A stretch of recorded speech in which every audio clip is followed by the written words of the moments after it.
We showed in the introduction to this part of our work that all transcendental illusion of pure reason arose from dialectical arguments, the schema of which logic gives us in its three formal species of syllogisms, just as the categories find their logical schema in the four functions of all judgment.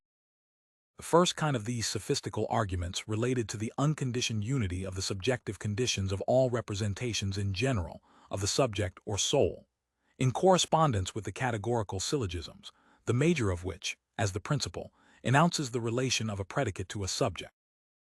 The second kind of dialectical argument will therefore be concerned, following the analogy with hypothetical syllogisms, with the unconditioned unity of the objective conditions in the phenomenon, and in this way, the theme of the third kind to be treated of in the following chapter will be the unconditioned unity of the objective conditions of the possibility of objects in general. But it is worthy of remark that the transcendental paralogism produced in the mind only a one-third illusion in regard to the idea of the subject of our thought, and the conceptions of reason gave no ground to maintain the contrary proposition. The advantage is completely on the side of pneumatism, although this theory itself passes into naught in the crucible of pure reason. Very different is the case when we apply reason to the objective synthesis of phenomena. Here, certainly, reason establishes with much plausibility its principle of unconditioned unity, but it very soon falls into such contradictions that it is compelled, in relation to cosmology, to renounce its pretensions.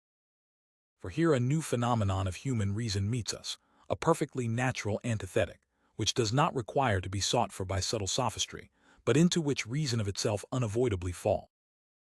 It is thereby preserved, to be sure, from the slumber of a fancied conviction, which a merely one-sided illusion produces, but it is at the same time compelled, either, on the one hand, to abandon itself to a despairing skepticism, or, on the other, to assume a dogmatical confidence and obstinate persistence in certain assertions, without granting a fair hearing to the other side of the question. Either is the death of a sound philosophy, although the former might perhaps deserve the title of the euthanasia of pure reason. Before entering this region of discord and confusion, which the conflict of the laws of pure reason antinomy produces, we shall present the reader with some considerations, in explanation and justification of the method we intend to follow in our treatment of this subject.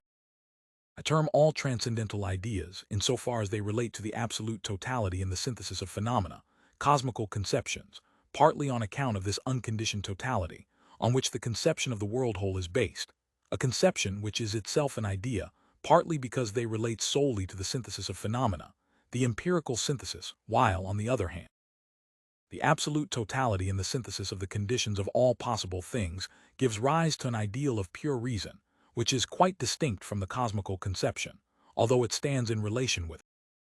Hence, as the paralogisms of pure reason laid the foundation for a dialectical psychology, the antinomy of pure reason will present us with the transcendental principles of a pretended pure, rational cosmology, not, however, to declare it valid and to appropriate it, but, as the very term of a conflict of reason sufficiently indicates, to present it as an idea which cannot be reconciled with phenomena and experience. Section I.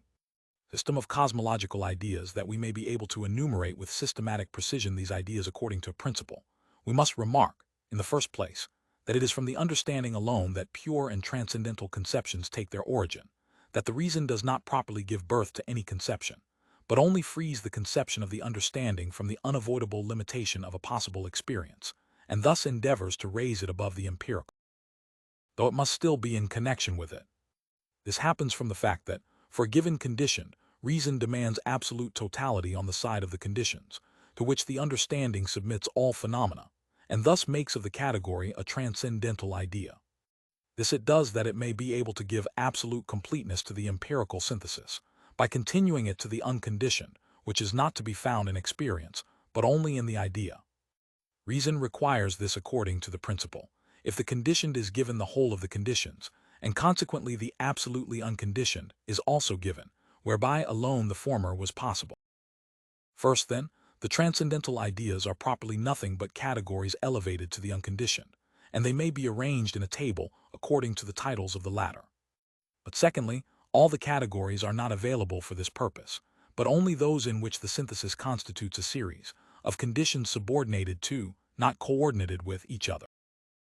Absolute totality is required of reason only in so far as concerns the ascending series of the conditions of a condition, not, consequently, when the question relates to the descending series of consequences, or to the aggregate of the coordinated conditions of these consequences. For, in relation to a given condition, conditions are presupposed and considered to be given along with it. On the other hand, as the consequences do not render possible their conditions, but rather presuppose them, in the consideration of the procession of consequences, or in the descent from the given condition to the condition, we may be quite unconcerned whether the series ceases or not, and their totality is not a necessary demand of reason. Thus we cogitate, and necessarily, a given time completely elapsed up to a given moment, although that time is not determinable by us. But as regards time future, which is not the condition of arriving at the present, in order to conceive it, it is quite indifferent whether we consider future time as ceasing at some point, or as prolonging itself to infinity. Take for example the series m, n, o, in which n is given as conditioned in relation to m, but at the same time as the condition of o, and let the series proceed upwards from the conditioned n to m, l, k, I, etc., and also downwards from the condition n to the conditioned o, p, q, r, etc. I must presuppose the former series to be able to consider n as given, and n is according to reason the totality of conditions, possible only by means of that series. But its possibility does not rest on the following series O, P, Q, R, which for this reason cannot be regarded as given, but only as capable of being given dabblies. I shall term the synthesis of the series on the side of the conditions, from that nearest to the given phenomenon up to the more remote, regressive, that which proceeds on the side of the condition, from the immediate consequence to the more remote, I shall call the progressive synthesis. The former proceeds in antecedentia, the latter in consequentia. The cosmological ideas are therefore occupied with the totality of the regressive synthesis, and proceed in antecedentia, not in consequentia. When the latter takes place, it is an arbitrary and not a necessary problem of pure reason, for we require, for the complete understanding of what is given in a phenomenon, not the consequences which succeed, but the grounds or principles which precede. In order to construct the table of ideas in correspondence with the table of categories, we take first the two primitive quanta of all our intuitions, time and space. Time is in itself a series, and the formal condition of all series, and hence, in relation to a given present, we must distinguish a priori in it the antecedentia as conditions, time past, from the consequentia, time future. Consequently, the transcendental idea of the absolute totality of the series of the conditions of a given condition relates merely to all past time. According to the idea of reason, the whole past time, as the condition of the given moment, is necessarily cogitated as given. But as regards space, there exists in it no distinction between progressus and regressus, for it is an aggregate and not a series, its parts existing together at the same time. I can consider a given point of time in relation to past time only as conditioned, because this given moment comes into existence only through the past time, rather through the passing of the preceding time. But as the parts of space are not subordinated, but coordinated to each other, one part cannot be the condition of the possibility of the other, and space is not in itself, like time, a series. But the synthesis of the manifold parts of space, the syntheses whereby we apprehend space, is nevertheless successive. It takes place, therefore, in time and contains a series. And as in this series of aggregated spaces, for example, the feet in a rood, beginning with a given portion of space, those which continue to be annexed form the condition of the limits of the former. The measurement of a space must also be regarded as a synthesis of the series of the conditions of a given condition. It differs, however, in this respect from that of time, that the side of the conditioned is not in itself distinguishable from the side of the condition, and consequently, regressus and progressus in space seem to be identical. But inasmuch as one part of space is not given, but only limited, by and through another, we must also consider every limited space as conditioned, in so far as it presupposes some other space as the condition of its limitation, and so on. As regards limitation, therefore, our procedure in space is also a regressus, and the transcendental idea of the absolute totality of the synthesis in a series of conditions applies to space also, and I am entitled to demand the absolute totality of the phenomenal synthesis in space as well as in time. Whether my demand can be satisfied is a question to be answered in the sequel. Secondly, the real in space, that is, matter, is conditioned. Its internal conditions are its parts, and the parts of parts its remote conditions, so that in this case we find a regressive synthesis, the absolute totality of which is a demand of reason. But this cannot be obtained otherwise than by a complete division of parts, whereby the real in matter becomes either nothing or that which is not matter, that is to say, the simple. Consequently, we find here also a series of conditions, and a progress to the unconditioned. Thirdly, as regards the categories of a real relation between phenomena, the category of substance and its accidents is not suitable for the formation of a transcendental idea. That is to say, reason has no ground in regard to it to proceed regressively with condition. For accidents, in so far as they inhere in a substance, are coordinated with each other, and do not constitute a series. And in relation to substance, they are not properly subordinated to it, but are the mode of existence of the substance itself. The conception of the substantial might nevertheless seem to be an idea of the transcendental reason.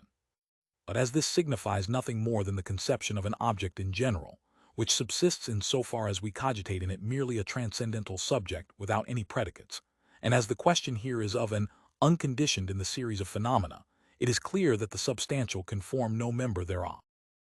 The same holds good of substances in community, which are mere aggregates and do not form a series. For they are not subordinated to each other as conditions of the possibility of each other, which, however, may be affirmed of spaces, the limits of which are never determined in themselves, but always by some other space. It is, therefore, only in the category of causality that we can find a series of causes to a given effect, and in which we ascend from the latter, as the conditioned, to the former as the conditions, and thus answer the question of reason.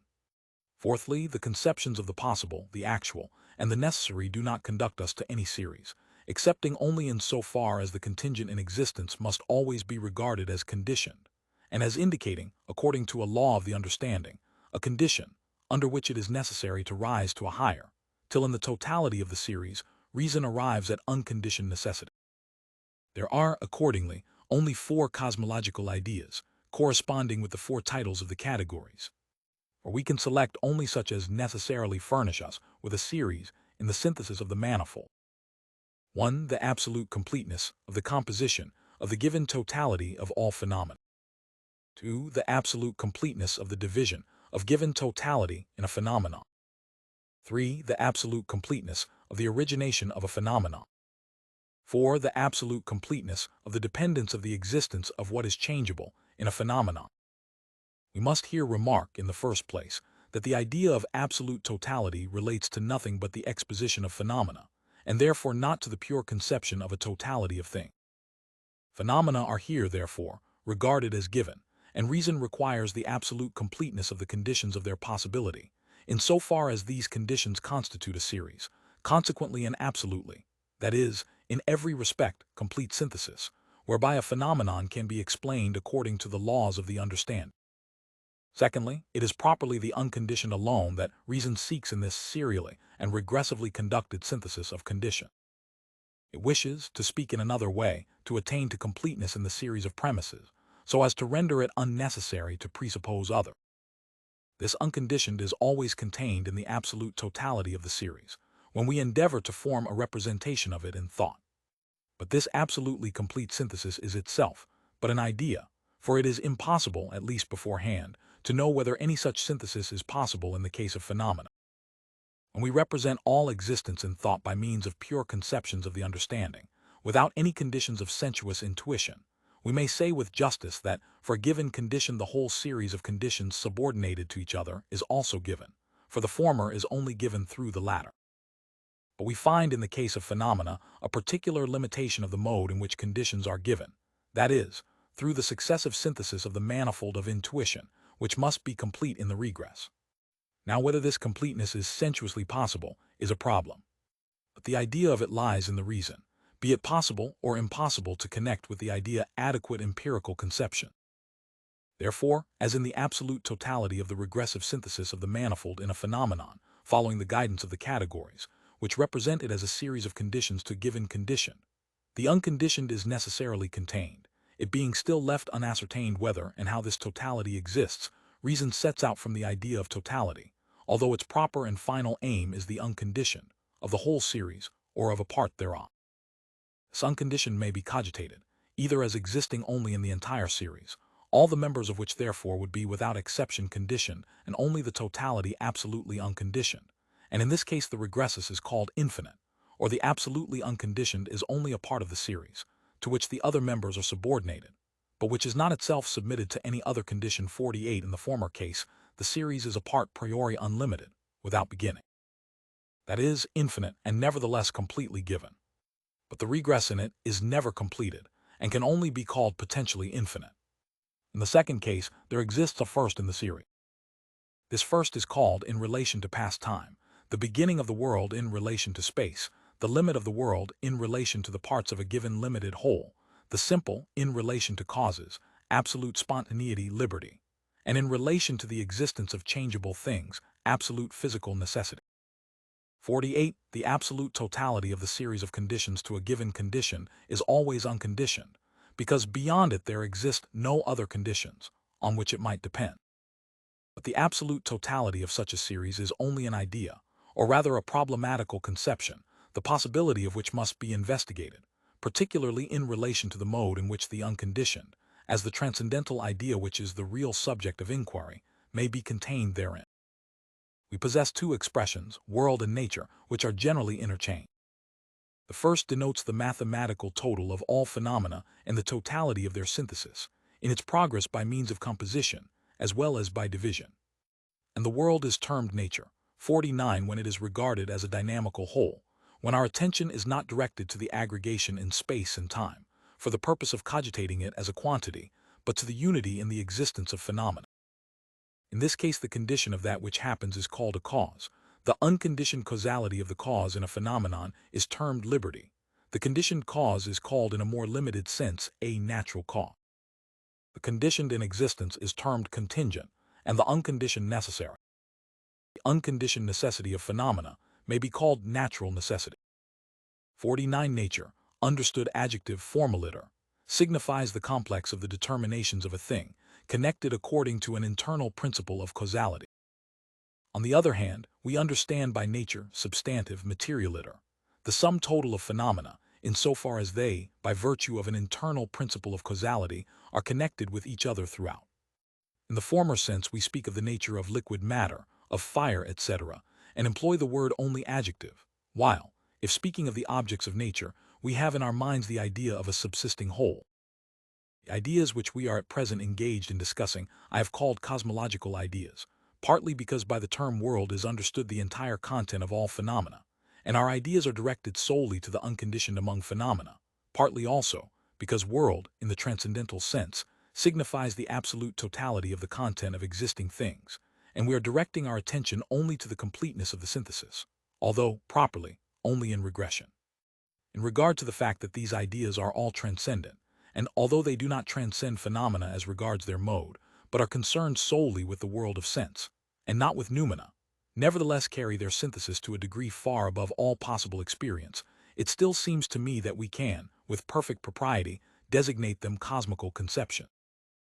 As regards the distinction between the mathematically and the dynamically unconditioned, which is the aim of the regression of the synthesis, I should call the two former, in a more limited signification, cosmical conceptions, the remaining two transcendent physical conceptions. This distinction does not at present seem to be of particular importance, but we shall afterwards find it to be of some value. Section II. Anesthetic of pure reason. Thetic is the term applied to every collection of dogmatical propositions. By anesthetic I do not understand dogmatical assertions of the opposite, but the self-contradiction of seemingly dogmatical cognitions, thesis cum antithesis, in none of which we can discover any decided superiority. Anesthetic is not, therefore, occupied with one-sided statements, but is engaged in considering the contradictory nature of the general cognitions of reason and its causes. Transcendental anesthetic is an investigation into the antinomy of pure reason, its causes and result. If we employ our reason not merely in the application of the principles of the understanding to objects of experience, but venture with it beyond these boundaries, there arise certain sophistical propositions or theorems. These assertions have the following peculiarities. They can find neither confirmation nor confutation in experience, and each is in itself not only self-consistent, but possesses conditions of its necessity in the very nature of reason, only that, unluckily, there exist just as valid and necessary grounds for maintaining the contrary proposition. The questions which naturally arise in the consideration of this dialectic of pure reason are therefore, first, And what propositions is pure reason unavoidably subject to an antinomy? Second, what are the causes of this antinomy? Third, whether and in what way can reason free itself from this self-contradiction? A dialectical proposition or theorem of pure reason must, according to what has been said, be distinguishable from all sophistical propositions by the fact that it is not an answer to an arbitrary question, which may be raised at the mere pleasure of any person, but to one which human reason must necessarily encounter in its progress. In the second place, a dialectical proposition with its opposite does not carry the appearance of a merely artificial illusion, which disappears as soon as it is investigated, but a natural and unavoidable illusion, which, even when we are no longer deceived by it, continues to mock us, and although rendered harmless, can never be completely removed. This dialectical doctrine will not relate to the unity of understanding in empirical conceptions, but to the unity of reason in pure ideas. The conditions of this doctrine are, inasmuch as it must, as a synthesis according to rules, be conformable to the understanding, and at the same time as the absolute unity of the synthesis, to the reason, that if it is adequate to the unity of reason, it is too great for the understanding, if according with the understanding, it is too small for the reason. Hence arises a mutual opposition, which cannot be avoided, do what we will. These sophistical assertions of dialectic open, as it were, a battlefield, where that side obtains the victory which has been permitted to make the attack, and he is compelled to yield who has been unfortunately obliged to stand on the defensive. And hence, champions of ability, whether on the right or on the wrong side, are certain to carry away the crown of victory, if they only take care to have the right to make the last attack, and are not obliged to sustain another onset from their opponent. We can easily believe that this arena has been often trampled by the feet of combatants, that many victories have been obtained on both sides, but that the last victory, decisive of the affair between the contending parties, was won by him who fought for the right, only if his adversary was forbidden to continue the turning. As impartial umpires, we must lay aside entirely the consideration whether the combatants are fighting for the right or for the wrong side, for the true or for the false, and allow the combat to be first decided. Perhaps, after they have wearied more than injured each other, they will discover the nothingness of their cause of quarrel and part good friends. This method of watching, or rather of originating, a conflict of assertions, not for the purpose of finally deciding in favor of either side, but to discover whether the object of the struggle is not a mere illusion, which each strives in vain to reach, but which would be no gain even when reached. This procedure, I say, may be termed the skeptical method. It is thoroughly distinct from skepticism, the principle of a technical and scientific ignorance, which undermines the foundations of all knowledge, in order, if possible, to destroy our belief and confidence therein. For the skeptical method aims at certainty, by endeavoring to discover in a conflict of this kind, conducted honestly and intelligently on both sides, the point of misunderstanding, just as wise legislators derive, from the embarrassment of judges in lawsuits, information in regard to the defective and ill-defined parts of their statutes. The antinomy which reveals itself in the application of laws is for our limited wisdom the best criterion of legislation. For the attention of reason, which in abstract speculation does not easily become conscious of its errors, is thus roused to the momenta in the determination of its principle. But this skeptical method is essentially peculiar to transcendental philosophy, and can perhaps be dispensed with in every other field of investigation. In mathematics its use would be absurd, because in it no false assertions can long remain hidden, inasmuch as its demonstrations must always proceed under the guidance of pure intuition, and by means of an always evident synthesis. In experimental philosophy, doubt and delay may be very useful, but no misunderstanding is possible, which cannot be easily removed, and in experience means of solving the difficulty and putting an end to the dissension must at last be found, whether sooner or later. Moral philosophy can always exhibit its principles, with their practical consequences, in concreto, at least in possible experiences, and thus escape the mistakes and ambiguities of abstraction. But transcendental propositions, which lay claim to insight beyond the region of possible experience, cannot, on the one hand, exhibit their abstract synthesis in any a priori intuition, nor, on the other, expose a lurking error by the help of experience. Transcendental reason, therefore, presents us with no other criterion than that of an attempt to reconcile such assertions, and for this purpose to permit a free and unrestrained conflict between them.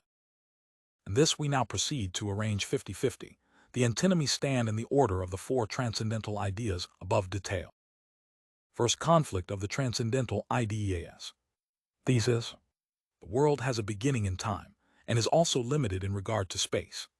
Proof: granted that the world has no beginning in time, up to every given moment of time, an eternity must have elapsed, and therewith passed away an infinite series of successive conditions or states of things in the world. Now the infinity of a series consists in the fact that it never can be completed by means of a successive synthesis. It follows that an infinite series already elapsed is impossible, and that, consequently, a beginning of the world is a necessary condition of its existence. And this was the first thing to be proved. As regards the second, let us take the opposite for granted. In this case, the world must be an infinite given total of coexistent things.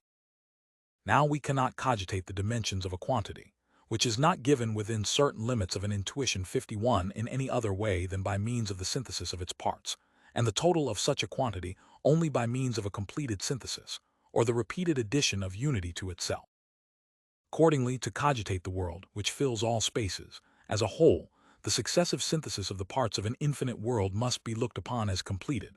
That is to say, an infinite time must be regarded as having elapsed in the enumeration of all coexisting things, which is impossible. For this reason, an infinite aggregate of actual things cannot be considered as a given whole, consequently, not as a contemporaneously given whole. The world is consequently, as regards extension in space, not infinite but enclosed in limits. And this was the second thing to be proved. 51. We may consider an undetermined quantity as a whole, when it is enclosed within limits, although we cannot construct or ascertain its totality by measurement, that is, by the successive synthesis of its parts. For its limits of themselves determine its completeness as a whole. Antithesis: the world has no beginning and no limits in space, but is, in relation both to time and space, infinite. Proof: for let it be granted that it has a beginning. A beginning is an existence which is preceded by a time in which the thing does not exist. On the above supposition, it follows that there must have been a time in which the world did not exist, that is, a void time. But in a void time the origination of a thing is impossible, because no part of any such time contains a distinctive condition of being, in preference to that of non-being, whether the supposed thing originate of itself, or by means of some other cause. Consequently, many series of things may have a beginning in the world, but the world itself cannot have a beginning, and is, therefore, in relation to past time, infinite.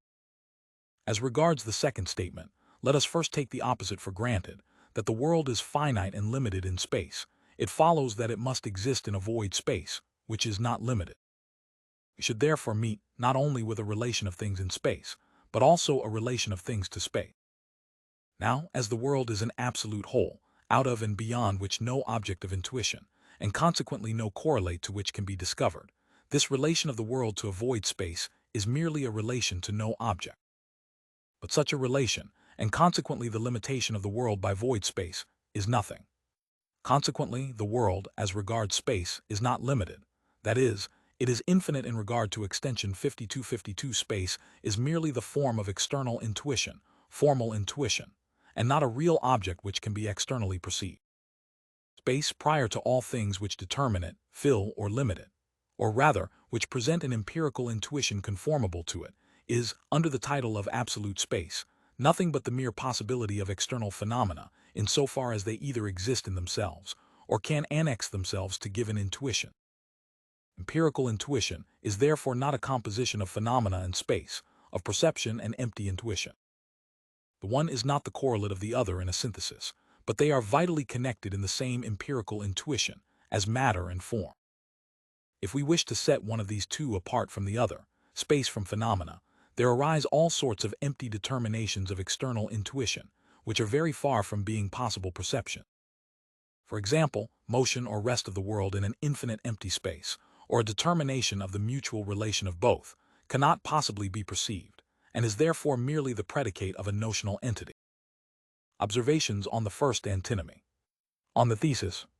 In bringing forward these conflicting arguments, I have not been on the search for sophisms, for the purpose of availing myself of special pleading, which takes advantage of the carelessness of the opposite party, appeals to a misunderstood statute, and erects its unrighteous claims upon an unfair interpretation. Both proofs originate fairly from the nature of the case, and the advantage presented by the mistakes of the dogmatists of both parties has been completely set aside.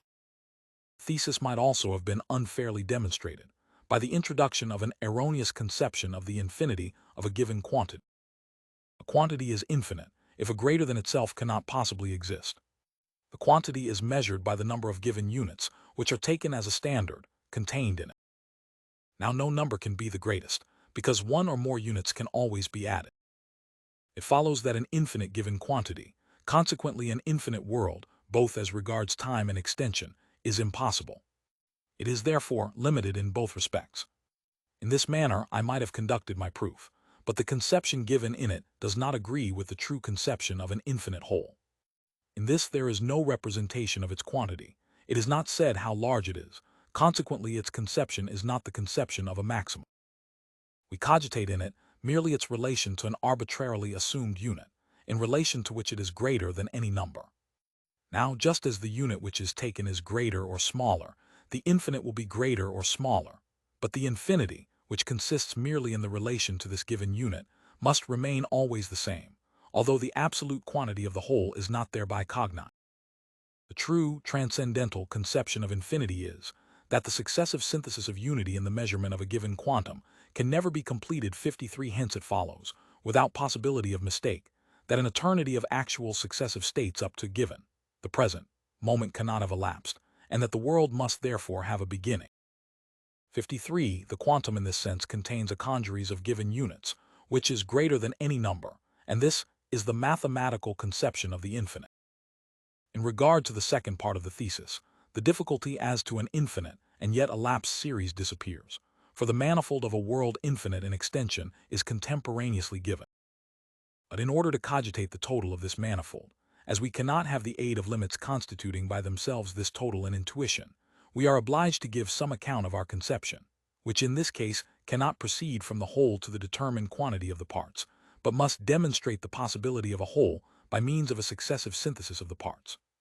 But as this synthesis must constitute a series that cannot be completed, it is impossible for us to cogitate prior to it, and consequently not by means of it, a totality. For the conception of totality itself is in the present case the representation of a completed synthesis of the parts, and this completion, and consequently its conception, is impossible. On the antithesis, the proof in favor of the infinity of the cosmical succession and the cosmical content is based upon the consideration that, in the opposite case, a void time and a void space must constitute the limits of the world. Now I am not unaware that there are some ways of escaping this conclusion. It may, for example, be alleged that a limit to the world as regards both space and time is quite possible, without at the same time holding the existence of an absolute time before the beginning of the world, or an absolute space extending beyond the actual world, which is impossible. I am quite well satisfied with the latter part of this opinion of the philosophers of the Leibnizian school. Space is merely the form of external intuition, but not a real object which can itself be externally intuited. It is not a correlate of phenomena, it is the form of phenomena itself. Space, therefore, cannot be regarded as absolutely and in itself something determinative of the existence of things, because it is not itself an object, but only the form of possible objects. Consequently, things as phenomena determine space, that is to say, they render it possible that, of all the possible predicates of space, size and relation, certain may belong to reality. But we cannot affirm the converse, that space, as something self-subsistent, can determine real things in regard to size or shape, for it is in itself not a real thing. Space, filled or void, 54, may therefore be limited by phenomena, but phenomena cannot be limited by an empty space without. This is true of time also. All this being granted, it is nevertheless indisputable that we must assume these two non-entities, void space without and void time before the world, if we assume the existence of cosmical limits, relatively to space or time. 54. It is evident that what is meant here is that empty space, in so far as it is limited by phenomena. Space, that is, within the world does not at least contradict transcendental principles, and may therefore, as regards them, be admitted, although its possibility cannot on that account be affirmed. Or as regards the subterfuge adopted by those who endeavor to evade the consequence, that, if the world is limited as to space and time, the infinite void must determine the existence of actual things in regard to their dimensions. It arises solely from the fact that instead of a sensuous world, an intelligible world of which nothing is known, is cogitated instead of a real beginning, an existence, which is preceded by a period in which nothing exists. An existence which presupposes no other condition than that of time, and instead of limits of extension, boundaries of the universe. But the question relates to the mundus phenomenon and its quantity, and in this case we cannot make abstraction of the conditions of sensibility without doing away with the essential reality of this world itself. The world of sense, if it is limited, must necessarily lie in the infinite void. If this, and with its space as the a priori condition of the possibility of phenomena, is left out of view, the whole world of sense disappears. And our problem is this alone considered as given. The mundus intelligibilis is nothing but the general conception of a world, in which abstraction has been made of all conditions of intuition, and in relation to which no synthetical proposition, either affirmative or negative, is possible. Second conflict of transcendental ideas. Thesis. Every composite substance in the world consists of simple parts, and there exists nothing that is not either itself simple, or composed of simple parts. Proof. For grant that composite substances do not consist of simple parts, in this case, if all combination or composition were annihilated in thought, no composite part, and as, by the supposition, there do not exist simple parts, no simple part would exist. Consequently, no substance, consequently nothing would exist. Either then it is impossible to annihilate composition in thought, or, after such annihilation, there must remain something that subsists without composition, that is, something that is simple. But in the former case, the composite could not itself consist of substances, because with substances composition is merely a contingent relation, apart from which they must still exist as self-subsistent beings. Now, as this case contradicts the supposition, the second must contain the truth, that the substantial composite in the world consists of simple parts. It follows as an immediate inference that the things in the world are all, without exception, simple beings, that composition is merely an external condition pertaining to them, and that, although we never can separate and isolate the elementary substances from the state of composition, reason must cogitate these as the primary subjects of all composition, and consequently, as prior thereto, and as simple substances. Antithesis. No composite thing in the world consists of simple parts, and there does not exist in the world any simple substance. Proof. Let it be supposed that a composite thing as substance consists of simple parts. Inasmuch as all external relation, consequently all composition of substances, is possible only in space, the space, occupied by that which is composite, must consist of the same number of parts as is contained in the composite. But space does not consist of simple parts, but of spaces. Therefore, every part of the composite must occupy a space. But the absolutely primary parts of what is composite are simple. It follows that what is simple occupies a space. Now, as everything real that occupies a space contains a manifold the parts of which are external to each other, and is consequently composite, and a real composite, not of accidents, for these cannot exist external to each other apart from substance, but of substances, it follows that the simple must be a substantial composite, which is self-contradictory. Second proposition of the antithesis, that there exists in the world nothing that is simple, is here equivalent to the following. The existence of the absolutely simple cannot be demonstrated from any experience or perception either external or internal, and the absolutely simple is a mere idea, the objective reality of which cannot be demonstrated in any possible experience. It is consequently, in the exposition of phenomena, without application and object. For let us take for granted that an object may be found in experience for this transcendental idea. The empirical intuition of such an object must then be recognized to contain absolutely no manifold with its parts external to each other, and connected into unity. Now, as we cannot reason from the non-consciousness of such a manifold to the impossibility of its existence in the intuition of an object, and as the proof of this impossibility is necessary for the establishment and proof of absolute simplicity, it follows that this simplicity cannot be inferred from any perception whatever. As therefore, an absolutely simple object cannot be given in any experience, and the world of sense must be considered as the sum total of all possible experiences. Nothing simple exists in the world. This second proposition in the antithesis has a more extended aim than the first. The first merely banishes the simple from the intuition of the composite, while the second drives it entirely out of nature. Hence we were unable to demonstrate it from the conception of a given object of external intuition, of the composite, but we were obliged to prove it from the relation of a given object to possible experience in general. Observations on the second antinomy. Thesis. When I speak of a whole, which necessarily consists of simple parts, I understand thereby only a substantial whole. As the true composite, that is to say, I understand that contingent unity of the manifold which is given as perfectly isolated, at least in thought, placed in reciprocal connection, and thus constituted a unity. Space ought not to be called a compositum but a totum, for its parts are possible in the whole, and not the whole by means of the parts.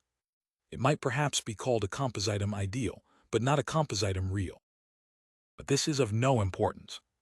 As space is not a composite of substances, and not even of real accidents, if I abstract all composition therein, nothing, not even a point, remains, for a point is possible only as the limit of a space, consequently of a composite. Space and time, therefore, do not consist of simple parts. That which belongs only to the condition or state of a substance, even although it possesses a quantity, motion, or change, for example, likewise does not consist of simple parts. That is to say, a certain degree of change does not originate from the addition of many simple changes. Our inference of the simple from the composite is valid only of self-subsisting things. But the accidents of a state are not self-subsisting. The proof, then, for the necessity of the simple, as the component part of all that is substantial and composite, may prove a failure, and the whole case of this thesis be lost, if we carry the proposition too far, and wish to make it valid of everything that is composite without distinction, as indeed has really now and then happened. Besides, I am here speaking only of the simple, in so far as it is necessarily given in the composite, the latter being capable of solution into the former as its component parts. The proper signification of the word monas, as employed by Leibniz, ought to relate to the simple, given immediately as simple substance, for example, in consciousness, and not as an element of the composite. As in Clement, the term atomus would be more appropriate. And as I wish to prove the existence of simple substances, only in relation to, and as the elements of, the composite, I might term the antithesis of the second antinomy transcendental atomistic. But as this word has long been employed to designate a particular theory of corporeal phenomena, moleculae, and thus presupposes a basis of empirical conceptions, I prefer calling it the dialectical principle of monadology. Antithesis. Against the assertion of the infinite subdivisibility of matter, whose ground of proof is purely mathematical, objections have been alleged by the monadists. These objections lay themselves open, at first sight, to suspicion, from the fact that they do not recognize the clearest mathematical proofs as propositions relating to the constitution of space, in so far as it is really the formal condition of the possibility of all matter, but regard them merely as inferences from abstract but arbitrary conceptions, which cannot have any application to real things. Just as if it were possible to imagine another mode of intuition than that given in the primitive intuition of space, and just as if its a priori determinations did not apply to everything, the existence of which is possible, from the fact alone of its filling space.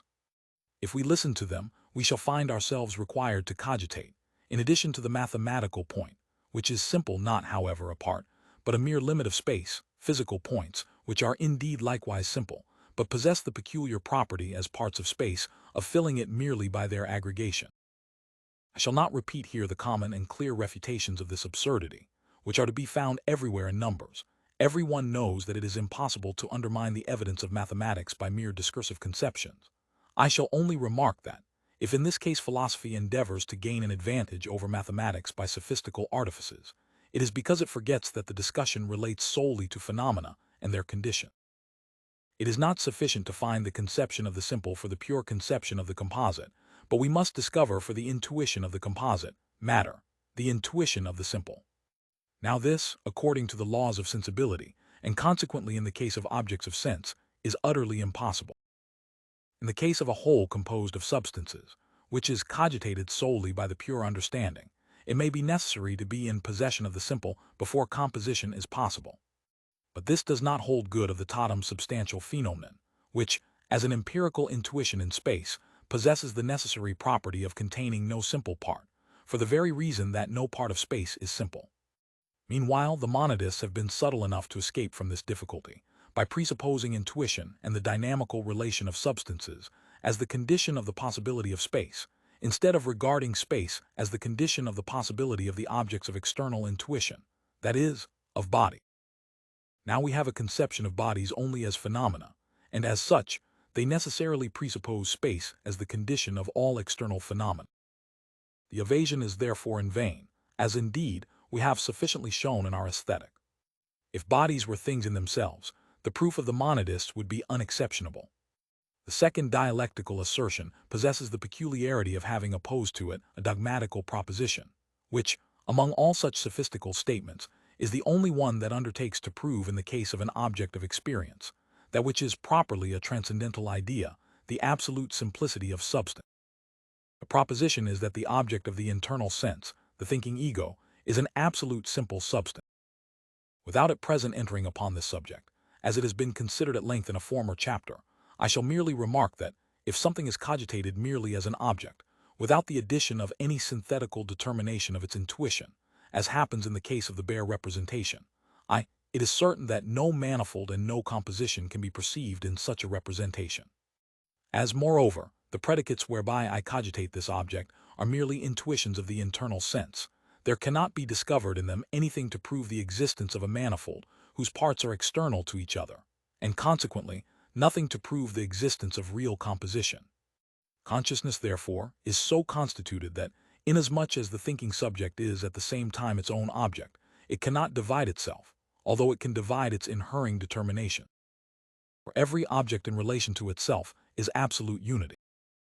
Nevertheless, if the subject is regarded externally as an object of intuition, it must, in its character of phenomenon, possess the property of composition. And it must always be regarded in this manner, if we wish to know whether there is or is not contained in it a manifold whose parts are external to each other. Third conflict of the transcendental ideas. Thesis: causality according to the laws of nature is not the only causality operating to originate the phenomena of the world. The causality of freedom is also necessary to account fully for these phenomena. Proof: let it be supposed that there is no other kind of causality than that according to the laws of nature. Consequently, everything that happens presupposes a previous condition, which it follows with absolute certainty, in conformity with a rule. But this previous condition must itself be something that has happened, that has arisen in time, as it did not exist before. For, if it has always been in existence, its consequence or effect would not thus originate for the first time, but would likewise have always existed. The causality, therefore, of a cause, whereby something happens, is itself a thing that has happened. Now this again presupposes, in conformity with the law of nature, a previous condition and its causality, and this another anterior to the former, and so on. If then everything happens solely in accordance with the laws of nature, there cannot be any real first beginning of things, but only a subaltern or comparative beginning. There cannot, therefore, be a completeness of series on the side of the causes, which originate the one from the other. But the law of nature is that nothing can happen without a sufficient, a priori determined cause.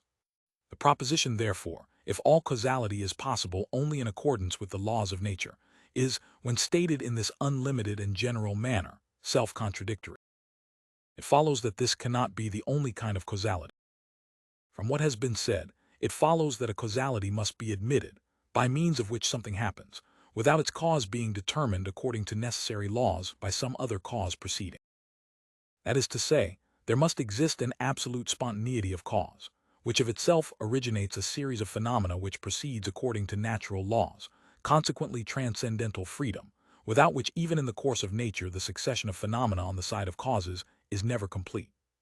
Antithesis: there is no such thing as freedom, but everything in the world happens solely according to the laws of nature.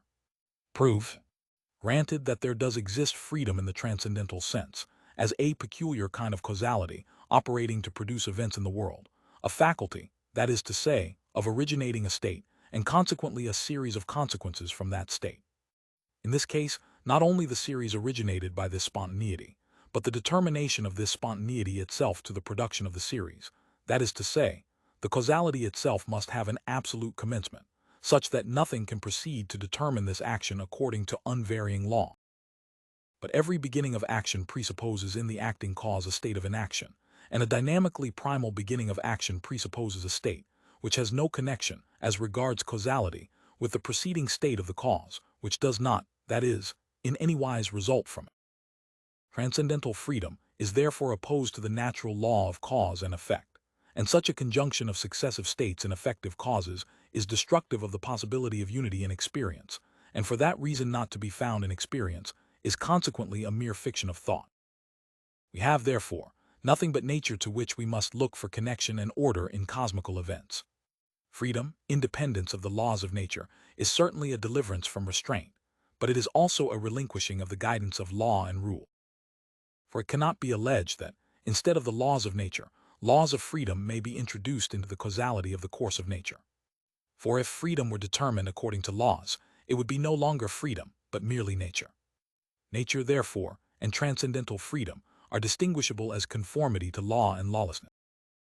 The former imposes upon understanding the difficulty of seeking the origin of events ever higher and higher in the series of causes, inasmuch as causality is always conditioned thereby, while it compensates this labor by the guarantee of a unity complete and in conformity with law. The latter, on the contrary, holds out to the understanding the promise of a point of rest in the chain of causes, by conducting it to an unconditioned causality, which professes to have the power of spontaneous origination, but which, in its own utter blindness, deprives it of the guidance of rules, by which alone a completely connected experience is possible. Observations on the third antinomy. On the thesis, the transcendental idea of freedom is far from constituting the entire content of the psychological conception so termed, which is for the most part empirical. It merely presents us with the conception of spontaneity of action, as the proper ground for imputing freedom to the cause of a certain class of objects. It is, however, the true stumbling stone to philosophy, which meets with unconquerable difficulties in the way of its admitting this kind of unconditioned causality.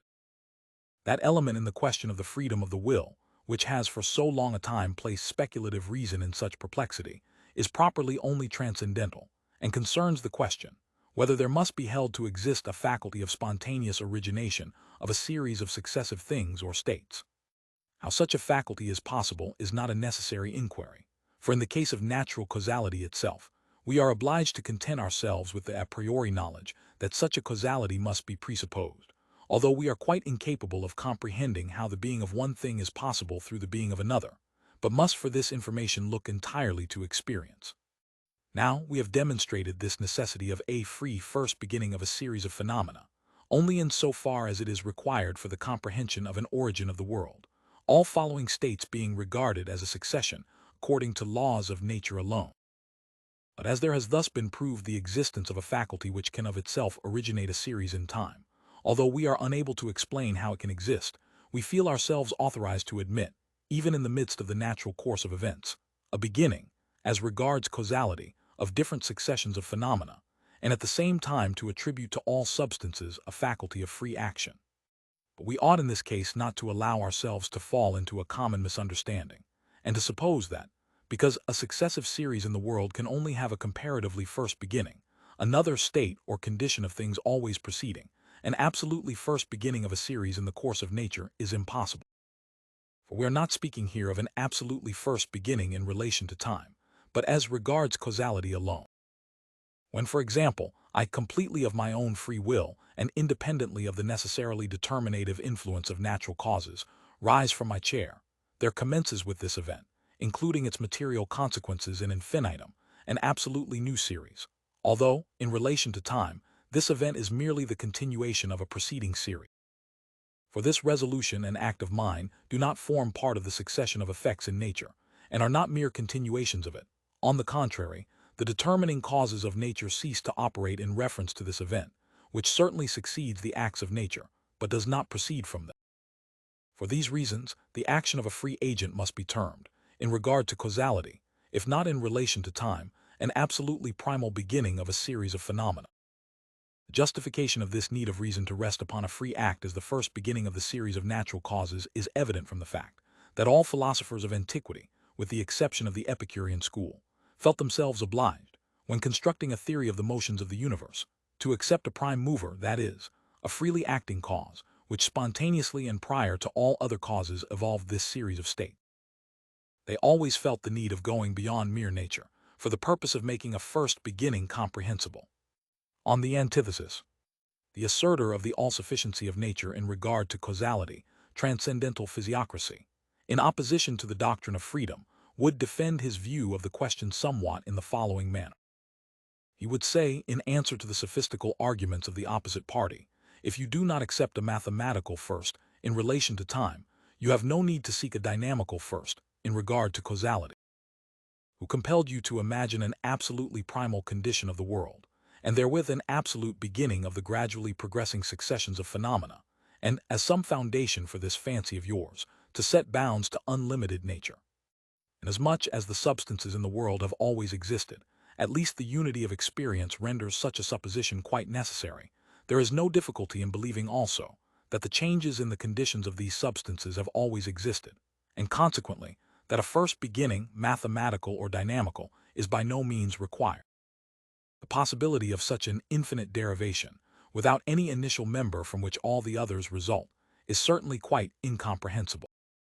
But if you are rash enough to deny the enigmatical secrets of nature for this reason, you will find yourselves obliged to deny also the existence of many fundamental properties of natural objects, such as fundamental forces, which you can just as little comprehend, and even the possibility of so simple a conception as that of change must present to you insuperable difficulty. For if experience did not teach you that it was real, you never could conceive a priori the possibility of this ceaseless sequence of being and non-being. But if the existence of a transcendental faculty of freedom is granted, a faculty of originating changes in the world, this faculty must at least exist out of and apart from the world, although it is certainly a bold assumption that, over and above the complete content of all possible intuitions, there still exists an object which cannot be presented in any possible perception. To attribute to substances in the world itself such a faculty is quite inadmissible, for, in this case, the connection of phenomena reciprocally determining and determined according to general laws, which is termed nature, and along with it the criteria of empirical truth, which enable us to distinguish experience from mere visionary dreaming, would almost entirely disappear. In proximity with such a lawless faculty of freedom, a system of nature is hardly cogitable, for the laws of the latter would be continually subject to the intrusive influences of the former, and the course of phenomena, which would otherwise proceed regularly and uniformly, would become thereby confused and disconnected. Fourth conflict of the transcendental ideas. Thesis. There exists either in or in connection with the world, either as a part of it, or as the cause of it, an absolutely necessary being. Proof. The world of sense, as the sum total of all phenomena, contains a series of changes. For without such a series, the mental representation of the series of time itself, as the condition of the possibility of the sensuous world, could not be presented to us 55, but every change stands under its condition, which precedes it in time and renders it necessary. Now the existence of a given condition presupposes a complete series of conditions up to the absolutely unconditioned, which alone is absolutely necessary. It follows that something that is absolutely necessary must exist, if change exists as its consequence. But this necessary thing itself belongs to the sensuous world. For suppose it to exist out of and apart from it, the series of cosmical changes would receive from it a beginning, and yet this necessary cause would not itself belong to the world of sense. But this is impossible. For, as the beginning of a series in time is determined only by that which precedes it in time, the supreme condition of the beginning of a series of changes must exist in the time in which this series itself did not exist. For a beginning supposes a time preceding, in which the thing that begins to be was not in existence. The causality of the necessary cause of changes, and consequently the cause itself, must for these reasons belong to time, and to phenomena, time being possible only as the form of phenomena. Consequently, it cannot be cogitated as separated from the world of sense, the sum total of all phenomena. There is, therefore, contained in the world something that is absolutely necessary, whether it be the whole cosmical series itself, or only a part of it. 55. Objectively, time, as the formal condition of the possibility of change, precedes all changes but subjectively, and in consciousness the representation of time, like every other, is given solely by occasion of perception. Antithesis. An absolutely necessary being does not exist, either in the world or out of it, as its cause. Proof. Grant that either the world itself is necessary, or that there is contained in it a necessary existence. Two cases are possible. First, there must either be in the series of cosmical changes a beginning, which is unconditionally necessary, and therefore uncaused, which is at variance with the dynamical law of the determination of all phenomena in time, or, secondly, the series itself is without beginning, and although contingent and conditioned in all its parts, is nevertheless absolutely necessary and unconditioned as a whole, which is self-contradictory. For the existence of an aggregate cannot be necessary, if no single part of it possesses necessary existence. Grant, on the other hand, that an absolutely necessary cause exists out of and apart from the world. This cause, as the highest member in the series of the causes of cosmical changes, must originate or begin 56 the existence of the latter and their series. In this case it must also begin to act, and its causality would therefore belong to time, and consequently to the sum total of phenomena, that is, to the world. It follows that the cause cannot be out of the world, which is contradictory to the hypothesis. Therefore, neither in the world nor out of it, but in causal connection with it, does there exist any absolutely necessary being. 56. The word begin is taken in two senses. The first is active, the cause being regarded as beginning a series of conditions as its effect in fit. The second is passive, the causality in the cause itself beginning to operate fit. I reason here from the first to the second. Observations on the fourth antinomy. On the thesis, to demonstrate the existence of a necessary being, I cannot be permitted in this place to employ any other than the cosmological argument, which ascends from the conditioned in phenomena to the unconditioned in conception, the unconditioned being considered the necessary condition of the absolute totality of the series. The proof from the mere idea of a supreme being belongs to another principle of reason and requires separate discussion. The pure cosmological proof demonstrates the existence of a necessary being, but at the same time leaves it quite unsettled, whether this being is the world itself or quite distinct from it. To establish the truth of the latter view, principles are requisite, which are not cosmological and do not proceed in the series of phenomena. We should require to introduce into our proof conceptions of contingent beings, regarded merely as objects of the understanding, and also a principle which enables us to connect these, by means of mere conceptions, with a necessary being. But the proper place for all such arguments is a transcendent philosophy, which has unhappily not yet been established. But if we begin our proof cosmologically, by laying at the foundation of it the series of phenomena, and the regress in it according to empirical laws of causality, we are not at liberty to break off from this mode of demonstration, and to pass over to something which is not itself a member of the series. The condition must be taken in exactly the same signification as the relation of the condition to its condition in the series has been taken, for the series must conduct us in an unbroken regress to this supreme condition. But if this relation is sensuous, and belongs to the possible empirical employment of understanding, the supreme condition or cause must close the regressive series according to the laws of sensibility and consequently must belong to the series of time.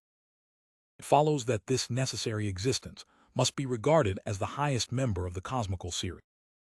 Certain philosophers have, nevertheless, allowed themselves the liberty of making such a saltus, metabasis eis allogonum. From the changes in the world they have concluded their empirical contingency, that is, their dependence on empirically determined causes, and they thus admitted an ascending series of empirical conditions, and in this they are quite right. But as they could not find in this series any primal beginning or any highest member, they passed suddenly from the empirical conception of contingency to the pure category, which presents us with a series, not sensuous, but intellectual, whose completeness does certainly rest upon the existence of an absolutely necessary cause. Nay, more, this intellectual series is not tied to any sensuous conditions, and is therefore free from the condition of time, which requires it spontaneously to begin its causality in time. But such a procedure is perfectly inadmissible, as will be made plain from what follows. In the pure sense of the categories, that is contingent the contradictory opposite of which is possible. Now we cannot reason from empirical contingency to intellectual. The opposite of that which is changed, the opposite of its state, is actual at another time and is therefore possible. Consequently, it is not the contradictory opposite of the former state. To be that, it is necessary that, in the same time in which the preceding state existed, its opposite could have existed in its place, but such a cognition is not given us in the mere phenomenon of change. A body that was in motion equals A, comes into a state of rest equals non-A. Now it cannot be concluded from the fact that a state opposite to the state A follows it, that the contradictory opposite of A is possible, and that A is therefore contingent. To prove this, we should require to know that the state of rest could have existed in the very same time in which the motion took place. Now we know nothing more than that the state of rest was actual in the time that followed the state of motion, consequently, that it was also possible. But motion at one time and rest at another time are not contradictorily opposed to each other.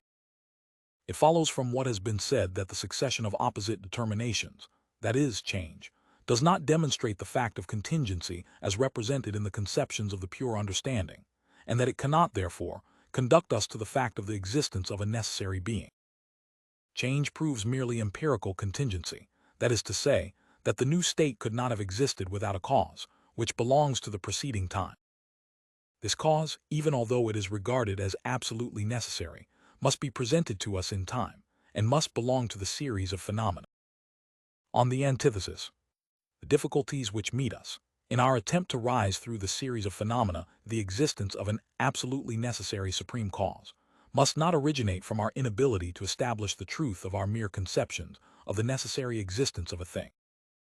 That is to say, our objections not be ontological, but must be directed against the causal connection with a series of phenomena of a condition which is itself unconditioned. In one word, they must be cosmological and relate to empirical laws. We must show that the regress in the series of causes, in the world of sense, cannot conclude with an empirically unconditioned condition, and that the cosmological argument from the contingency of the cosmical state, a contingency alleged to arise from change, does not justify us in accepting a first cause, that is, a prime originator of the cosmical series. The reader will observe in this antinomy a very remarkable contrast. The very same grounds of proof which established in the thesis the existence of a supreme being, demonstrated in the antithesis, and with equal strictness, the non-existence of such a being. We found first that a necessary being exists, because the whole time past contains the series of all conditions, and with it therefore, the unconditioned, the necessary. Secondly, that there does not exist any necessary being, for the same reason that the whole time past contains the series of all conditions, which are themselves therefore in the aggregate condition. The cause of this seeming incongruity is as follows. We attend, in the first argument, solely to the absolute totality of the series of conditions, the one of which determines the other in time, and thus arrive at a necessary unconditioned.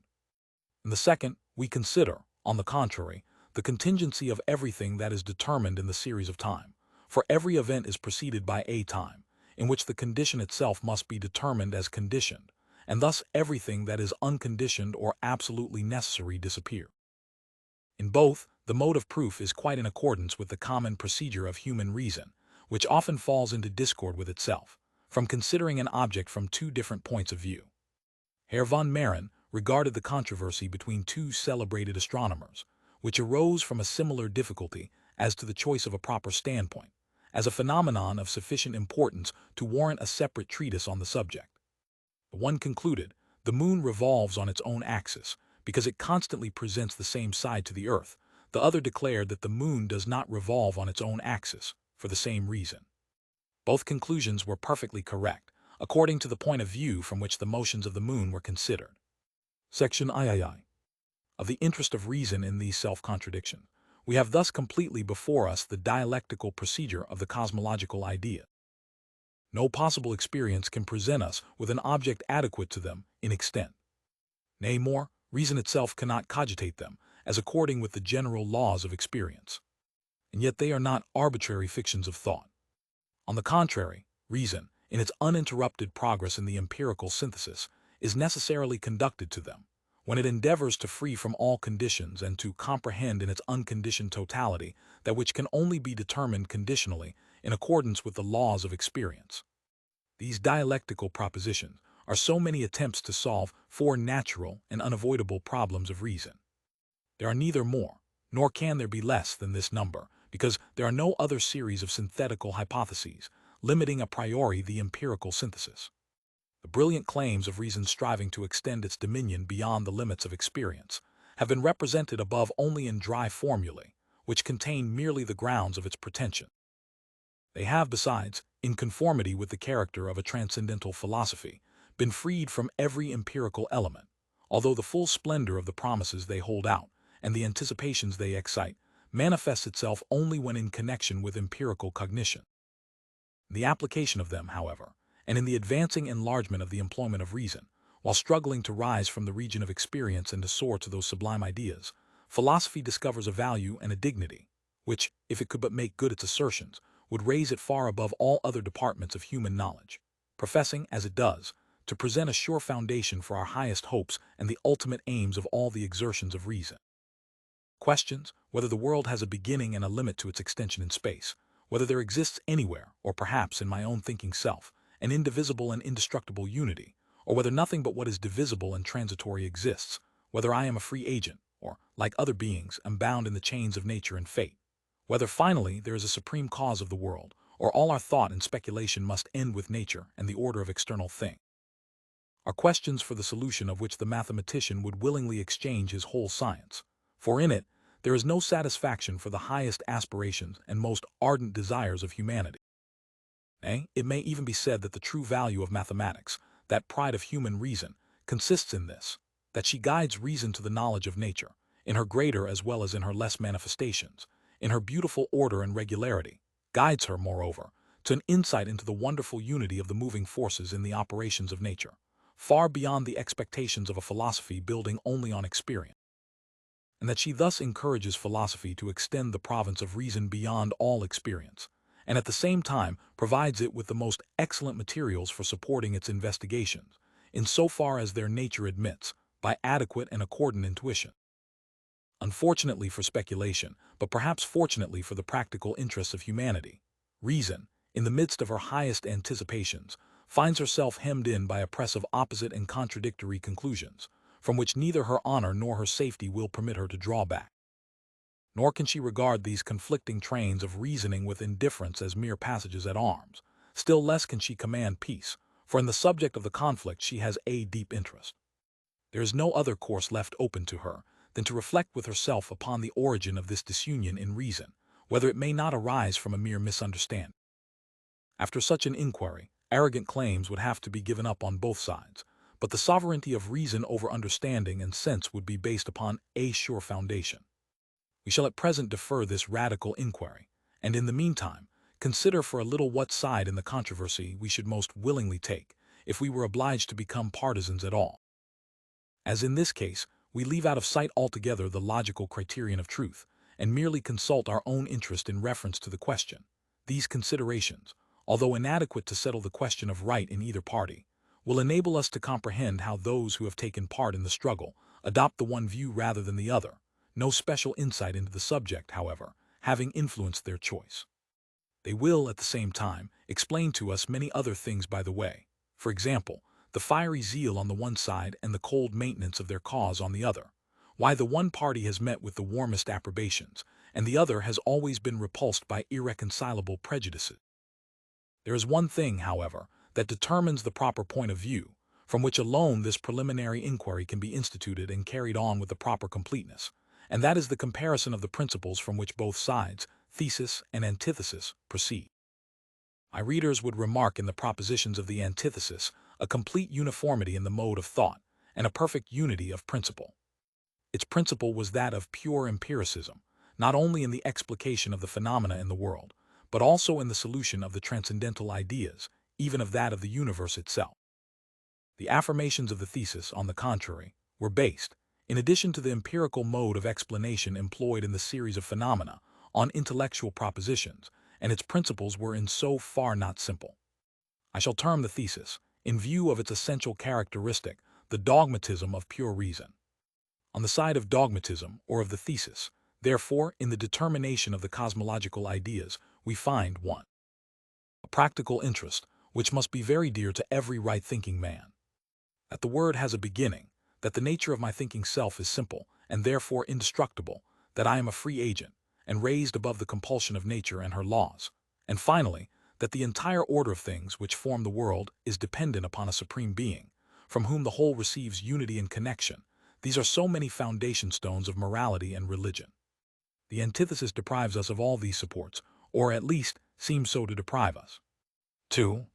A speculative interest of reason manifests itself on this side. For if we take the transcendental ideas and employ them in the manner which the thesis directs, we can exhibit completely a priori the entire chain of conditions, and understand the derivation of the conditioned, beginning from the unconditioned. This the antithesis does not do, and for this reason does not meet with so welcome a reception.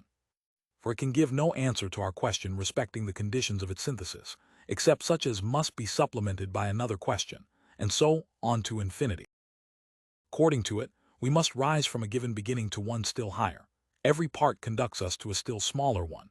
Every event is preceded by another event which is its cause, and the conditions of existence rest always upon other and still higher conditions, and find neither end nor basis in some self-subsistent thing as the primal being. 3. This side has also the advantage of popularity, and this constitutes no small part of its claim to favor. The common understanding does not find the least difficulty in the idea of the unconditioned beginning of all synthesis, accustomed, as it is, rather to follow our consequences than to seek for a proper basis for cognition. In the conception of an absolute first, moreover, the possibility of which it does not inquire into, it is highly gratified to find a firmly established point of departure for its attempts at theory, while in the restless and continuous ascent from the condition to the condition, always with one foot in the air, it can find no satisfaction. On the side of the antithesis, or empiricism in the determination of the cosmological ideas, 1. We cannot discover any such practical interest arising from pure principles of reason as morality and religion present. On the contrary, pure empiricism seems to empty them of all their power and influence. If there does not exist a supreme being distinct from the world, if the world is without beginning, consequently without a creator, if our wills are not free, and the soul is divisible and subject to corruption just like matter, the ideas and principles of morality lose all validity and fall with the transcendental ideas which constituted their theoretical support. 2. But empiricism, in compensation, holds out to reason, in its speculative interests, certain important advantages, far exceeding any that the dogmatist can promise us. For when employed by the empiricist, understanding is always upon its proper ground of investigation, the field of possible experience, the laws of which it can explore, and thus extend its cognition securely and with clear intelligence without being stopped by limits in any direction. Here can it and ought it to find and present to intuition its proper object, not only in itself, but in all its relations, or, if it employ conceptions, upon this ground it can always present the corresponding images in clear and unmistakable intuition. It is quite unnecessary for it to renounce the guidance of nature, to attach itself to ideas, the objects of which it cannot know, because, as mere intellectual entities, they cannot be presented in any intuition.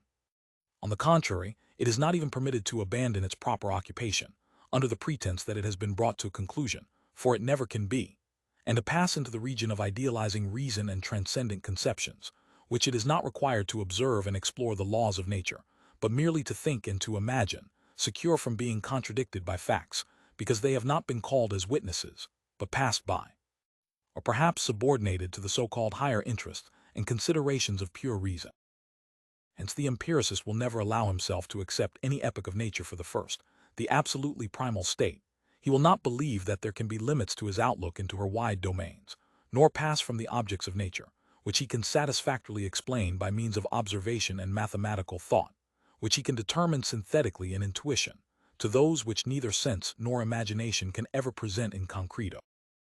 Will not concede the existence of a faculty in nature, operating independently of the laws of nature, a concession which would introduce uncertainty into the procedure of the understanding, which is guided by necessary laws to the observation of phenomena, nor, finally, will he permit himself to seek a cause beyond nature, inasmuch as we know nothing but it, and from it alone receive an objective basis for all our conceptions and instruction in the unvarying laws of things.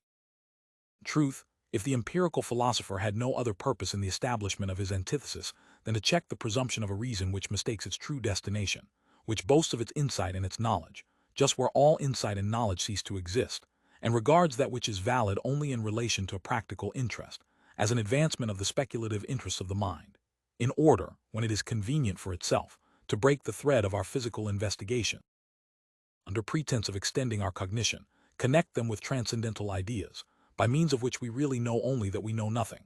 If, I say, the empiricist rested satisfied with this benefit, the principle advanced by him would be a maxim recommending moderation in the pretensions of reason and modesty in its affirmations, and at the same time would direct us to the right mode of extending the province of the understanding, by the help of the only true teacher, experience.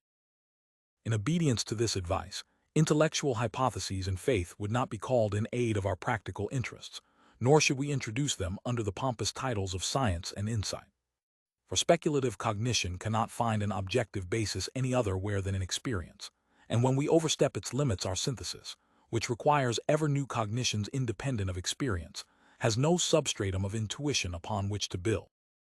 But if, as often happens, empiricism, in relation to ideas, becomes itself dogmatic and boldly denies that which is above the sphere of its phenomenal cognition, it falls itself into the error of intemperance, an error which is here all the more reprehensible, as thereby the practical interest of reason receives an irreparable injury.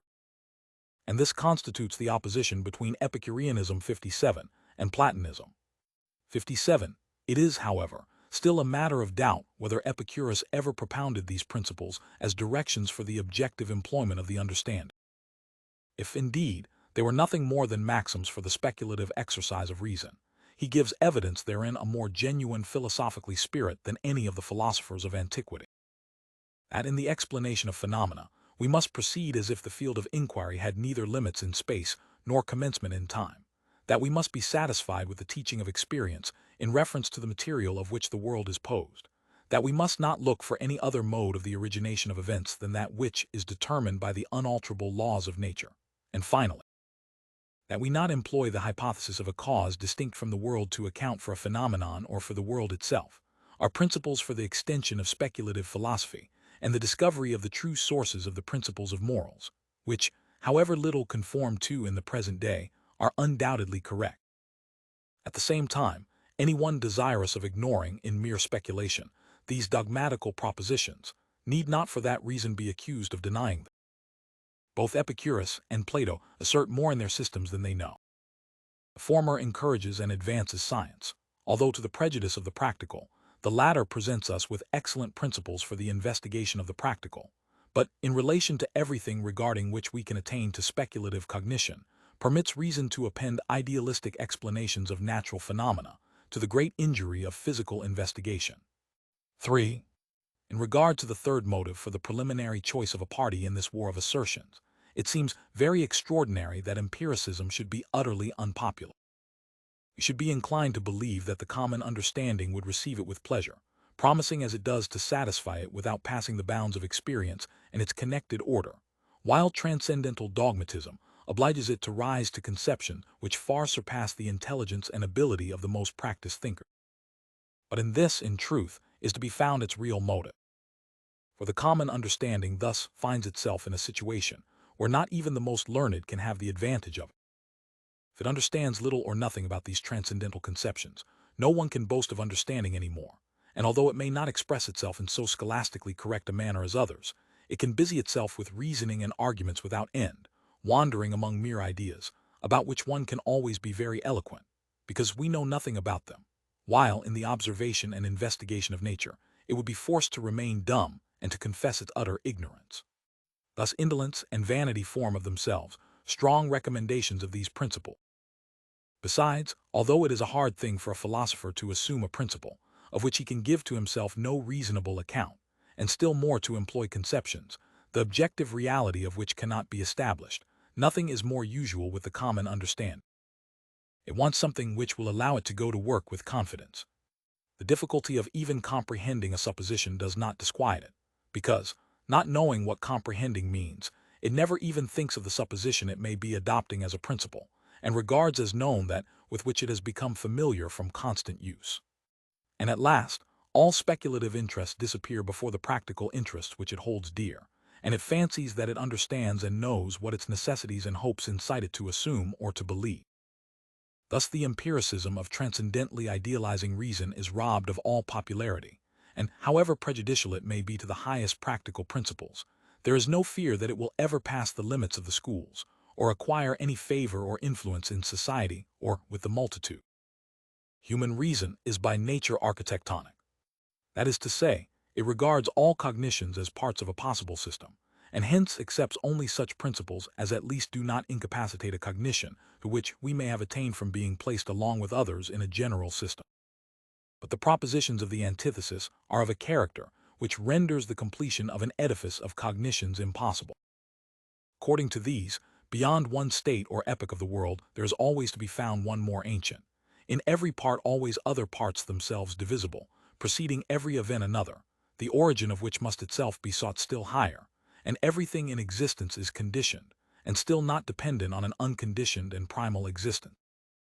As therefore, the antithesis will not concede the existence of a first beginning which might be available as a foundation, a complete edifice of cognition, in the presence of such hypothesis, is utterly impossible. Thus the architectonic interest of reason, which requires a unity, not empirical, but a priori and rational, forms a natural recommendation for the assertions of the thesis in our antinomy. But if anyone could free himself entirely from all considerations of interest, and weigh without partiality the assertions of reason, attending only to their content, irrespective of the consequences which follow from them, such a person, on the supposition that he knew no other way out of the confusion than to settle the truth of one or other of the conflicting doctrines, would live in a state of continual hesitation. Today, he would feel convinced that the human will is free. Tomorrow, considering the indissoluble chain of nature, he would look on freedom as a mere illusion and declare nature to be all in all. But if he were called to action, the play of the merely speculative reason would disappear like the shapes of a dream, and practical interest would dictate his choice of principle.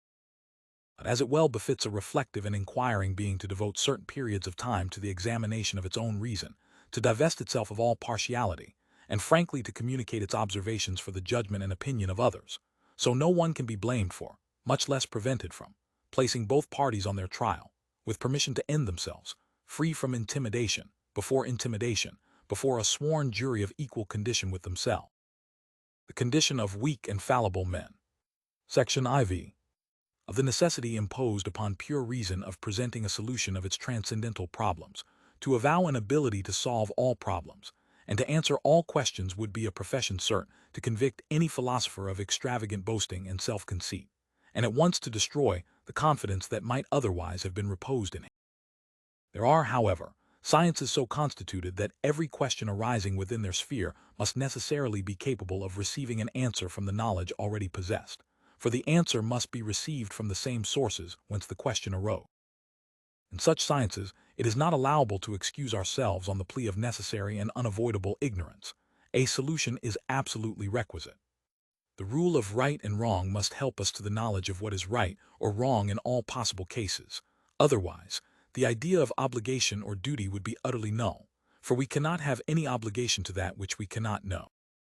On the other hand, in our investigations of the phenomena of nature, much must remain uncertain, and many questions continue insoluble, because what we know of nature is far from being sufficient to explain all the phenomena that are presented to our observation. Now the question is, whether there is in transcendental philosophy any question, relating to an object presented to pure reason, which is unanswerable by this reason, and whether we must regard the subject of the question as quite uncertain, so far as our knowledge extends, and must give it a place among those subjects, of which we have just so much conception as is sufficient to enable us to raise a question, faculty or materials failing us, however, when we attempt an answer. Now I maintain that, among all speculative cognition, the peculiarity of transcendental philosophy is that there is no question, relating to an object presented to pure reason, which is insoluble by this reason, and that the profession of unavoidable ignorance, the problem being alleged to be beyond the reach of our faculties, cannot free us from the obligation to present a complete and satisfactory answer. For the very conception which enables us to raise the question must give us the power of answering it, inasmuch as the object, as in the case of right and wrong, is not to be discovered out of the conception. But in transcendental philosophy, it is only the cosmological questions to which we can demand a satisfactory answer in relation to the constitution of their object, and the philosopher is not permitted to avail himself of the pretext of necessary ignorance and impenetrable obscurity. These questions relate solely to the cosmological idea. For the object must be given in experience, and the question relates to the adequateness of the object to an idea. If the object is transcendental and therefore itself unknown, if the question, for example, is whether the object, the something, the phenomenon of which, internal in ourselves, is thought, that is to say, the soul, is in itself a simple being, or whether there is a cause of all things, which is absolutely necessary, in such cases we are seeking for our idea an object, of which we may confess that it is unknown to us. We must not on that account assert that it is impossible. 58. The cosmological ideas alone possess the peculiarity that we can presuppose the object of them and the empirical synthesis requisite for the conception of that object to be given, and the question, which arises from these ideas, relates merely to the progress of this synthesis, insofar as it must contain absolute totality, which, however, is not empirical, as it cannot be given in any experience. Now, as the question here is solely in regard to a thing as the object of a possible experience, and not as a thing in itself, the answer to the transcendental cosmological question need not be sought out of the idea, for the question does not regard an object in itself. The question in relation to a possible experience is not what can be given in an experience in concreto, but what is contained in the idea to which the empirical synthesis must approximate. The question must therefore be capable of solution from the idea alone. For the idea is a creation of reason itself, which therefore cannot disclaim the obligation to answer or refer us to the unknown object. 58. The question, what is the constitution of a transcendental object, is unanswerable. We are unable to say what it is, but we can perceive that the question itself is nothing, because it does not relate to any object that can be presented to us. For this reason, we must consider all the questions raised in transcendental psychology as answerable and as really answered, for they relate to the transcendental subject of all internal phenomena, which is not itself phenomenon and consequently not given as an object, in which, moreover, none of the categories, and it is to them that the question is properly directed, find any conditions of its application. Here, therefore, is a case where no answer is the only proper answer. For a question regarding the constitution of a something which cannot be cogitated by any determined predicate, being completely beyond the sphere of objects and experience, is perfectly null and void. It is not so extraordinary, as it at first sight appears, that a science should demand and expect satisfactory answers to all the questions that may arise within its own sphere, questions domestici, although, up to a certain time, these answers may not have been discovered. There are, in addition to transcendental philosophy, only two pure sciences of reason, the one with a speculative, the other with a practical content, pure mathematics and pure ethics. Has anyone ever heard it alleged that, from our complete and necessary ignorance of the conditions, it is uncertain what exact relation the diameter of a circle bears to the circle in rational or irrational number? By the former, the sum cannot be given exactly, by the latter only approximately, and therefore we decide that the impossibility of a solution of the question is evident. Lambert presented us with a demonstration of this. In the general principles of morals there can be nothing uncertain, for the propositions are either utterly without meaning, or must originate solely in our rational conception. On the other hand, there must be in physical science an infinite number of conjectures, which can never become certainties, because the phenomena of nature are not given as objects dependent on our conception. The key to the solution of such questions cannot, therefore, be found in our conceptions or in pure thought, but must lie without us, and for that reason is in many cases not to be discovered, and consequently a satisfactory explanation cannot be expected. The questions of transcendental analytic, which relate to the deduction of our pure cognition, are not to be regarded as of the same kind as those mentioned above, for we are not at present treating of the certainty of judgments in relation to the origin of our conceptions, but only of that certainty in relation to objects. It cannot, therefore, escape the responsibility of at least a critical solution of the questions of reason, by complaints of the limited nature of our faculties, and the seemingly humble confession that it is beyond the power of our reason to decide whether the world has existed from all eternity or had a beginning, whether it is infinitely extended or enclosed within certain limits, whether anything in the world is simple, or whether everything must be capable of infinite divisibility, whether freedom can originate phenomena, or whether everything is absolutely dependent on the laws and order of nature, and finally, whether there exists a being that is completely unconditioned and necessary, or whether the existence of everything is conditioned and consequently dependent on something external to itself, and therefore in its own nature contingent. For all these questions relate to an object, which can be given nowhere else than in thought. This object is the absolutely unconditioned totality of the synthesis of phenomena. If the conceptions in our minds do not assist us to some certain result in regard to these problems, we must not defend ourselves on the plea that the object itself remains hidden from and unknown to us. For no such thing or object can be given. It is not to be found out of the idea in our mind. We must seek the cause of our failure in our idea itself, which is an insoluble problem, and in regard to which we obstinately assume that there exists a real object corresponding and adequate to it. A clear explanation of the dialectic which lies in our conception will very soon enable us to come to a satisfactory decision in regard to such a question. The pretext that we are unable to arrive at certainty in regard to these problems may be met with this question, which requires at least a plain answer. From what source do the ideas originate, the solution of which involves you in such difficulty? Are you seeking for an explanation of certain phenomena, and do you expect these ideas to give you the principles or the rules of this explanation? Let it be granted that all nature was laid open before you, that nothing was hid from your senses and your consciousness. Still, you could not cognize in concreto the object of your ideas in any experience. For what is demanded is not only this full and complete intuition, but also a complete synthesis and the consciousness of its absolute totality, and this is not possible by means of any empirical cognition.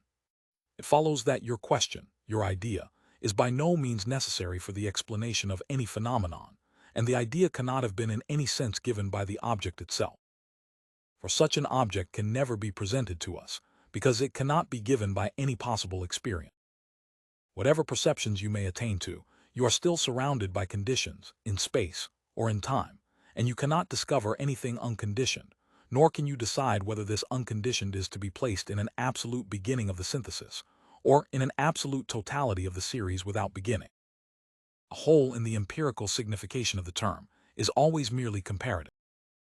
The absolute whole of quantity, the universe, of division, of derivation, of the condition of existence, with the question whether it is to be produced by finite or infinite synthesis, no possible experience can instruct us concerning. You will not, for example, be able to explain the phenomena of a body in the least degree better, whether you believe it to consist of simple or of composite parts, for a simple phenomenon, and just as little an infinite series of composition, can never be presented to your perception. Phenomena require and admit of explanation, only in so far as the conditions of that explanation are given in perception, but the sum total of that which is given in phenomena, considered as an absolute whole, is itself a perception, and we cannot therefore seek for explanations of this whole beyond itself, in other perception.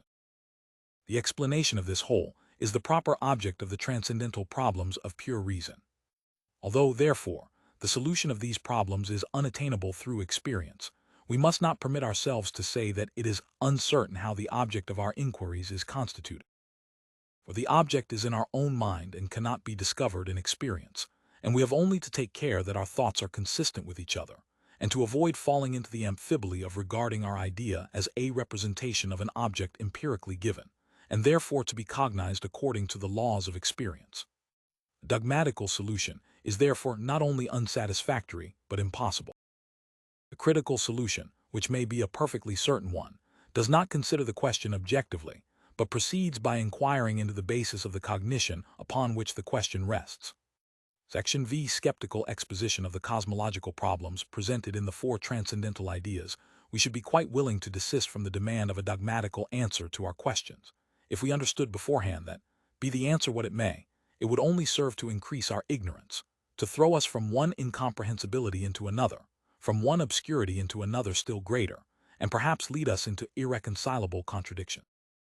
If a dogmatical affirmative or negative answer is demanded, is it at all prudent to set aside the probable grounds of a solution which lie before us, and to take into consideration what advantage we shall gain, if the answer is to favor the one side or the other? If it happens that in both cases the answer is mere nonsense, we have in this an irresistible summons to institute a critical investigation of the question, for the purpose of discovering whether it is based on a groundless presupposition and relates to an idea, the falsity of which would be more easily exposed in its application and consequences than in the mere representation of its content. This is the great utility of the skeptical mode of treating the questions addressed by pure reason to itself. By this method we easily rid ourselves of the confusions of dogmatism and establish in its place a temperate criticism, which, as a genuine cathartic, will successfully remove the presumptuous notions of philosophy and their consequence, the vain pretension to universal science. If then I could understand the nature of a cosmological idea and perceive, before I entered on the discussion of the subject at all, that, whatever side of the question regarding the unconditioned of the regressive synthesis of phenomena it favored, it must either be too great or too small for every conception of the understanding, I would be able to comprehend how the idea, which relates to an object of experience, an experience which must be adequate to and in accordance with a possible conception of the understanding, must be completely void and without significance, inasmuch as its object is inadequate, consider it as we may. And this is actually the case with all cosmological conceptions, which, for the reason above mentioned, involve reason, so long as it remains attached to them, in an unavoidable antinomy. For suppose, first, that the world has no beginning. In this case it is too large for our conception, for this conception, which consists in a successive regress, cannot overtake the whole eternity that has elapsed. Grant that it has a beginning, it is then too small for the conception of the understanding. For, as a beginning presupposes a time preceding, it cannot be unconditioned, and the law of the empirical employment of the understanding imposes the necessity of looking for a higher condition of time, and the world is, therefore, evidently too small for this law. The same is the case with the double answer to the question regarding the extent, in space, of the world. For if it is infinite and unlimited, it must be too large for every possible empirical conception. If it is finite and limited, we have a right to ask, what determines these limits? Void space is not a self-subsistent correlate of things, and cannot be a final condition, and still less an empirical condition, forming a part of a possible experience. For how can we have any experience or perception of an absolute void? But the absolute totality of the empirical synthesis requires that the unconditioned be an empirical conception. Consequently, a finite world is too small for our conception. Secondly, if every phenomenon, matter, in space consists of an infinite number of parts, the regress of the division is always too great for our conception, and if the division of space must cease with some member of the division, the simple, it is too small for the idea of the unconditioned. For the member at which we have discontinued our division still admits a regress to many more parts contained in the object. Thirdly, suppose that every event in the world happens in accordance with the laws of nature. The causality of a cause must itself be an event, and necessitates a regress to a still higher cause, and consequently the unceasing prolongation of the series of conditions a part priori. Operative nature is therefore too large for every conception we can form in the synthesis of cosmical events. If we admit the existence of spontaneously produced events, that is, of free agency, we are driven, in our search for sufficient reasons, on an unavoidable law of nature, and are compelled to appeal to the empirical law of causality, and we find that any such totality of connection in our synthesis is too small for our necessary empirical conception.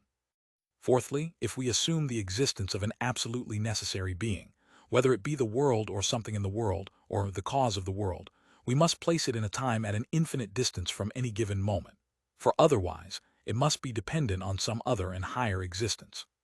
Such an existence is, in this case, too large for our empirical conception, and unattainable by the continued regress of any synthesis. But if we believe that everything in the world, be it condition or conditioned, is contingent, every given existence is too small for our conception. For in this case, we are compelled to seek for some other existence upon which the former depends. We have said that in all these cases, the cosmological idea is either too great or too small for the empirical regress in a synthesis, and consequently for every possible conception of the understanding. Why did we not express ourselves in a manner exactly the reverse of this, and instead of accusing the cosmological idea of overstepping, or of falling short of its true aim, possible experience, say that, in the first case, the empirical conception is always too small for the idea, and in the second too great, and thus attach the blame of these contradictions to the empirical regress? The reason is this. Possible experience can alone give reality to our conceptions. Without it, a conception is merely an idea, without truth or relation to an object.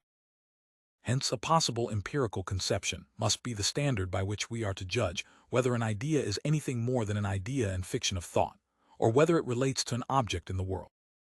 If we say of a thing that in relation to some other thing it is too large or too small, the former is considered as existing for the sake of the latter, and requiring to be adapted to it. Among the trivial subjects of discussion in the old schools of dialectics was this question: if a ball cannot pass through a hole, shall we say that the ball is too large or the hole too small? In this case, it is indifferent what expression we employ, for we do not know which exists for the sake of the other. On the other hand, we cannot say, the man is too long for his coat, but the coat is too short for the man. We are thus led to the well-founded suspicion that the cosmological ideas, and all the conflicting sophistical assertions connected with them, are based upon a false and fictitious conception of the mode in which the object of these ideas is presented to us, and this suspicion will probably direct us how to expose the illusion that has so long led us astray from the truth. Section VI. Transcendental idealism as the key to the solution of pure cosmological dialectic in the transcendental aesthetic, we prove that everything intuited in space and time, all objects of a possible experience, are nothing but phenomena, that is, mere representations, and that these, as presented to us, as extended bodies or as series of changes, have no self-subsistent existence apart from human thought. This doctrine I call Transcendental Idealism. 59. The realist in the transcendental sense regards these modifications of our sensibility, these mere representations, as things subsisting in themselves. 59. I have elsewhere termed this theory formal idealism, to distinguish it from material idealism, which doubts or denies the existence of external things. To avoid ambiguity, it seems advisable in many cases to employ this term instead of that mentioned in the text. It would be unjust to accuse us of holding the long-decried theory of empirical idealism, which, while admitting the reality of space, denies, or at least doubts, the existence of bodies extended in it, and thus leaves us without a sufficient criterion of reality and illusion. Supporters of this theory find no difficulty in admitting the reality of the phenomena of the internal sense in time. Nay, they go the length of maintaining that this internal experience is of itself a sufficient proof of the real existence of its object as a thing in itself. Transcendental idealism allows that the objects of external intuition, as intuited in space, and all changes in time, as represented by the internal sense, are real. For, as space is the form of that intuition which we call external, and without objects in space, no empirical representation could be given us, we can and ought to regard extended bodies in it as real. The case is the same with representations in time. But time and space, with all phenomena therein, are not in themselves things. They are nothing but representations, and cannot exist out of and apart from the mind. Nay, the sensuous internal intuition of the mind, as the object of consciousness, the determination of which is represented by the succession of different states in time, is not the real, proper self, as it exists in itself, not the transcendental subject, but only a phenomenon which is presented to the sensibility of this, to us, unknown being. This internal phenomenon cannot be admitted to be a self-subsisting thing, for its condition is time, and time cannot be the condition of a thing in itself. But the empirical truth of phenomena in space and time is guaranteed beyond the possibility of doubt, and sufficiently distinguished from the illusion of dreams or fancy, although both have a proper and thorough connection in an experience according to empirical law.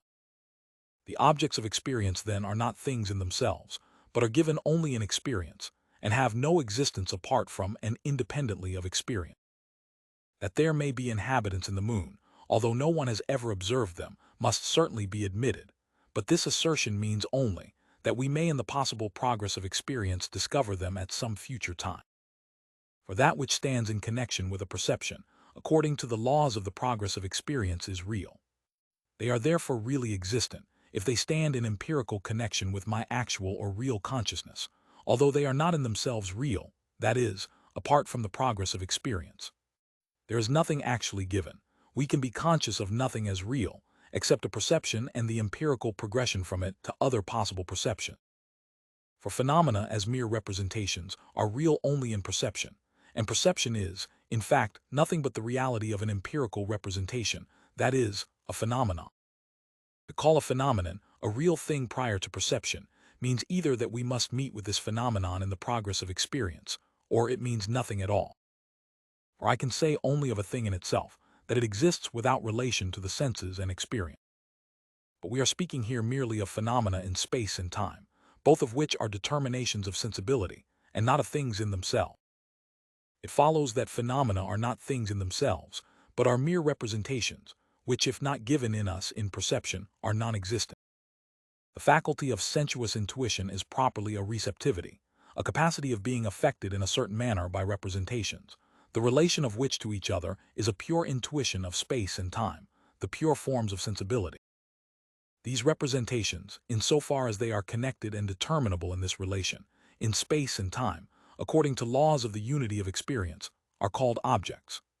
The non-sensuous cause of these representations is completely unknown to us, and hence cannot be intuited as an object. For such an object could not be represented either in space or in time, and without these conditions intuition or representation is impossible. We may, at the same time, term the non-sensuous cause of phenomena the transcendental object, but merely as a mental correlate to sensibility, considered as a receptivity. This transcendental object, we may attribute the whole connection and extent of our possible perception, and say that it is given and exists in itself prior to all experience. But the phenomena corresponding to it are not given as things in themselves, but in experience alone. For they are mere representations, receiving from perceptions alone significance and relation to a real object, under the condition that this or that perception, indicating an object, is in complete connection with all others in accordance with the rules of the unity of experience. Thus we can say, the things that really existed in past time are given in the transcendental object of experience. But these are to me real objects, only in so far as I can represent to my own mind that a regressive series of possible perceptions, following the indications of history or the footsteps of cause and effect, in accordance with empirical laws, that, in one word, the course of the world conducts us to an elapsed series of time as the condition of the present time. This series in past time is represented as real, not in itself, but only in connection with a possible experience. Thus, when I say that certain events occurred in past time, I merely assert the possibility of prolonging the chain of experience, from the present perception, upwards to the conditions that determine it according to time. If I represent to myself all objects existing in all space and time, I do not thereby place these in space and time prior to all experience. On the contrary, such a representation is nothing more than the notion of a possible experience, in its absolute completeness. In experience alone are those objects, which are nothing but representations given. But when I say they existed prior to my experience, this means only that I must begin with the perception present to me and follow the track indicated, until I discover them in some part or region of experience. The cause of the empirical condition of this progression, and consequently at what member therein I must stop, and at what point in the regress I am to find this member, is transcendental, and hence necessarily incognizable. But with this we have not to do. Our concern is only with the law of progression in experience, in which objects, that is, phenomena, are given. It is a matter of indifference whether I say, I may in the progress of experience discover stars at 100 times greater distance than the most distant of those now visible, or stars at this distance may be met in space, although no one has or ever will discover them. For if they are given as things in themselves, without any relation to possible experience, they are for me non-existent, consequently, are not objects, for they are not contained in the regressive series of experience. But if these phenomena must be employed in the construction or support of the cosmological idea of an absolute whole, and when we are discussing a question that oversteps the limits of possible experience, the proper distinction of the different theories of the reality of sensuous objects is of great importance, in order to avoid the illusion which must necessarily arise from the misinterpretation of our empirical conception. Section VII. Critical solution of the cosmological problem. The antinomy of pure reason is based upon the following dialectical argument. If that which is conditioned is given, the whole series of its conditions is also given, but sensuous objects are given as conditioned, consequently. This syllogism, the major of which seems so natural and evident, introduces as many cosmological ideas as there are different kinds of conditions in the synthesis of phenomena, in so far as these conditions constitute a series. These ideas require absolute totality in the series, and thus place reason in inextricable embarrassment. Before proceeding to expose the fallacy in this dialectical argument, it will be necessary to have a correct understanding of certain conceptions that appear in it.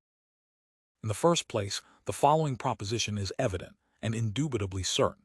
If the conditioned is given, a regress in the series of all its conditions is thereby imperatively required.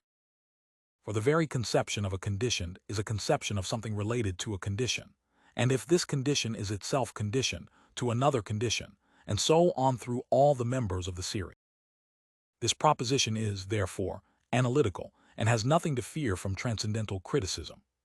It is a logical postulate of reason to pursue, as far as possible, the connection of a conception with its condition. If in the second place, both the conditioned and the condition are things in themselves, and if the former is given, not only is the regress to the latter requisite, but the latter is really given with the former. Now, as this is true of all the members of the series, the entire series of conditions, and with them the unconditioned, is at the same time given in the very fact of the conditioned, the existence of which is possible only in and through that series being given. In this case, the synthesis of the conditioned with its condition is a synthesis of the understanding merely, which represents things as they are, without regarding whether and how we can cognize them. But if I have to do with phenomena, which, in their character of mere representations, are not given, if I do not attain to a cognition of them, in other words, to themselves, for they are nothing more than empirical cognitions, I am not entitled to say, if the conditioned is given, all its conditions as phenomena are also given. I cannot, therefore, from the fact of a condition being given, infer the absolute totality of the series of its conditions. For phenomena are nothing but an empirical synthesis in apprehension or perception, and are therefore given only in it. Now, in speaking of phenomena, it does not follow that, if the conditioned is given, the synthesis which constitutes its empirical condition is also thereby given and presupposed. Such a synthesis can be established only by an actual regress in the series of conditions. But we are entitled to say in this case that a regress to the conditions of a conditioned, in other words, that a continuous empirical synthesis is enjoined, that, if the conditions are not given, they are at least required, and that we are certain to discover the conditions in this regress. We can now see that the major, in the above cosmological syllogism, takes the conditioned in the transcendental signification which it has in the pure category, while the minor speaks of it in the empirical signification which it has in the category as applied to phenomena. There is, therefore, a dialectical fallacy in the syllogism, a sophisma figurae dictionis. But this fallacy is not a consciously devised one, but a perfectly natural illusion of the common reason of man. For when a thing is given as conditioned, we presuppose in the major its conditions and their series, unperceived, as it were, and unseen, because this is nothing more than the logical requirement of complete and satisfactory premises for a given conclusion. In this case, time is altogether left out in the connection of the condition with the condition. They are supposed to be given in themselves, and contemporaneously. It is, moreover, just as natural to regard phenomena in the minor, as things in themselves and as objects presented to the pure understanding, as in the major, in which complete abstraction was made of all conditions of intuition. But it is under these conditions alone that objects are given. Now we overlooked a remarkable distinction between the conception, the synthesis of the conditioned with its condition, and the complete series of the latter in the major, are not limited by time, and do not contain the conception of succession. On the contrary, the empirical synthesis and the series of conditions in the phenomenal world, subsumed in the minor, are necessarily successive and given in time alone. It follows that I cannot presuppose in the minor, as I did in the major, the absolute totality of the synthesis and of the series therein represented. For in the major, all the members of the series are given as things in themselves, without any limitations or conditions of time, while in the minor they are possible only in and through a successive regress, which cannot exist, except it be actually carried into execution in the world of phenomena. After this proof of the viciousness of the argument commonly employed in maintaining cosmological assertions, both parties may now be justly dismissed, as advancing claims without grounds or title. But the process has not been ended by convincing them that one or both were in the wrong, and had maintained an assertion which was without valid grounds of proof. Nothing seems to be clearer than that if one maintains the world has a beginning, and another, the world has no beginning, one of the two must be right. But it is likewise clear that, if the evidence on both sides is equal, it is impossible to discover on what side the truth lies, and the controversy continues, although the parties have been recommended to peace before the tribunal of reason.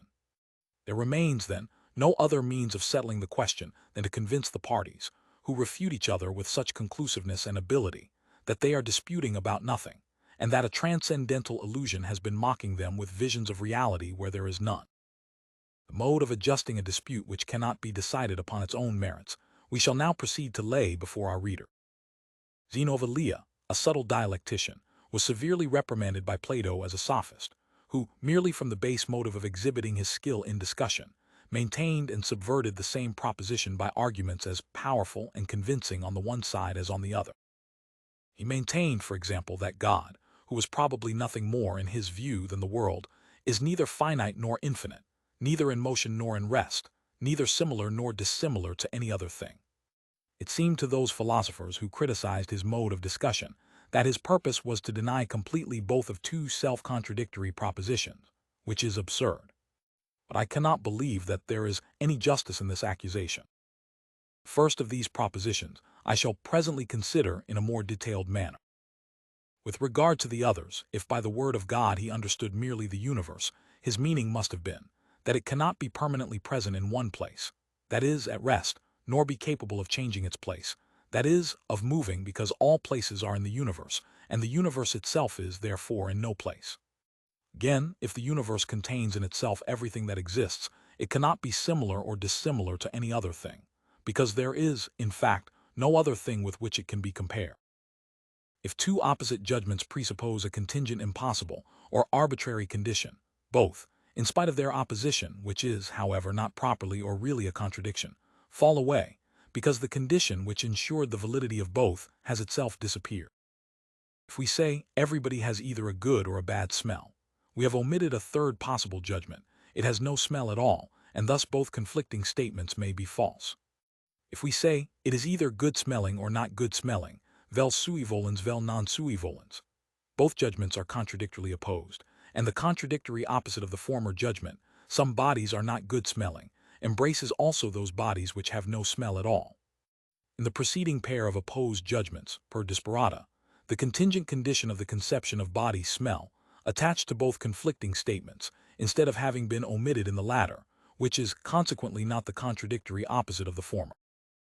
If accordingly we say, the world is either infinite in extension, or it is not infinite non est infinitus, and if the former proposition is false, its contradictory opposite, the world is not infinite, must be true. And thus I should deny the existence of an infinite, without, however, affirming the existence of a finite world.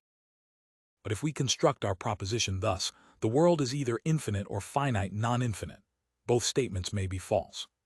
Or in this case, we consider the world as per se determined in regard to quantity, and while in the one judgment we deny its infinite and consequently, perhaps, its independent existence, in the other we append to the world, regarded as a thing in itself, a certain determination, that of finitude, and the latter may be false as well as the former, if the world is not given as a thing in itself, and thus neither as finite nor as infinite in quantity.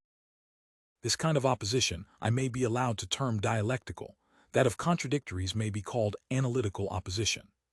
Thus then, of two dialectically opposed judgments both may be false, from the fact that the one is not a mere contradictory of the other, but actually announces more than is requisite for a full and complete contradiction.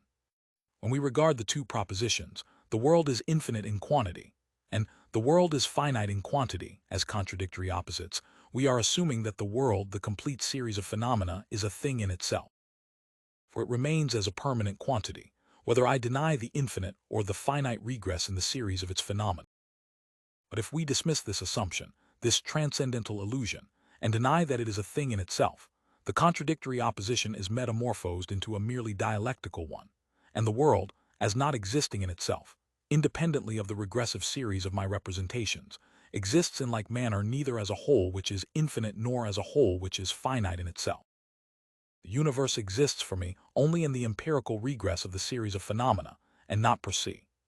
If then it is always conditioned, it is never completely or as a whole, and it is therefore not an unconditioned whole and does not exist as such, either with an infinite or with a finite quantity. What we have here said of the first cosmological idea, that of the absolute totality of quantity in phenomena, applies also to the others. The series of conditions is discoverable only in the regressive synthesis itself, and not in the phenomenon considered as a thing in itself, given prior to all regress. Hence I am compelled to say, the aggregate of parts in a given phenomenon is in itself neither finite nor infinite, and these parts are given only in the regressive synthesis of decomposition, a synthesis which is never given in absolute completeness, either as finite or as infinite. The same is the case with the series of subordinated causes, or of the conditioned up to the unconditioned and necessary existence, which can never be regarded as in itself, and in its totality, either as finite or as infinite, because, as a series of subordinate representations, it subsists only in the dynamical regress and cannot be regarded as existing previously to this regress, or as a self-subsistent series of things. Thus the antinomy of pure reason in its cosmological ideas disappears. For the above demonstration has established the fact that it is merely the product of a dialectical and illusory opposition, which arises from the application of the idea of absolute totality, admissible only as a condition of things in themselves, to phenomena which exist only in our representations, and when constituting a series, in a successive regress.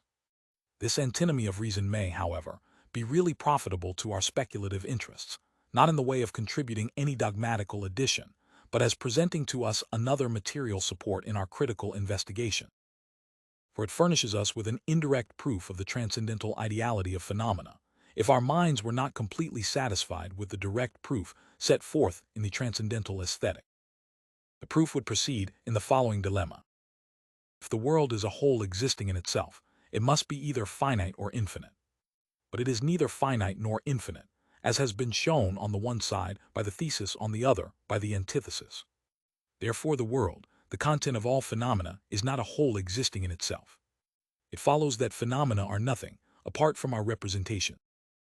And this is what we mean by transcendental ideality. This remark is of some importance. It enables us to see that the proofs of the fourfold antinomy are not mere sophistries, are not fallacious, but grounded on the nature of reason, and valid, under the supposition that phenomena are things in themselves. The opposition of the judgments which follow makes it evident that a fallacy lay in the initial supposition, and thus helps us to discover the true constitution of objects of sense. This transcendental dialectic does not favor skepticism, although it presents us with a triumphant demonstration of the advantages of the skeptical method, the great utility of which is apparent in the antinomy, where the arguments of reason were allowed to confront each other in undiminished force. And although the result of these conflicts of reason is not what we expected, although we have obtained no positive dogmatical addition to metaphysical science, we have still reaped a great advantage in the correction of our judgments on these subjects of thought. Section VI. Regulative principle of pure reason in relation to the cosmological ideas.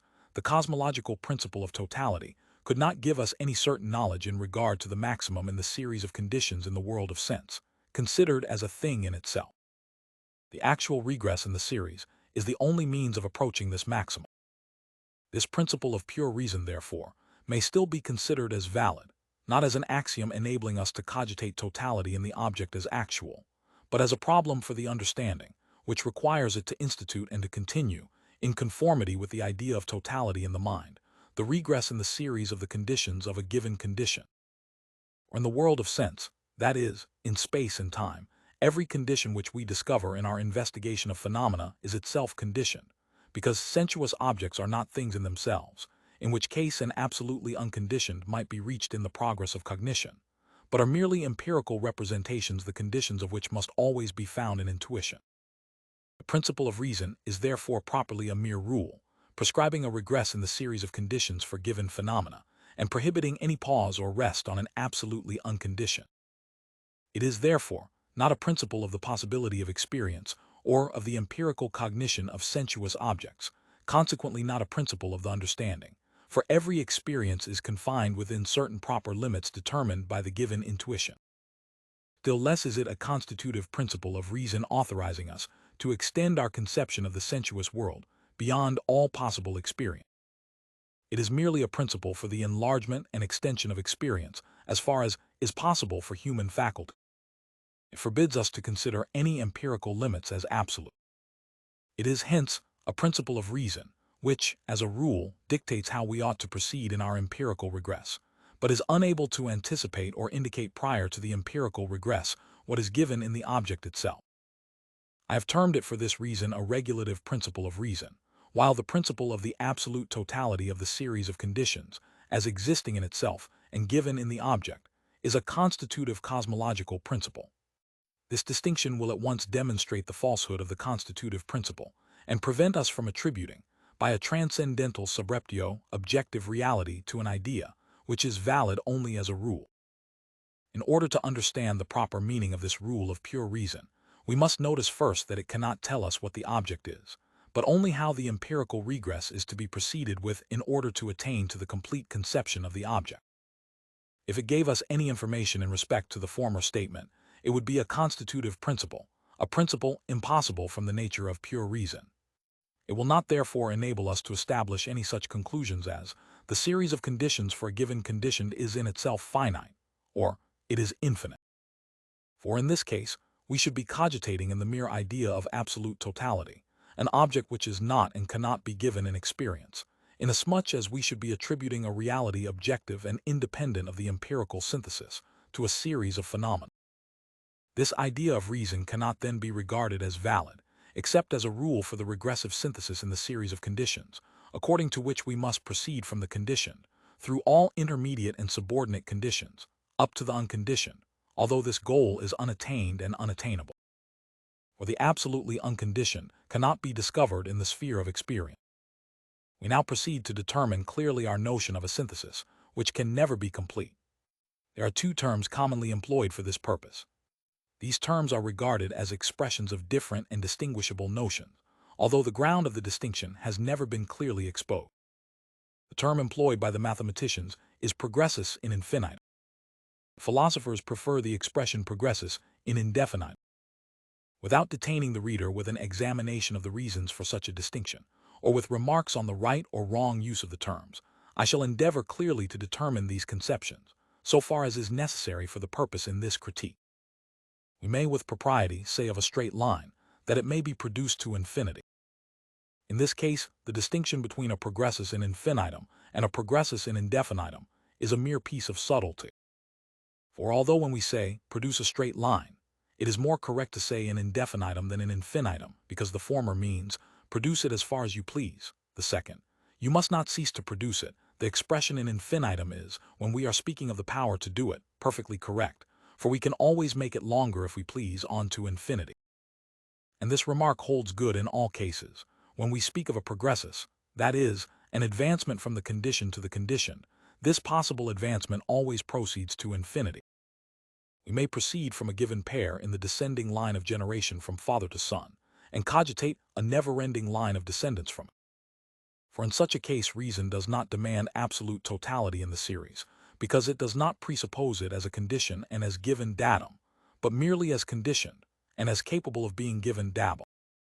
Very different is the case with the problem, how far the regress which ascends from the given condition to the conditions must extend, whether I can say, it is a regress in infinitum, or only in indefinitum, and whether, for example, setting out from the human beings at present alive in the world, I may ascend in the series of their ancestors in infinitum, or whether all that can be said is, that so far as I have proceeded, I have discovered no empirical ground for considering the series limited, so that I am justified, and indeed, compelled to search for ancestors still further back, although I am not obliged by the idea of reason to presuppose them. My answer to this question is, if the series is given in empirical intuition as a whole, the regress in the series of its internal conditions proceeds in infinitum, but if only one member of the series is given, from which the regress is to proceed to absolute totality, the regress is possible only in indefinitum. For example, the division of a portion of matter given within certain limits, of a body, that is, proceeds in infinitum. For, as the condition of this whole is its part, and the condition of the part a part of the part, and so on, and as in this regress of decomposition, an unconditioned indivisible member of the series of conditions is not to be found, there are no reasons or grounds in experience for stopping in the division. But on the contrary, the more remote members of the division are actually and empirically given prior to this division. That is to say, the division proceeds to infinity. On the other hand, the series of ancestors of any given human being is not given, in its absolute totality, in any experience, and yet the regress proceeds from every genealogical member of this series to one still higher, and does not meet with any empirical limit presenting an absolutely unconditioned member of the series. But as the members of such a series are not contained in the empirical intuition of the whole, prior to the regress, this regress does not proceed to infinity, but only in indefinitum, that is, we are called upon to discover other and higher members, which are themselves always conditioned. In neither case, the regressus in infinitum, nor the regressus in indefinitum, is the series of conditions to be considered as actually infinite in the object itself. This might be true of things in themselves, but it cannot be asserted of phenomena, which, as conditions of each other, are only given in the empirical regress itself. Hence, the question no longer is, what is the quantity of this series of conditions in itself? Is it finite or infinite? For it is nothing in itself, but how is the empirical regress to be commenced, and how far ought we to proceed with it? And here a signal distinction in the application of this rule becomes apparent. If the whole is given empirically, it is possible to recede in the series of its internal conditions to infinity. But if the whole is not given and can only be given by and through the empirical regress, I can only say, it is possible to infinity to proceed to still higher conditions in the series. In the first case, I am justified in asserting that more members are empirically given in the object than I attain to in the regress of decomposition. In the second case, I am justified only in saying that I can always proceed further in the regress, because no member of the series is given as absolutely conditioned, and thus a higher member is possible, and an inquiry with regard to it is necessary. In the one case, it is necessary to find other members of the series.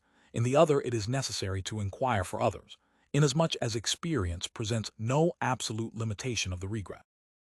For either you do not possess a perception which absolutely limits your empirical regress, and in this case the regress cannot be regarded as complete, or you do possess such a limitative perception, in which case it is not a part of your series, for that which limits must be distinct from that which is limited by it, and it is incumbent you to continue your regress up to this condition, and so on. These remarks will be placed in their proper light by their application in the following section. Section IX.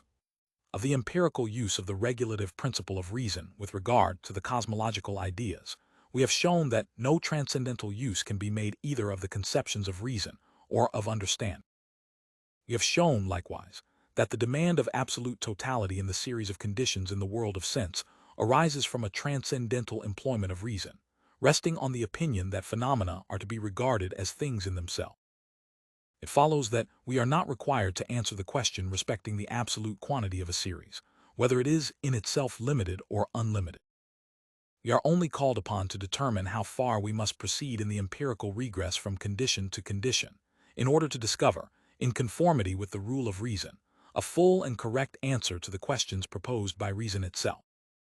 This principle of reason is hence valid only as a rule for the extension of a possible experience, its invalidity as a principle constitutive of phenomena in themselves having been sufficiently demonstrated. And thus, too, the antinomial conflict of reason with itself is completely put an end to, inasmuch as we have not only presented a critical solution of the fallacy lurking in the opposite statements of reason, but have shown the true meaning of the ideas which gave rise to these statements. The dialectical principle of reason has, therefore, been changed into a doctrinal principle. But in fact, if this principle, in the subjective signification which we have shown to be its only true sense, may be guaranteed as a principle of the unceasing extension of the employment of our understanding, its influence and value are just as great as if it were an axiom for the a priori determination of objects. For such an axiom could not exert a stronger influence on the extension and rectification of our knowledge, otherwise than by procuring for the principles of the understanding the most widely expanded employment in the field of experience. Solution of the cosmological idea of the totality of the composition of phenomena in the universe here, as well as in the case of the other cosmological problems. The ground of the regulative principle of reason is the proposition that in our empirical regress no experience of an absolute limit, and consequently no experience of a condition, which is itself absolutely unconditioned, is discoverable. And the truth of this proposition itself rests upon the consideration that such an experience must represent to us phenomena as limited by nothing or the mere void, on which our continued regress by means of perception must abut, which is impossible. Now this proposition, which declares that every condition attained in the empirical regress must itself be considered empirically conditioned, contains the rule in terminis, which requires me, to whatever extent I may have proceeded in the ascending series, always to look for some higher member in the series, whether this member is to become known to me through experience or not. Nothing further is necessary, then, for the solution of the first cosmological problem, than to decide whether, in the regress to the unconditioned quantity of the universe, as regards space and time, this never-limited ascent ought to be called a regressus in infinitum or indefinitum. General representation which we form in our minds of the series of all past states or conditions of the world, or of all the things which at present exist in it, is itself nothing more than a possible empirical regress, which is cogitated, although in an undetermined manner in the mind, and which gives rise to the conception of a series of conditions for a given object. 60. Now I have a conception of the universe, but not an intuition, that is, not an intuition of it as a whole.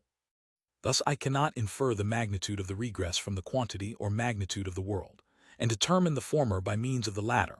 On the contrary, I must first of all form a conception of the quantity or magnitude of the world from the magnitude of the empirical regress. But of this regress I know nothing more than that I ought to proceed from every given member of the series of conditions to one still higher. But the quantity of the universe is not thereby determined, and we cannot affirm that this regress proceeds in infinitum. Such an affirmation would anticipate the members of the series which have not yet been reached, and represent the number of them as beyond the grasp of any empirical synthesis. It would consequently determine the cosmical quantity prior to the regress, although only in a negative manner, which is impossible. For the world is not given in its totality in any intuition. Consequently, its quantity cannot be given prior to the regress. It follows that we are unable to make any declaration respecting the cosmical quantity in itself, not even that the regress in it is a regress in infinitum. We must only endeavor to attain to a conception of the quantity of the universe, in conformity with the rule which determines the empirical regress in it. But this rule merely requires us never to admit an absolute limit to our series, how far soever we may have proceeded in it, but always, on the contrary, to subordinate every phenomenon to some other as its condition, and consequently to proceed to this higher phenomenon. Such a regress is, therefore, the regressus in indefinitum, which, as not determining a quantity in the object, is clearly distinguishable from the regressus in infinitum. 60. The cosmical series can neither be greater nor smaller than the possible empirical regress, upon which its conception is based.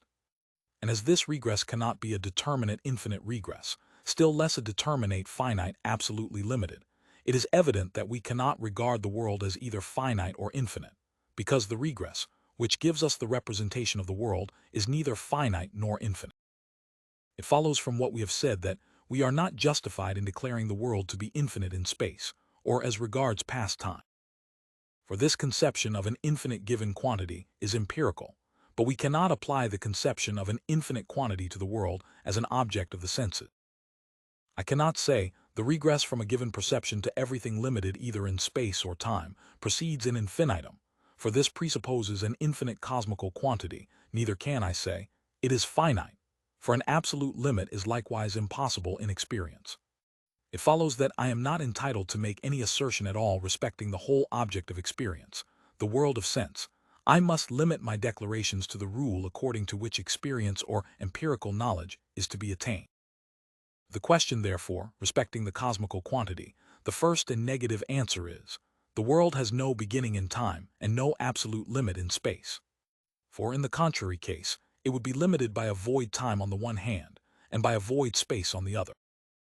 Now, since the world, as a phenomenon, cannot be thus limited in itself, for a phenomenon is not a thing in itself, it must be possible for us to have a perception of this limitation by a void time and a void space. But such a perception, such an experience is impossible because it has no content. Consequently, an absolute cosmical limit is empirically, and therefore absolutely, impossible. 6161. The reader will remark that the proof presented above is very different from the dogmatical demonstration given in the antithesis of the first antinomy. In that demonstration, it was taken for granted that the world is a thing in itself, given in its totality prior to all regress, and a determined position in space and time was denied to it if it was not considered as occupying all time and all space. Hence our conclusion differed from that given above, for we inferred in the antithesis the actual infinity of the world. From this follows the affirmative answer. The regress in the series of phenomena, as a determination of the cosmical quantity, proceeds in indefinitum. This is equivalent to saying, the world of sense has no absolute quantity, but the empirical regress, through which alone the world of sense is presented to us on the side of its conditions, rests upon a rule which requires it to proceed from every member of the series, as conditioned, to one still more remote, whether through personal experience, or by means of history, or the chain of cause and effect. Not to cease at any point in this extension of the possible empirical employment of the understanding. And this is the proper and only use which reason can make of its principle. The above rule does not prescribe an unceasing regress in one kind of phenomenon. It does not, for example, forbid us, in our ascent from an individual human being through the line of his ancestors, to expect that we shall discover at some point of the regress a primeval pair, or to admit, in the series of heavenly bodies, a sun at the farthest possible distance from some center. All that it demands is a perpetual progress from phenomena to phenomena, even although an actual perception is not presented by them, as in the case of our perceptions being so weak as that we are unable to become conscious of them, since they, nevertheless, belong to possible experience. Every beginning is in time, and all limits to extension are in space. But space and time are in the world of sense. Consequently, phenomena in the world are conditionally limited, but the world itself is not limited, either conditionally or unconditionally. For this reason, And because neither the world nor the cosmical series of conditions to a given condition can be completely given, our conception of the cosmical quantity is given only in and through the regress and not prior to it, in a collective intuition. But the regress itself is really nothing more than the determining of the cosmical quantity, and cannot therefore give us any determined conception of it, still less a conception of a quantity which is, in relation to a certain standard, infinite. The regress does not, therefore, proceed to infinity, an infinity given, but only to an indefinite extent, for the of presenting to us a quantity, realized only in and through the regress itself. Aye. Solution of the cosmological idea of the totality of the division of a whole given in intuition. When I divide a whole which is given in intuition, I proceed from a condition to its condition. The division of the parts of the whole, subdivisio or decompositio, is a regress in the series of these conditions. The absolute totality of this series would be actually attained and given to the mind, if the regress could arrive at simple parts. But if all the parts in a continuous decomposition are themselves divisible, the division, that is to say, the regress, proceeds from the condition to its conditions in infinitum, because the conditions, the parts, are themselves contained in the condition, and as the latter is given in a limited intuition, the former are all given along with it. This regress cannot, therefore, be called a regressus in indefinitum, as happened in the case of the preceding cosmological idea, the regress in which proceeded from the condition to the conditions not given contemporaneously and along with it, but discoverable only through the empirical regress. We are not, however, entitled to affirm of a whole of this kind, which is divisible in infinitum, that it consists of an infinite number of parts. For although all the parts are contained in the intuition of the whole division is not contained therein. The division is contained only in the progressing decomposition, in the regress itself, which is the condition of the possibility and actuality of the series. Now, as this regress is infinite, all the members' parts to which it attains must be contained in the given whole as an aggregate. But the complete series of division is not contained therein. For this series, being infinite in succession and always incomplete, cannot represent an infinite number of members, and still less a composition of these members into a whole. To apply this remark to space, every limited part of space presented to intuition is a whole, the parts of which are always spaces, to whatever extent subdivided. Every limited space is hence divisible to infinity. Let us again apply the remark to an external phenomenon enclosed in limits, that is, a body. The divisibility of a body rests upon the divisibility of space, which is the condition of the possibility of the body as an extended whole. A body is consequently divisible to infinity, though it does not, for that reason, consist of an infinite number of parts. It certainly seems that, as a body must be cogitated as substance in space, the law of divisibility would not be applicable to it as substance. For we may and ought to grant, in the case of space, that division or decomposition to any extent never can utterly annihilate composition, that is to say, the smallest part of space must still consist of spaces, otherwise space would entirely cease to exist, which is impossible. The assertion, on the other hand, that when all composition in matter is annihilated in thought, nothing remains, does not seem to harmonize with the conception of substance, which must be properly the subject of all composition and must remain, even after the conjunction of its attributes in space, which constituted a body, is annihilated in thought. But this is not the case with substance in the phenomenal world, which is not a thing in itself cogitated by the pure category. Phenomenal substance is not an absolute subject. It is merely a permanent sensuous image, and nothing more than an intuition, in which the unconditioned is not to be found. But although this rule of progress to infinity is legitimate and applicable to the subdivision of a phenomenon, as a mere occupation or filling of space, it is not applicable to a whole consisting of a number of distinct parts and constituting a quantum discretum, that is to say, an organized body. It cannot be admitted that every part in an organized whole is itself organized, and that, in analyzing it to infinity, we must always meet with organized parts, although we may allow that the parts of the matter which we decompose in infinitum may be organized. For the infinity of the division of a phenomenon in space rests altogether on the fact that the divisibility of a phenomenon is given only in and through this infinity. That is, an undetermined number of parts is given, while the parts themselves are given and determined only in and through the subdivision. In a word, the infinity of the division necessarily presupposes that the whole is not already divided in C. Hence our division determines a number of parts in the whole, a number which extends just as far as the actual regress in the division, while, on the other hand, the very notion of a body organized to infinity represents the whole as already and in itself divided.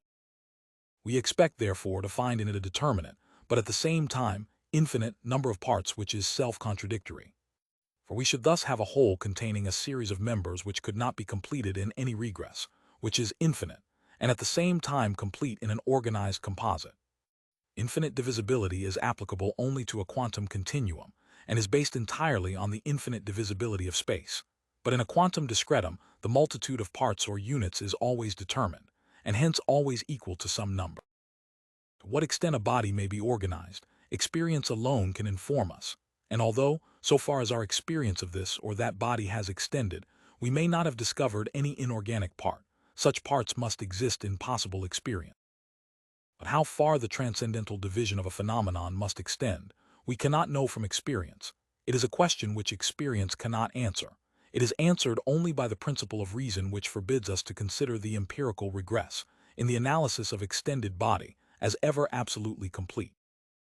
Concluding remark on the solution of the transcendental mathematical ideas, and introductory to the solution of the dynamical idea.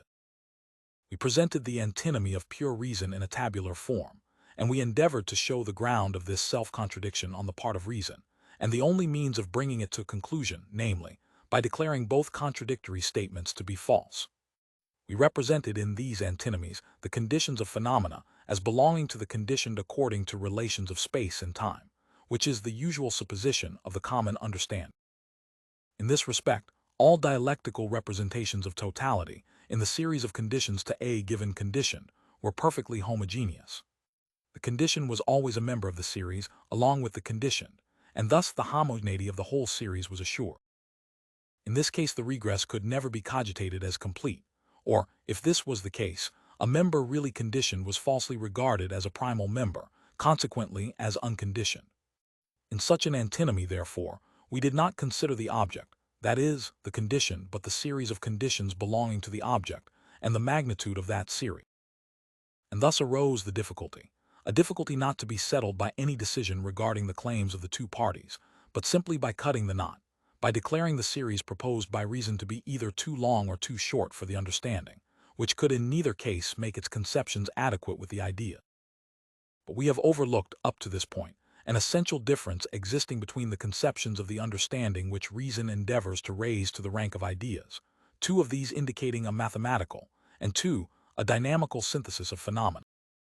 Hitherto, it was necessary to signalize this distinction, for, just as in our general representation of all transcendental ideas, we considered them under phenomenal conditions, so, in the two mathematical ideas, our discussion is concerned solely with an object in the world of phenomena. But as we are now about to proceed to the consideration of the dynamical conceptions of the understanding, and their adequateness with ideas, we must not lose sight of this distinction. We shall find that it opens up to us an entirely new view of the conflict in which reason is involved. Or while in the first two antinomies, both parties were dismissed, on the ground of having advanced statements based upon false hypothesis, in the present case the hope appears of discovering a hypothesis which may be consistent with the demands of reason, and the judge completing the statement of the grounds of claim, which both parties had left in an unsatisfactory state, the question may be settled on its own merits, not by dismissing the claimant, but by a comparison of the arguments on both sides. If we consider merely their extension, and whether they are adequate with ideas, the series of conditions may be regarded as all homogeneous. But the conception of the understanding which lies at the basis of these ideas contains either a synthesis of the homogeneous, presupposed in every quantity, in its composition as well as in its division, or of the heterogeneous, which is the case in the dynamical synthesis of cause and effect, as well as of the necessary and the contingent. Thus it happens that in the mathematical series of phenomena no other than a sensuous condition is admissible, a condition which is itself a member of the series, while the dynamical series of sensuous conditions admits a heterogeneous condition, which is not a member of the series, but, as purely intelligible, lies out of and beyond. And thus reason is satisfied, and an unconditioned placed at the head of the series of phenomena, without introducing confusion into or discontinuing it, contrary to the principles of the understanding. Now, from the fact that the dynamical ideas admit a condition of phenomena, which does not form a part of the series of phenomena, arises a result which we should not have expected from an antinomy. In former cases, the result was that both contradictory dialectical statements were declared to be false. In the present case, we find the conditioned in the dynamical series connected with an empirically unconditioned, but non-sensuous condition, and thus satisfaction is done to the understanding on the one hand, and to the reason on the other 62 while, moreover, the dialectical arguments for unconditioned totality in mere phenomena fall to the ground. Both propositions of reason may be shown to be true in their proper signification. This could not happen in the case of the cosmological ideas which demanded a mathematically unconditioned unity, for no condition could be placed at the head of the series of phenomena, except one which was itself a phenomenon and consequently a member of the series. 62. For the understanding cannot admit among phenomena a condition which is itself empirically unconditioned.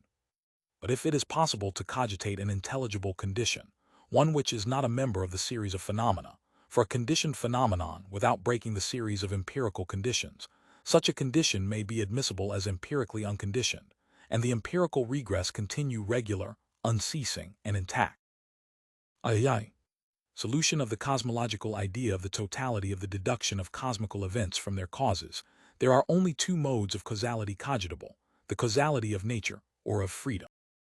First is the conjunction of a particular state with another preceding it in the world of sense, the former following the latter by virtue of a law. Now, as the causality of phenomena is subject to conditions of time, and the preceding state, if it had always existed, could not have produced an effect which would make its first appearance at a particular time, the causality of a cause must itself be an effect, must itself have begun to be, and therefore, according to the principle of the understanding, itself requires a cause. We must understand, on the contrary, by the term freedom, in the cosmological sense, a faculty of the spontaneous origination of a state, the causality of which, therefore, is not subordinated to another cause determining it in time. Freedom is in this sense a pure transcendental idea, which in the first place contains no empirical element, the object of which, in the second place, cannot be given or determined in any experience, because it is a universal law of the very possibility of experience, that everything which happens must have a cause, that consequently the causality of a cause, being itself something that has happened, must also have a cause. In this view of the case, the whole field of experience, how far soever it may extend, contains nothing that is not subject to the laws of nature. But as we cannot by this means attain to an absolute totality of conditions in reference to the series of causes and effects, reason creates the idea of a spontaneity, which can begin to act of itself, and without any external cause determining it to action, according to the natural law of causality. It is especially remarkable that the practical conception of freedom is based upon the transcendental idea, and that the question of the possibility of the former is difficult only as it involves the consideration of the truth of the latter. Freedom, in the practical sense, is the independence of the will of coercion by sensuous impulses. A will is sensuous in so far as it is pathologically affected by sensuous impulses. It is termed animal arbitrium brutum when it is pathologically necessitated. Human will is certainly an arbitrium sensitivum, not brutum but liberum, because sensuousness does not necessitate its action, a faculty existing in man of self-determination, independently of all sensuous coercion. It is plain that, if all causality in the world of sense were natural, and natural only, every event would be determined by another according to necessary laws, and that, consequently, phenomena, in so far as they determine the will, must necessitate every action as a natural effect from themselves, and thus all practical freedom would fall to the ground with the transcendental idea. For the latter presupposes that, although a certain thing has not happened, it ought to have happened, and that, consequently, its phenomenal cause was not so powerful and determinative as to exclude the causality of our will, a causality capable of producing effects independently of and even in opposition to the power of natural causes, and capable, consequently, of spontaneously originating a series of events. Here, too, we find it to be the case, as we generally found in the self-contradictions and perplexities of a reason which strives to pass the bounds of possible experience, that the problem is properly not physiological, but transcendental. The question of the possibility of freedom does indeed concern psychology, but, as it rests upon dialectical arguments of pure reason, its solution must engage the attention of transcendental philosophy. Before attempting this solution, a task which transcendental philosophy cannot decline, it will be advisable to make a remark with regard to its procedure in the settlement of the question. If phenomena were things in themselves, and time and space forms of the existence of things, condition and conditioned, would always be members of the same series, and thus would arise in the present case the antinomy common to all transcendental ideas, that their series is either too great or too small for the understanding. The dynamical ideas, which we are about to discuss in this and the following section, possess the peculiarity of relating to an object, not considered as a quantity, but as an existence, and thus, in the discussion of the present question, we may make abstraction of the quantity of the series of conditions, and consider merely the dynamical relation of the condition to the condition.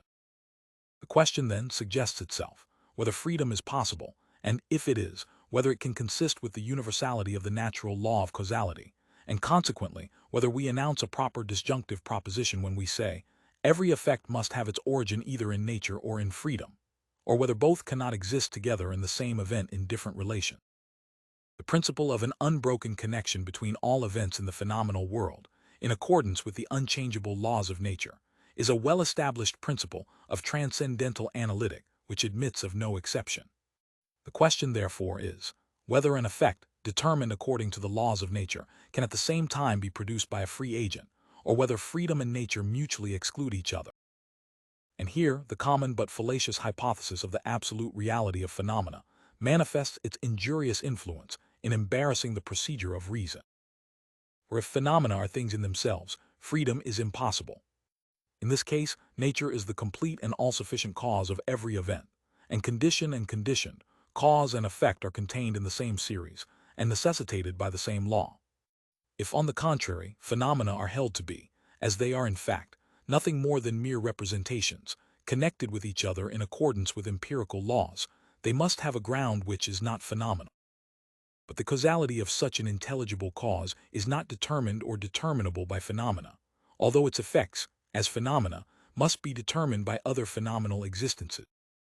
This cause and its causality exist therefore out of and apart from the series of phenomena, while its effects do exist and are discoverable in the series of empirical conditions. Such an effect may therefore be considered to be free in relation to its intelligible cause, and necessary in relation to the phenomena from which it is a necessary consequence, a distinction which, stated in this perfectly general and abstract manner, must appear in the highest degree subtle and obscure. The sequel will explain. It is sufficient at present to remark that, as the complete and unbroken connection of phenomena is an unalterable law of nature, freedom is impossible, on the supposition that phenomena are absolutely real. Hence those philosophers who adhere to the common opinion on this subject can never succeed in reconciling the ideas of nature and freedom. Possibility of freedom in harmony with the universal law of natural necessity. That element in a sensuous object which is not itself sensuous, I may be allowed to term intelligible.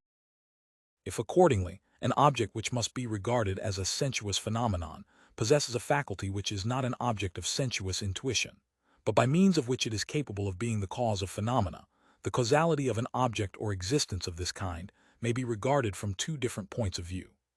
It may be considered to be intelligible as regards its action, the action of a thing which is a thing in itself, and sensuous as regards its effects, the effects of a phenomenon belonging to the sensuous world. We should accordingly have to form both an empirical and an intellectual conception of the causality of such a faculty or power, both, however, having reference to the same effect. This twofold manner of cogitating a power residing in a sensuous object does not run counter to any of the conceptions which we ought to form of the world of phenomena or of a possible experience. Phenomena, not being things in themselves, must have a transcendental object as a foundation, which determines them as mere representations, and there seems to be no reason why we should not ascribe to this transcendental object, in addition to the property of self-phenomenization, a causality whose effects are to be met with in the world of phenomena, although it is not itself a phenomenon. But every effective cause must possess a character, that is to say, a law of its causality without which it would cease to be a cause. In the above case, then, every sensuous object would possess an empirical character, which guaranteed that its actions, as phenomena, stand in complete and harmonious connection, conformably to unvarying natural laws, with all other phenomena, and can be deduced from these as conditions, and that they do thus, in connection with these, constitute a series in the order of nature. This sensuous object must, in the second place, possess an intelligible character, which guarantees it to be the cause of those actions, as phenomena, although it is not itself a phenomenon nor subordinate to the conditions of the world of sense. The former may be termed the character of the thing as a phenomenon, the latter the character of the thing as a thing in itself. Now this active subject would, in its character of intelligible subject, be subordinate to no conditions of time, for time is only a condition of phenomena, and not of things in themselves. No action would begin or cease to be in this subject. It would consequently be free from the law of all determination of time, the law of change, namely, that everything which happens must have a cause in the phenomena of a preceding state.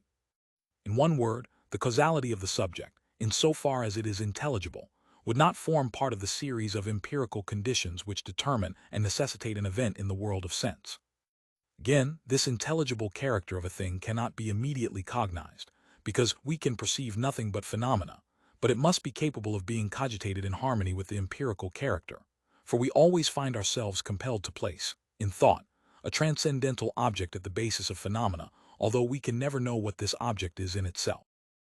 In virtue of its empirical character, this subject would at the same time be subordinate to all the empirical laws of causality, and, as a phenomenon and member of the sensuous world, its effects would have to be accounted for by a reference to preceding phenomena. Eternal phenomena must be capable of influencing it, and its actions, in accordance with natural laws, must explain to us how its empirical character, that is, the law of its causality, is to be cognized in and by means of experience. In a word, all requisites for a complete and necessary determination of these actions must be presented to us by experience. In virtue of its intelligible character, on the other hand, although we possess only a general conception of this character, the subject must be regarded as free from all sensuous influences and from all phenomenal determination.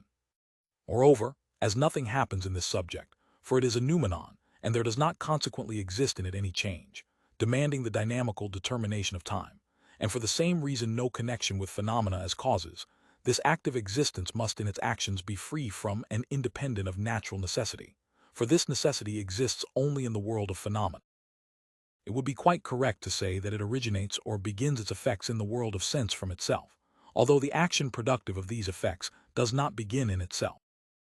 We should not be in this case affirming that these sensuous effects began to exist of themselves, because they are always determined by prior empirical conditions, by virtue of the empirical character, which is the phenomenon of the intelligible character, and are possible only as constituting a continuation of the series of natural causes. And thus nature and freedom, each in the complete and absolute signification of these terms, can exist without contradiction or disagreement in the same action.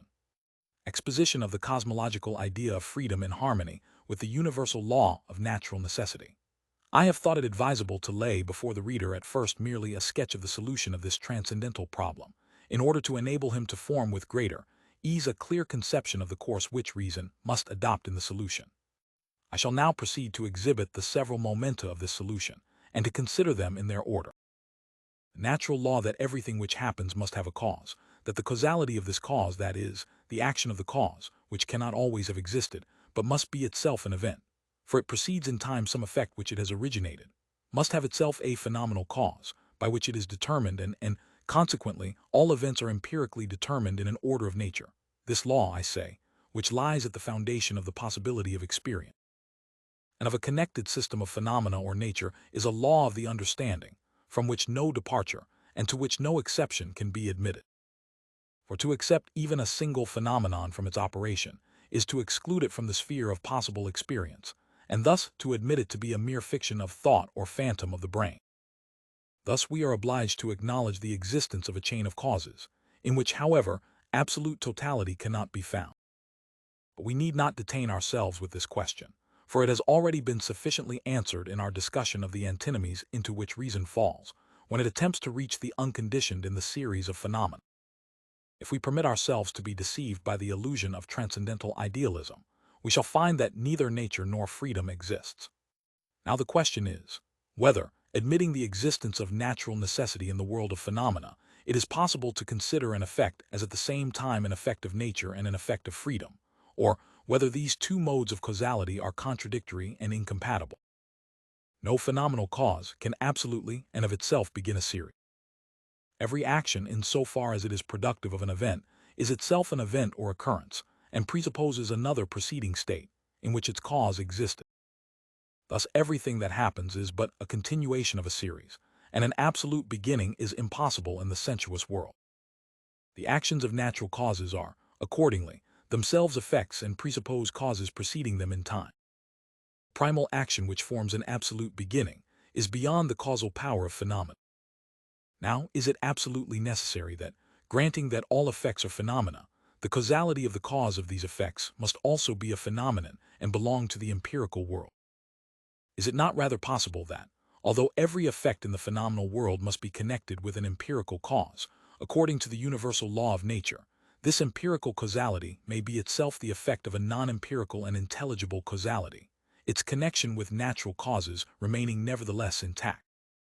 Such a causality would be considered in reference to phenomena as the primal action of a cause, which is in so far therefore not phenomenal, but, by reason of this faculty or power, intelligible, although it must, at the same time, as a link in the chain of nature, be regarded as belonging to the sensuous world. A belief in the reciprocal causality of phenomena is necessary, if we are required to look for and to present the natural conditions of natural events, that is to say, their causes. This being admitted as unexceptionably valid, the requirements of the understanding, which recognizes nothing but nature in the region of phenomena, are satisfied, and our physical explanations of physical phenomena may proceed in their regular course, without hindrance and without opposition. But it is no stumbling block in the way, even assuming the idea to be a pure fiction, to admit that there are some natural causes in the possession of a faculty which is not empirical, but intelligible, inasmuch as it is not determined to action by empirical conditions, but purely and solely upon grounds brought forward by the understanding, this action being still, when the cause is phenomenized, in perfect accordance with the laws of empirical causality. Thus the acting subject, as a causal phenomenon, would continue to preserve a complete connection with nature and natural conditions, and the phenomenon only of the subject, with all its phenomenal causality, would contain certain conditions, which, if we ascend from the empirical to the transcendental object, must necessarily be regarded as intelligible. For if we attend, in our inquiries with regard to causes in the world of phenomena, to the directions of nature alone, we need not trouble ourselves about the relation in which the transcendental subject, which is completely unknown to us, stands to these phenomena and their connection in nature. The intelligible ground of phenomena in this subject does not concern empirical questions. It has to do only with pure thought, and although the effects of this thought and action of the pure understanding are discoverable in phenomena, these phenomena must nevertheless be capable of a full and complete explanation, upon purely physical grounds and in accordance with natural laws. And in this case, we attend solely to their empirical and omit all consideration of their intelligible character, which is the transcendental cause of the former, as completely unknown, except in so far as it is exhibited by the latter as its empirical symbol. Now let us apply this to experience. Man is a phenomenon of the sensuous world, and at the same time, therefore, a natural cause, the causality of which must be regulated by empirical laws. As such, he must possess an empirical character, like all other natural phenomena. We remark this empirical character in his actions, which reveal the presence of certain powers and faculties. If we consider inanimate or merely animal nature, we can discover no reason for ascribing to ourselves any other than a faculty which is determined in a purely sensuous manner. But man, to whom nature reveals herself only through sense, cognizes himself not only by his senses, but also through pure apperception, and this in actions and internal determinations, which he cannot regard as sensuous impression. He is thus to himself, on the one hand a phenomenon, but on the other hand, in respect of certain faculties, a purely intelligible object, intelligible because its action cannot be ascribed to sensuous receptivity. These faculties are understanding and reason. The latter, especially, is in a peculiar manner distinct from all empirically conditioned faculties, for it employs ideas alone in the consideration of its objects, and by means of these determines the understanding, which then proceeds to make an empirical use of its own conceptions, which, like the ideas of reason, are pure and non-empirical. That reason possesses the faculty of causality, or that at least we are compelled so to represent it, is evident from the imperatives, which in the sphere of the practical we impose on many of our executive powers. The words I ought express a species of necessity, and imply a connection with grounds which nature does not and cannot present to the mind of man. Understanding knows nothing in nature but that which is, or has been, or will be. It would be absurd to say that anything in nature ought to be other than it is in the relations of time in which it stands. Indeed, the ought, when we consider merely the course of nature, has neither application nor meaning. The question, what ought to happen in the sphere of nature, is just as absurd as the question, what ought to be the properties of a circle. All that we are entitled to ask is, what takes place in nature? Or in the latter case, what are the properties of a circle? But the idea of an ought or of duty indicates a possible action, the ground of which is a pure conception, while the ground of a merely natural action is, on the contrary, always a phenomenon. This action must certainly be possible under physical conditions, if it is prescribed by the moral imperative ought, but these physical or natural conditions do not concern the determination of the will itself. They relate to its effects alone, and the consequences of the effect in the world of phenomena. Whatever number of motives nature may present to my will, whatever sensuous impulses, the moral audit is beyond their power to produce. They may produce a volition which, so far from being necessary, is always conditioned, a volition to which the ought enunciated by reason sets an aim and a standard, gives permission or prohibition. Be the object what it may, purely sensuous, as pleasure, or presented by pure reason, as good, reason will not yield to grounds which have an empirical origin. Reason will not follow the order of things presented by experience, but, with perfect spontaneity, rearranges them according to ideas, with which it compels empirical conditions to agree. It declares, in the name of these ideas, certain actions to be necessary which nevertheless have not taken place and which perhaps never will take place, and yet presupposes that it possesses the faculty of causality in relation to these actions. For, in the absence of this supposition, it could not expect its ideas to produce certain effects in the world of experience. Now, let us stop here and admit it to be at least possible that reason does stand in a really causal relation to phenomena. In this case it must, pure reason as it is, exhibit an empirical character. For every cause supposes a rule, according to which certain phenomena follow as effects from the cause, and every rule requires uniformity in these effects, and this is the proper ground of the conception of a cause, as a faculty or power. Now this conception of a cause may be termed the empirical character of reason, and this character is a permanent one, while the effects produced appear, in conformity with the various conditions which accompany and partly limit them, in various forms. Thus the volition of every man has an empirical character, which is nothing more than the causality of his reason, in so far as its effects in the phenomenal world manifest the presence of a rule, according to which we are enabled to examine, in their several kinds and degrees, the actions of this causality and the rational grounds for these actions, and in this way to decide upon the subjective principles of the volition. Now we learn what this empirical character is only from phenomenal effects, and from the rule of these which is presented by experience, and for this reason all the actions of man in the world of phenomena are determined by his empirical character and the cooperative causes of nature. If then we could investigate all the phenomena of human volition to their lowest foundation in the mind, there would be no action which we could not anticipate with certainty, and recognize to be absolutely necessary from its preceding condition. So far as relates to this empirical character, therefore, there can be no freedom, and it is only in the light of this character that we can consider the human will, when we confine ourselves to simple observation, and, as is the case in anthropology, institute a physiological investigation of the motive causes of human action. But when we consider the same actions in relation to reason, not for the purpose of explaining their origin, that is, in relation to speculative reason, but to practical reason, as the producing cause of these actions, we shall discover a rule and an order very different from those of nature and experience. For the declaration of this mental faculty may be that what has and could not but take place in the course of nature ought not to have taken place.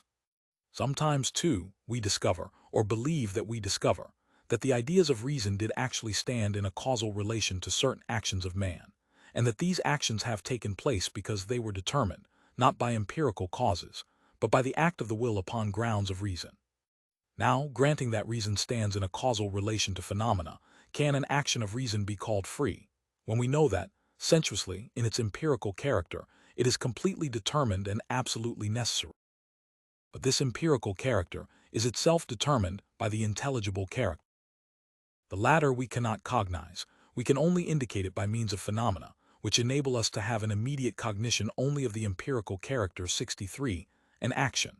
Then, in so far as it is to be ascribed to an intelligible cause, does not result from it in accordance with empirical laws. That is to say, not the conditions of pure reason, but only their effects in the internal sense precede the act. Pure reason, as a purely intelligible faculty, is not subject to the conditions of time. The causality of reason in its intelligible character does not begin to be. It does not make its appearance at a certain time, for the purpose of producing an effect. If this were not the case, the causality of reason would be subservient to the natural law of phenomena, which determines them according to time, and as a series of causes and effects in time, it would consequently cease to be freedom and become a part of nature. We are therefore justified in saying, if reason stands in a causal relation to phenomena, it is a faculty which originates the sensuous condition of an empirical series of effects. For the condition which resides in the reason is non-sensuous, and therefore cannot be originated or begin to be. And thus we find, what we could not discover in any empirical series, a condition of a successive series of events itself empirically unconditioned. For in the present case, the condition stands out of and beyond the series of phenomena. It is intelligible, and it consequently cannot be subjected to any sensuous condition, or to any time determination by a preceding cause. 63. The real morality of actions, their merit or demerit, and even that of our own conduct, is completely unknown to us. Our estimates can relate only to their empirical character. How much is the result of the action of free will? How much is to be ascribed to nature and to blameless error, or to a happy constitution of temperament, merito fortunae? No one can discover, nor, for this reason, determine with perfect justice. But in another respect, the same cause belongs also to the series of phenomena. Man is himself a phenomenon. His will has an empirical character, which is the empirical cause of all his action. There is no condition, determining man and his volition in conformity with this character, which does not itself form part of the series of effects in nature, and is subject to their law, the law according to which an empirically undetermined cause of an event in time cannot exist. For this reason no given action can have an absolute and spontaneous origination, all actions being phenomena and belonging to the world of experience. But it cannot be said of reason, that the state in which it determines the will is always preceded by some other state determining.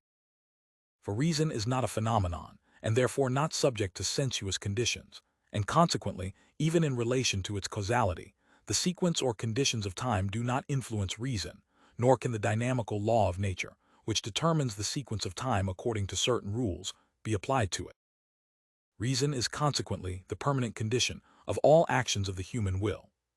Each of these is determined in the empirical character of the man, even before it has taken place. The intelligible character, of which the former is but the sensuous schema, knows no before or after, and every action, irrespective of the time relation in which it stands with other phenomena, is the immediate effect of the intelligible character of pure reason, which, consequently, enjoys freedom of action, and is not dynamically determined either by internal or external preceding condition. This freedom must not be described, in a merely negative manner, as independence of empirical conditions, for in this case the faculty of reason would cease to be a cause of phenomena, but it must be regarded, positively, as a faculty which can spontaneously originate a series of events. At the same time, it must not be supposed that any beginning can take place in reason. On the contrary, reason, as the unconditioned condition of all action of the will, admits of no time conditions, although its effect does really begin in a series of phenomena, a beginning which is not, however, absolutely primal. I shall illustrate this regulative principle of reason by an example, from its employment in the world of experience, proved it cannot be by any amount of experience, or by any number of facts, for such arguments cannot establish the truth of transcendental proposition. Let us take a voluntary action, for example, a falsehood, by means of which a man has introduced a certain degree of confusion into the social life of humanity, which is judged according to the motives from which it originated, and the blame of which and of the evil consequences arising from it is imputed to the offender. We at first proceed to examine the empirical character of the offense, and for this purpose we endeavor to penetrate to the sources of that character, such as a defective education, bad company, a shameless and wicked disposition, frivolity, and want of reflection, not forgetting also the occasioning causes which prevailed at the moment of the transgression. In this, the procedure is exactly the same as that pursued in the investigation of the series of causes, which determine a given physical effect. Now, although we believe the action to have been determined by all these circumstances, we do not the less blame the offender. We do not blame him for his unhappy disposition, nor for the circumstances which influenced him, nay, not even for his former course of life. For we presuppose that all these considerations may be set aside, that the series of preceding conditions may be regarded as having never existed, and that the action may be considered as completely unconditioned in relation to any state preceding, just as if the agent commenced with it an entirely new series of effects. Our blame of the offender is grounded upon a law of reason, which requires us to regard this faculty as a cause, which could have and ought to have otherwise determined the behavior of the culprit, independently of all empirical conditions. This causality of reason we do not regard as a cooperating agency, but as complete in itself. It matters not whether the sensuous impulses favored or opposed the action of this causality. The offense is estimated according to its intelligible character. The offender is decidedly worthy of blame the moment he utters a falsehood. It follows that we regard reason, in spite of the empirical conditions of the act, as completely free, and therefore, as in the present case, culpable. The above judgment is complete evidence that we are accustomed to think that reason is not affected by sensuous conditions, that in it no change takes place, although its phenomena, in other words, the mode in which it appears and its effects, are subject to change, that in it no preceding state determines the following, and consequently, that it does not form a member of the series of sensuous conditions which necessitate phenomena according to natural law. Reason is present and the same in all human actions and at all times, but it does not itself exist in time, and therefore does not enter upon any state in which it did not formerly exist. It is, relatively to new states or conditions, determining but not determinable. Hence we cannot ask, why did not reason determine itself in a different manner? The question ought to be thus stated: why did not reason employ its power of causality to determine certain phenomena in a different manner? But this is a question which admits of no answer. For a different intelligible character would have exhibited a different empirical character, and when we say that, in spite of the course which his whole former life has taken, the offender could have refrained from uttering the falsehood, this means merely that the act was subject to the power and authority, permissive or prohibitive, of reason. Now, reason is not subject in its causality to any conditions of phenomena or of time, and a difference in time may produce a difference in the relation of phenomena to each other, for these are not things and therefore not causes in themselves, but it cannot produce any difference in the relation in which the action stands to the faculty of reason. Thus, then, in our investigation into free actions and the causal power which produced them, we arrive at an intelligible cause, beyond which, however, we cannot go, although we can recognize that it is free, that is, independent of all sensuous conditions, and that, in this way, it may be the sensuously unconditioned condition of phenomena. But for what reason the intelligible character generates such and such phenomena and exhibits such and such an empirical character under certain circumstances, it is beyond the power of our reason to decide. The question is as much above the power and the sphere of reason as the following would be: why does the transcendental object of our external sensuous intuition allow of no other form than that of intuition in space? But the problem which we were called upon to solve does not require us to entertain any such question. The problem was merely this: whether freedom and natural necessity can exist without opposition in the same action.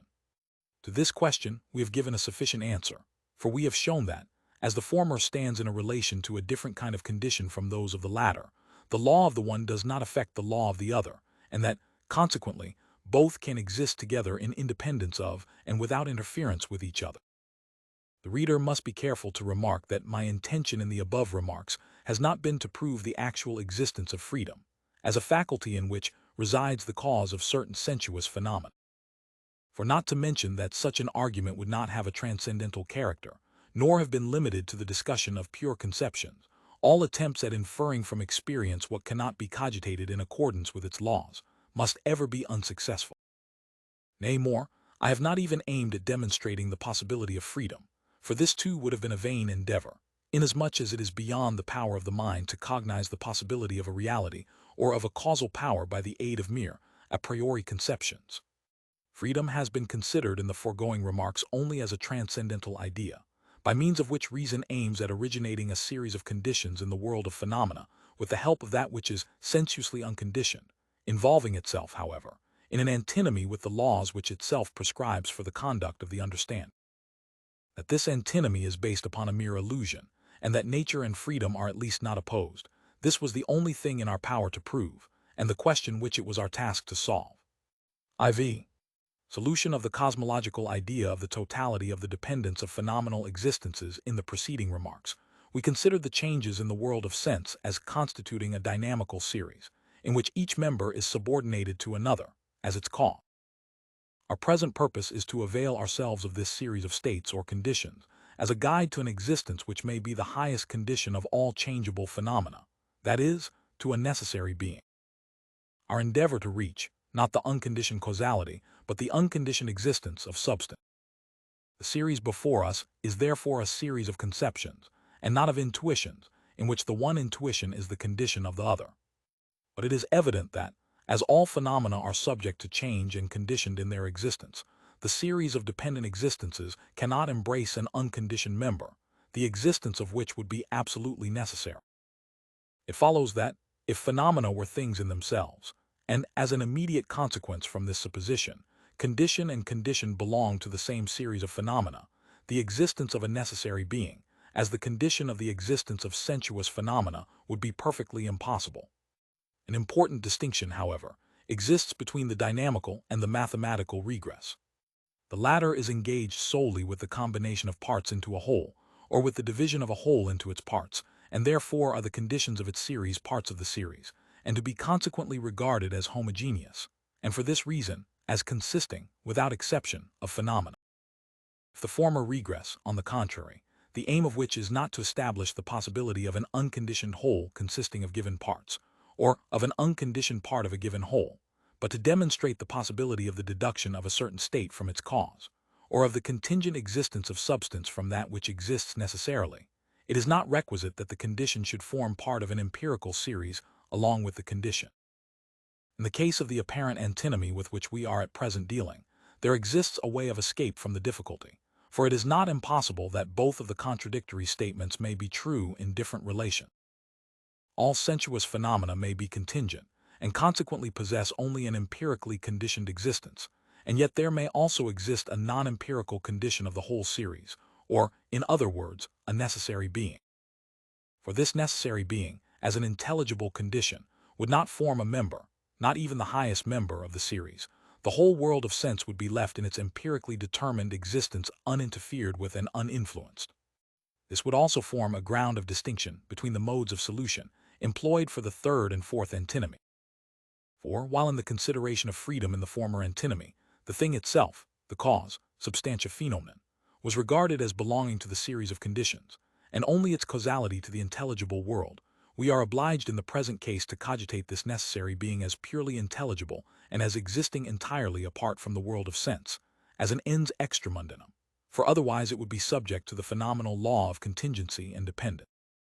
In relation to the present problem, therefore, the regulative principle of reason is that everything in the sensuous world possesses an empirically conditioned existence, that no property of the sensuous world possesses unconditioned necessity, that we are bound to expect, and so far as is possible, to seek for the empirical condition of every member in the series of conditions, and that there is no sufficient reason to justify us in deducing any existence from a condition which lies out of and beyond the empirical series, or in regarding any existence as independent and self-subsistent, although this should not prevent us from recognizing the possibility of the whole series being based upon a being which is intelligible, and for this reason free from all empirical condition. But it has been far from my intention, in these remarks, to prove the existence of this unconditioned and necessary being, or even to evidence the possibility of a purely intelligible condition of the existence of all sensuous phenomena.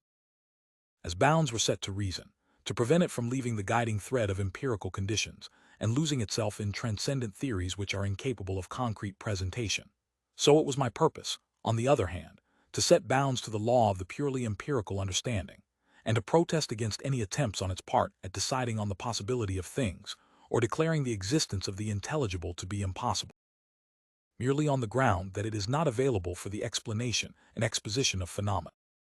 It has been shown, at the same time, that the contingency of all the phenomena of nature and their empirical conditions is quite consistent with the arbitrary hypothesis of a necessary, although purely intelligible condition, that no real contradiction exists between them and that, consequently, both may be true.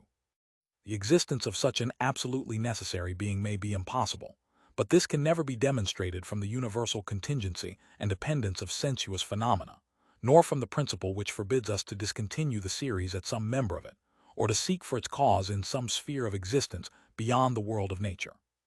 Reason goes its way in the empirical world, and follows, too, its peculiar path in the sphere of the transcendental. The sensuous world contains nothing but phenomena, which are mere representations and always sensuously conditioned. Things in themselves are not, and cannot be, objects to us. It is not to be wondered at, therefore, that we are not justified in leaping from some member of an empirical series beyond the world of sense, as if empirical representations were things in themselves, existing apart from their transcendental ground in the human mind, and the cause of whose existence may be sought out of the empirical series. This would certainly be the case with contingent things, but it cannot be with mere representations of things, the contingency of which is itself merely a phenomenon, and can relate to no other regress than that which determines phenomena, that is, the empirical. But to cogitate an intelligible ground of phenomena, as free, moreover, from the contingency of the latter, conflicts neither with the unlimited nature of the empirical regress, nor with the complete contingency of phenomena. And the demonstration of this was the only thing necessary for the solution of this apparent antinomy. For if the condition of every condition, as regards its existence, is sensuous, and for this reason a part of the same series, it must be itself conditioned, as was shown in the antithesis of the fourth antinomy. The embarrassments into which a reason, which postulates the unconditioned, necessarily falls, must therefore continue to exist, or the unconditioned must be placed in the sphere of the intelligible. In this way its necessity does not require, nor does it even permit, the presence of an empirical condition, and it is, consequently, unconditionally necessary. The empirical employment of reason is not affected by the assumption of a purely intelligible being. It continues its operations on the principle of the contingency of all phenomena, proceeding from empirical conditions to still higher and higher conditions, themselves empirical.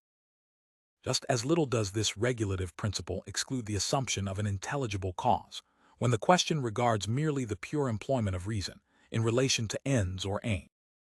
For in this case, an intelligible cause signifies merely the transcendental and to us unknown ground of the possibility of sensuous phenomena, and its existence, necessary and independent of all sensuous conditions, is not inconsistent with the contingency of phenomena, or with the unlimited possibility of regress which exists in the series of empirical conditions. Including remarks on the antinomy of pure reason. So long as the object of our rational conceptions is the totality of conditions in the world of phenomena, and the satisfaction from this source of the requirements of reason, so long are our ideas transcendental and cosmological. But when we set the unconditioned, which is the aim of all our inquiries, in a sphere which lies out of the world of sense and possible experience, our ideas become transcendent. They are then not merely serviceable towards the completion of the exercise of reason, which remains an idea, never executed but always to be pursued.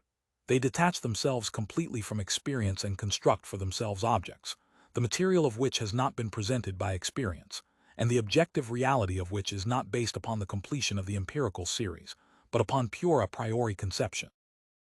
The intelligible object of these transcendent ideas may be conceded as a transcendental object, but we cannot cogitate it as a thing determinable by certain distinct predicates relating to its internal nature, for it has no connection with empirical conceptions, nor are we justified in affirming the existence of any such object.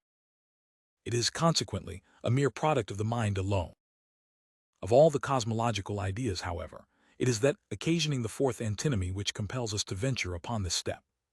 For the existence of phenomena, always conditioned and never self-subsistent, requires us to look for an object different from phenomena, an intelligible object, with which all contingency must cease. But as we have allowed ourselves to assume the existence of a self-subsistent reality out of the field of experience, and are therefore obliged to regard phenomena as merely a contingent mode of representing intelligible objects employed by beings which are themselves intelligences, no other course remains for us than to follow analogy, and employ the same mode in forming some conception of intelligible things, of which we have not the least knowledge, which nature taught us to use in the formation of empirical conception. Experience made us acquainted with the contingent. But we are at present engaged in the discussion of things which are not objects of experience, and must, therefore, deduce our knowledge of them from that which is necessary absolutely and in itself, that is, from pure conception. Hence the first step which we take out of the world of sense obliges us to begin our system of new cognition with the investigation of a necessary being, and to deduce from our conceptions of it all our conceptions of intelligible thing. This we propose to attempt in the following chapter. Section I. Of the ideal in general, we have seen that pure conceptions do not present objects to the mind, except under sensuous conditions, because the conditions of objective reality do not exist in these conceptions, which contain, in fact, nothing but the mere form of thought. They may, however, when applied to phenomena, be presented in concreto, for it is phenomena that present to them the materials for the formation of empirical conceptions, which are nothing more than concrete forms of the conceptions of the understanding. But ideas are still further removed from objective reality than categories, for no phenomenon can ever present them to the human mind in concreto. They contain a certain perfection, attainable by no possible empirical cognition, and they give to reason a systematic unity, to which the unity of experience attempts to approximate, but can never completely attain. But still further removed than the idea from objective reality is the ideal, by which term I understand the idea, not in concreto, but in individuo as an individual thing, determinable or determined by the idea alone. The idea of humanity in its complete perfection supposes not only the advancement of all the powers and faculties, which constitute our conception of human nature, to a complete attainment of their final aims, but also everything which is requisite for the complete determination of the idea. For of all contradictory predicates, only one can conform with the idea of the perfect man. What I have termed an ideal was in Plato's philosophy an idea of the divine mind, an individual object present to its pure intuition, the most perfect of every kind of possible beings, and the archetype of all phenomenal existences. Without rising to these speculative heights, we are bound to confess that human reason contains not only ideas, but ideals which possess, not like those of Plato, creative but certainly practical power, as regulative principles, and form the basis of the perfectibility of certain action. Moral conceptions are not perfectly pure conceptions of reason, because an empirical element of pleasure or pain lies at the foundation of them. In relation, however, to the principle, whereby reason sets bounds to freedom which is in itself without law, and consequently when we attend merely to their form, they may be considered as pure conceptions of reason. Virtue and wisdom in their perfect purity are ideas. But the wise man of the Stoics is an ideal, that is to say, a human being existing only in thought and in complete conformity with the idea of wisdom. As the idea provides a rule, so the ideal serves as an archetype for the perfect and complete determination of the copy. Thus the conduct of this wise and divine man serves us as a standard of action, with which we may compare and judge ourselves, which may help us to reform ourselves, although the perfection it demands can never be attained by us. Although we cannot concede objective reality to these ideals, they are not to be considered as chimeras. On the contrary, they provide reason with a standard, which enables it to estimate, by comparison, the degree of incompleteness in the objects presented to it. But to aim at realizing the ideal in an example in the world of experience, to describe, for instance, the character of the perfectly wise man in a romance, is impracticable. Nay more, there is something absurd in the attempt, and the result must be little edifying, as the natural limitations, which are continually breaking in upon the perfection and completeness of the idea, destroy the illusion in the story and throw an air of suspicion even on what is good in the idea, which hence appears fictitious and unreal. Such is the constitution of the ideal of reason, which is always based upon determinate conceptions, and serves as a rule and a model for limitation or of criticism. Very different is the nature of the ideals of the imagination. Of these it is impossible to present an intelligible conception. They are a kind of monogram, drawn according to no determinate rule, and forming rather a vague picture, the production of many diverse experiences, than a determinate image. Such are the ideals which painters and physiognomists profess to have in their minds, and which can serve neither as a model for production nor as a standard for appreciation. They may be termed, though improperly, sensuous ideals, as they are declared to be models of certain possible empirical intuition. They cannot, however, furnish rules or standards for explanation or examination. In its ideals, reason aims at complete and perfect determination according to a priori rules, and hence it cogitates an object, which must be completely determinable in conformity with principles, although all empirical conditions are absent, and the conception of the object is on this account transcendent. Section II. Of the transcendental ideal, prototypon transcendental, every conception is, in relation to that which is not contained in it, undetermined and subject to the principle of determinability. This principle is that, of every two contradictorily opposed predicates, only one can belong to a conception. It is a purely logical principle, itself based upon the principle of contradiction, inasmuch as it makes complete abstraction of the content and attends merely to the logical form of the cognition. But again, everything, as regards its possibility, is also subject to the principle of complete determination, according to which one of all the possible contradictory predicates of things must belong to it. This principle is not based merely upon that of contradiction, for, in addition to the relation between two contradictory predicates, it regards everything as standing in a relation to the sum of possibilities, as the sum total of all predicates of things, and while presupposing this sum as an a priori condition, presents to the mind everything as receiving the possibility of its individual existence from the relation it bears to, and the share it possesses in. The aforesaid sum of possibilities 64, the principle of complete determination, relates the content, and not to the logical form. It is the principle of the synthesis of all the predicates which are required to constitute the complete conception of a thing, and not a mere principal analytical representation, which announces that one of two contradictory predicates must belong to a conception. It contains, moreover, a transcendental presupposition, that namely of the material for all possibility, which must contain a priori the data for this or that particular possibility.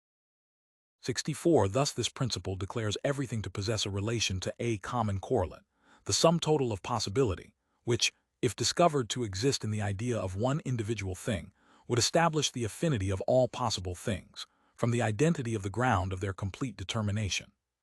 The determinability of every conception is subordinate to the universality, Allgemeinheit, universalitas of the principle of excluded middle, the determination of a thing to the totality, Allheit, universitas of all possible predicates.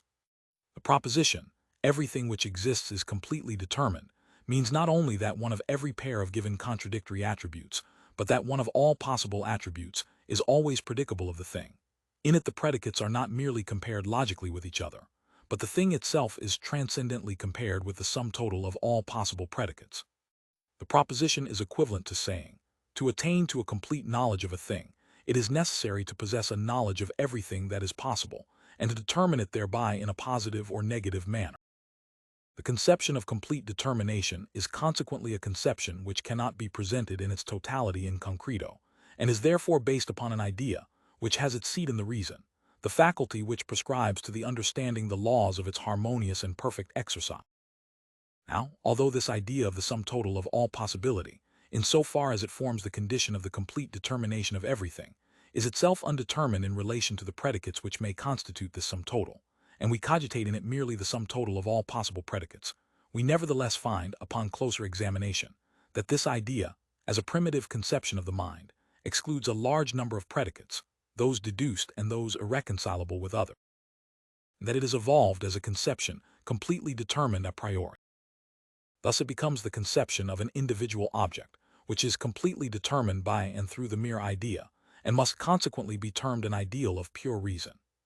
When we consider all possible predicates, not merely logically, but transcendently, that is to say, with reference to the content which may be cogitated as existing in them a priori, we shall find that some indicate a being, others merely a non-being. The logical negation expressed in the word not does not properly belong to a conception, but only to the relation of one conception to another in a judgment, and is consequently quite insufficient to present to the mind the content of a conception. The expression not mortal does not indicate that a non-being is cogitated in the object. It does not concern the content at all. A transcendental negation, on the contrary, indicates non-being in itself, and is opposed to transcendental affirmation, the conception of which of itself expresses a being. Hence this affirmation indicates a reality, because in and through it objects are considered to be something, to be things, while the opposite negation, on the other hand, indicates a mere want, or privation, or absence, and where such negations alone are attached to a representation, the non-existence of anything corresponding to the representation. Now a negation cannot be cogitated as determined, without cogitating at the same time the opposite affirmation. The man born blind has not the least notion of darkness, because he has none of light. The vagabond knows nothing of poverty, because he has never known what it is to be in comfort. 65. The ignorant man has no conception of his ignorance, because he has no conception of knowledge. All conceptions of negatives are accordingly derived or deduced conceptions, and realities contain the data, and so to speak, the material or transcendental content of the possibility and complete determination of all things. 65. The investigations and calculations of astronomers have taught us much that is wonderful, but the most important lesson we have received from them is the discovery of the abyss of our ignorance in relation to the universe, an ignorance the magnitude of which reason, without the information thus derived, could never have conceived. This discovery of our deficiencies must produce a great change in the determination of the aims of human reason. If, therefore, a transcendental substratum lies at the foundation of the complete determination of things, a substratum which is to form the fund from which all possible predicates of things are to be supplied, this substratum cannot be anything else than the idea of a sum total of reality, omnitudo realitati. In this view, negations are nothing but limitations, a term which could not with propriety be applied to them if the unlimited, the all, did not form the true basis of our conception. This conception of a sum total of reality is the conception of a thing in itself, regarded as completely determined, and the conception of an ens realissimum is the conception of an individual being, inasmuch as it is determined by that predicate of all possible contradictory predicates, which indicates and belongs to being. It is, therefore, a transcendental ideal which forms the basis of the complete determination of everything that exists, and is the highest material condition of its possibility, a condition on which must rest the cogitation of all objects with respect to their content. Nay, more, this ideal is the only proper ideal of which the human mind is capable, because in this case alone a general conception of a thing is completely determined by and through itself, and cognized as the representation of an individual. The logical determination of a conception is based upon a disjunctive syllogism, the major of which contains the logical division of the extent of a general conception. The minor limits this extent to a certain part, while the conclusion determines the conception by this part. The general conception of a reality cannot be divided a priori, because, without the aid of experience, we cannot know any determinate kinds of reality, standing under the former as the genus. The transcendental principle of the complete determination of all things is therefore merely the representation of the sum total of all reality. It is not a conception which is the genus of all predicates under itself, but one which comprehends them all within itself. The complete determination of a thing is consequently based upon the limitation of this total of reality, so much being predicated of the thing, while all that remains over is excluded, a procedure which is in exact agreement with that of the disjunctive syllogism, and the determination of the objects in the conclusion by one of the members of the division. It follows that reason, in laying the transcendental ideal at the foundation of its determination of all possible things, takes a course in exact analogy with that which it pursues in disjunctive syllogisms, a proposition which formed the basis of the systematic division of all transcendental ideas, according to which they are produced in complete parallelism with the three modes of syllogistic reasoning employed by the human mind.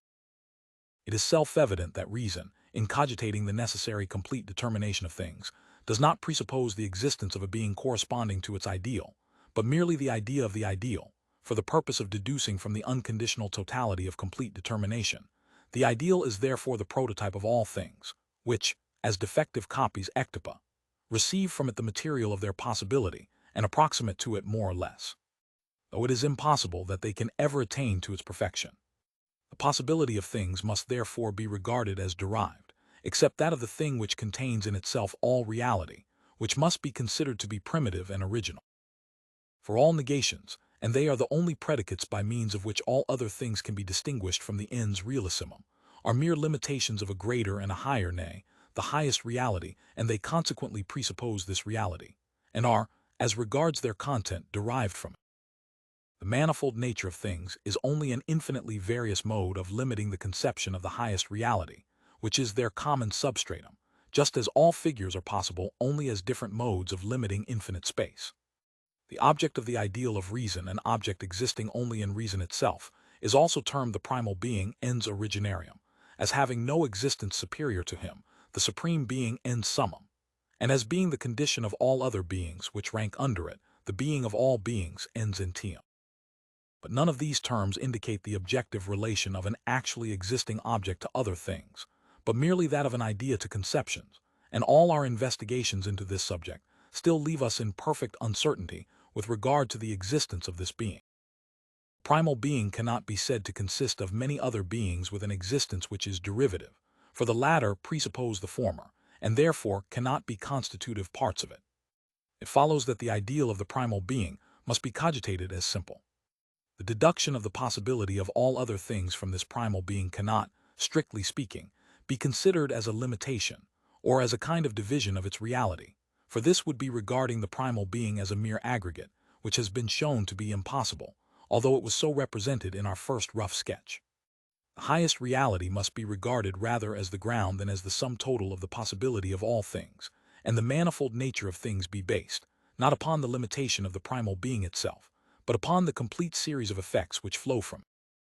And thus all our powers of sense, as well as all phenomenal reality, may be with propriety regarded as belonging to this series of effects, while they could not have formed parts of the idea, considered as an aggregate. Pursuing this track, and hypostatizing this idea, we shall find ourselves authorized to determine our notion of the Supreme Being by means of the mere conception of a highest reality, as one, simple, all-sufficient, eternal, and so on, in one word, to determine it in its unconditioned completeness by the aid of every possible predicate. The conception of such a being is the conception of God in its transcendental sense, and thus the ideal of pure reason is the object matter of a transcendental theology. But by such an employment of the transcendental idea, we should be overstepping the limits of its validity and purpose. For reason placed it, as the conception of all reality, at the basis of the complete determination of things, without requiring that this conception be regarded as the conception of an objective existence. Such an existence would be purely fictitious, and the hypostatizing of the content of the idea into an ideal, as an individual being, is a step perfectly unauthorized. Nay, more, we are not even called upon to assume the possibility of such an hypothesis, as none of the deductions drawn from such an ideal would affect the complete determination of things in general, for the sake of which alone is the idea necessary. It is not sufficient to circumscribe the procedure and the dialectic of reason. We must also endeavor to discover the sources of this dialectic, that we may have it in our power to give a rational explanation of this illusion, as a phenomenon of the human mind. For the ideal of which we are at present speaking is based, not upon an arbitrary but upon a natural idea. The question hence arises, how happens it that reason regards the possibility of all things as deduced from a single possibility, that, to wit, of the highest reality, and presupposes this as existing in an individual and primal being? The answer is ready. It is at once presented by the procedure of transcendental analytic. The possibility of sensuous objects is a relation of these objects to thought, in which something, the empirical form, may be cogitated a priori, while that which constitutes the matter, the reality of the phenomenon, that element which corresponds to sensation, must be given from without, as otherwise it could not even be cogitated by, nor could its possibility be presentable to the mind. Now, a sensuous object is completely determined, when it has been compared with all phenomenal predicates, and represented by means of these either positively or negatively. But as that which constitutes the thing itself, the real in a phenomenon must be given, and that, in which the real of all phenomena is given, is experience, one, sole and all-embracing. The material of the possibility of all sensuous objects must be presupposed as given in a whole, and it is upon the limitation of this whole that the possibility of all empirical objects, their distinction from each other and their complete determination, are based. Now, no other objects are presented to us besides sensuous objects, and these can be given only in connection with a possible experience. It follows that a thing is not an object to us, unless it presupposes the whole or sum total of empirical reality as the condition of its possibility. Now, a natural illusion leads us to consider this principle, which is valid only of sensuous objects, as valid with regard to things in general.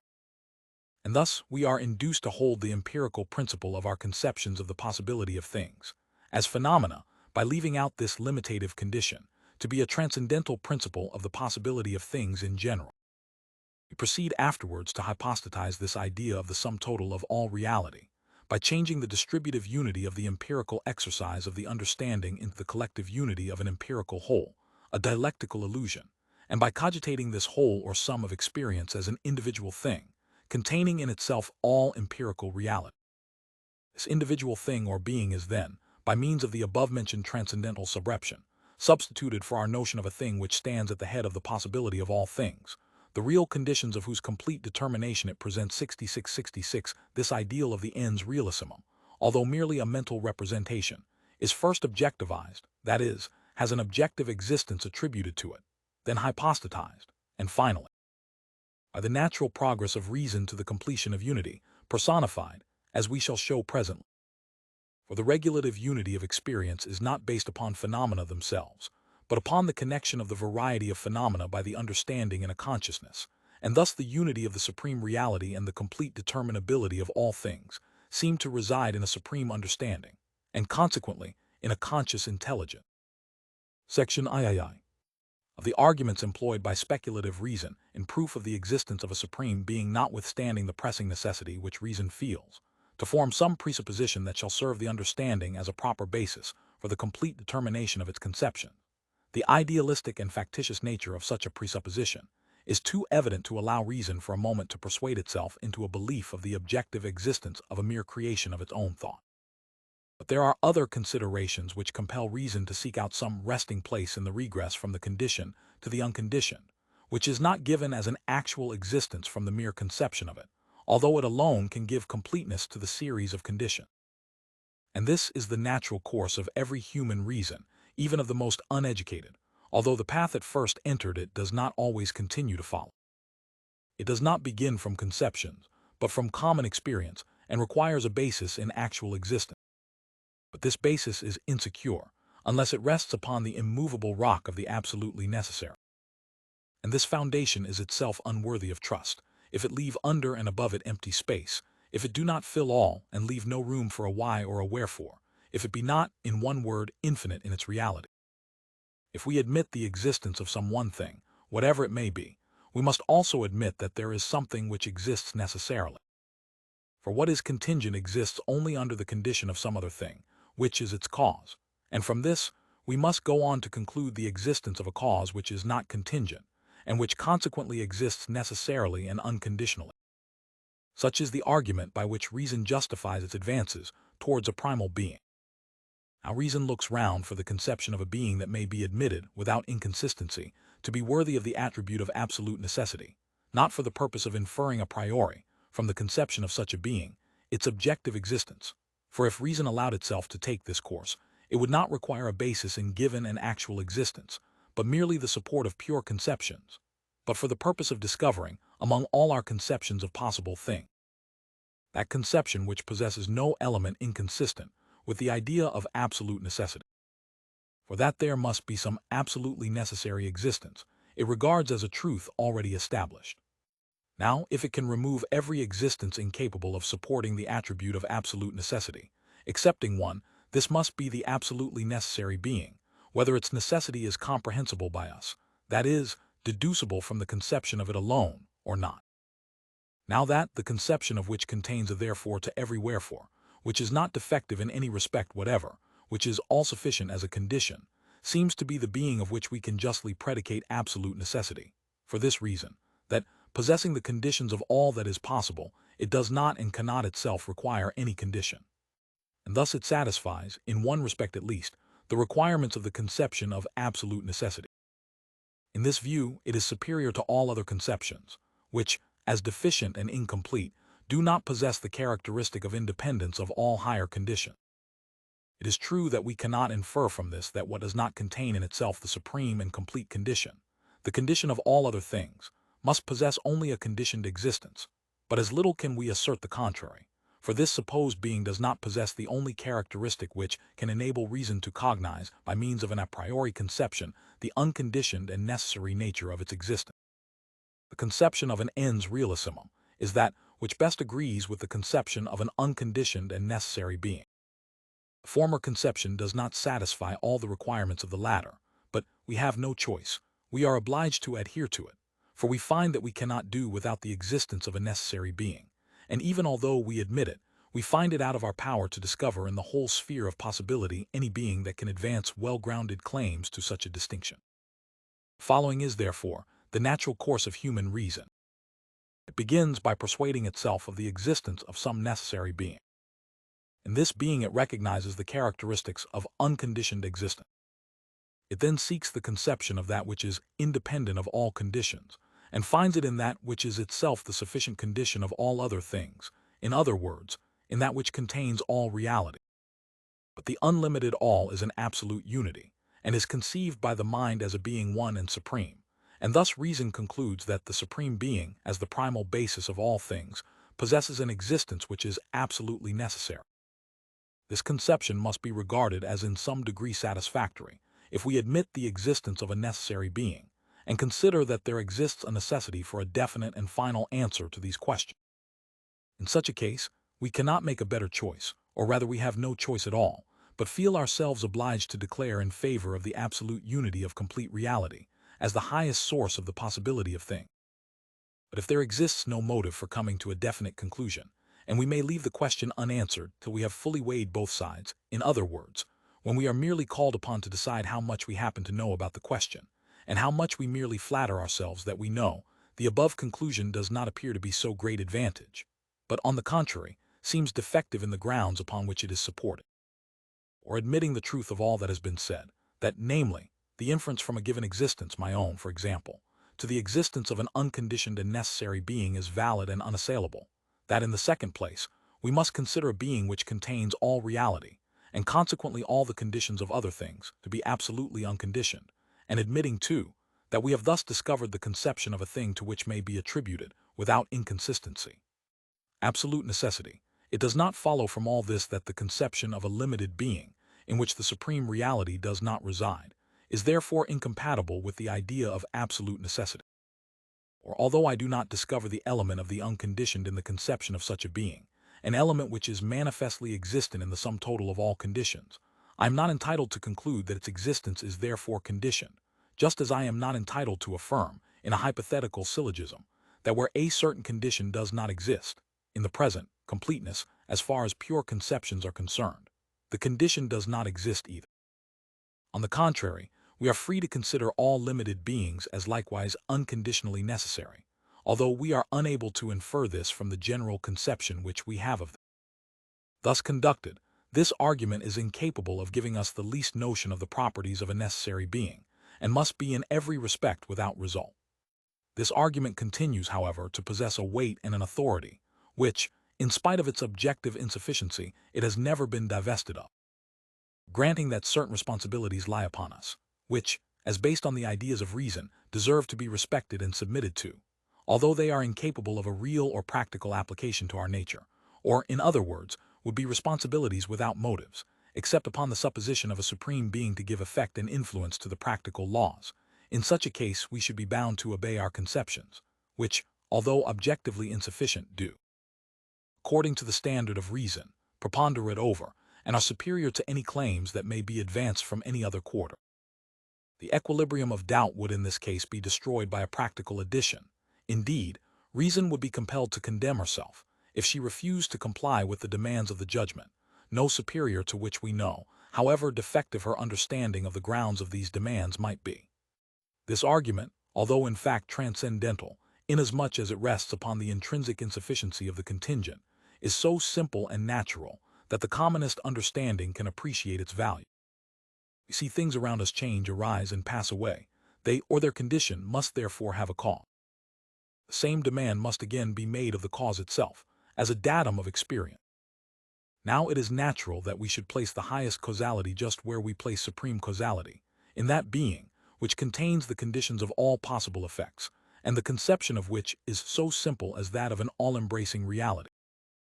This highest cause, then, we regard as absolutely necessary, because we find it absolutely necessary to rise to it, and do not discover any reason for proceeding beyond it. Thus, among all nations, through the darkest polytheism glimmer some faint sparks of monotheism, to which these idolaters have been led, not from reflection and profound thought, but by the study and natural progress of the common understanding. There are only three modes of proving the existence of a deity, on the grounds of speculative reason. All the paths conducting to this end begin either from determinate experience and the peculiar constitution of the world of sense, and rise, according to the laws of causality, from it to the highest cause existing apart from the world, or from a purely indeterminate experience, that is, some empirical existence or abstraction is made of all experience, and the existence of a supreme cause is concluded from a priori conceptions alone. First is the physico-theological argument, the second the cosmological, the third the ontological. More there are not, and more there cannot be. I shall show it is as unsuccessful on the one path, the empirical, as on the other, the transcendental, and that it stretches its wings in vain, to soar beyond the world of sense by the mere might of speculative thought. As regards the order in which we must discuss those arguments, it will be exactly the reverse of that in which reason, in the progress of its development, attains to them, the order in which they are placed above. For it will be made manifest to the reader that, although experience presents the occasion and the starting point, it is the transcendental idea of reason which guides it in its pilgrimage, and is the goal of all its struggle. I shall therefore begin with an examination of the transcendental argument, and afterwards inquire what additional strength has accrued to this mode of proof from the addition of the empirical element. Section IV. Of the impossibility of an ontological proof of the existence of God, it is evident from what has been said that the conception of an absolutely necessary being is a mere idea, the objective reality of which is far from being established by the mere fact that it is in need of reason. On the contrary, this idea serves merely to indicate a certain unattainable perfection, and rather limits the operations than, by the presentation of new objects, extends the sphere of the understanding. But a strange anomaly meets us at the very threshold, for the inference from a given existence in general to an absolutely necessary existence seems to be correct and unavoidable, while the conditions of the understanding refuse to aid us in forming any conception of such a being. Philosophers have always talked of an absolutely necessary being, and have nevertheless declined to take the trouble of conceiving whether, and how, a being of this nature is even cogitable, not to mention that its existence is actually demonstrable. A verbal definition of the conception is certainly easy enough. It is something the non-existence of which is impossible. But does this definition throw any light upon the conditions which render it impossible to cogitate the non-existence of a thing, conditions which we wish to ascertain, that we may discover whether we think anything in the conception of such a being or not? For the mere fact that I throw away, by means of the word unconditioned, all the conditions which the understanding habitually requires in order to regard anything as necessary, is very far from making clear whether, by means of the conception of the unconditionally necessary, I think of something, or really of nothing at all. Nay, more, this chance conception, now becomes so current, many have endeavored to explain by examples which seem to render any inquiries regarding its intelligibility quite needless. Every geometrical proposition, a triangle has 3 angles, it was said, is absolutely necessary, and thus people talked of an object which lay out of the sphere of our understanding, as if it were perfectly plain what the conception of such a being meant. All the examples adduced have been drawn, without exception, from judgments, and not from things. But the unconditioned necessity of a judgment does not form the absolute necessity of a thing. On the contrary, the absolute necessity of a judgment is only a conditioned necessity of a thing, or of the predicate in a judgment. The proposition above mentioned does not announce that 3 angles necessarily exist, but upon condition that a triangle exists, 3 angles must necessarily exist in it. And thus this logical necessity has been the source of the greatest delusion. Having formed an a priori conception of a thing, the content of which was made to embrace existence, we believed ourselves safe in concluding that, because existence belongs necessarily to the object of the conception, that is, under the condition of my positing this thing as given, the existence of the thing is also posited necessarily, and that it is therefore absolutely necessary, merely because its existence has been cogitated in the conception. If in an identical judgment I annihilate the predicate in thought and retain the subject, a contradiction is the result, and hence I say, the former belongs necessarily to the latter. But if I suppress both subject and predicate in thought, no contradiction arises, for there is nothing at all, and therefore no means of forming a contradiction. To suppose the existence of a triangle, and not that of its 3 angles, is self-contradictory, but to suppose the non-existence of both triangle and angles is perfectly admissible. And so is it with the conception of an absolutely necessary being. Annihilate its existence in thought, and you annihilate the thing itself with all its predicates. How then can there be any room for contradiction? Externally, there is nothing to give rise to a contradiction, for a thing cannot be necessary externally, nor internally, for, by the annihilation or suppression of the thing itself, its internal properties are also annihilated. God is omnipotent, that is a necessary judgment. His omnipotence cannot be denied, if the existence of a deity is posited, the existence, that is, of an infinite being, the 2 conceptions being identical. But when you say, God does not exist, neither omnipotence nor any other predicate is affirmed. They must all disappear with the subject, and in this judgment there cannot exist the least self-contradiction. You have thus seen that when the predicate of a judgment is annihilated in thought along with the subject, no internal contradiction can arise, be the predicate what it may. There is no possibility of evading the conclusion. You find yourselves compelled to declare, there are certain subjects which cannot be annihilated in thought. But this is nothing more than saying, there exist subjects which are absolutely necessary, the very hypothesis which you are called upon to establish. For I find myself unable to form the slightest conception of a thing which, when annihilated in thought with all its predicates, leaves behind a contradiction, and contradiction is the only criterion of impossibility in the sphere of pure a priori conception. Against these general considerations, the justice of which no one can dispute, one argument is adduced, which is regarded as furnishing a satisfactory demonstration from the fact. It is affirmed that there is one and only one conception, in which the non-being or annihilation of the object is self-contradictory, and this is the conception of an ens realissimum. It possesses, you say, all reality, and you feel yourselves justified in admitting the possibility of such a being. This I am willing to grant for the present, although the existence of a conception which is not self-contradictory is far from being sufficient to prove the possibility of an object.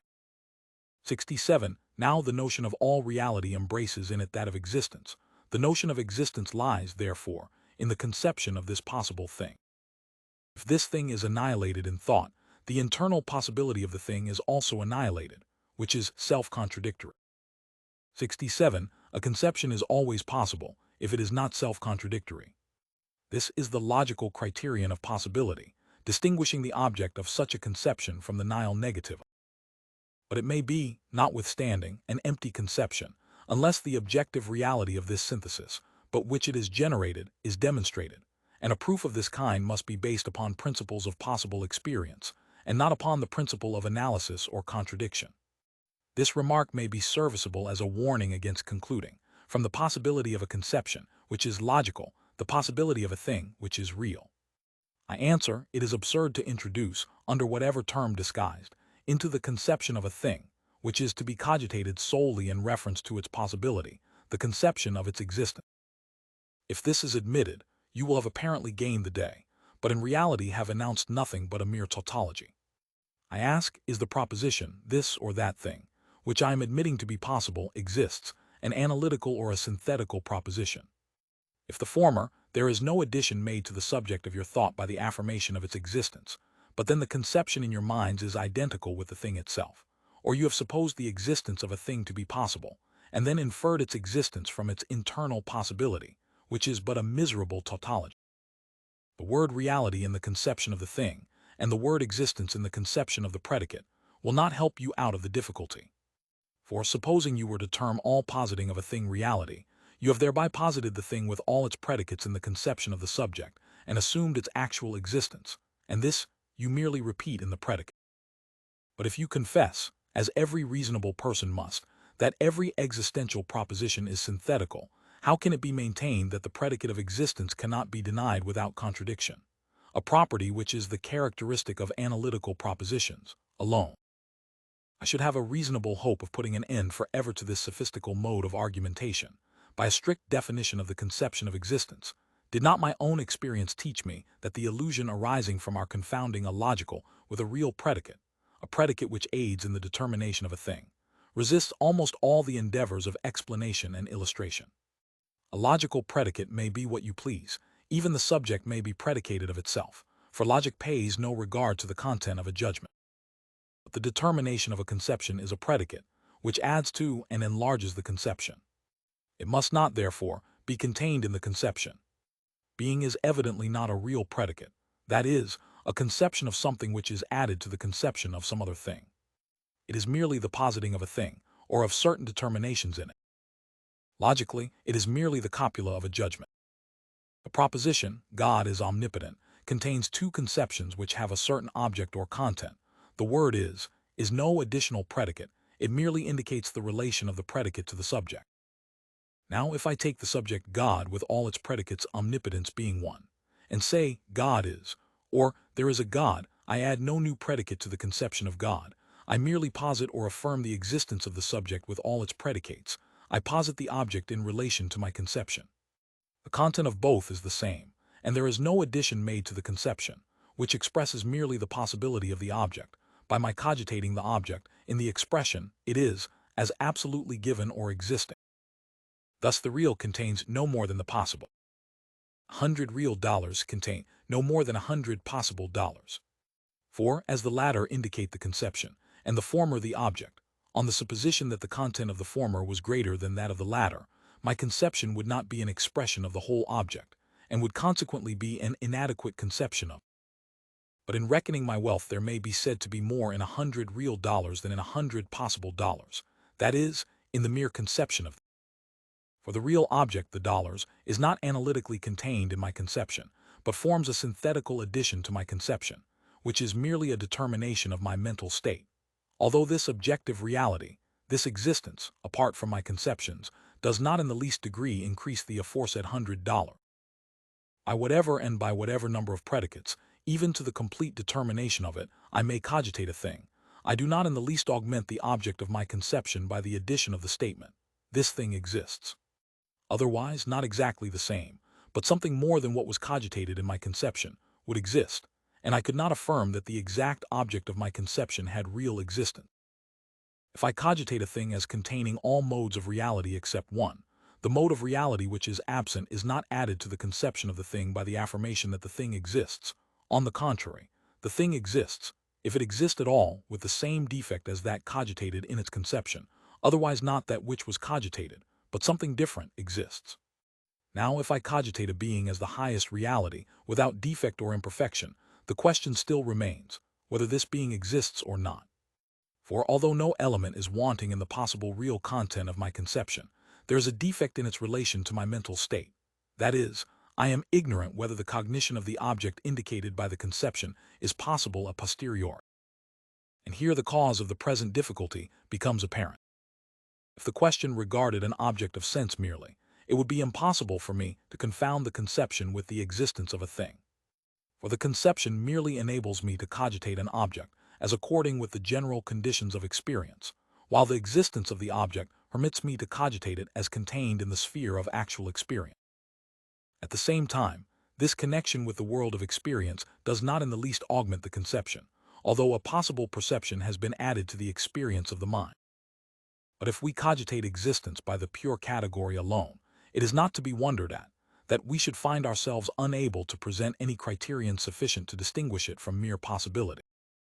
Whatever be the content of our conception of an object, it is necessary to go beyond it if we wish to predicate existence of the object. In the case of sensuous objects, this is attained by their connection according to empirical laws with some one of my perceptions, but there is no means of cognizing the existence of objects of pure thought, because it must be cognized completely a priori. But all our knowledge of existence, be it immediately by perception, or by inferences connecting some object with a perception, belongs entirely to the sphere of experience, which is in perfect unity with itself, and although an existence out of this sphere cannot be absolutely declared to be impossible, it is a hypothesis the truth of which we have no means of ascertaining. The notion of a supreme being is in many respects a highly useful idea, but for the very reason that it is an idea, it is incapable of enlarging our cognition with regard to the existence of things. It is not even sufficient to instruct us as to the possibility of a being which we do not know to exist. The analytical criterion of possibility, which consists in the absence of contradiction in propositions, cannot be denied. But the connection of real properties in a thing is a synthesis of the possibility of which an a priori judgment cannot be formed, because these realities are not presented to us specifically, and even if this were to happen, a judgment would still be impossible, because the criterion of the possibility of synthetical cognitions must be sought for in the world of experience, to which the object of an idea cannot belong. And thus the celebrated Leibniz has utterly failed in his attempt to establish upon a priori grounds the possibility of this sublime ideal being. The celebrated ontological or Cartesian argument for the existence of a supreme being is therefore insufficient, and we may as well hope to increase our stock of knowledge by the aid of mere ideas, as the merchant to augment his wealth by the addition of naughts to his cash account. Section V of the impossibility of a cosmological proof of the existence of God was by no means a natural course of proceeding, but on the contrary, an invention entirely due to the subtlety of the schools, to attempt to draw from a mere idea a proof of the existence of an object corresponding to it. Such a course would never have been pursued, were it not for that need of reason which requires it to suppose the existence of a necessary being as a basis for the empirical regress, and that, as this necessity must be unconditioned and a priori, reason is bound to discover a conception which shall satisfy, if possible, this requirement, and enable us to attain to the a priori cognition of such a being. This conception was thought to be found in the idea of an ens realissimum, and thus this idea was employed for the attainment of a better defined knowledge of a necessary being, of the existence of which we were convinced or persuaded on other grounds. Thus reason was seduced from her natural courage, and instead of concluding with the conception of an ens realissimum, an attempt was made to begin with it, for the purpose of inferring from it that idea of a necessary existence which it was in fact called in to complete.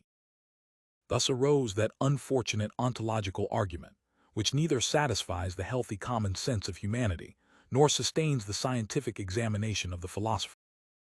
The cosmological proof, which we are about to examine, retains the connection between absolute necessity and the highest reality, but instead of reasoning from this highest reality to a necessary existence, like the preceding argument, it concludes from the given unconditioned necessity of some being its unlimited reality. The track it pursues, whether rational or sophistical, is at least natural, and not only goes far to persuade the common understanding, but shows itself deserving of respect from the speculative intellect, while it contains, at the same time, the outlines of all the arguments employed in natural theology, arguments which always have been, and still will be, in use and authority. These, however adorned and hid under whatever embellishments of rhetoric and sentiment, are at bottom identical with the arguments we are at present to discuss. This proof, termed by Leibniz the argumentum a contingentia mundi, I shall now lay before the reader, and subject to a strict examination.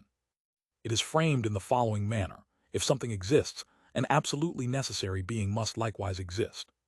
Now I at least exist. Consequently, there exists an absolutely necessary being. The minor contains an experience, the major reasons from a general experience to the existence of a necessary being 68. Thus this argument really begins at experience, and is not completely a priori or ontological. The object of all possible experience being the world, it is called the cosmological proof.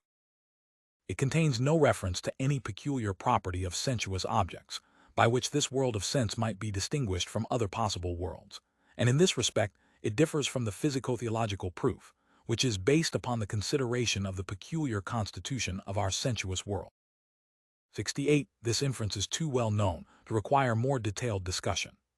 It is based upon the spurious transcendental law of causality, that everything which is contingent has a cause, which, if itself contingent, must also have a cause, and so on, till the series of subordinated causes must end with an absolutely necessary cause, without which it would not possess completeness. The proof proceeds thus: a necessary being can be determined only in one way, that is, it can be determined by only one of all possible opposed predicates. Consequently, it must be completely determined in and by its conception. But there is only a single conception of a thing possible, which completely determines the thing a priori, that is, the conception of the ens realissimum. It follows that the conception of the ens realissimum is the only conception by and in which we can cogitate a necessary being. Consequently, a supreme being necessarily exists. In this cosmological argument are assembled so many sophistical propositions that speculative reason seems to have exerted in it all her dialectical skill to produce a transcendental illusion of the most extreme character. We shall postpone an investigation of this argument for the present, and confine ourselves to exposing the stratagem by which it imposes upon us an old argument in a new dress, and appeals to the agreement of two witnesses, the one with the credentials of pure reason, and the other with those of empiricism, while, in fact, it is only the former who has changed his dress and voice, for the purpose of passing himself off for an additional witness. That it may possess a secure foundation, it bases its conclusions upon experience, and thus appears to be completely distinct from the ontological argument, which places its confidence entirely in pure a priori conception. But this experience merely aids reason in making one step to the existence of a necessary being. What the properties of this being are cannot be learned from experience, and therefore reason abandons it altogether, and pursues its inquiries in the sphere of pure conception, for the purpose of discovering what the properties of an absolutely necessary being ought to be, that is, what among all possible things contain the conditions requisita of absolute necessity. Reason believes that it has discovered these requisites in the conception of an ens realissimum, and in it alone, and hence concludes, the ens realissimum is an absolutely necessary being. But it is evident that reason has here presupposed that the conception of an ens realissimum is perfectly adequate to the conception of a being of absolute necessity. That is, that we may infer the existence of the latter from that of the former, a proposition which formed the basis of the ontological argument, and which is now employed in the support of the cosmological argument, contrary to the wish and professions of its inventor. For the existence of an absolutely necessary being is given in conceptions alone. But if I say the conception of the ens realissimum is a conception of this kind, and in fact the only conception which is adequate to our idea of a necessary being, I am obliged to admit that the latter may be inferred from the former. Thus it is properly the ontological argument which figures in the cosmological, and constitutes the whole strength of the latter, while the spurious basis of experience has been of no further use than to conduct us to the conception of absolute necessity, being utterly insufficient to demonstrate the presence of this attribute in any determinate existence or thing. For when we propose to ourselves an aim of this character, we must abandon the sphere of experience, and rise to that of pure conceptions, which we examine with the purpose of discovering whether any one contains the conditions of the possibility of an absolutely necessary being. But if the possibility of such a being is thus demonstrated, its existence is also proved, for we may then assert that, of all possible beings there is one which possesses the attribute of necessity. In other words, this being possesses an absolutely necessary existence. All illusions in an argument are more easily detected when they are presented in the formal manner employed by the schools, which we now proceed to do. If the proposition, every absolutely necessary being is likewise an ens realissimum, is correct, and it is this which constitutes the nervus probandi of the cosmological argument, it must, like all affirmative judgments, be capable of conversion, the conversio per accidens at least. It follows, then, that some entia realissima are absolutely necessary beings. But no ens realissimum is in any respect different from another, and what is valid of some is valid of all. In this present case, therefore, I may employ simple conversion, and say, every ens realissimum is a necessary being. But as this proposition is determined a priori by the conceptions contained in it, the mere conception of an ens realissimum must possess the additional attribute of absolute necessity. But this is exactly what was maintained in the ontological argument, and not recognized by the cosmological, although it formed the real ground of its disguised and illusory reasoning. Thus the second mode employed by speculative reason of demonstrating the existence of a supreme being is not only, like the first, illusory and inadequate, but possesses the additional blemish of an ignoratio elenchi, professing to conduct us by a new road to the desired goal, but bringing us back after a short circuit to the old path which we had deserted at its call. I mentioned above that this cosmological argument contains a perfect nest of dialectical assumptions, which transcendental criticism does not find it difficult to expose and to dissipate. I shall merely enumerate these, leaving it to the reader, who must by this time be well practiced in such matters, to investigate the fallacies reciting therein. The following fallacies, for example, are discoverable in this mode of proof. 1. The transcendental principle, everything that is contingent must have a cause, a principle without significance, except in the sensuous world. For the purely intellectual conception of the contingent cannot produce any synthetical proposition, like that of causality, which is itself without significance or distinguishing characteristic except in the phenomenal world. But in the present case, it is employed to help us beyond the limits of its sphere. 2. From the impossibility of an infinite ascending series of causes in the world of sense, a first cause is inferred, a conclusion which the principles of the employment of reason do not justify even in the sphere of experience, and still less when an attempt is made to pass the limits of this sphere. 3. Reason allows itself to be satisfied upon insufficient grounds with regard to the completion of this series. It removes all conditions, without which, however, no conception of necessity can take place, and as after this it is beyond our power to form any other conceptions, it accepts this as a completion of the conception it wishes to form of the series. 4.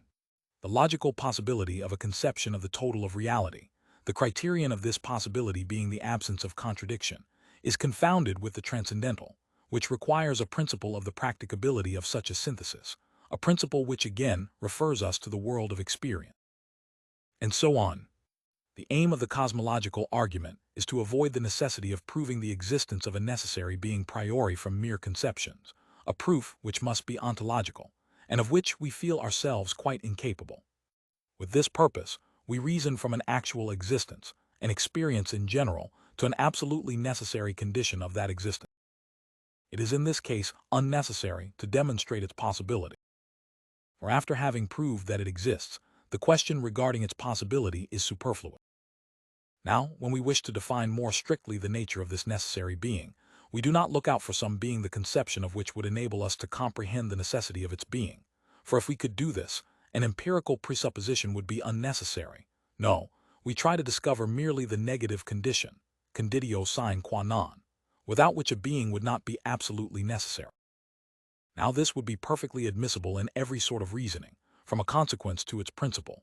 But in the present case, it unfortunately happens that the condition of absolute necessity can be discovered in but a single being, the conception of which must consequently contain all that is requisite for demonstrating the presence of absolute necessity, and thus entitle me to infer this absolute necessity a priori.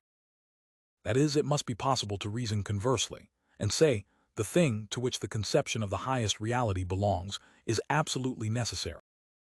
But if I cannot reason thus, and I cannot, unless I believe in the sufficiency of the ontological argument, I find insurmountable obstacles in my new path, and am really no farther than the point from which I set out. The conception of a supreme being satisfies all questions a priori regarding the internal determinations of a thing, and is for this reason an ideal without equal or parallel, the general conception of it indicating it as at the same time an ens individuum among all possible things.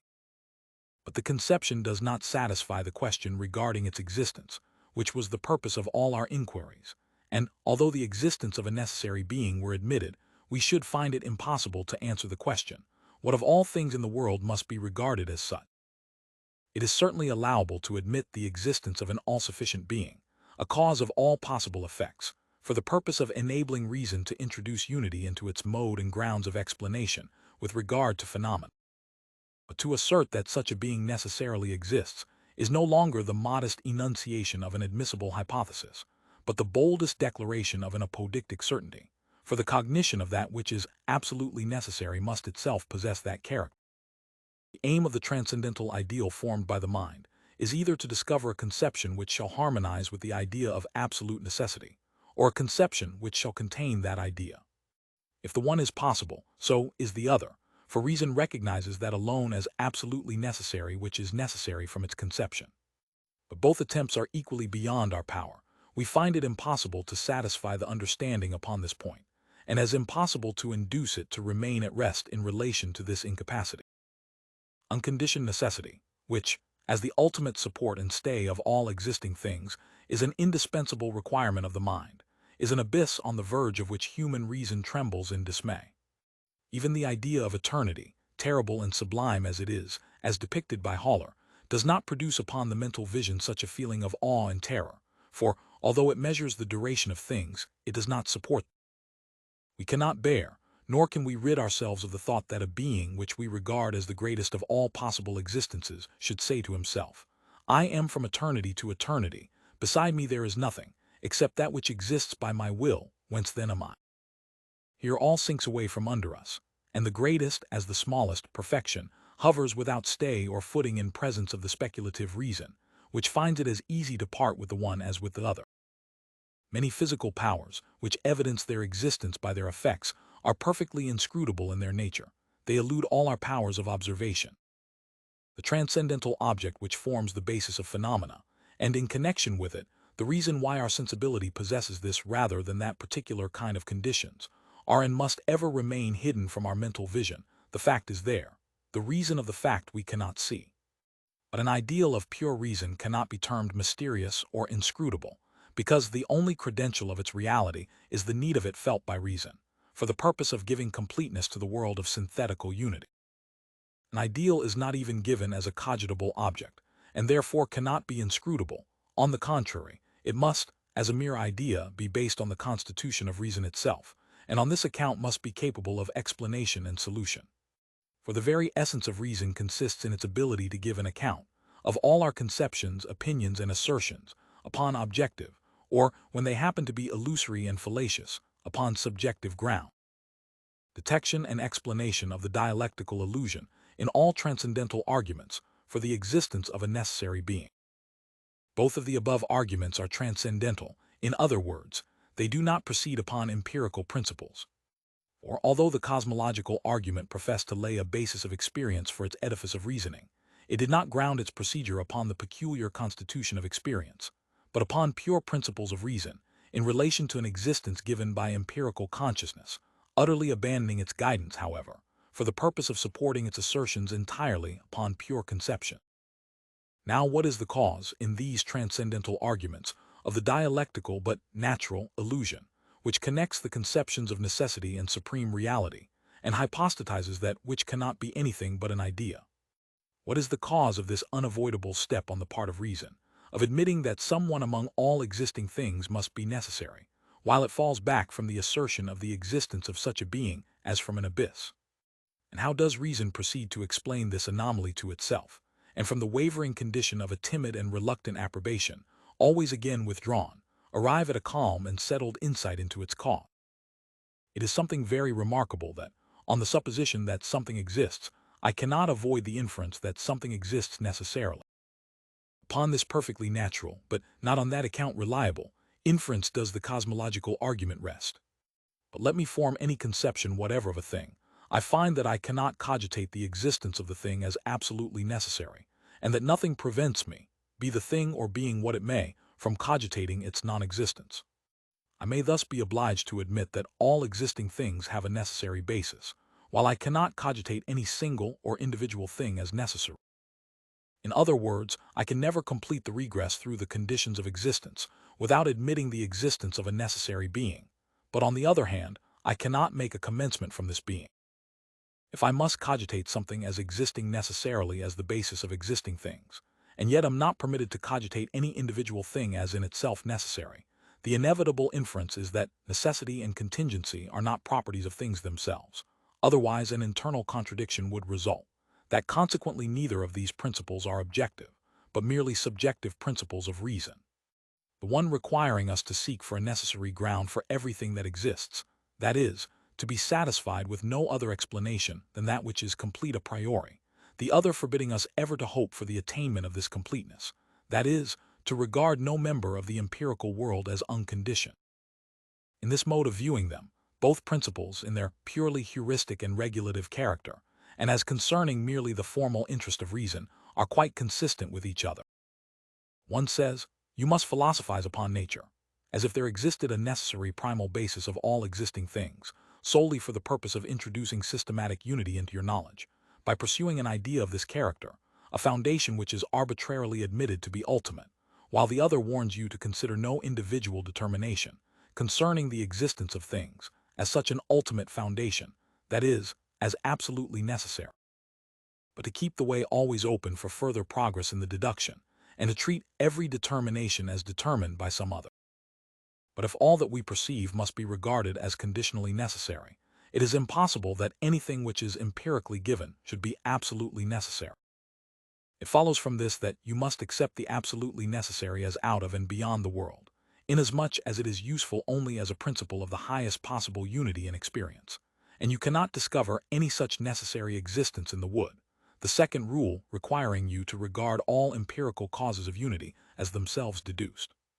The philosophers of antiquity regarded all the forms of nature as contingent, while matter was considered by them, in accordance with the judgment of the common reason of mankind, as primal and necessary.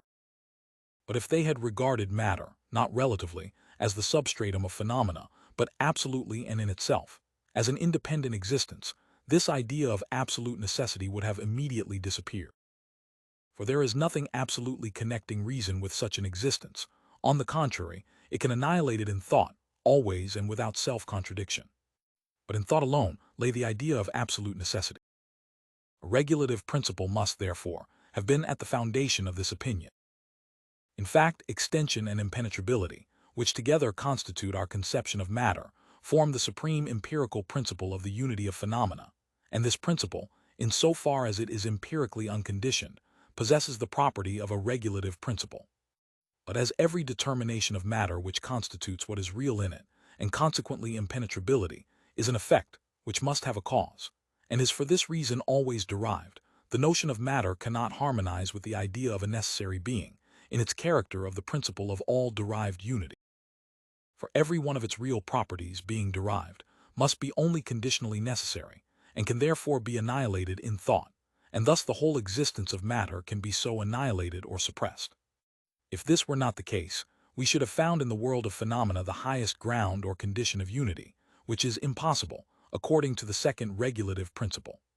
It follows that matter, and, in general, all that forms part of the world of sense, cannot be a necessary primal being, nor even a principle of empirical unity, but that this being or principle must have its place assigned without the world. And in this way, we can proceed in perfect confidence to deduce the phenomena of the world and their existence from other phenomena, just as if there existed no necessary being, and we can at the same time strive without ceasing towards the attainment of completeness for our deduction, just as if such a being, the supreme condition of all existences, were presupposed by the mind. These remarks will have made it evident to the reader that the ideal of the Supreme Being, far from being an announcement of the existence of a being in itself necessary, is nothing more than a regulative principle of reason, requiring us to regard all connection existing between phenomena as if it had its origin from an all-sufficient necessary cause, and basing upon this the rule of a systematic and necessary unity in the explanation of phenomena. We cannot, at the same time, avoid regarding, by a transcendental subreptio, this formal principle as constitutive and hypostatizing this unity. Precisely similar is the case with our notion of space.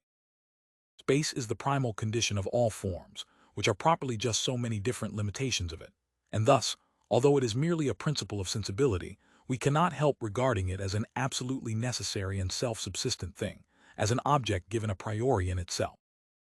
In the same way, it is quite natural that, as the systematic unity of nature cannot be established as a principle for the empirical employment of reason, unless it is based upon the idea of an ens realissimum, as the supreme cause, we should regard this idea as a real object, and this object in its character of supreme condition, as absolutely necessary, and that in this way a regulative should be transformed into a constitutive principle. This interchange becomes evident when I regard this supreme being, which, relatively to the world, was absolutely, unconditionally necessary, as a thing per se. In this case, I find it impossible to represent this necessity in, or by any conception, and it exists merely in my own mind, as the formal condition of thought, but not as a material and hypostatic condition of existence. Section VI. The impossibility of a physico-theological proof, if then, neither a pure conception nor the general experience of an existing being can provide a sufficient basis for the proof of the existence of the deity, we can make the attempt by the only other mode, that of grounding our argument upon a determinate experience of the phenomena of the present world, their constitution and disposition, and discover whether we can thus attain to a sound conviction of the existence of a supreme being. This argument we shall term the physico-theological argument.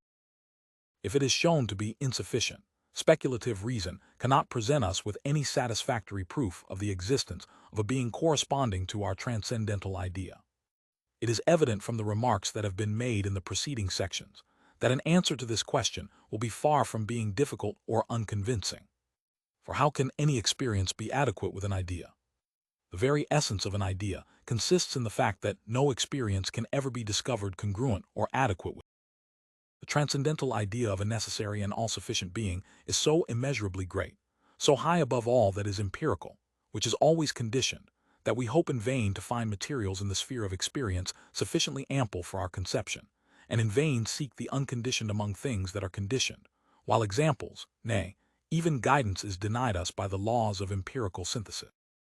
If the Supreme Being forms a link in the chain of empirical conditions, it must be a member of the empirical series, and, like the lower members which it precedes, have its origin in some higher member of the series.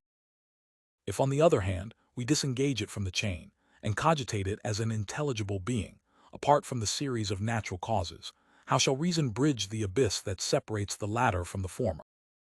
All laws respecting the regress from effects to causes, all synthetical additions to our knowledge, relate solely to possible experience and the objects of the sensuous world, and apart from them, are without significance.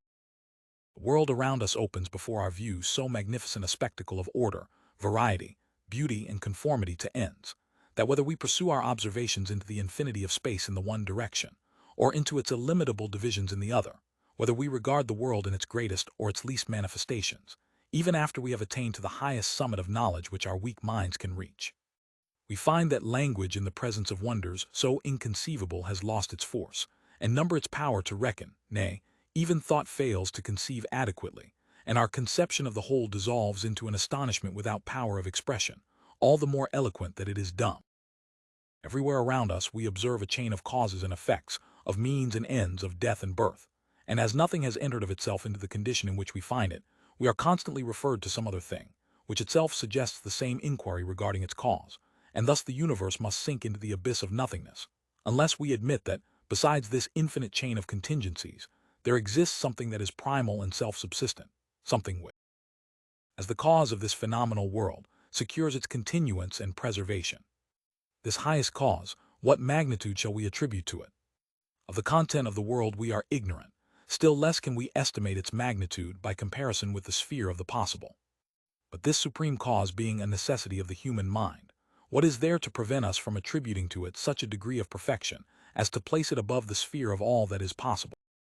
This we can easily do, although only by the aid of the faint outline of an abstract conception, by representing this being to ourselves as containing in itself, as an individual substance, all possible perfection, a conception which satisfies that requirement of reason which demands parsimony in principles, which is free from self-contradiction, which even contributes to the extension of the employment of reason in experience, by means of the guidance afforded by this idea to order and system, and which in no respect conflicts with any law of experience. This argument always deserves to be mentioned with respect. It is the oldest, the clearest, and that most in conformity with the common reason of humanity. It animates the study of nature, as it itself derives its existence and draws ever new strength from that source. It introduces aims and ends into a sphere in which our observation could not of itself have discovered them, and extends our knowledge of nature, by directing our attention to a unity, the principle of which lies beyond nature. This knowledge of nature again reacts upon this idea, its cause, and thus our belief in a divine author of the universe rises to the power of an irresistible conviction. For these reasons, it would be utterly hopeless to attempt to rob this argument of the authority it has always enjoyed. Mind, unceasingly elevated by these considerations, which, although empirical, are so remarkably powerful, and continually adding to their force, will not suffer itself to be depressed by the doubts suggested by subtle speculation. It tears itself out of this state of uncertainty, the moment it casts a look upon the wondrous forms of nature and the majesty of the universe, and rises from height to height, from condition to condition. It has elevated itself to the supreme and unconditioned author of all. But although we have nothing to object to the reasonableness and utility of this procedure, but have rather to commend and encourage it, we cannot approve of the claims which this argument advances to demonstrative certainty, and to a reception upon its own merits, apart from favor or support by other arguments. Nor can it injure the cause of morality to endeavor to lower the tone of the arrogant sophist, and to teach him that modesty and moderation which are the properties of a belief that brings calm and content into the mind, without prescribing to it an unworthy subjection. I maintain, then, that the physico-theological argument is insufficient of itself to prove the existence of a supreme being, that it must entrust this to the ontological argument, to which it serves merely as an introduction, and that, consequently, this argument contains the only possible ground of proof, possessed by speculative reason, for the existence of this being. The chief momenta in the physico-theological argument are as follow. 1. We observe in the world manifest signs of an arrangement full of purpose, executed with great wisdom, an argument in whole of a content indescribably various, and of an extent without limits. 2. This arrangement of means and ends is entirely foreign to the things existing in the world. It belongs to them merely as a contingent attribute. In other words, the nature of different things could not of itself, whatever means were employed, harmoniously tend toward certain purposes, were they not chosen and directed for these purposes by a rational and disposing principle, in accordance with certain fundamental ideas. 3. There exists, therefore, a sublime and wise cause, or several, which is not merely a blind, all-powerful nature, producing the beings and events which fill the world in unconscious fecundity, but a free and intelligent cause of the world. 4. The unity of this cause may be inferred from the unity of the reciprocal relation existing between the parts of the world, as portions of an artistic edifice, an inference which all our observation favors and all principles of analogy support. In the above argument, it is inferred from the analogy of certain products of nature with those of human art, when it compels nature to bend herself to its purposes, as in the case of a house, a ship, or a watch, that the same kind of causality, namely understanding and will, resides in nature. It is also declared that the internal possibility of this freely acting nature, which is the source of all art, and perhaps also of human reason, is derivable from another and superhuman art, a conclusion which would perhaps be found incapable of standing the test of subtle transcendental criticism. But to neither of these opinions shall we at present object. We shall only remark that it must be confessed that, if we are to discuss the subject of cause at all, we cannot proceed more securely than with the guidance of the analogy subsisting between nature and such products of design, these being the only products whose causes and modes of organization are completely known to us. Reason would be unable to satisfy her own requirements, if she passed from a causality which she does know, to obscure and indemonstrable principles of explanation which she does not know. According to the physico-theological argument, the connection and harmony existing in the world evidence the contingency of the form merely, but not of the matter, that is, of the substance of the world. To establish the truth of the latter opinion, it would be necessary to prove that all things would be in themselves incapable of this harmony and order, unless they were, even as regards their substance, the product of a supreme wisdom. But this would require very different grounds of proof from those presented by the analogy with human art. This proof can at most, therefore, demonstrate the existence of an architect of the world, whose efforts are limited by the capabilities of the material with which he works, but not of a creator of the world, to whom all things are subject. Thus this argument is utterly insufficient for the task before us, a demonstration of the existence of an all-sufficient being. If we wish to prove the contingency of matter, we must have recourse to a transcendental argument, which the physico-theological was constructed expressly to avoid. We infer, from the order and design visible in the universe, as a disposition of a thoroughly contingent character, the existence of a cause proportionate thereto. The conception of this cause must contain certain determinate qualities, and it must therefore be regarded as the conception of a being which possesses all power, wisdom, and so on. In one word, all perfection, the conception, that is, of an all-sufficient being. For the predicates of very great, astonishing, or immeasurable power and excellence give us no determinate conception of the thing, nor do they inform us what the thing may be in itself. They merely indicate the relation existing between the magnitude of the object and the observer, who compares it with himself and with his own power of comprehension, and are mere expressions of praise and reverence, by which the object is either magnified, or the observing subject depreciated in relation to the object. Where we have to do with the magnitude of the perfection of a thing, we can discover no determinate conception, except that which comprehends all possible perfection or completeness, and it is only the total omnitudo of reality which is completely determined in and through its conception alone. Now it cannot be expected that anyone will be bold enough to declare that he has a perfect insight into the relation which the magnitude of the world he contemplates bears, in its extent as well as in its content, to omnipotence, into that of the order and design in the world to the highest wisdom, and that of the unity of the world to the absolute unity of a supreme being. Physico-theology is therefore incapable of presenting a determinate conception of a supreme cause of the world, and is therefore insufficient as a principle of theology, a theology which is itself to be the basis of religion.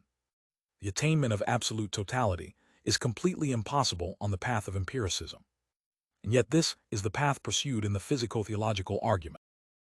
What means shall we employ to bridge the abyss? After elevating ourselves to admiration of the magnitude of the power, wisdom, and other attributes of the author of the world, and finding we can advance no further, we leave the argument on empirical grounds, and proceed to infer the contingency of the world from the order and conformity to aims that are observable in it. From this contingency we infer, by the help of transcendental conceptions alone, the existence of something absolutely necessary, and still advancing, proceed from the conception of the absolute necessity of the first cause to the completely determined or determining conception thereof, the conception of an all-embracing reality. Thus the physico-theological, failing in its undertaking, recurs in its embarrassment to the cosmological argument, and as this is merely the ontological argument in disguise, it executes its design solely by the aid of pure reason, although it at first professed to have no connection with this faculty, and to base its entire procedure upon experience alone. Physico-theologians have therefore no reason to regard with such contempt the transcendental mode of argument, and to look down upon it, with the conceit of clear-sighted observers of nature, as the brain cobweb of obscure speculatists. For if they reflect upon and examine their own arguments, they will find that, after following for some time the path of nature and experience, and discovering themselves no nearer their object, they suddenly leave this path and pass into the region of pure possibility, where they hope to reach upon the wings of ideas what had eluded all their empirical investigation. Gaining, as they think, a firm footing after this immense leap, they extend their determinate conception, into the possession of which they have come, they know not how, over the whole sphere of creation, and explain their ideal, which is entirely a product of pure reason, by illustrations drawn from experience, though in a degree miserably unworthy of the grandeur of the object, while they refuse to acknowledge that they have arrived at this cognition or hypothesis by a very different road from that of experience. Thus the physico-theological is based upon the cosmological, and this upon the ontological proof of the existence of a supreme being, and as besides these three there is no other path open to speculative reason, the ontological proof, on the ground of pure conceptions of reason, is the only possible one, if any proof of a proposition so far transcending the empirical exercise of the understanding is possible at all. Section VII. Critique of all theology based upon speculative principles of reason. If by the term theology I understand the cognition of a primal being, that cognition is based either upon reason alone, theologia rationalis, or upon revelation, theologia revelata. The former cogitates its object either by means of pure transcendental conceptions, as an ens originarium, realissimum, ens entium, and is termed transcendental theology, or by means of a conception derived from the nature of our own mind, as a supreme intelligence, and must then be entitled natural theology. The person who believes in a transcendental theology alone is termed a deist, he who acknowledges the possibility of a natural theology also, a theist. The former admits that we can cognize by pure reason alone the existence of a supreme being, but at the same time maintains that our conception of this being is purely transcendental, and that all we can say of it is that it possesses all reality, without being able to define it more closely. The second asserts that reason is capable of presenting us, from the analogy with nature, with a more definite conception of this being, and that its operations, as the cause of all things, are the results of intelligence and free will. The former regards the Supreme Being as the cause of the world, whether by the necessity of his nature or as a free agent, is left undetermined. The latter considers this being as the author of the world. Transcendental theology aims either at inferring the existence of a Supreme Being from a general experience, without any closer reference to the world to which this experience belongs, and in this case it is called cosmotheology, or it endeavors to cognize the existence of such a being, through mere conceptions, without the aid of experience, and is then termed ontotheology. Natural theology infers the attributes and the existence of an author of the world, from the constitution of, the order and unity observable in, the world, in which two modes of causality must be admitted to exist, those of nature and freedom. Thus it rises from this world to supreme intelligence, either as the principle of all natural, or of all moral order and perfection. In the former case it is termed physico-theology, in the latter, ethical or moral theology 69 not theological ethics, for this science contains ethical laws, which presuppose the existence of a supreme governor of the world, while moral theology, on the contrary, is the expression of a conviction of the existence of a supreme being, founded upon ethical law. As we are wont to understand by the term God not merely an eternal nature, the operations of which are insensate and blind, but a supreme being, who is the free and intelligent author of all things, and as it is this latter view alone that can be of interest to humanity, we might, in strict rigor, deny to the deist any belief in God at all, and regard him merely as a maintainer of the existence of a primal being or thing, the supreme cause of all other things. But as no one ought to be blamed, merely because he does not feel himself justified in maintaining a certain opinion, as if he altogether denied its truth and asserted the opposite, it is more correct, as it is less harsh to say, the deist believes in a God, the theist in a living God, summa intelligentia. We shall now proceed to investigate the sources of all these attempts of reason, to establish the existence of a supreme being. It may be sufficient in this place to define theoretical knowledge or cognition as knowledge of that which is, and practical knowledge as knowledge of that which ought to be. In this view, the theoretical employment of reason is that by which I cognize a priori, as necessary, that something is, while the practical is that by which I cognize a priori what ought to happen. Now, if it is an indubitably certain, though at the same time an entirely conditioned truth, that something is, or ought to happen, either a certain determinate condition of this truth is absolutely necessary, or such a condition may be arbitrarily presupposed. In the former case, the condition is postulated per thesin, in the latter supposed per hypothesin. There are certain practical laws, those of morality, which are absolutely necessary. Now, if these laws necessarily presuppose the existence of some being, as the condition of the possibility of their obligatory power, this being must be postulated, because the condition, from which we reason to this determinate condition, is itself cognized a priori as absolutely necessary. We shall at some future time show that the moral laws not merely presuppose the existence of a supreme being, but also, as themselves absolutely necessary in a different relation, demand or postulate it, although only from a practical point of view. The discussion of this argument we postpone for the present. When the question relates merely to that which is, not to that which ought to be, the condition which is presented in experience is always cogitated as contingent. For this reason its condition cannot be regarded as absolutely necessary, but merely as relatively necessary, or rather as needful. The condition is in itself, and a priori a mere arbitrary presupposition in aid of the cognition, by reason, of the condition. If then we are to possess a theoretical cognition of the absolute necessity of a thing, we cannot attain to this cognition otherwise than a priori by means of conceptions, while it is impossible in this way to cognize the existence of a cause which bears any relation to an existence given in experience. Theoretical cognition is speculative when it relates to an object or certain conceptions of an object which is not given and cannot be discovered by means of experience. It is opposed to the cognition of nature, which concerns only those objects or predicates which can be presented in a possible experience. The principle that everything which happens, the empirically contingent, must have a cause, is a principle of the cognition of nature, but not of speculative cognition. For if we change it into an abstract principle, and deprive it of its reference to experience and the empirical, we shall find that it cannot with justice be regarded any longer as a synthetical proposition, and that it is impossible to discover any mode of transition from that which exists to something entirely different, termed cause. Nay more, the conception of a cause, likewise that of the contingent, loses in this speculative mode of employing it all significance, for its objective reality and meaning are comprehensible from experience alone. When from the existence of the universe and the things in it the existence of a cause of the universe is inferred, reason is proceeding not in the natural, but in the speculative method. For the principle of the former announces, not that things themselves or substances, but only that which happens or their states, as empirically contingent, have a cause. The assertion that the existence of substance itself is contingent is not justified by experience. It is the assertion of a reason employing its principles in a speculative manner. If again, I infer from the form of the universe, from the way in which all things are connected and act and react upon each other, the existence of a cause entirely distinct from the universe, this would again be a judgment of purely speculative reason, because the object in this case, the cause, can never be an object of possible experience. In both these cases the principle of causality, which is valid only in the field of experience, useless and even meaningless beyond this region, would be diverted from its proper destination.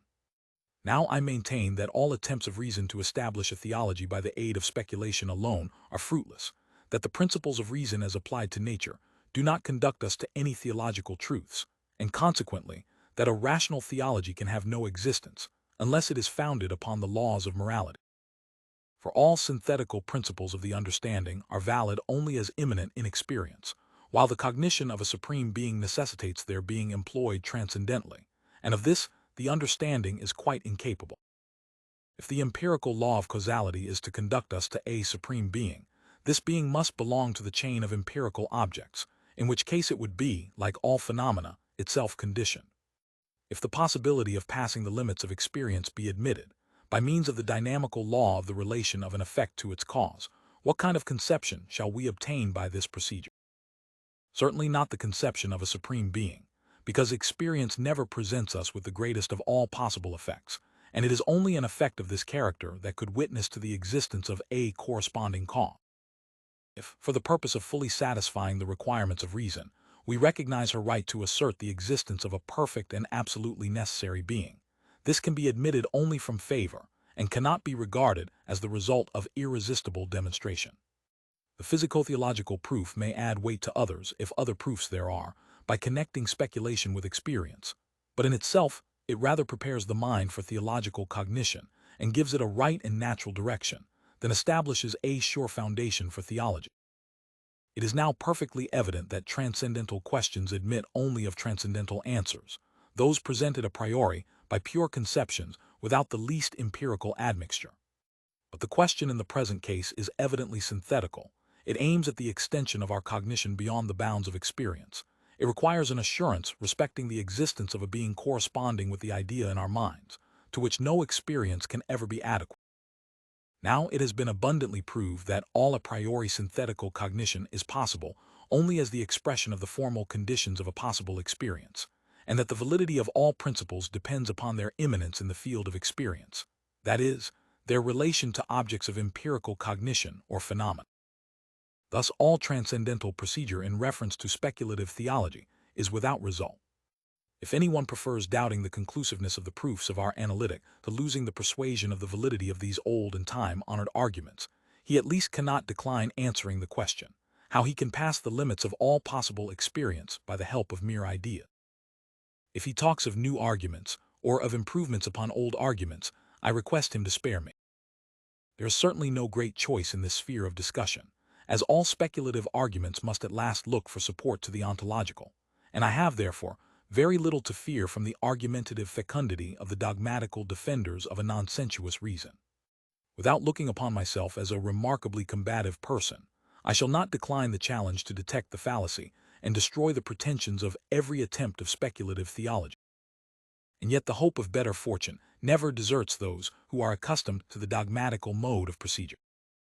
I shall therefore restrict myself to the simple and equitable demand that such reasoners will demonstrate, from the nature of the human mind as well as from that of the other sources of knowledge, how we are to proceed to extend our cognition completely a priori, and to carry it to that point where experience abandons us, and no means exist of guaranteeing the objective reality of our conception.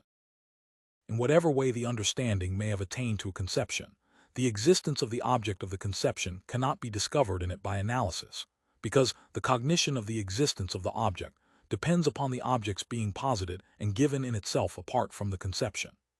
But it is utterly impossible to go beyond our conception without the aid of experience, which presents to the mind nothing but phenomena, or to attain by the help of mere conceptions to a conviction of the existence of new kinds of objects or supernatural being. But although pure speculative reason is far from sufficient to demonstrate the existence of a supreme being, it is of the highest utility in correcting our conception of this being, on the supposition that we can attain to the cognition of it by some other means, in making it consistent with itself, and with all other conceptions of intelligible objects, clearing it from all that is incompatible with the conception of an end sum, and eliminating from it all limitations or admixtures of empirical elements. Transcendental theology is still, therefore, notwithstanding its objective insufficiency, of importance in a negative respect. It is useful as a test of the procedure of reason when engaged with pure ideas, no other than a transcendental standard being in this case admissible. If from a practical point of view, the hypothesis of a supreme and all-sufficient being is to maintain its validity without opposition, it must be of the highest importance to define this conception in a correct and rigorous manner, as the transcendental conception of a necessary being, to eliminate all phenomenal elements, anthropomorphism in its most extended signification, and at the same time to overflow all contradictory assertions, be they atheistic, deistic, or anthropomorphic. This is of course very easy, as the same arguments which demonstrated the inability of human reason to affirm the existence of a supreme being must be alike sufficient to prove the invalidity of its denial. It is impossible to gain from the pure speculation of reason demonstration that there exists no supreme being, as the ground of all that exists, or that this being possesses none of those properties which we regard as analogical with the dynamical qualities of a thinking being, or that, as the anthropomorphists would have us believe, it is subject to all the limitations which sensibility imposes upon those intelligences which exist in the world of experience. A supreme being is, therefore, for the speculative reason, a mere ideal though a faultless one, a conception which perfects and crowns the system of human cognition, but the objective reality of which can neither be proved nor disproved by pure reason. If this defect is ever supplied by a moral theology, the problematic transcendental theology which has preceded will have been at least serviceable as demonstrating the mental necessity existing for the conception, by the complete determination of it which it has furnished, and the ceaseless testing of the conclusions of a reason often deceived by sense, and not always in harmony with its own idea. The attributes of necessity, infinitude, unity, existence apart from the world and not as a world soul, eternity free from conditions of time, omnipresence, free from conditions of space, omnipotence and others, are pure transcendental predicates, and thus the accurate conception of a supreme being which every theology requires is furnished by transcendental theology alone.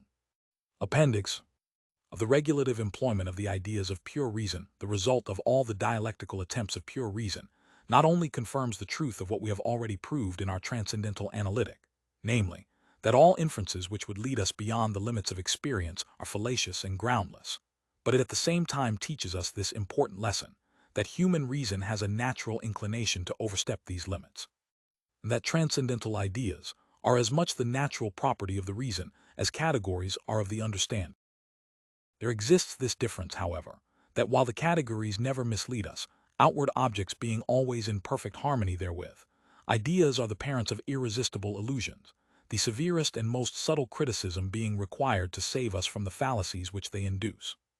Whatever is grounded in the nature of our powers will be found to be in harmony with the final purpose and proper employment of these powers, when once we have discovered their true direction and aim.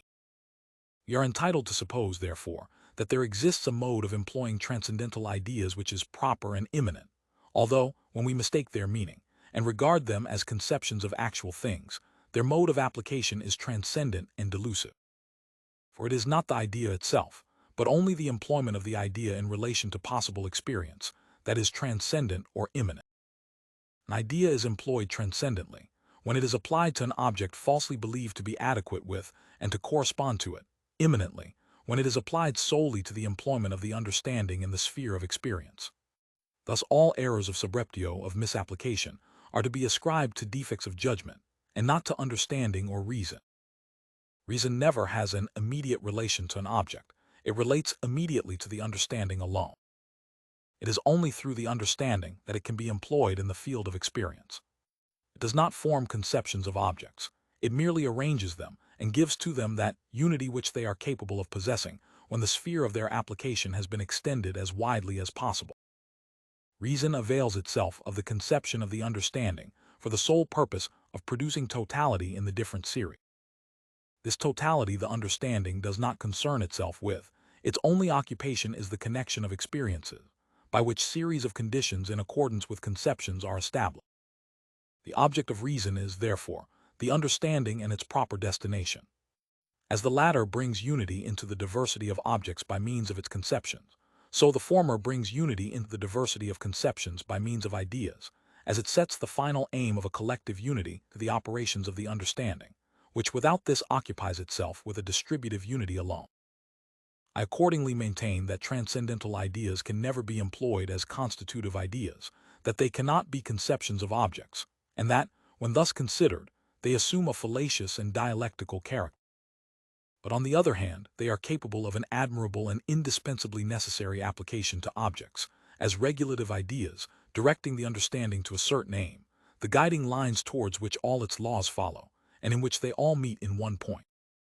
This point, though a mere idea, focus imaginarius, that is, not a point from which the conceptions of the understanding do really proceed, for it lies beyond the sphere of possible experience, serves, notwithstanding, to give to these conceptions the greatest possible unity combined with the greatest possible extension. Hence arises the natural illusion, which induces us to believe that these lines proceed from an object which lies out of the sphere of empirical cognition, just as objects reflected in a mirror appear to be behind it. But this illusion, which we may hinder from imposing upon us, is necessary and unavoidable if we desire to see not only those objects which lie before us, but those which are at a great distance behind us. That is to say, when in the present case we direct the aims of the understanding beyond every given experience, towards an extension as great as can possibly be attained. If we review our cognitions in their entire extent, we shall find that the peculiar business of reason is to arrange them into a system, that is to say, to give them connection according to a principle. This unity presupposes an idea, the idea of the form of a whole of cognition, preceding the determinate cognition of the parts, and containing the conditions which determine a priori to every part its place and relation to the other parts of the whole system. This idea, accordingly, demands complete unity in the cognition of the understanding, not the unity of a contingent aggregate, but that of a system connected according to necessary laws. It cannot be affirmed with propriety that this idea is a conception of an object. It is merely a conception of the complete unity of the conceptions of objects, insofar as this unity is available to the understanding as a rule. Such conceptions of reason are not derived from nature. On the contrary, we employ them for the interrogation and investigation of nature, and regard our cognition as defective so long as it is not adequate to them. We admit that such a thing as pure earth, pure water, or pure air is not to be discovered. And yet we require these conceptions, which have their origin in the reason, so far as regards their absolute purity and completeness, for the purpose of determining the share which each of these natural causes has in every phenomenon. Thus the different kinds of matter are all referred to earths as mere weight, to salts and inflammable bodies as pure force, and finally to water and air as the vehicula of the former, or the machines employed by them in their operations, for the purpose of explaining the chemical action and reaction of bodies in accordance with the idea of a mechanism. For although not actually so expressed, the influence of such ideas of reason is very observable in the procedure of natural philosophy. If reason is the faculty of deducing the particular from the general, and if the general be certain in see and given, it is only necessary that the judgment should subsume the particular under the general, the particular being thus necessarily determined. I shall term this the demonstrative or apodictic employment of reason. If, however, the general is admitted as problematical only, and is a mere idea, the particular case is certain, but the universality of the rule which applies to this particular case remains a problem. Several particular cases, the certainty of which is beyond doubt, are then taken and examined, for the purpose of discovering whether the rule is applicable to them, and if it appears that all the particular cases which can be collected follow from the rule, its universality is inferred, and at the same time, all the causes which have not, or cannot be presented to our observation, are concluded to be of the same character with those which we have observed. This I shall term the hypothetical employment of the reason. The hypothetical exercise of reason by the aid of ideas employed as problematical conceptions is properly not constituted. That is to say, if we consider the subject strictly, the truth of the rule which has been employed as an hypothesis does not follow from the use that is made of it by reason. For how can we know all the possible cases that may arise? Some of which may, however, prove exceptions to the universality of the rule. This employment of reason is merely regulative, and its sole aim is the introduction of unity into the aggregate of our particular cognitions, and thereby the approximating of the rule to universality. The object of the hypothetical employment of reason is therefore the systematic unity of cognitions, and this unity is the criterion of the truth of a rule. On the other hand, this systematic unity, as a mere idea, is in fact merely a unity projected, not to be regarded as given, but only in the light of a problem which serves, however, as a principle for the various and particular exercise of the understanding and experience, directs it with regard to those cases which are not presented to our observation, and introduces harmony and consistency into all its operation. All that we can be certain of from the above considerations is that this systematic unity is a logical principle, whose aim is to assist the understanding, where it cannot of itself attain to rules, by means of ideas, to bring all these various rules under one principle, and thus to ensure the most complete consistency and connection that can be attained. The assertion that objects and the understanding by which they are cognized are so constituted as to be determined to systematic unity, that this may be postulated a priori, without any reference to the interest of reason, and that we are justified in declaring all possible cognitions, empirical and others, to possess systematic unity, and to be subject to general principles from which, notwithstanding their various characters, they are all derivable. Such an assertion can be founded only upon a transcendental principle of reason, which would render this systematic unity not subjectively and logically, in its character of a method, but objectively necessary. We shall illustrate this by an example. The conceptions of the understanding make us acquainted, among many other kinds of unity, with that of the causality of a substance, which is termed power. The different phenomenal manifestations of the same substance appear at first view to be so very dissimilar that we are inclined to assume the existence of just as many different powers as there are different effects.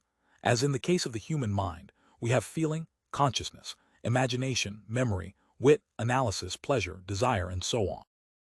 Now we are required by a logical maxim to reduce these differences to as small a number as possible, by comparing them and discovering the hidden identity which exists. We must inquire, for example, whether or not imagination, connected with consciousness, memory, wit, and analysis are not merely different forms of understanding and reason. The idea of a fundamental power, the existence of which no effort of logic can assure us of, is the problem to be solved for the systematic representation of the existing variety of power.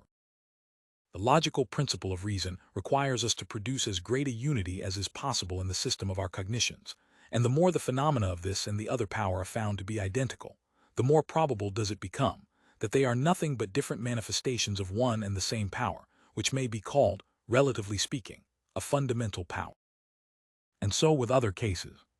These relatively fundamental powers must again be compared with each other, to discover, if possible, the one radical and absolutely fundamental power of which they are but the manifestation. But this unity is purely hypothetical.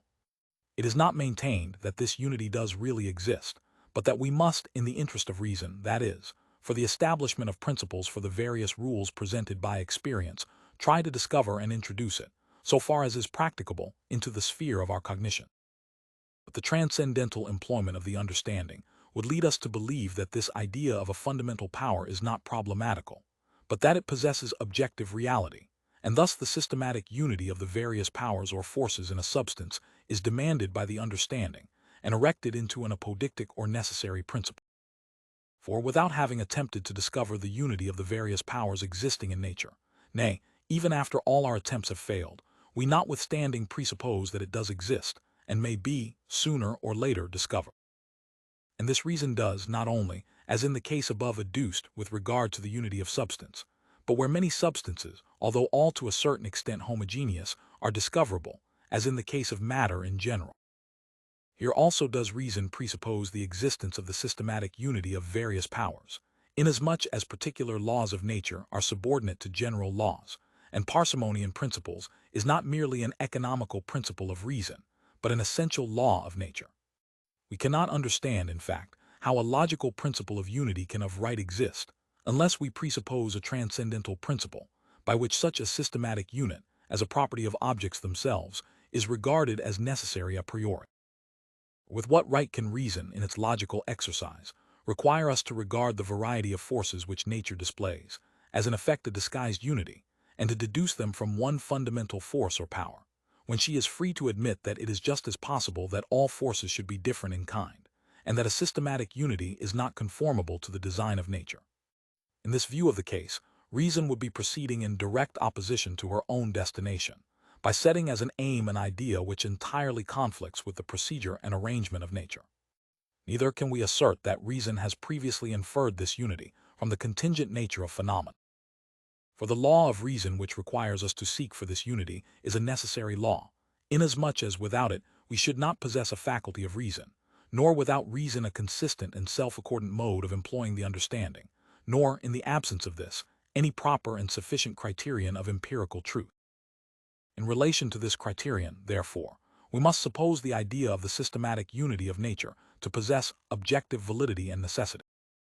We find this transcendental presupposition lurking in different forms in the principles of philosophers, although they have neither recognized it nor confessed to themselves its presence.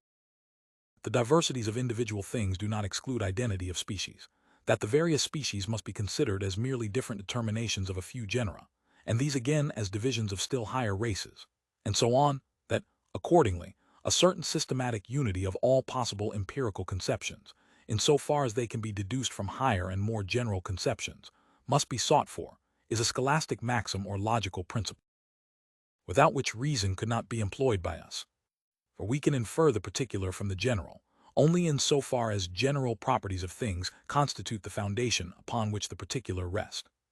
That the same unity exists in nature is presupposed by philosophers in the well-known scholastic maxim, which forbids us unnecessarily to augment the number of entities or principles, entia praeter necessitatem non esse multiplicand. This maxim asserts that nature herself assists in the establishment of this unity of reason, and that the seemingly infinite diversity of phenomena should not deter us from the expectation of discovering beneath this diversity a unity of fundamental properties, of which the aforesaid variety is but a more or less determined form. This unity, although a mere idea, thinkers have found it necessary rather to moderate the desire than to encourage it. It was considered a great step when chemists were able to reduce all salts to two main genera, acids and alkalis, and they regard this difference as itself a mere variety, or different manifestation of one and the same fundamental material. The different kinds of earths, stones, and even metals, chemists have endeavored to reduce to three, and afterwards to two, but still, not content with this advance, they cannot but think that behind these diversities there lurks but one genus, nay, that even salts and earths have a common principle. It might be conjectured that this is merely an economical plan of reason, for the purpose of sparing itself trouble, and an attempt of a purely hypothetical character, which, when successful, gives an appearance of probability to the principle of explanation employed by the reason.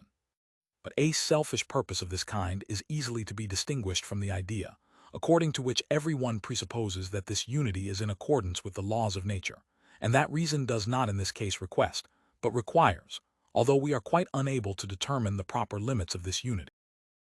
The diversity existing in phenomena, a diversity not of form, for in this they may be similar, but of content, were so great that the subtlest human reason could never by comparison discover in them the least similarity, which is not impossible. In this case the logical law of genera would be without foundation. The conception of a genus, nay, all general conceptions would be impossible, and the faculty of the understanding, the exercise of which is restricted to the world of conception, could not exist. The logical principle of genera, accordingly, if it is to be applied to nature, by which I mean objects presented to our senses, presupposes a transcendental principle.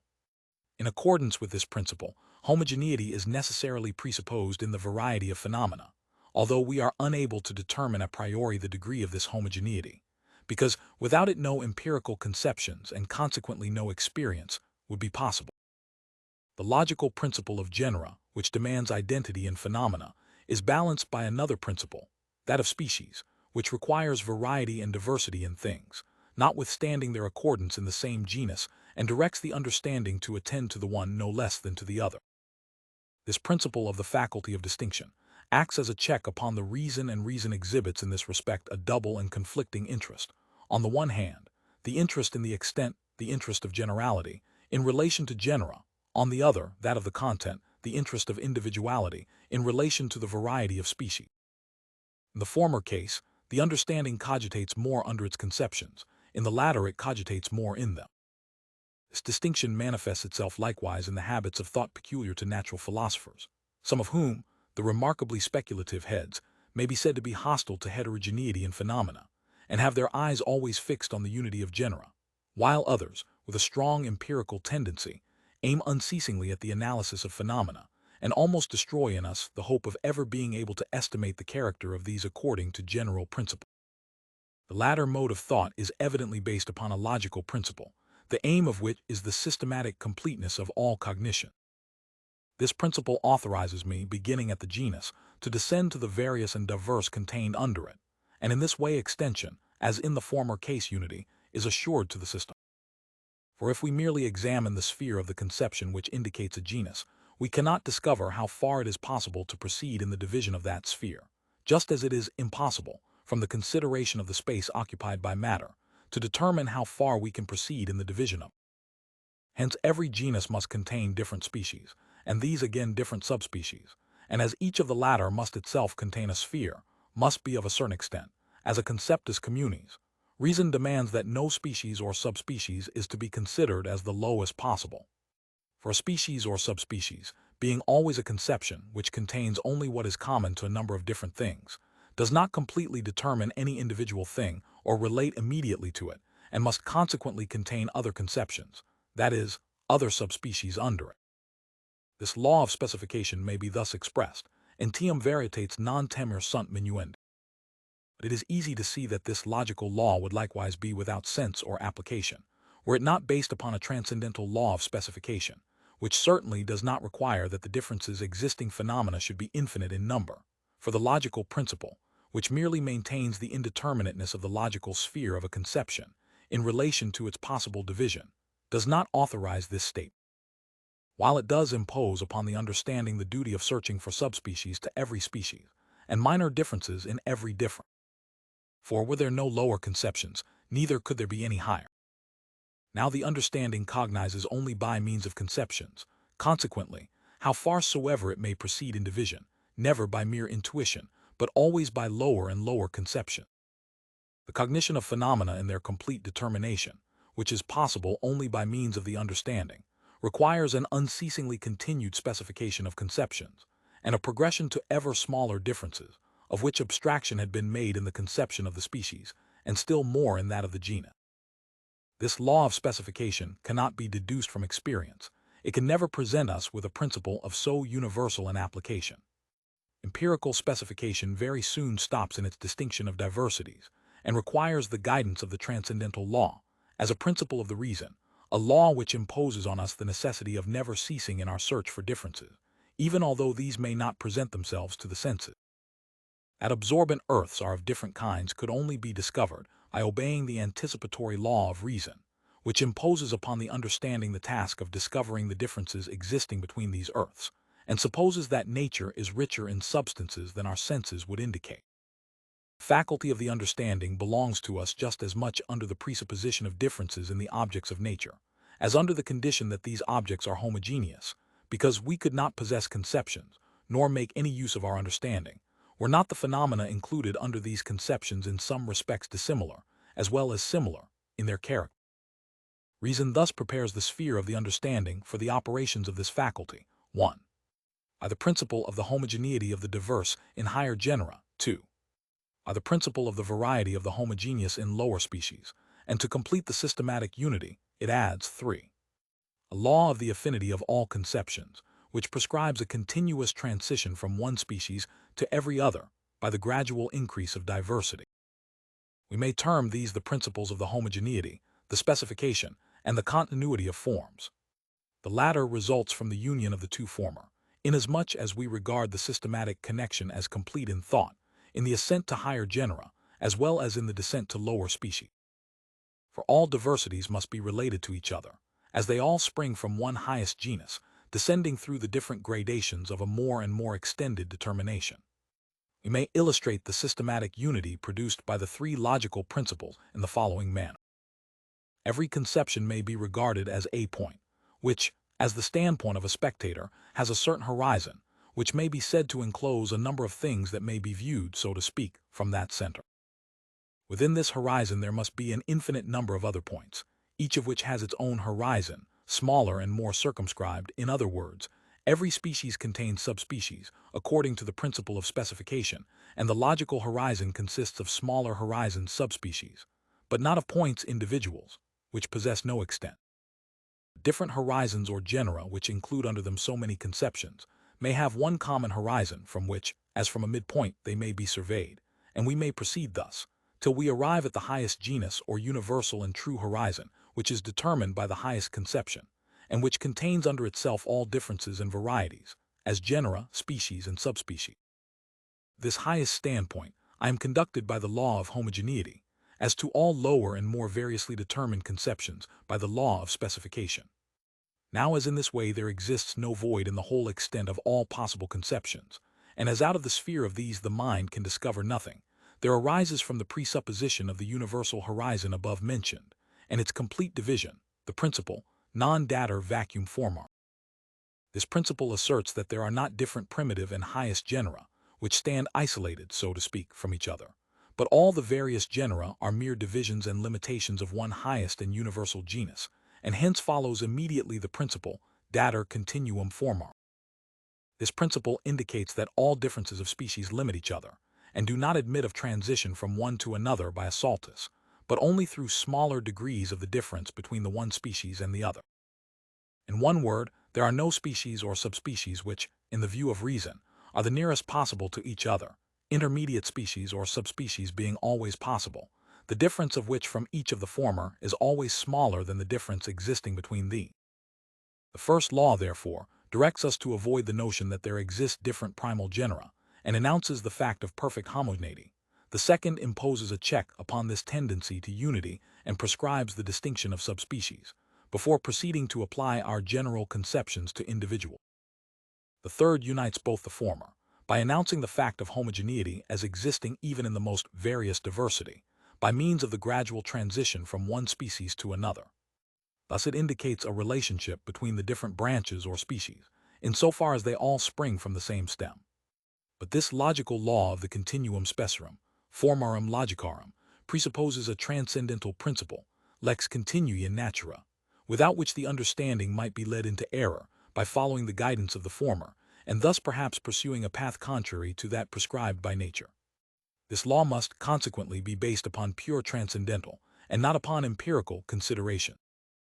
For in the latter case, it would come later than the system, whereas it is really itself the parent of all that is systematic in our cognition of nature. These principles are not mere hypotheses employed for the purpose of experimenting upon nature, although when any such connection is discovered, it forms a solid ground for regarding the hypothetical unity as valid in the sphere of nature, and thus they are in this respect not without their use. But we go farther, and maintain that it is manifest that these principles of parsimony in fundamental causes, variety in effects, and affinity in phenomena, are in accordance both with reason and nature, and that they are not mere methods or plans devised for the purpose of assisting us in our observation of the external world. But it is plain that this continuity of forms is a mere idea, to which no adequate object can be discovered in experience. And this for two reasons. First, because the species in nature are really divided, and hence form quanta discreta, and if the gradual progression through their affinity were continuous, the intermediate members lying between two given species must be infinite in number, which is impossible.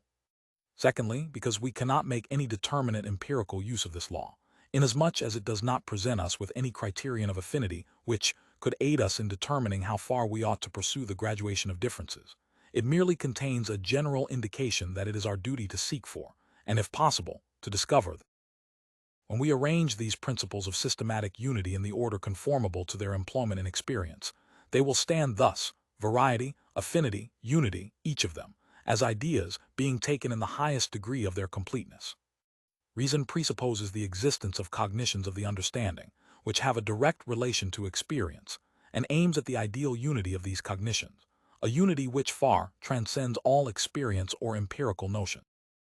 The affinity of the diverse, notwithstanding the differences existing between its parts, has a relation to things, but a still closer one to the mere properties and powers of things.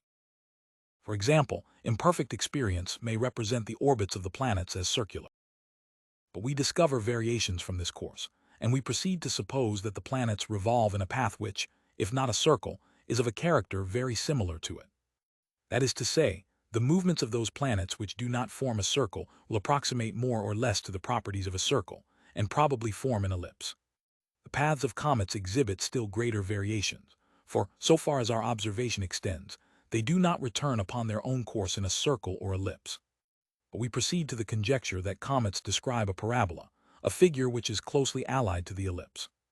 In fact, a parabola is merely an ellipse, with its longer axis produced to an indefinite extent. Thus these principles conduct us to a unity in the genera of the forms of these orbits, and proceeding farther, to a unity as regards the cause of the motions of the heavenly bodies, that is, gravitation. We go on extending our conquests over nature, and endeavor to explain all seeming deviations from these rules, and even make additions to our system which no experience can ever substantiate. For example, the theory, in affinity with that of ellipses, of hyperbolic paths of comets, pursuing which, these bodies leave our solar system, and passing from sun to sun, unite the most distant parts of the infinite universe, which is held together by the same moving power. The most remarkable circumstance connected with these principles is that they seem to be transcendental, and although only containing ideas for the guidance of the empirical exercise of reason, and although this empirical employment stands to these ideas in an asymptotic relation alone, to use a mathematical term, that is, continually approximate without ever being able to attain to them, they possess, notwithstanding, as a priori synthetical propositions, objective though undetermined validity, and are available as rules for possible experience. In the elaboration of our experience, they may also be employed with great advantage, as heuristic 70 principles. A transcendental deduction of them cannot be made, such a deduction being always impossible in the case of ideas, as has been already shown. 70 from the Greek euryoko. We distinguished in the transcendental analytic the dynamical principles of the understanding, which are regulative principles of intuition, from the mathematical, which are constitutive principles of intuition. These dynamical laws are, however, constitutive in relation to experience, inasmuch as they render the conceptions without which experience could not exist possible a priori. But the principles of pure reason cannot be constitutive even in regard to empirical conceptions, because no sensuous schema corresponding to them can be discovered, and they cannot therefore have an object in concreto. Now, if I grant that they cannot be employed in the sphere of experience as constitutive principles, how shall I secure for them employment and objective validity as regulative principles, and in what way can they be so employed? The understanding is the object of reason, as sensibility is the object of the understanding. The production of systematic unity in all the empirical operations of the understanding is the proper occupation of reason, just as it is the business of the understanding to connect the various content of phenomena by means of conceptions and subject them to empirical law.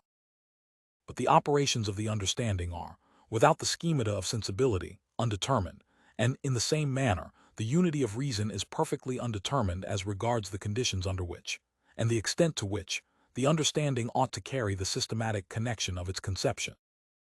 But although it is impossible to discover in intuition a schema for the complete systematic unity of all the conceptions of the understanding, there must be some analogon of this schema. This analogon is the idea of the maximum of the division and the connection of our cognition in one principle. For we may have a determinate notion of a maximum and an absolutely perfect, all the restrictive conditions which are connected with an indeterminate and various content having been abstracted.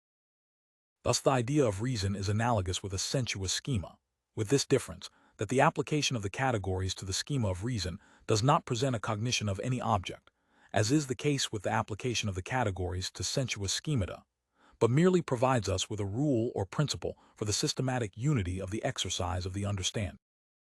Now, as every principle which imposes upon the exercise of the understanding a priori compliance with the rule of systematic unity also relates, although only in an indirect manner, to an object of experience, the principles of pure reason will also possess objective reality and validity in relation to experience. But they will not aim at determining our knowledge in regard to any empirical object.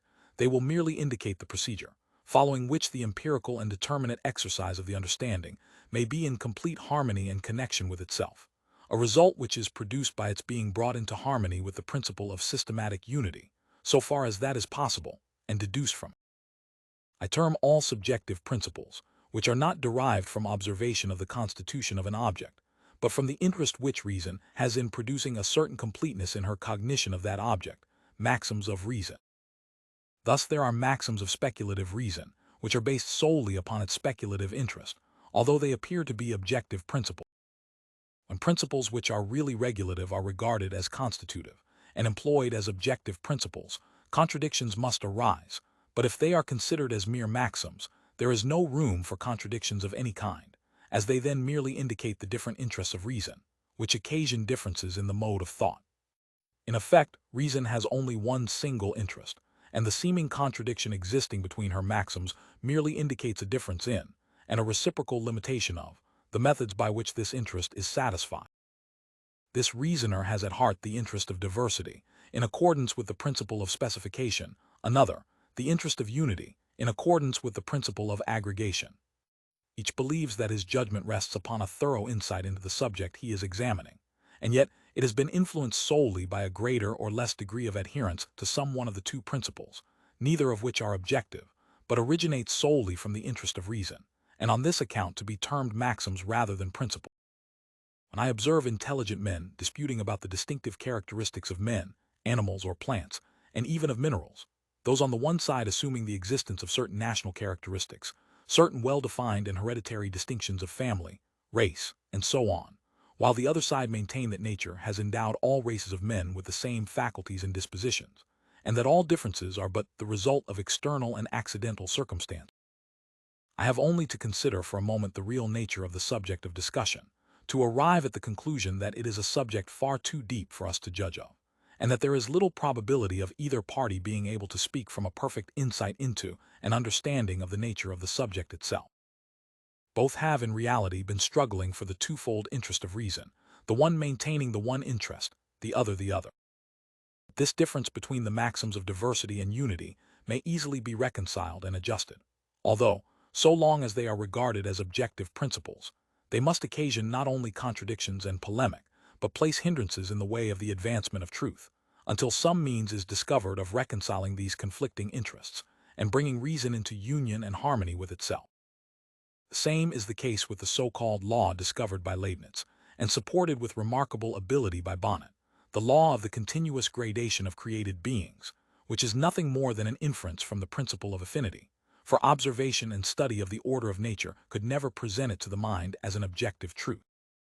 Steps of this latter, as they appear in experience, are too far apart from each other, and the so-called petty differences between different kinds of animals are in nature commonly so wide separation that no confidence can be placed in such views, particularly when we reflect on the great variety of things, and the ease with which we can discover resemblances, and no faith in the laws which are said to express the aims and purposes of nature. On the other hand, the method of investigating the order of nature in the light of this principle, and the maxim which requires us to regard this order, it being still undetermined how far it extends, as really existing in nature, is beyond doubt a legitimate and excellent principle of reason, a principle which extends farther than any experience or observation of ours and which, without giving us any positive knowledge of anything in the region of experience, guides us to the goal of systematic unity, of the ultimate end of the natural dialectic of human reason. The ideas of pure reason cannot be, of themselves, and in their own nature, dialectical. It is from their misemployment alone that fallacies and illusions arise. For they originate in the nature of reason itself, and it is impossible that this supreme tribunal for all the rights and claims of speculation should be itself undeserving of confidence and promotive of error. It is to be expected, therefore, that these ideas have a genuine and legitimate aim. It is true, the mob of sophists raise against reason the cry of inconsistency and contradiction, and affect to despise the government of that faculty, because they cannot understand its constitution, while it is to its beneficial influences alone that they owe the position and the intelligence which enable them to criticize and to blame its procedure. We cannot employ an a priori conception with certainty, until we have made a transcendental deduction therefore. The ideas of pure reason do not admit of the same kind of deduction as the category. But if they are to possess the least objective validity, and to represent anything but mere creations of thought ente rationis ratiocinantes, a deduction of them must be possible. This deduction will complete the critical task imposed upon pure reason, and it is to this part of our labors that we now proceed.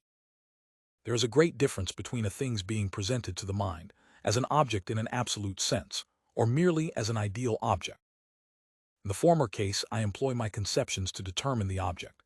In the latter case, nothing is present to the mind but a mere schema, which does not relate directly to an object, not even in a hypothetical sense, but which is useful only for the purpose of representing other objects to the mind, in a mediate and indirect manner, by means of their relation to the idea in the intellect.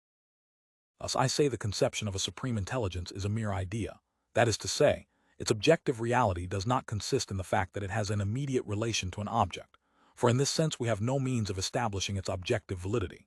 It is merely a schema constructed according to the necessary conditions of the unity of reason, the schema of a thing in general, which is useful towards the production of the highest degree of systematic unity in the empirical exercise of reason, in which we deduce this or that object of experience from the imaginary object of this idea, as the ground or cause of the said object of experience. In this way, the idea is properly a heuristic, and not an ostensive, conception. It does not give us any information respecting the constitution of an object. It merely indicates how, under the guidance of the idea, we ought to investigate the constitution and the relations of objects in the world of experience. Now, if it can be shown that the three kinds of transcendental ideas, psychological, cosmological, and theological, although not relating directly to any object nor determining it, do nevertheless, on the supposition of the existence of an ideal object, produce systematic unity in the laws of the empirical employment of the reason, and extend our empirical cognition, without ever being inconsistent or in opposition with it. It must be a necessary maxim of reason to regulate its procedure according to these ideas. And this forms the transcendental deduction of all speculative ideas, not as constitutive principles of the extension of our cognition beyond the limits of our experience, but as regulative principles of the systematic unity of empirical cognition, which is by the aid of these ideas arranged and amended within its own proper limits, to an extent unattainable by the operation of the principles of the understanding alone. I shall make this plainer. Guided by the principles involved in these ideas, we must in the first place so connect all the phenomena, actions, and feelings of the mind, as if it were a simple substance, which, endowed with personal identity, possesses a permanent existence, in this life at least, while its states, among which those of the body are to be included as external conditions, are in continual change. Secondly, in cosmology, we must investigate the conditions of all natural phenomena, internal as well as external, as if they belong to a chain infinite and without any prime or supreme member, while we do not, on this account, deny the existence of intelligible grounds of these phenomena, although we never employ them to explain phenomena, for the simple reason that they are not objects of our cognition. Thirdly, in the sphere of theology, we must regard the whole system of possible experience as forming an absolute, but dependent and sensuously conditioned unity, and at the same time as based upon a sole, supreme, and all-sufficient ground existing apart from the world itself, a ground which is a self-subsistent, primeval and creative reason, in relation to which we so employ our reason in the field of experience, as if all objects drew their origin from that archetype of all reason. In other words, we ought not to deduce the internal phenomena of the mind from a simple thinking substance, but deduce them from each other under the guidance of the regulative idea of a simple being. We ought not to deduce the phenomena, order, and unity of the universe from a supreme intelligence, but merely draw from this idea of a supremely wise cause the rules which must guide reason in its connection of causes and effects. Now there is nothing to hinder us from admitting these ideas to possess an objective and hyperbolic existence, except the cosmological ideas, which lead reason into an antinomy. The psychological and theological ideas are not antinomial. They contain no contradiction. And how, then, can anyone dispute their objective reality, since he who denies it knows as little about their possibility as we who affirm? And yet, when we wish to admit the existence of a thing, it is not sufficient to convince ourselves that there is no positive obstacle in the way, for it cannot be allowable to regard mere creations of thought, which transcend, though they do not contradict, all our conceptions, as real and determinate objects, solely upon the authority of a speculative reason striving to compass its own aim. They cannot, therefore, be admitted to be real in themselves. They can only possess a comparative reality, that of a schema of the regulative principle of the systematic unity of all cognition. They are to be regarded not as actual things, but as in some measure analogous to them. We abstract from the object of the idea all the conditions which limit the exercise of our understanding, but which, on the other hand, are the sole conditions of our possessing a determinate conception of any given thing. And thus we cogitate a something, of the real nature of which we have not the least conception, but which we represent to ourselves as standing in a relation to the whole system of phenomena, analogous to that in which phenomena stand to each other. By admitting these ideal beings, we do not really extend our cognitions beyond the objects of possible experience. We extend merely the empirical unity of our experience, by the aid of systematic unity, the schema of which is furnished by the idea, which is therefore valid, not as a constitutive, but as a regulative principle. For although we posit a thing corresponding to the idea, a something, an actual existence, we do not on that account aim at the extension of our cognition by means of transcendent conception. This existence is purely ideal, and not objective. It is the mere expression of the systematic unity which is to be the guide of reason in the field of experience. There are no attempts made at deciding what the ground of this unity may be, or what the real nature of this imaginary being. Thus the transcendental and only determinate conception of God, which is presented to us by speculative reason, is in the strictest sense deistic. In other words, reason does not assure us of the objective validity of the conception. It merely gives us the idea of something, on which the supreme and necessary unity of all experience is based. This something we cannot, following the analogy of a real substance, cogitate otherwise than as the cause of all things operating in accordance with rational laws, if we regard it as an individual object, although we should rest contented with the idea alone as a regulative principle of reason, and make no attempt at completing the sum of the conditions imposed by thought. This attempt is, indeed, inconsistent with the grand aim of complete systematic unity in the sphere of cognition, a unity to which no bounds are set by reason. Hence it happens that, admitting a divine being, I can have no conception of the internal possibility of its perfection, or of the necessity of its existence. The only advantage of this admission is that it enables me to answer all other questions relating to the contingent, and to give reason the most complete satisfaction as regards the unity which it aims at attaining in the world of experience. But I cannot satisfy reason with regard to this hypothesis itself, and this proves that it is not its intelligence and insight into the subject, but its speculative interest alone which induces it to proceed from a point lying far beyond the sphere of our cognition, for the purpose of being able to consider all objects as parts of a systematic whole. Here a distinction presents itself, in regard to the way in which we may cogitate a presupposition, a distinction which is somewhat subtle, but of great importance in transcendental philosophy. I may have sufficient grounds to admit something, or the existence of something, in a relative point of view, suppositio relativa, without being justified in admitting it in an absolute sense, suppositio absoluta. This distinction is undoubtedly requisite in the case of a regulative principle, the necessity of which we recognize, though we are ignorant of the source and cause of that necessity, and which we assume to be based upon some ultimate ground, for the purpose of being able to cogitate the universality of the principle in a more determinate way. For example, I cogitate the existence of a being corresponding to a pure transcendental idea. But I cannot admit that this being exists absolutely and in itself, because all of the conceptions by which I can cogitate an object in a determinate manner fall short of assuring me of its existence.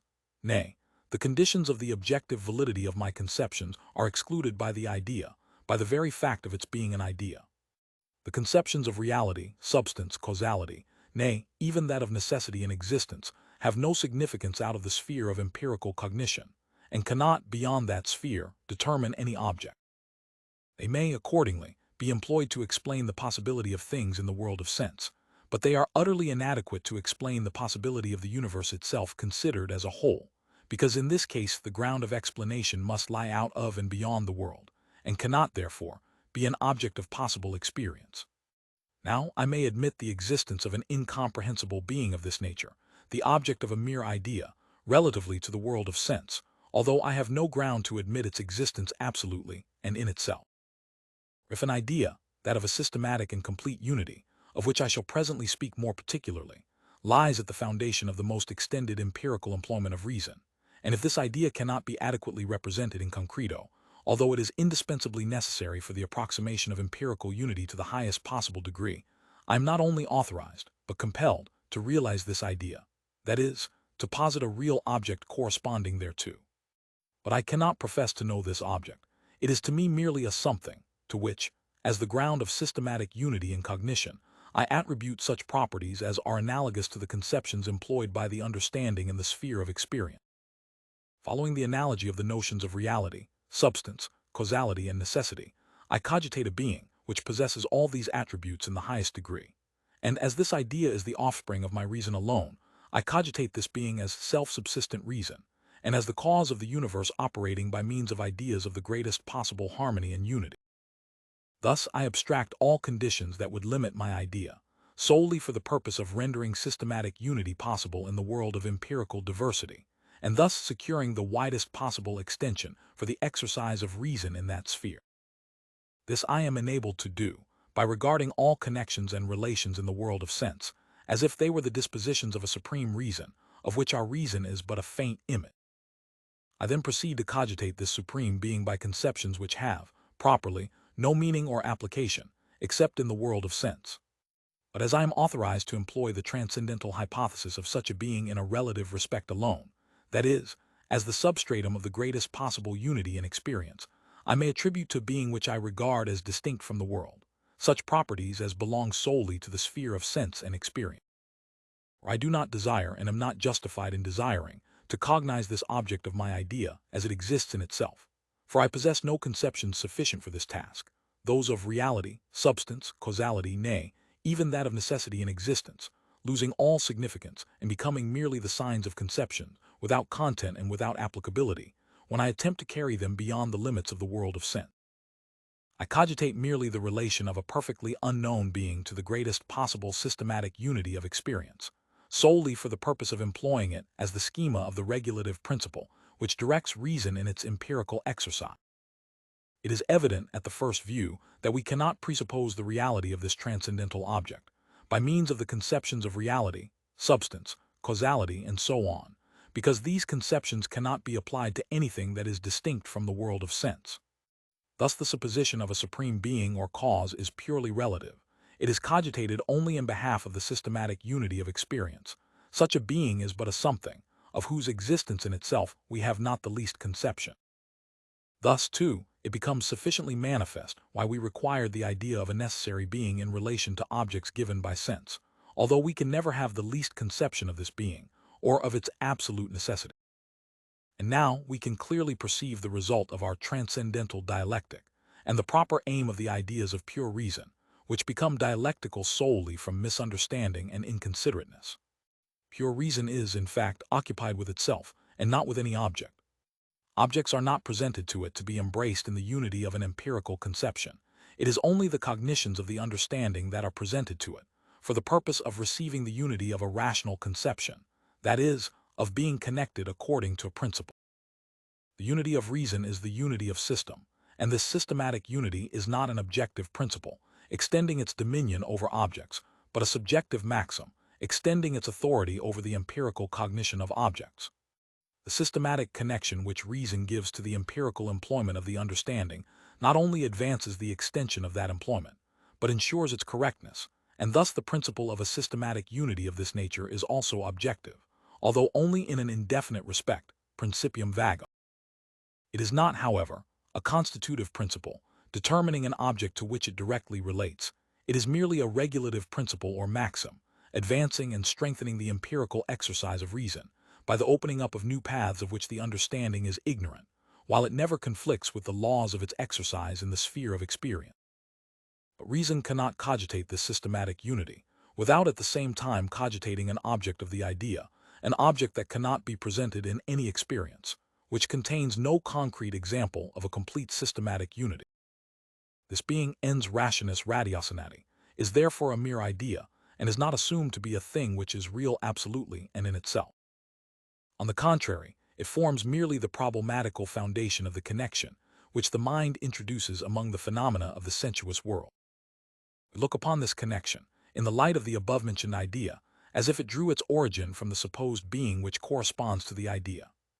And yet all we aim at is the possession of this idea as a secure foundation for the systematic unity of experience, a unity indispensable to reason, advantageous to the understanding, and promotive of the interests of empirical cognition. We mistake the true meaning of this idea when we regard it as an announcement, or even as a hypothetical declaration of the existence of a real thing, which we are to regard as the origin or ground of a systematic constitution of the universe. On the contrary, it is left completely undetermined what the nature or properties of this so-called ground may be. The idea is merely to be adopted as a point of view, from which this unity, so essential to reason and so beneficial to the understanding, may be regarded as radiating. In one word, this transcendental thing is merely the schema of a regulative principle, by means of which reason, so far as in her lies, extends the dominion of systematic unity over the whole sphere of experience. The first object of an idea of this kind is the ego, considered merely as a thinking nature or soul.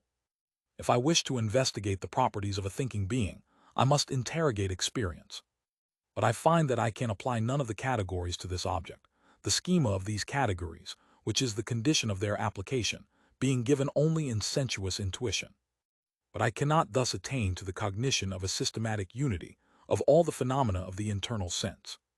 Instead, therefore, of an empirical conception of what the soul really is, reason takes the conception of the empirical unity of all thought, and by cogitating this unity as unconditioned and primitive, constructs the rational conception or idea of a simple substance which is in itself unchangeable, possessing personal identity, and in connection with other real things external to it. In one word, it constructs the idea of a simple self-subsistent intelligence. But the real aim of reason in this procedure is the attainment of principles of systematic unity for the explanation of the phenomena of the soul. That is, reason desires to be able to represent all the determinations of the internal sense as existing in one subject, all powers as deduced from one fundamental power, all changes as mere varieties in the condition of a being which is permanent and always the same, and all phenomena in space as entirely different in their nature from the procedure of thought. Essential simplicity, with the other attributes predicated of the ego, is regarded as the mere schema of this regulative principle. It is not assumed that it is the actual ground of the properties of the soul.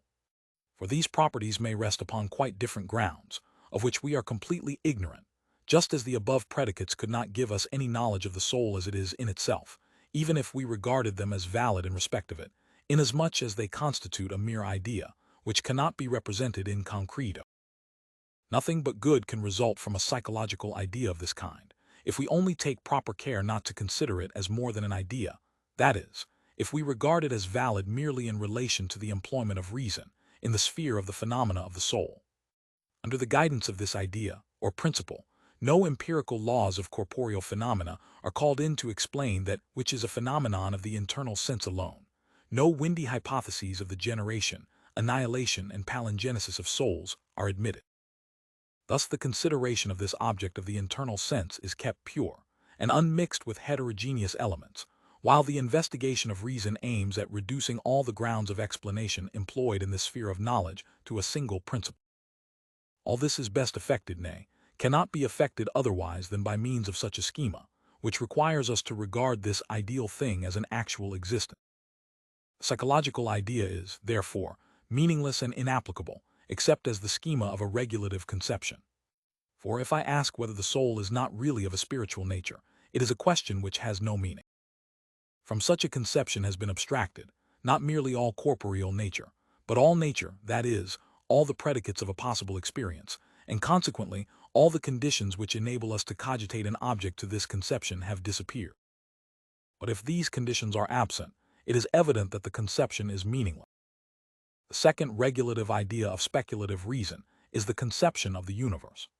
For nature is properly the only object presented to us, in regard to which reason requires regulative principle. Nature is twofold, thinking and corporeal nature. To cogitate the latter in regard to its internal possibility, that is, to determine the application of the categories to it, no idea is required, no representation which transcends experience. In this sphere, therefore, an idea is impossible, sensuous intuition being our only guide, while in the sphere of psychology, we require the fundamental idea I, which contains a priori a certain form of thought, namely, the unity of the ego. Pure reason has, therefore, nothing left but nature in general, and the completeness of conditions in nature in accordance with some principle. The absolute totality of the series of these conditions is an idea, which can never be fully realized in the empirical exercise of reason, while it is serviceable as a rule for the procedure of reason in relation to that totality. It requires us, in the explanation of given phenomena in the regress or ascent in the series, to proceed as if the series were infinite in itself, that is, were prolonged in indefinitum, while, on the other hand, where reason is regarded as itself the determining cause in the region of freedom, we are required to proceed as if we had not before us an object of sense, but of the pure understanding. In this latter case, the conditions do not exist in the series of phenomena, but may be placed quite out of and beyond it, and the series of conditions may be regarded as if it had an absolute beginning from an intelligible cause. All this proves that the cosmological ideas are nothing but regulative principles, and not constitutive, and that their aim is not to realize an actual totality in such series. The full discussion of this subject will be found in its proper place in the chapter on the antinomy of pure reason. The third idea of pure reason, containing the hypothesis of a being which is valid merely as a relative hypothesis, is that of the one and all-sufficient cause of all cosmological series, in other words, the idea of God. We have not the slightest ground absolutely to admit the existence of an object corresponding to this idea, for what can empower or authorize us to affirm the existence of a being of the highest perfection, a being whose existence is absolutely necessary, merely because we possess the conception of such a being? The answer is, it is the existence of the world which renders this hypothesis necessary. This answer makes it perfectly evident that the idea of this being, like all other speculative ideas, is essentially nothing more than a demand upon reason that it shall regulate the connection which it and its subordinate faculties introduce into the phenomena of the world by principles of systematic unity, and consequently, that it shall regard all phenomena as originating from one all-embracing being, as the supreme and all-sufficient cause. From this it is plain that the only aim of reason in this procedure is the establishment of its own formal rule for the extension of its dominion in the world of experience, that it does not aim at an extension of its cognition beyond the limits of experience, and that, consequently, this idea does not contain any constitutive principle. The highest formal unity, which is based upon ideas alone, is the unity of all things, a unity in accordance with an aim or purpose, and the speculative interest of reason renders it necessary to regard all order in the world as if it originated from the intention and design of a supreme reason.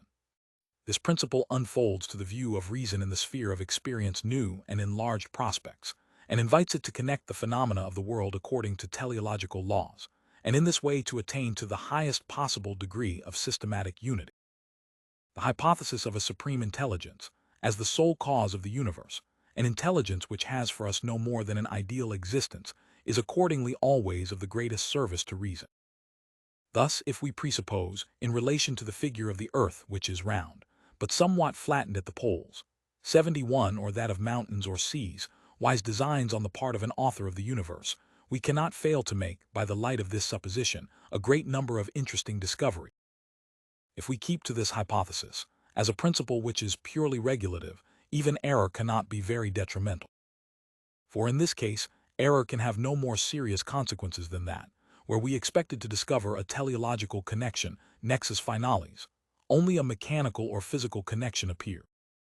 In such a case, we merely fail to find the additional form of unity we expected, but we do not lose the rational unity which the mind requires in its procedure and experience. But even a miscarriage of this sort cannot affect the law in its general and teleological relation. For although we may convict an anatomist of an error when he connects the limb of some animal with a certain purpose, it is quite impossible to prove in a single case that any arrangement of nature, be it what it may, is entirely without aim or design. And thus medical physiology, by the aid of a principle presented to it by pure reason, extends its very limited empirical knowledge of the purposes of the different parts of an organized body, so far that it may be asserted with the utmost confidence, and with the approbation of all reflecting men, that every organ or bodily part of an animal has its use and answers a certain design. Now, this is a supposition which, if regarded as of a constitutive character, goes much farther than any experience or observation of ours can justify. Hence it is evident that it is nothing more than a regulative principle of reason, which aims at the highest degree of systematic unity, by the aid of the idea of a causality according to design in a supreme cause, a cause which it regards as the highest intelligence. 71. The advantages which a circular form in the case of the earth has over every other are well known. Few are aware that the slight flattening at the poles, which gives it the figure of a spheroid, is the only cause which prevents the elevations of continents or even of mountains, perhaps thrown up by some internal convulsion, from continually altering the position of the axis of the earth, and that to some considerable degree in a short time. The great protuberance of the earth under the equator serves to overbalance the impetus of all other masses of earth, and thus to preserve the axis of the earth, so far as we can observe, in its present position. And yet this wise arrangement has been unthinkingly explained from the equilibrium of the formerly fluid mass.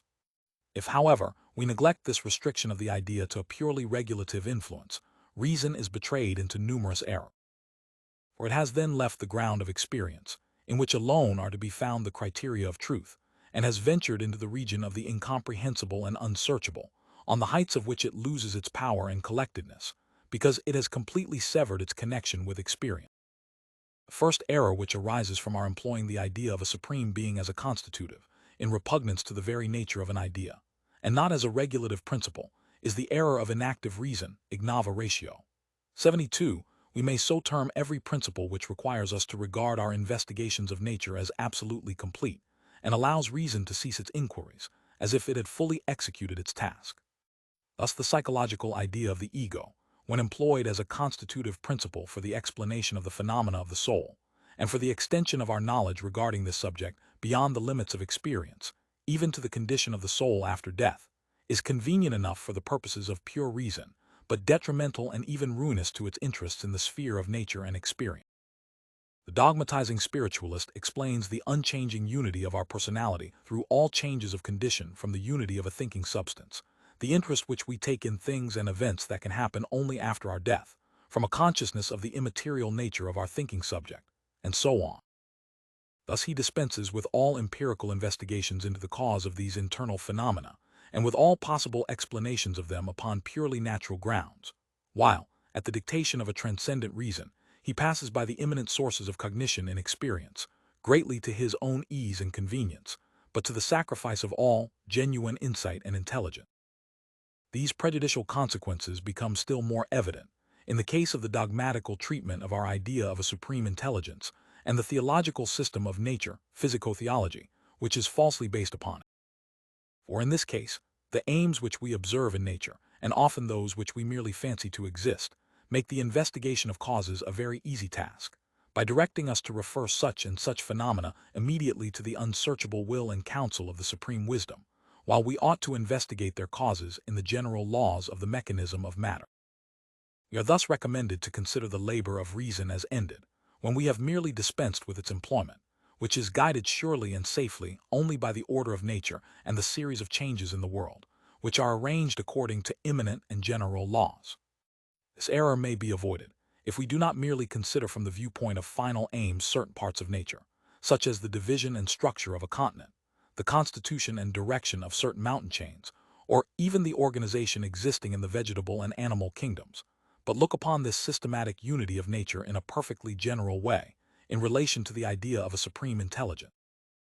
If we pursue this advice, we lay as a foundation for all investigation the conformity to aims of all phenomena of nature in accordance with universal laws, for which no particular arrangement of nature is exempt, but only cognized by us with more or less difficulty, and we possess a regulative principle of the systematic unity of a teleological connection, which we do not attempt to anticipate or predetermine.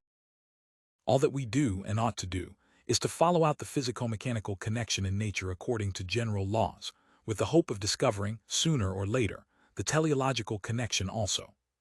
Thus and thus only can the principle of final unity aid in the extension of the employment of reason in the sphere of experience, without being in any case detrimental to its interest.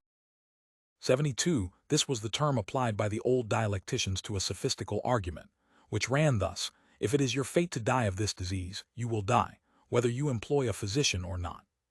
Cicero says that this mode of reasoning has received this appellation, because, if followed, it puts an end to the employment of reason in the affairs of life. For a similar reason, I have applied this designation to the sophistical argument of pure reason. The second error which arises from the misconception of the principle of systematic unity is that of perverted reason, perversa ratio, usterin rotron rationis. The idea of systematic unity is available as a regulative principle in the connection of phenomena according to general natural laws, and how far soever we have to travel upon the path of experience to discover some fact or event, this idea requires us to believe that we have approached all the more nearly to the completion of its use in the sphere of nature, although that completion can never be attained. But this error reverses the procedure of reason. We begin by hypostatizing the principle of systematic unity, and by giving an anthropomorphic determination to the conception of a supreme intelligence, and then proceed forcibly to impose aims upon nature. Thus not only does teleology, which ought to aid in the completion of unity in accordance with general laws, operate to the destruction of its influence, but it hinders reason from attaining its proper aim, that is, the proof, upon natural grounds, of the existence of a supreme intelligent cause. For if we cannot presuppose supreme finality in nature a priori, that is, as essentially belonging to nature, how can we be directed to endeavor to discover this unity, and, rising gradually through its different degrees, to approach the supreme perfection of an author of all, a perfection which is absolutely necessary, and therefore cognizable a priori?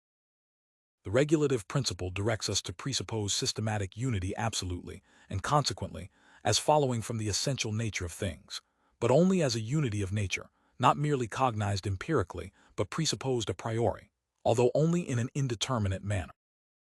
But if I insist on basing nature upon the foundation of a supreme ordaining being, the unity of nature is in effect lost.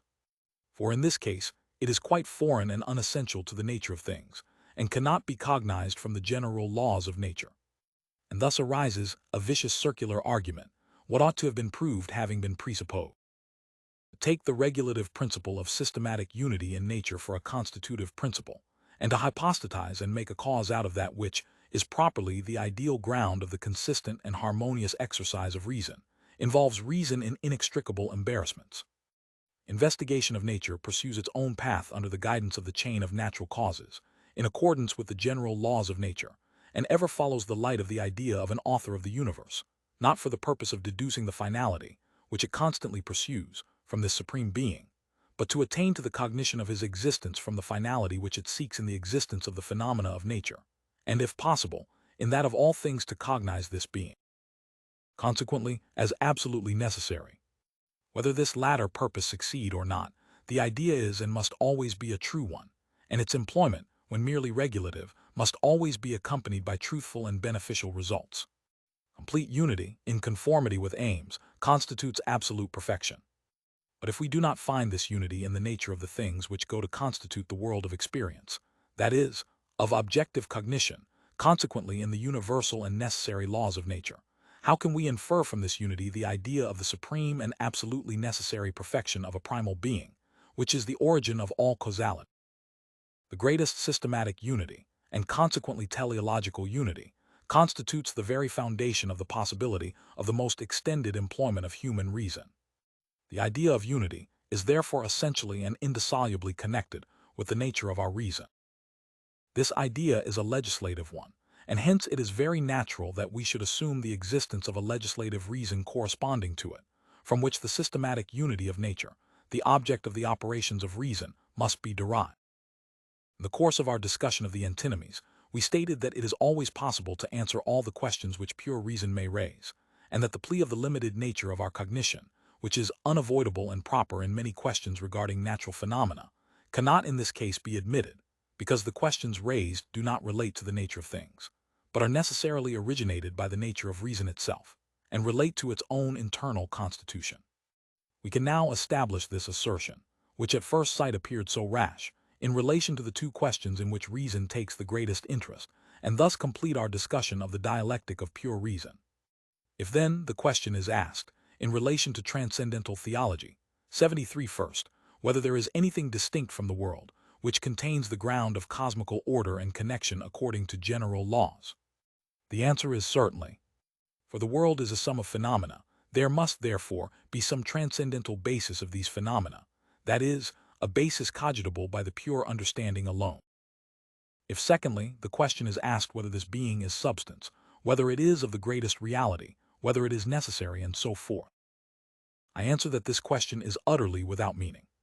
For all the categories which aid me in forming a conception of an object cannot be employed except in the world of sense, and are without meaning when not applied to objects of actual or possible experience.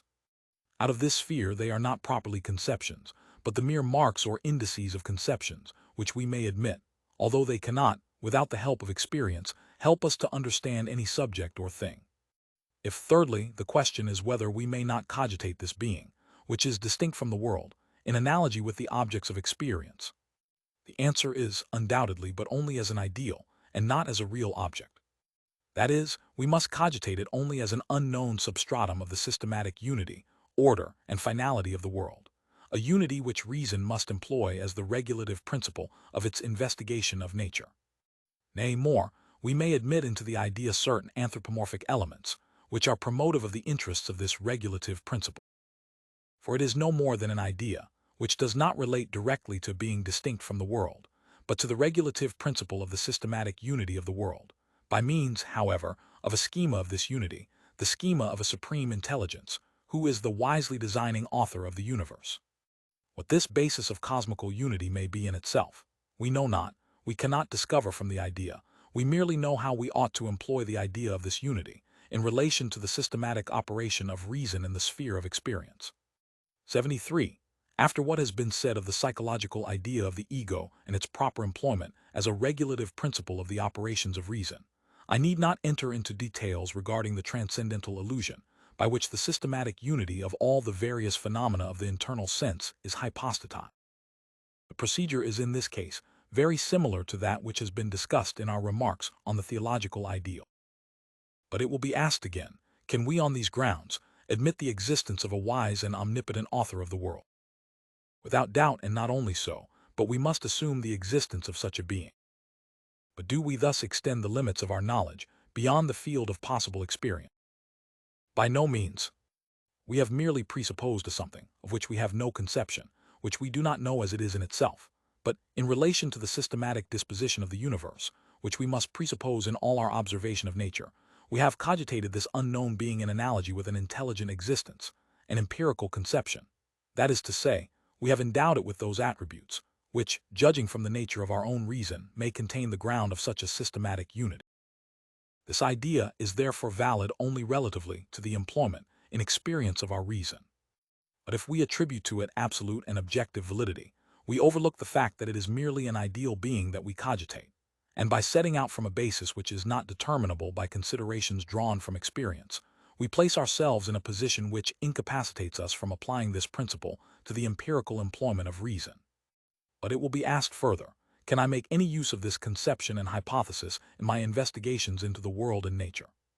Yes, for this very purpose was the idea established by reason as a fundamental basis. But may I regard certain arrangements, which seem to have been made in conformity with some fixed aim, as the arrangements of design, and look upon them as proceeding from the divine will, with the intervention, however, of certain other particular arrangements disposed to that end? Yes, you may do so, but at the same time you must regard it as indifferent, whether it is asserted that divine wisdom has disposed all things in conformity with his highest aims, or that the idea of supreme wisdom is a regulative principle in the investigation of nature, and at the same time a principle of the systematic unity of nature according to general laws, even in those cases where we are unable to discover that unity. In other words, it must be perfectly indifferent to you whether you say, when you have discovered this unity, God has wisely willed it so, or nature has wisely arranged this. For it was nothing but the systematic unity, which reason requires as a basis for the investigation of nature, that justified you in accepting the idea of a supreme intelligence as a schema for a regulative principle. And the farther you advance in the discovery of design and finality, the more certain the validity of your idea. But as the whole aim of this regulative principle was the discovery of a necessary and systematic unity in nature, we have, in so far as we attain this, to attribute our success to the idea of a supreme being, while, at the same time, we cannot, without involving ourselves in contradictions, overlook the general laws of nature, as it was in reference to them alone that this idea was employed. We cannot, I say, overlook the general laws of nature, and regard this conformity to aims observable in nature as contingent or hyperphysical in its origin, inasmuch as there is no ground which can justify us in the admission of a being with such properties distinct from and above nature. All that we are authorized to assert is that this idea may be employed as a principle, and that the properties of the being which is assumed to correspond to it may be regarded as systematically connected in analogy with the causal determination of phenomena. For the same reasons we are justified in introducing into the idea of the supreme cause other anthropomorphic elements, for without these we could not predicate anything of it. We may regard it as allowable to cogitate this cause as a being with understanding, the feelings of pleasure and displeasure, and faculties of desire, and will corresponding to thee. At the same time, we may attribute to this being infinite perfection, a perfection which necessarily transcends that which our knowledge of the order and design in the world authorize us to predicate of. For the regulative law of systematic unity requires us to study nature on the supposition that systematic and final unity in infinitum is everywhere discoverable, even in the highest diversity. For although we may discover little of this cosmical perfection, it belongs to the legislative prerogative of reason to require us always to seek for and to expect it, while it must always be beneficial to institute all inquiries into nature in accordance with this principle. But it is evident that, by this idea of a supreme author of all, which I place as the foundation of all inquiries into nature, I do not mean to assert the existence of such a being, or that I have any knowledge of its existence, and consequently, I do not really deduce anything from the existence of this being, but merely from its idea, that is to say, from the nature of things in this world, in accordance with this idea. A certain dim consciousness of the true use of this idea seems to have dictated to the philosophers of all times the moderate language used by them regarding the cause of the world.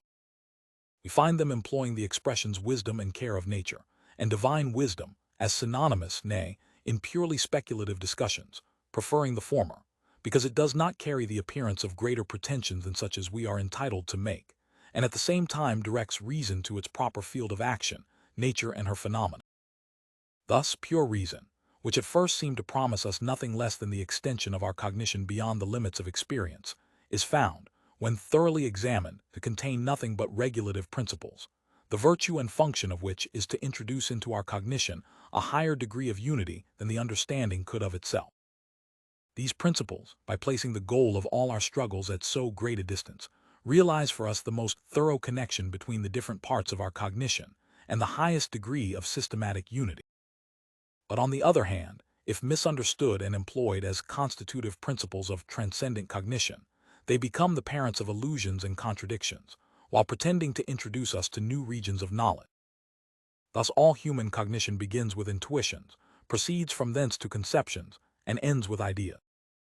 Although it possesses, in relation to all three elements, a priori sources of cognition, which seem to transcend the limits of all experience, a thoroughgoing criticism demonstrates that speculative reason can never, by the aid of these elements, pass the bounds of possible experience, and that the proper destination of this highest faculty of cognition is to employ all methods, and all the principles of these methods, for the purpose of penetrating into the innermost secrets of nature.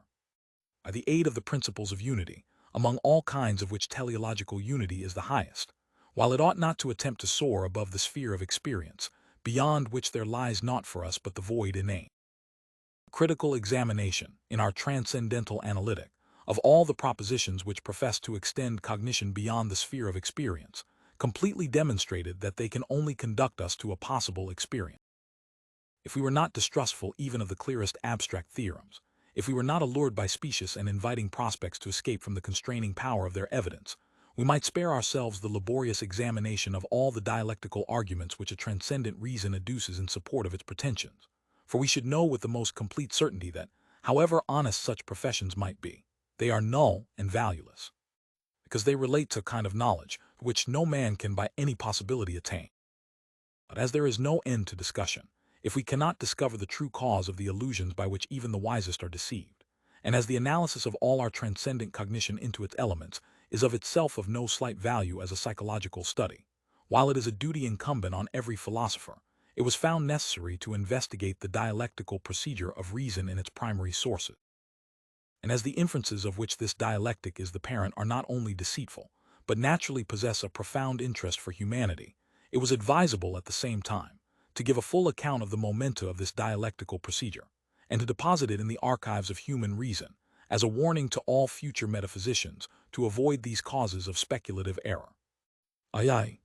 Transcendental doctrine of method, if we regard the sum of the cognition of pure speculative reason as an edifice, the idea of which, at least, exists in the human mind, it may be said that we have in the transcendental doctrine of elements examined the materials and determined to what edifice these belong, and what its height and stability. We have found, indeed, that, although we had purposed to build for ourselves a tower which should reach to heaven, the supply of materials sufficed merely for a habitation, which was spacious enough for all terrestrial purposes, and high enough to enable us to survey the level plain of experience, but that the bold undertaking designed necessarily failed for want of materials, not to mention the confusion of tongues, which gave rise to endless disputes among the laborers on the plan of the edifice, and at last scattered them over all the world, each to erect a separate building for himself, according to his own plans and his own inclination. Our present task relates not to the materials, but to the plan of an edifice, and, as we have had sufficient warning not to venture blindly upon a design which may be found to transcend our natural powers, while, at the same time, we cannot give up the intention of erecting a secure abode for the mind, we must proportion our design to the material which is presented to us, and which is, at the same time, sufficient for all our wants. I understand, then, by the transcendental doctrine of method, the determination of the formal conditions of a complete system of pure reason. We shall accordingly have to treat of the discipline, the canon, the architectonic, and finally the history of pure reason. This part of our critique will accomplish, from the transcendental point of view, what has been usually attempted but miserably executed under the name of practical logic. It has been badly executed, I say, because general logic, not being limited to any particular kind of cognition, not even to the pure cognition of the understanding, nor to any particular objects, it cannot, without borrowing from other sciences, do more than present merely the titles or signs of possible methods and the technical expressions, which are employed in the systematic parts of all sciences, and thus the pupil is made acquainted with name, the meaning and application of which he is to learn only at some future time. Negative judgments, those which are so not merely as regards their logical form, but in respect of their content, are not commonly held in especial respect. They are, on the contrary, regarded as jealous enemies of our insatiable desire for knowledge, and it almost requires an apology to induce us to tolerate, much less to prize and to respect. All propositions, indeed, may be logically expressed in a negative form, but, in relation to the content of our cognition, the peculiar province of negative judgments is solely to prevent error. For this reason, two negative propositions, which are framed for the purpose of correcting false cognitions where error is absolutely impossible, are undoubtedly true, but inane and senseless, that is, They are in reality purposeless and for this reason often very ridiculous. Such is the proposition of the schoolman, that Alexander could not have subdued any countries without an army. Where the limits of our possible cognition are very much contracted, the attraction to new fields of knowledge great, the illusions to which the mind is subject of the most deceptive character, and the evil consequences of error of no inconsiderable magnitude, the negative element in knowledge, which is useful only to guard us against error, is of far more importance than much of that positive instruction which makes additions to the sum of our knowledge. The restraint which is employed to repress, and finally to extirpate the constant inclination to depart from certain rules, is termed discipline. It is distinguished from culture, which aims at the formation of a certain degree of skill, without attempting to repress or to destroy any other mental power already existing. In the cultivation of a talent, which has given evidence of an impulse towards self-development, discipline takes a negative 74 culture and doctrine a positive part. 74. I am well aware that, in the language of the schools, the term discipline is usually employed as synonymous with instruction. But there are so many cases in which it is necessary to distinguish the notion of the former, as a course of corrective training, from that of the latter, as the communication of knowledge, and the nature of things itself demands the appropriation of the most suitable expressions for this distinction, that it is my desire that the former term should never be employed in any other than a negative signification.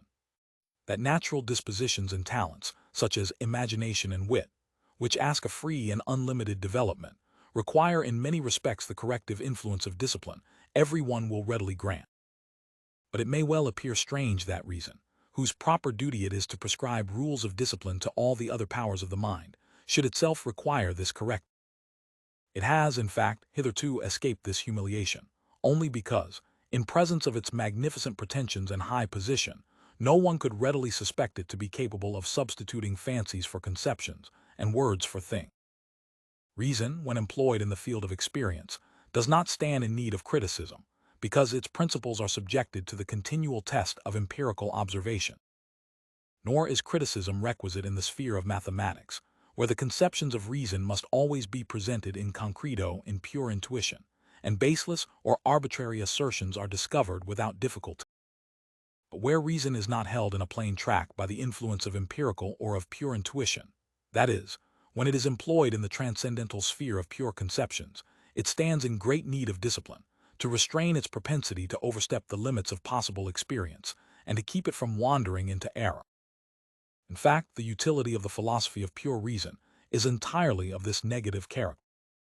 Particular errors may be corrected by particular animadversions, and the causes of these errors may be eradicated by criticism.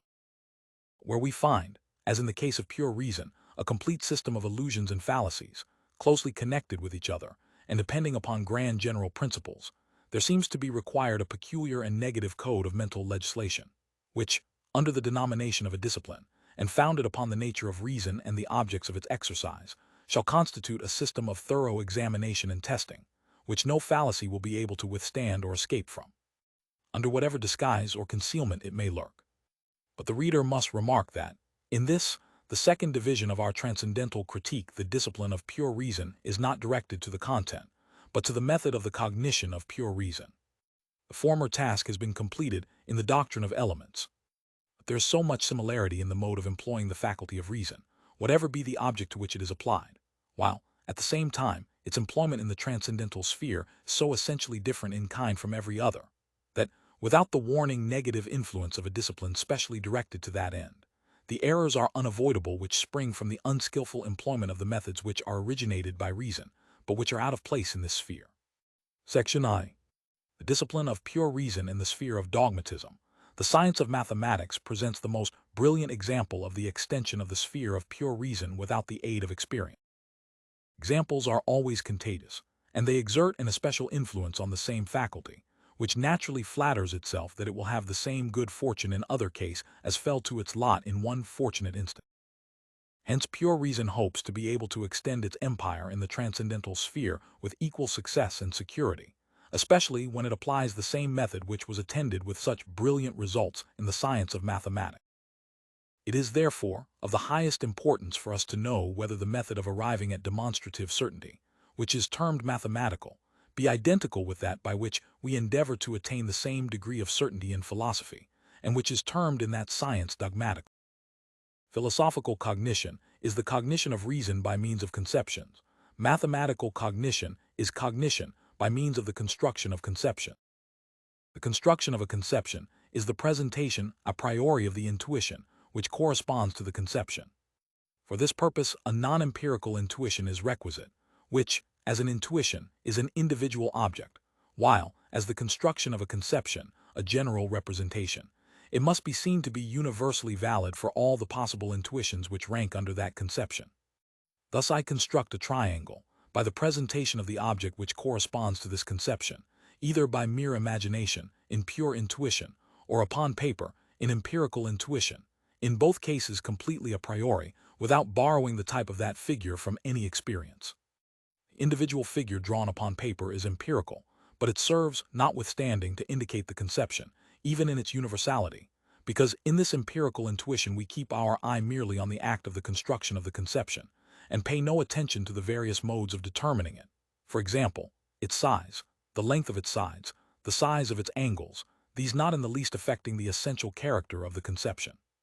Philosophical cognition, accordingly, regards the particular only in the general, mathematical the general in the particular, nay, in the individual. This is done, however, entirely a priori and by means of pure reason, so that, as this individual figure is determined under certain universal conditions of construction, the object of the conception, to which this individual figure corresponds as its schema, must be cogitated as universally determined. The essential difference of these two modes of cognition consists, therefore, in this formal quality. It does not regard the difference of the matter or objects of both. Those thinkers who aim at distinguishing philosophy from mathematics, by asserting that the former has to do with quality merely, and the latter with quantity, have mistaken the effect for the cause. The reason why mathematical cognition can relate only to quantity is to be found in its form alone. For it is the conception of quantities only that is capable of being constructed, that is, presented a priori in intuition, while qualities cannot be given in any other than an empirical intuition. Hence the cognition of qualities by reason is possible only through conception. No one can find an intuition which shall correspond to the conception of reality, except in experience. It cannot be presented to the mind a priori and antecedently to the empirical consciousness of a reality. We can form an intuition, by means of the mere conception of it, of a cone, without the aid of experience, but the color of the cone we cannot know except from experience. I cannot present an intuition of a cause, except in an example which experience offers to me. Besides, philosophy as well as mathematics treats of quantities, as for example of totality, infinity, and so on. Mathematics, too, treats of the difference of lines and surfaces, as spaces of different quality, of the continuity of extension, as a quality thereof.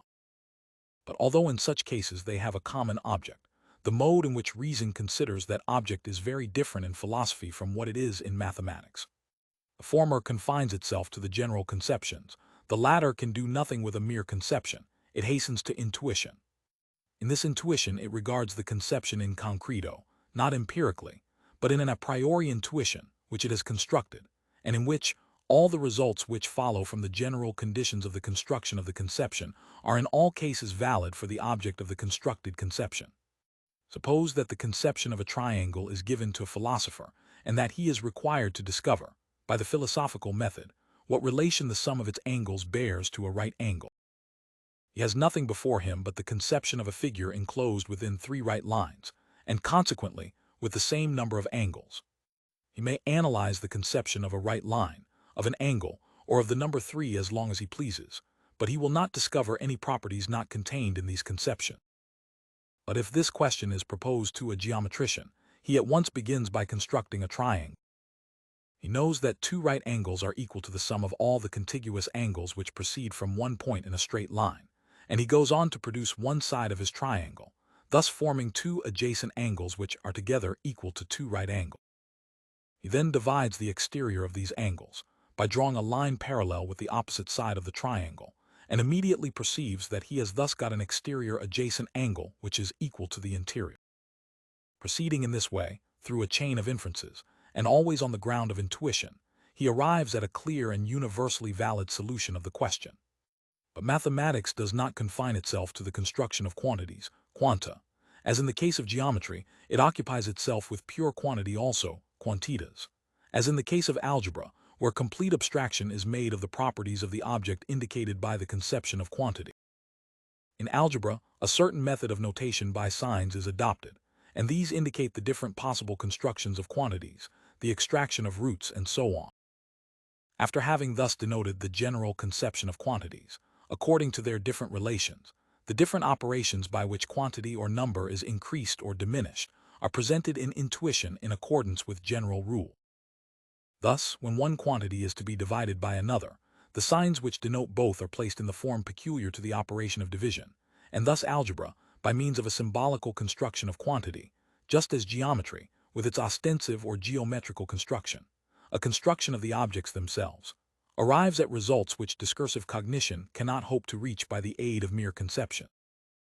Now, what is the cause of this difference in the fortune of the philosopher and the mathematician, the former of whom follows the path of conceptions, while the latter pursues that of intuitions, which he represents, a priori, in correspondence with his conception? The cause is evident from what has been already demonstrated in the introduction to this critique. We do not, in the present case, want to discover analytical propositions, which may be produced merely by analyzing our conceptions, for in this the philosopher would have the advantage over his rival. We aim at the discovery of synthetical propositions, such synthetical propositions, moreover, as can be cognized a priori. I must not confine myself to that which I actually cogitate in my conception of a triangle, for this is nothing more than the mere definition. I must try to go beyond that, and to arrive at properties which are not contained in, although they belong to, the conception. Now this is impossible, unless I determine the object present to my mind according to the conditions, either of empirical or of pure intuition. In the former case, I should have an empirical proposition, arrived at by actual measurement of the angles of the triangle, which would possess neither universality nor necessity, but that would be of no value. In the latter, I proceed by geometrical construction, by means of which I collect, in a pure intuition, just as I would in an empirical intuition, all the various properties which belong to the schema of a triangle in general, and consequently to its conception, and thus construct synthetical propositions which possess the attribute of universality. It would be vain to philosophize upon the triangle, that is, to reflect on it discursively. I should get no further than the definition with which I had been obliged to set out. There are certainly transcendental synthetical propositions which are framed by means of pure conceptions, and which form the peculiar distinction of philosophy, but these do not relate to any particular thing, but to a thing in general, and announce the conditions under which the perception of it may become a part of possible experience. But the science of mathematics has nothing to do with such questions, nor with the question of existence in any fashion. It is concerned merely with the properties of objects in themselves, only in so far as these are connected with the conception of the object. In the above example, we merely attempted to show the great difference which exists between the discursive employment of reason in the sphere of conceptions, and its intuitive exercise by means of the construction of conception. The question naturally arises, what is the cause which necessitates this twofold exercise of reason, and how are we to discover whether it is the philosophical or the mathematical method which reason is pursuing in an argument? All our knowledge relates, finally, to possible intuitions, for it is these alone that present objects to the mind. A priori or non-empirical conception contains either a pure intuition, and in this case it can be constructed, or it contains nothing but the synthesis of possible intuitions, which are not given a priori. In this latter case, it may help us to form synthetical a priori judgments, but only in the discursive method by conceptions, not in the intuitive, by means of the construction of conception. The only a priori intuition is that of the pure form of phenomena, space and time. A conception of space and time as quanta may be presented a priori in intuition, that is, constructed either alone with their quality figure, or as pure quantity, the mere synthesis of the homogeneous, by means of number. But the matter of phenomena by which things are given in space and time can be presented only in perception, a posteriori. The only conception which represents a priori this empirical content of phenomena is the conception of a thing in general, and the a priori synthetical cognition of this conception can give us nothing more than the rule for the synthesis of that which may be contained in the corresponding a posteriori perception. It is utterly inadequate to present an a priori intuition of the real object, which must necessarily be empirical.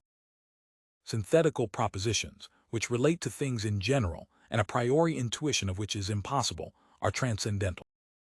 For this reason, transcendental propositions cannot be framed by means of the construction of conceptions.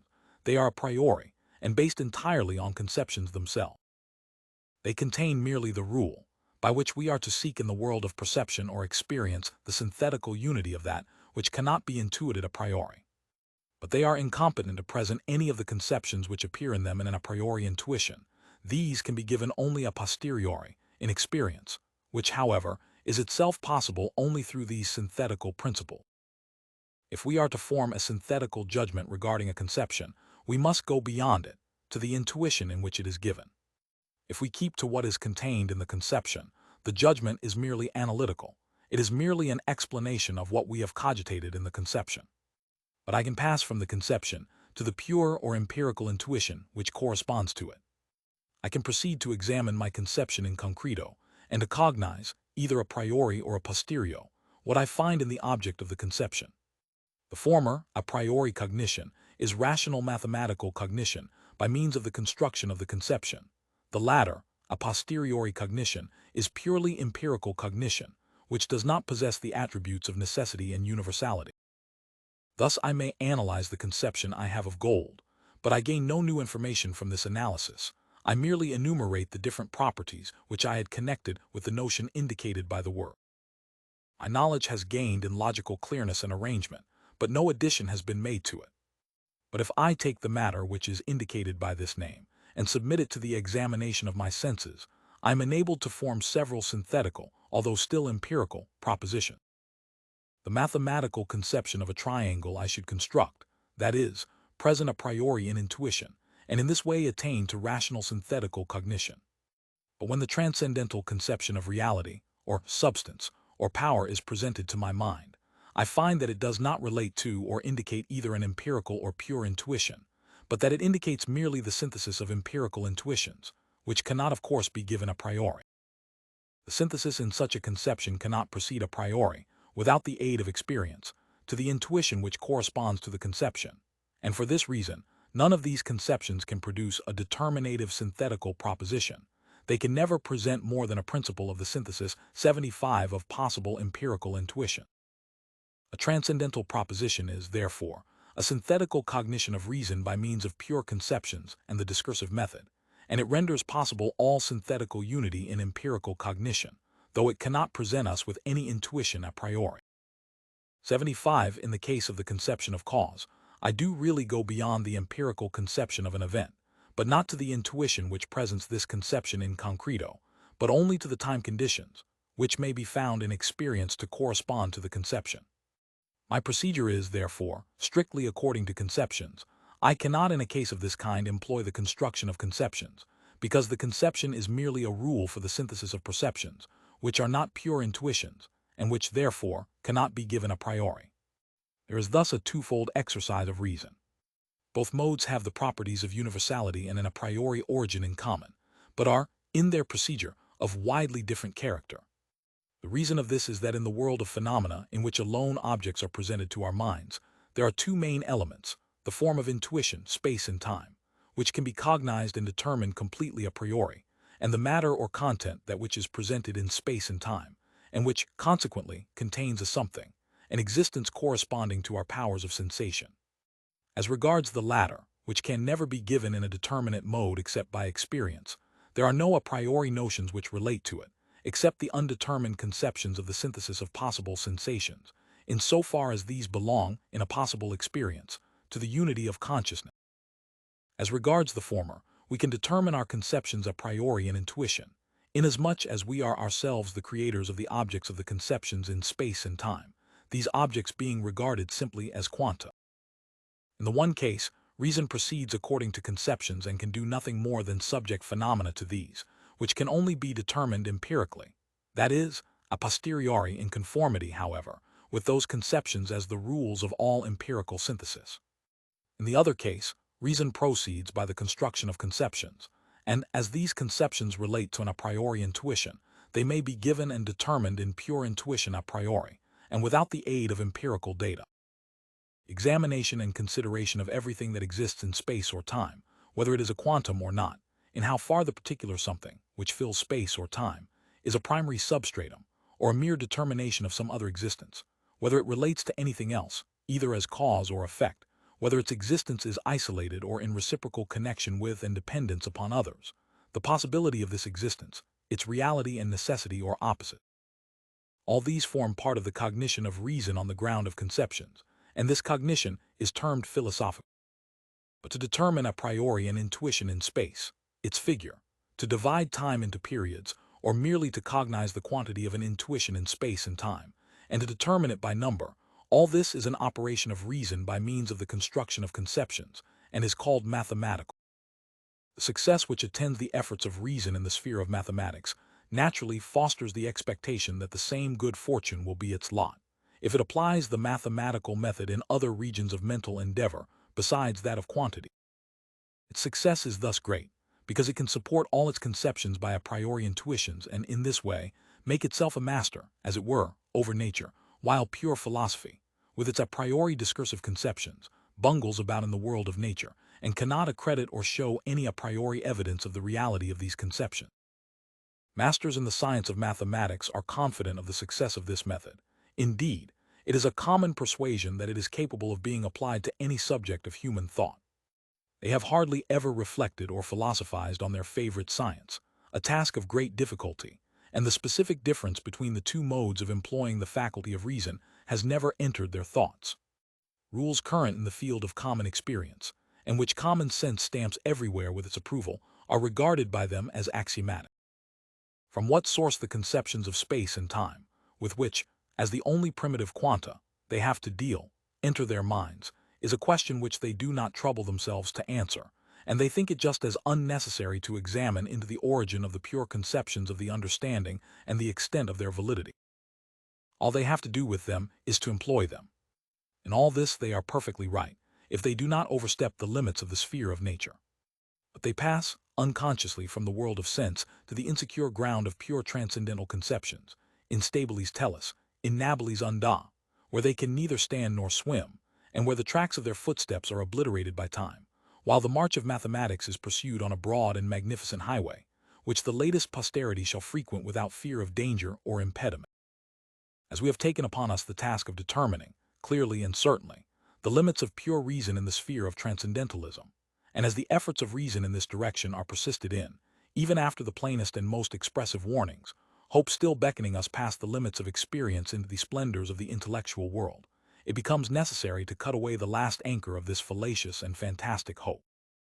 We shall accordingly show that the mathematical method is unattended in the sphere of philosophy by the least advantage, except, perhaps, that it more plainly exhibits its own inadequacy, that geometry and philosophy are two quite different things, although they go hand in hand in the field of natural science, and consequently that the procedure of the one can never be imitated by the other. The evidence of mathematics rests upon definition, axioms, and demonstration. I shall be satisfied with showing that none of these forms can be employed or imitated in philosophy in the sense in which they are understood by mathematicians, and that the geometrician, if he employs his method in philosophy, will succeed only in building card castles, while the employment of the philosophical method in mathematics can result in nothing but mere verbiage.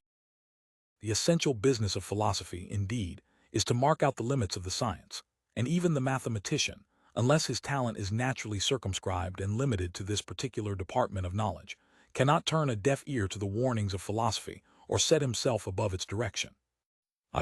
Of definitions. A definition is, as the term itself indicates, the representation, upon primary grounds, of the complete conception of a thing within its own limits. 76. Accordingly, an empirical conception cannot be defined, it can only be explained. For as there are in such a conception only a certain number of marks or signs, which denote a certain class of sensuous objects, we can never be sure that we do not cogitate under the word which indicates the same object, at one time a greater, at another a smaller number of signs. Thus, one person may cogitate in his conception of gold, in addition to its properties of weight, color, malleability, that of resisting rust, while another person may be ignorant of this quality. We employ certain signs only so long as we require them for the sake of distinction. New observations abstract some and add new ones, so that an empirical conception never remains within permanent limits. It is, in fact, useless to define a conception of this kind. If, for example, we are speaking of water and its properties, we do not stop at what we actually think by the word water, but proceed to observation and experiment, and the word, with the few signs attached to it, is more properly a designation than a conception of the thing. A definition in this case would evidently be nothing more than a determination of the word. In the second place, no a priori conceptions such as those of substance, cause, right, fitness, and so on can be defined. For I can never be sure that the clear representation of a given conception, which is given in a confused state, has been fully developed until I know that the representation is adequate with its object. But inasmuch as the conception, as it is presented to the mind, may contain a number of obscure representations, which we do not observe in our analysis, although we employ them in our application of the conception, I can never be sure that my analysis is complete, while examples may make this probable, although they can never demonstrate the fact. Instead of the word definition, I should rather employ the term exposition, a more modest expression, which the critic may accept without surrendering his doubts as to the completeness of the analysis of any such conception. As therefore, neither empirical nor a priori conceptions are capable of definition, we have to see whether the only other kind of conceptions, arbitrary conceptions, can be subjected to this mental operation. Such a conception can always be defined, for I must know thoroughly what I wish to cogitate in it, as it was I who created it, and it was not given to my mind either by the nature of my understanding or by experience. At the same time, I cannot say that, by such a definition, I have defined a real object. If the conception is based upon empirical conditions, if, for example, I have a conception of a clock for a ship, this arbitrary conception does not assure me of the existence or even of the possibility of the object. My definition of such a conception would, with more propriety, be termed a declaration of a project than a definition of an object. There are no other conceptions which can bear definition, except those which contain an arbitrary synthesis, which can be constructed a priori. Consequently, the science of mathematics alone possesses definition. For the object here thought is presented a priori in intuition, and thus it can never contain more or less than the conception, because the conception of the object has been given by the definition, and primarily, that is, without deriving the definition from any other source. Philosophical definitions are, therefore, merely expositions of given conceptions, while mathematical definitions are constructions of conceptions originally formed by the mind itself. The former are produced by analysis, the completeness of which is never demonstratively certain, the latter by a synthesis. In a mathematical definition, the conception is formed. In a philosophical definition, it is only explained. From this it follows, 76. The definition must describe the conception completely, that is, omit none of the marks or signs of which it composed, within its own limits, that is, it must be precise, and enumerate no more signs than belong to the conception, and on primary grounds, that is to say, the limitations of the bounds of the conception must not be deduced from other conceptions, as in this case a proof would be necessary. And the so-called definition would be incapable of taking its place at the head of all the judgments we have to form regarding an object. That we must not imitate in philosophy the mathematical usage of commencing with definitions, except by way of hypothesis or experiment.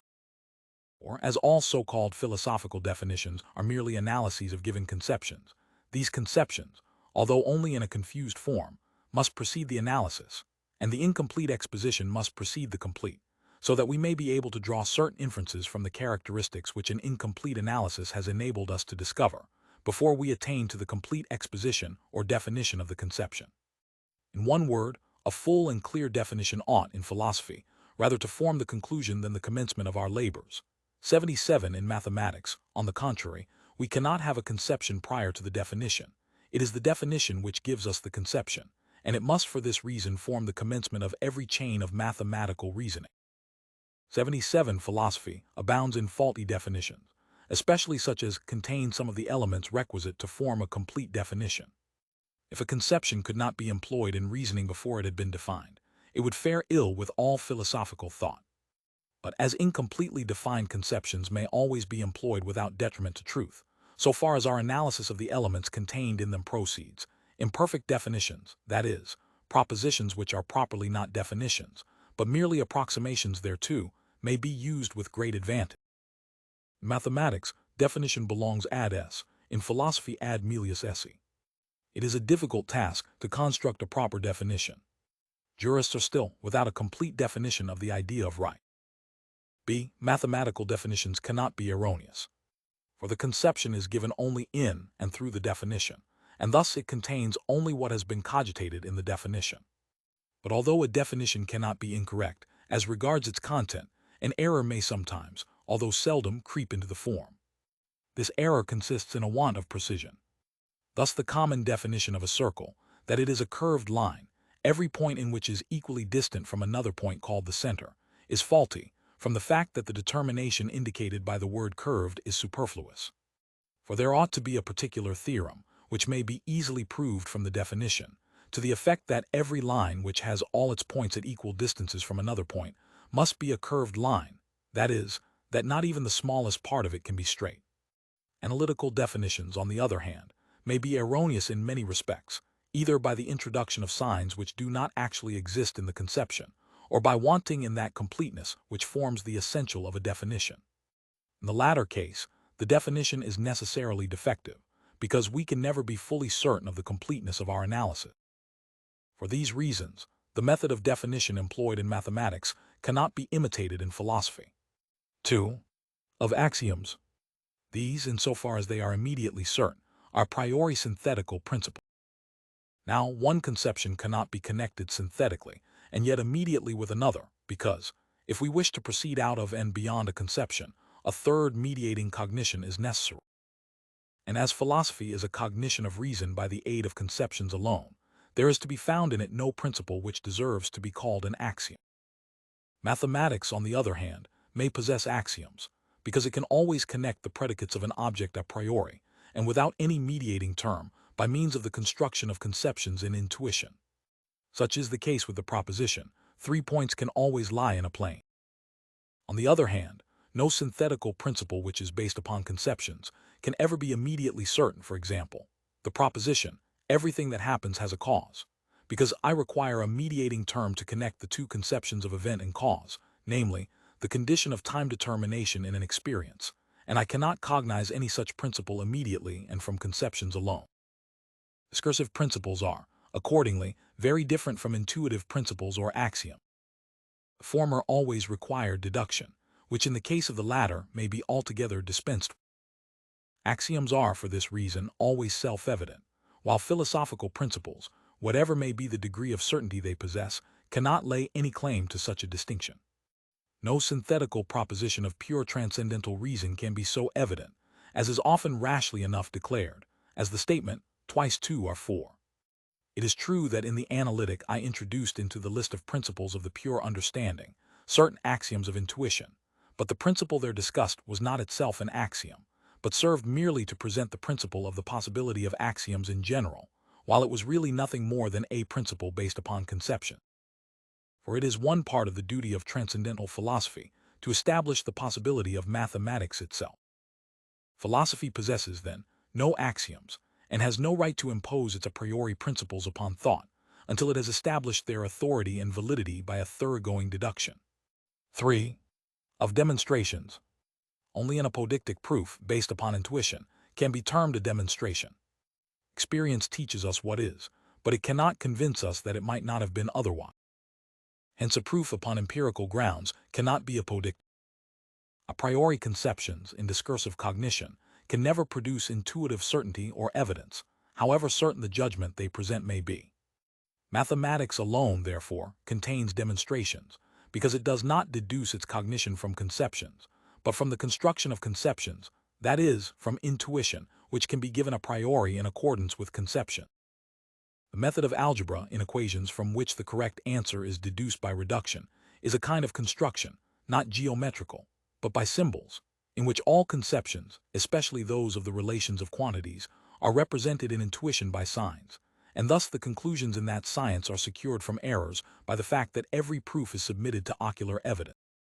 Philosophical cognition does not possess this advantage, it being required to consider the general always in abstracto, by means of conceptions, while mathematics can always consider it in concreto, in an individual intuition, and at the same time by means of a priori representation, whereby all errors are rendered manifest to the senses.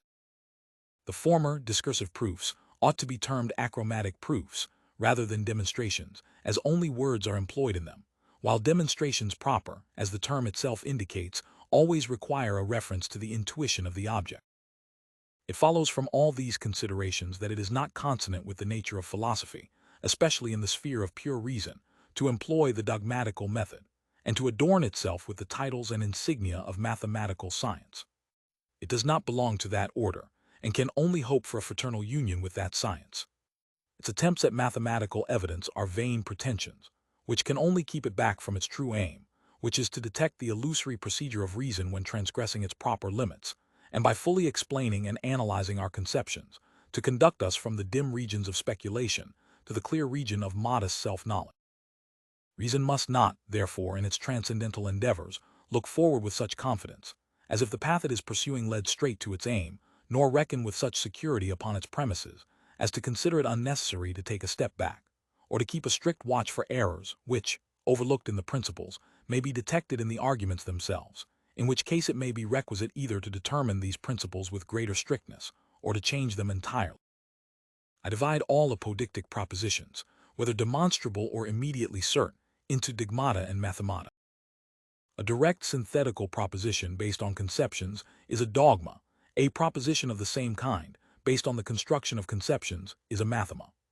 Analytical judgments do not teach us any more about an object than what was contained in the conception we had of it, because they do not extend our cognition beyond our conception of an object, they merely elucidate the conception.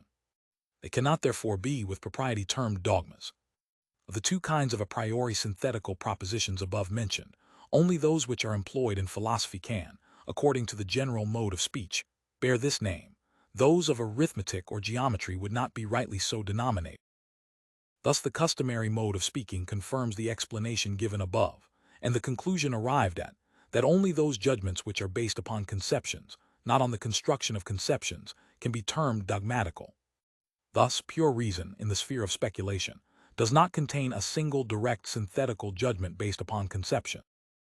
By means of ideas, it is, as we have shown, incapable of producing synthetical judgments, which are objectively valid. By means of the conceptions of the understanding, it establishes certain indubitable principles, not, however, directly on the basis of conceptions, but only indirectly by means of the relation of these conceptions to something of a purely contingent nature, namely, possible experience. When experience is presupposed, these principles are apodictically certain, but in themselves, and directly, they cannot even be cognized a priori. Thus the given conceptions of cause and event will not be sufficient for the demonstration of the proposition. Every event has a cause. For this reason, it is not a dogma, although from another point of view, that of experience, it is capable of being proved to demonstration. The proper term for such a proposition is principle, and not theorem, although it does require to be proved, because it possesses the remarkable peculiarity of being the condition of the possibility of its own ground of proof, that is, experience, and of forming a necessary presupposition in all empirical observation. If then in the speculative sphere of pure reason no dogmata are to be found, all dogmatical methods, whether borrowed from mathematics or invented by philosophical thinkers, are alike inappropriate and inefficient. They only serve to conceal errors and fallacies, and to deceive philosophy, whose duty it is to see that reason pursues a safe and straight path. A philosophical method may, however, be systematical. For our reason is, subjectively considered, itself a system, and in the sphere of mere conceptions, a system of investigation according to principles of unity, the material being supplied by experience alone.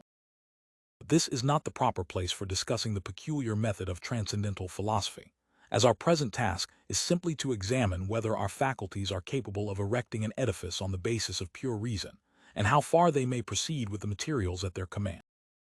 Section II. The discipline of pure reason in polemics. Reason must be subject, in all its operations, to criticism, which must always be permitted to exercise its functions without restraint, otherwise its interests are imperiled and its influence obnoxious to suspicion. There is nothing, however useful, however sacred it may be, that can claim exemption from the searching examination of this supreme tribunal, which has no respect of person. The very existence of reason depends upon this freedom, for the voice of reason is not that of a dictatorial and despotic power. It is rather like the vote of the citizens of a free state, every member of which must have the privilege of giving free expression to his doubts, and possess even the right of veto. But while reason can never decline to submit itself to the tribunal of criticism, it has not always cause to dread the judgment of this court. Pure reason, however, when engaged in the sphere of dogmatism, is not so thoroughly conscious of a strict observance of its highest laws as to appear before a higher judicial reason with perfect confidence. On the contrary, it must renounce its magnificent dogmatical pretensions in philosophy. Very different is the case when it has to defend itself, not before a judge, but against an equal. If dogmatical assertions are advanced on the negative side, in opposition to those made by reason on the positive side, its justification cat arthropon is complete, although the proof of its propositions is cat alethian unsatisfactory.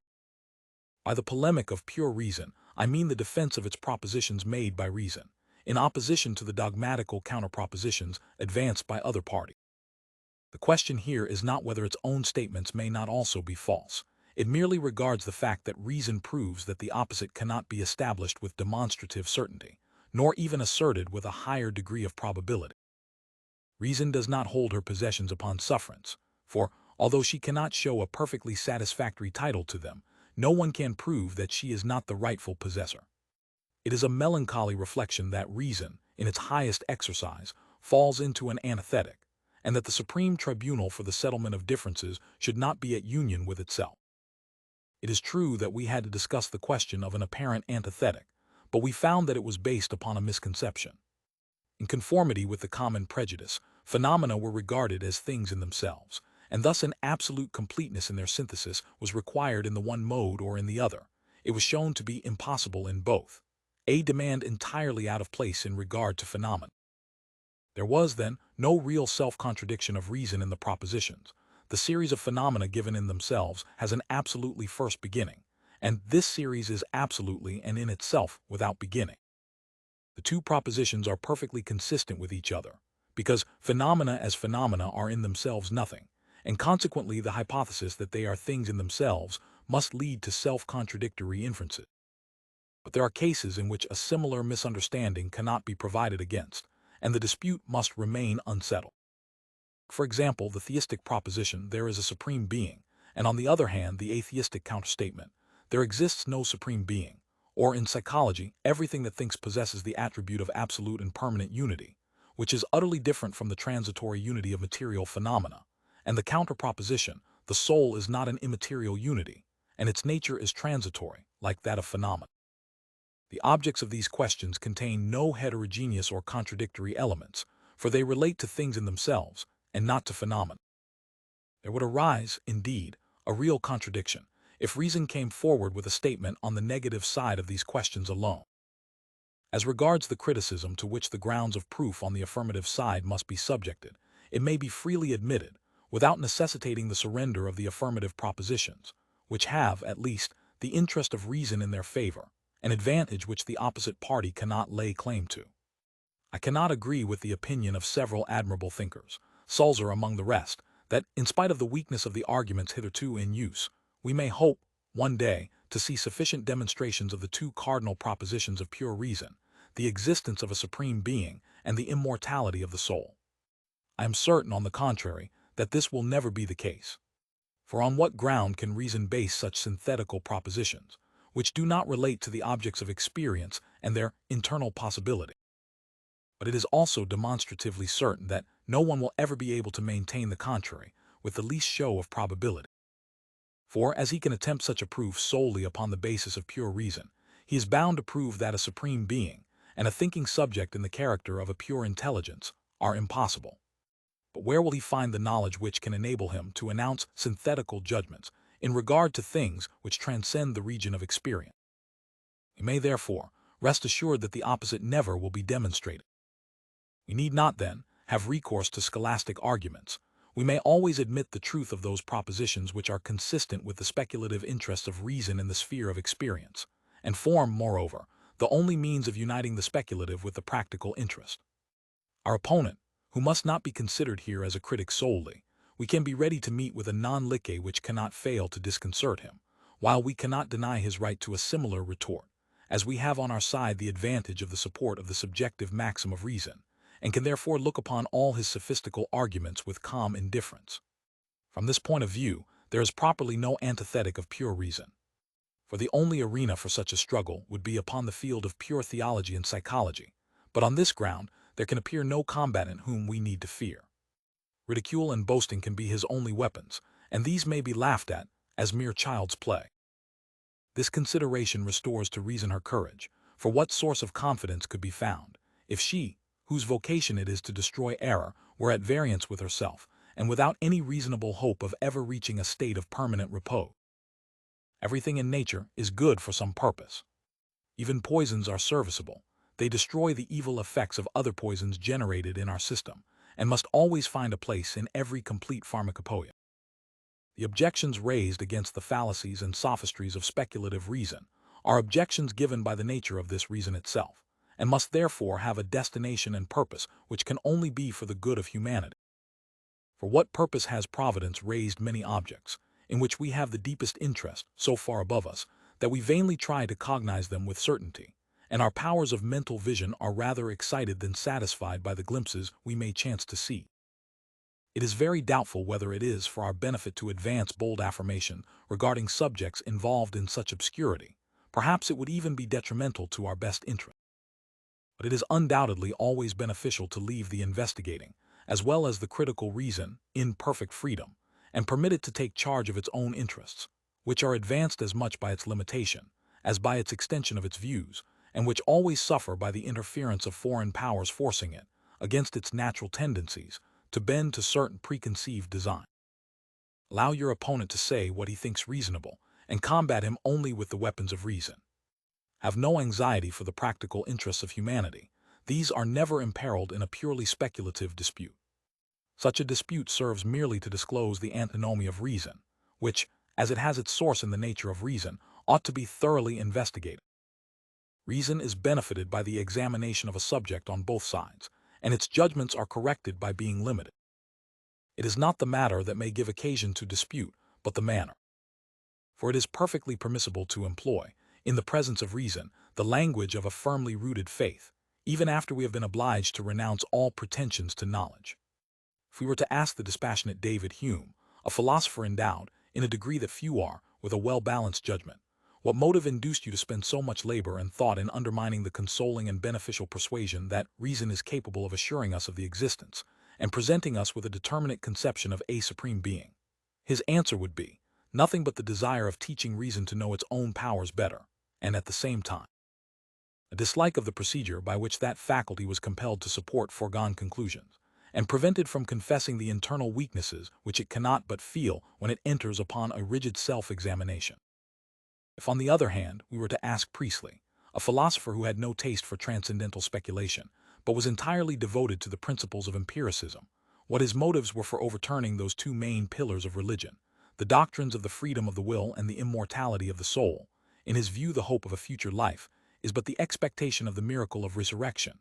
This philosopher, himself a zealous and pious teacher of religion, give no other answer than this: I acted in the interest of reason, which always suffers when certain objects are explained and judged by a reference to other supposed laws than those of material nature, the only laws which we know in a determinate manner. It would be unfair to decry the latter philosopher, who endeavored to harmonize his paradoxical opinions with the interests of religion, and to undervalue an honest and reflecting man, because he finds himself at a loss the moment he has left the field of natural science.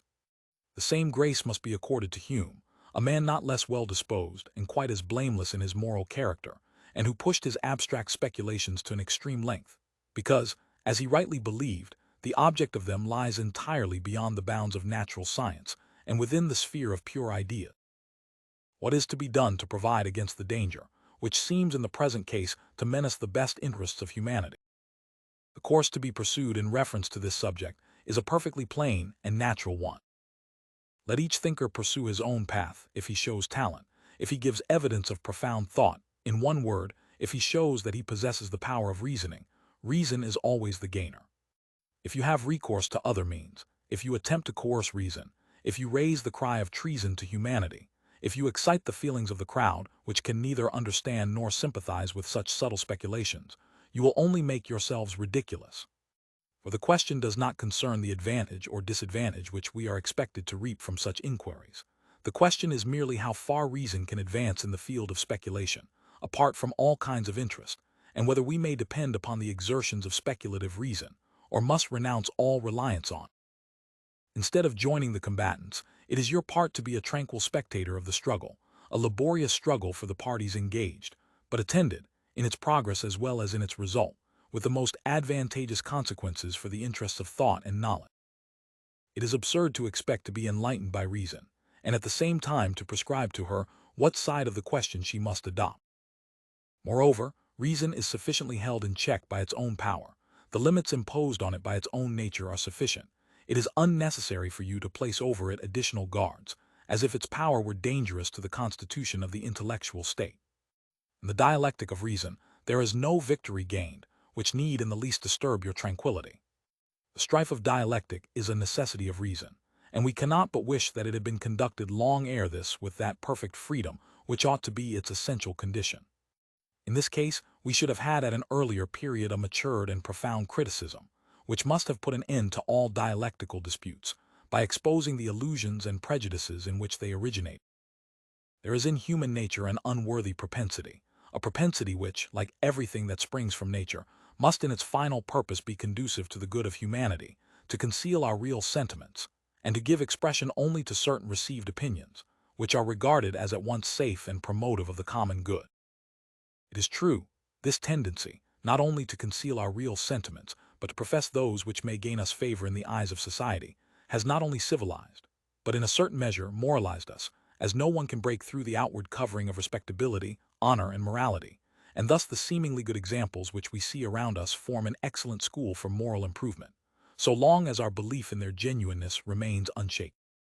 But this disposition to represent ourselves as better than we are, and to utter opinions which are not our own, can be nothing more than a kind of provisionary arrangement of nature to lead us from the rudeness of an uncivilized state, and to teach us how to assume at least the appearance and manner of the good we see.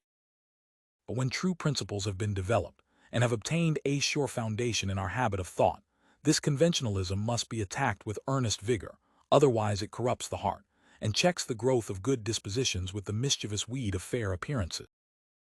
I am sorry to remark the same tendency to misrepresentation and hypocrisy in the sphere of speculative discussion, where there is less temptation to restrain the free expression of thought. For what can be more prejudicial to the interests of intelligence than to falsify our real sentiments, to conceal the doubts which we feel in regard to our statements, or to maintain the validity of grounds of proof which we well know to be insufficient? So long as mere personal vanity is the source of these unworthy artifices, and this is generally the case in speculative discussions, which are mostly destitute of practical interest, and are incapable of complete demonstration, the vanity of the opposite party exaggerates as much on the other side, and thus the result is the same, although it is not brought about so soon as if the dispute had been conducted in a sincere and upright spirit. But where the mass entertains the notion that the aim of certain subtle speculators is nothing less than to shake the very foundations of public welfare and morality, it seems not only prudent, but even praiseworthy, to maintain the good cause by illusory arguments, rather than to give to our supposed opponents the advantage of lowering our declarations to the moderate tone of a merely practical conviction, and of compelling us to confess our inability to attain to apodictic certainty in speculative subjects. But we ought to reflect that there is nothing in the world more fatal to the maintenance of a good cause than deceit, misrepresentation, and falsehood. That the strictest laws of honesty should be observed in the discussion of a purely speculative subject is the least requirement that can be made. If we could reckon with security even upon so little, the conflict of speculative reason regarding the important questions of God, immortality, and freedom would have been either decided long ago, or would very soon be brought to a conclusion. But in general, the uprightness of the defense stands in an inverse ratio to the goodness of the cause, and perhaps more honesty and fairness are shown by those who deny than by those who uphold these doctrines. I shall persuade myself, then, that I have readers who do not wish to see a righteous cause defended by unfair arguments. Such will now recognize the fact that, according to the principles of this critique, if we consider not what is, but what ought to be the case, there can be really no polemic of pure reason. For how can two persons dispute about a thing, the reality of which neither can present an actual or even impossible experience? Each adopts the plan of meditating on his idea for the purpose of drawing from the idea, if he can, what is more than the idea, that is, the reality of the object which it indicates. How shall they settle the dispute, since neither is able to make his assertions directly comprehensible and certain, but must restrict himself to attacking and confuting those of his opponent?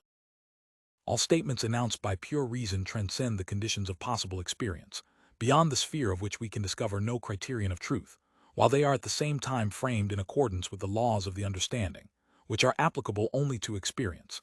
And thus, it is the fate of all such speculative discussions that, while the one party attacks the weaker side of his opponent, he infallibly lays open his own weaknesses.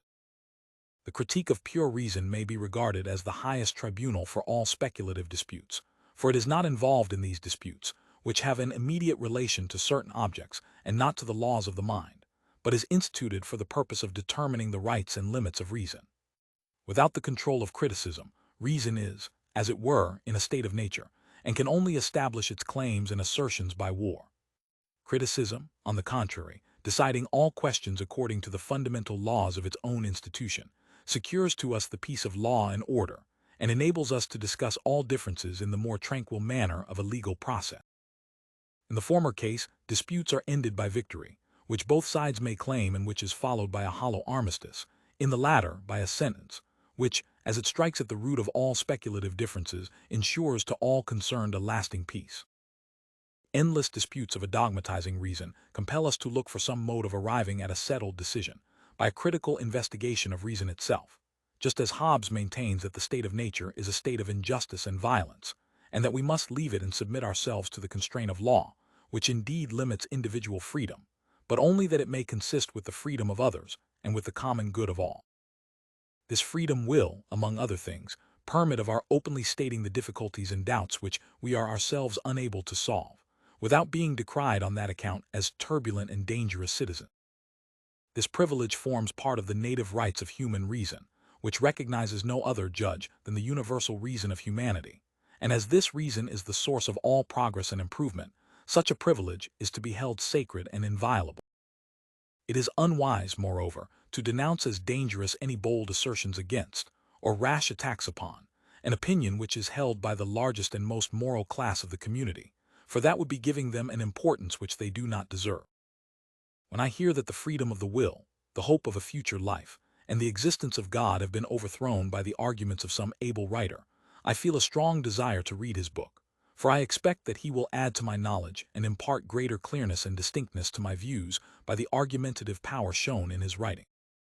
But I am perfectly certain, even before I have opened the book, that he has not succeeded in a single point, not because I believe I am in possession of irrefutable demonstrations of these important propositions, but because this transcendental critique, which has disclosed to me the power and the limits of pure reason, has fully convinced me that, as it is insufficient to establish the affirmative, it is as powerless, and even more so, to assure us of the truth of the negative answer to these questions.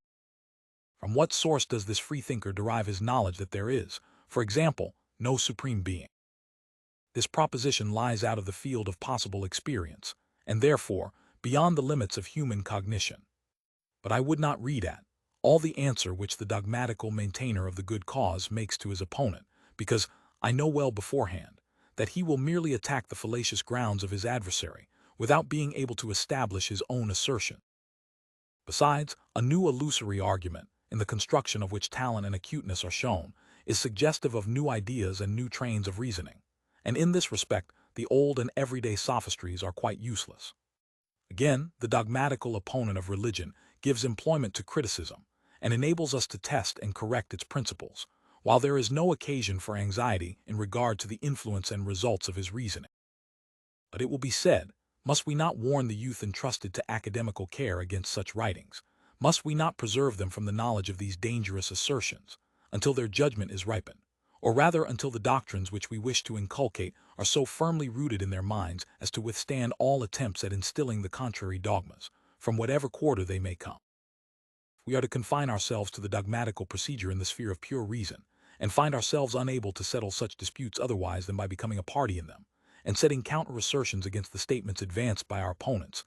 There is certainly no plan more advisable for the moment, but, at the same time, none more absurd and inefficient for the future, than this retaining of the youthful mind under guardianship for a time, and thus preserving it, for so long at least, from seduction into error. But when, at a later period, either curiosity or the prevalent fashion of thought places such writings in their hands, will the so-called convictions of their youth stand firm? The young thinker, who has in his armory none but dogmatical weapons with which to resist the attacks of his opponent, and who cannot detect the latent dialectic which lies in his own opinions, as well as in those of the opposite party, sees the advance of illusory arguments and grounds of proof which have the advantage of novelty, against as illusory grounds of proof destitute of this advantage, and which perhaps excite the suspicion that the natural credulity of his youth has been abused by his instructor. He thinks he can find no better means of showing that he has outgrown the discipline of his minority than by despising those well-meant warnings, and knowing no system of thought but that of dogmatism, he drinks deep draughts of the poison that is to sap the principles in which his early years were trained. Exactly the opposite of the system here recommended ought to be pursued in academical instruction. This can only be effected, however, by a thorough training in the critical investigation of pure reason. For in order to bring the principles of this critique into exercise as soon as possible, and to demonstrate their perfect even in the presence of the highest degree of dialectical illusion, the student ought to examine the assertions made on both sides of speculative questions step by step, and to test them by these principles. It cannot be a difficult task for him to show the fallacies inherent in these propositions, and thus he begins early to feel his own power of securing himself against the influence of such sophistical arguments, which must finally lose for him all their illusory power. And although the same blows which overturn the edifice of his opponent are as fatal to his own speculative structures, if such he has wished to rear, he need not feel any sorrow in regard to this seeming misfortune, as he has now before him a fair prospect into the practical region, in which he may reasonably hope to find a more secure foundation for a rational system. There is, accordingly, no proper polemic in the sphere of pure reason. Both parties beat the air and fight with their own shadows, as they pass beyond the limits of nature, and can find no tangible point of attack, no firm footing for their dogmatical conflict. Fight as vigorously as they may, the shadows which they hew down immediately start up again like the heroes in Walhalla, and renew the bloodless and unceasing contest. But neither can we admit that there is any proper skeptical employment of pure reason, such as might be based upon the principle of neutrality in all speculative disputes. To excite reason against itself, to place weapons in the hands of the party on the one side as well as in those of the other, and to remain an undisturbed and sarcastic spectator of the fierce struggle that ensues, seems, from the dogmatical point of view, to be a part fitting only a malevolent disposition.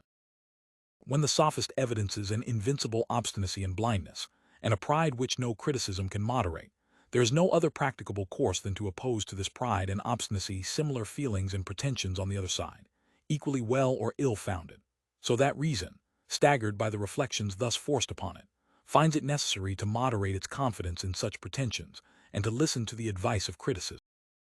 But we cannot stop at these doubts, much less regard the conviction of our ignorance, not only as a cure for the conceit natural to dogmatism, but as the settlement of the disputes in which reason is involved with itself. On the contrary, skepticism is merely a means of awakening reason from its dogmatic dreams, and exciting it to a more careful investigation into its own powers and pretensions.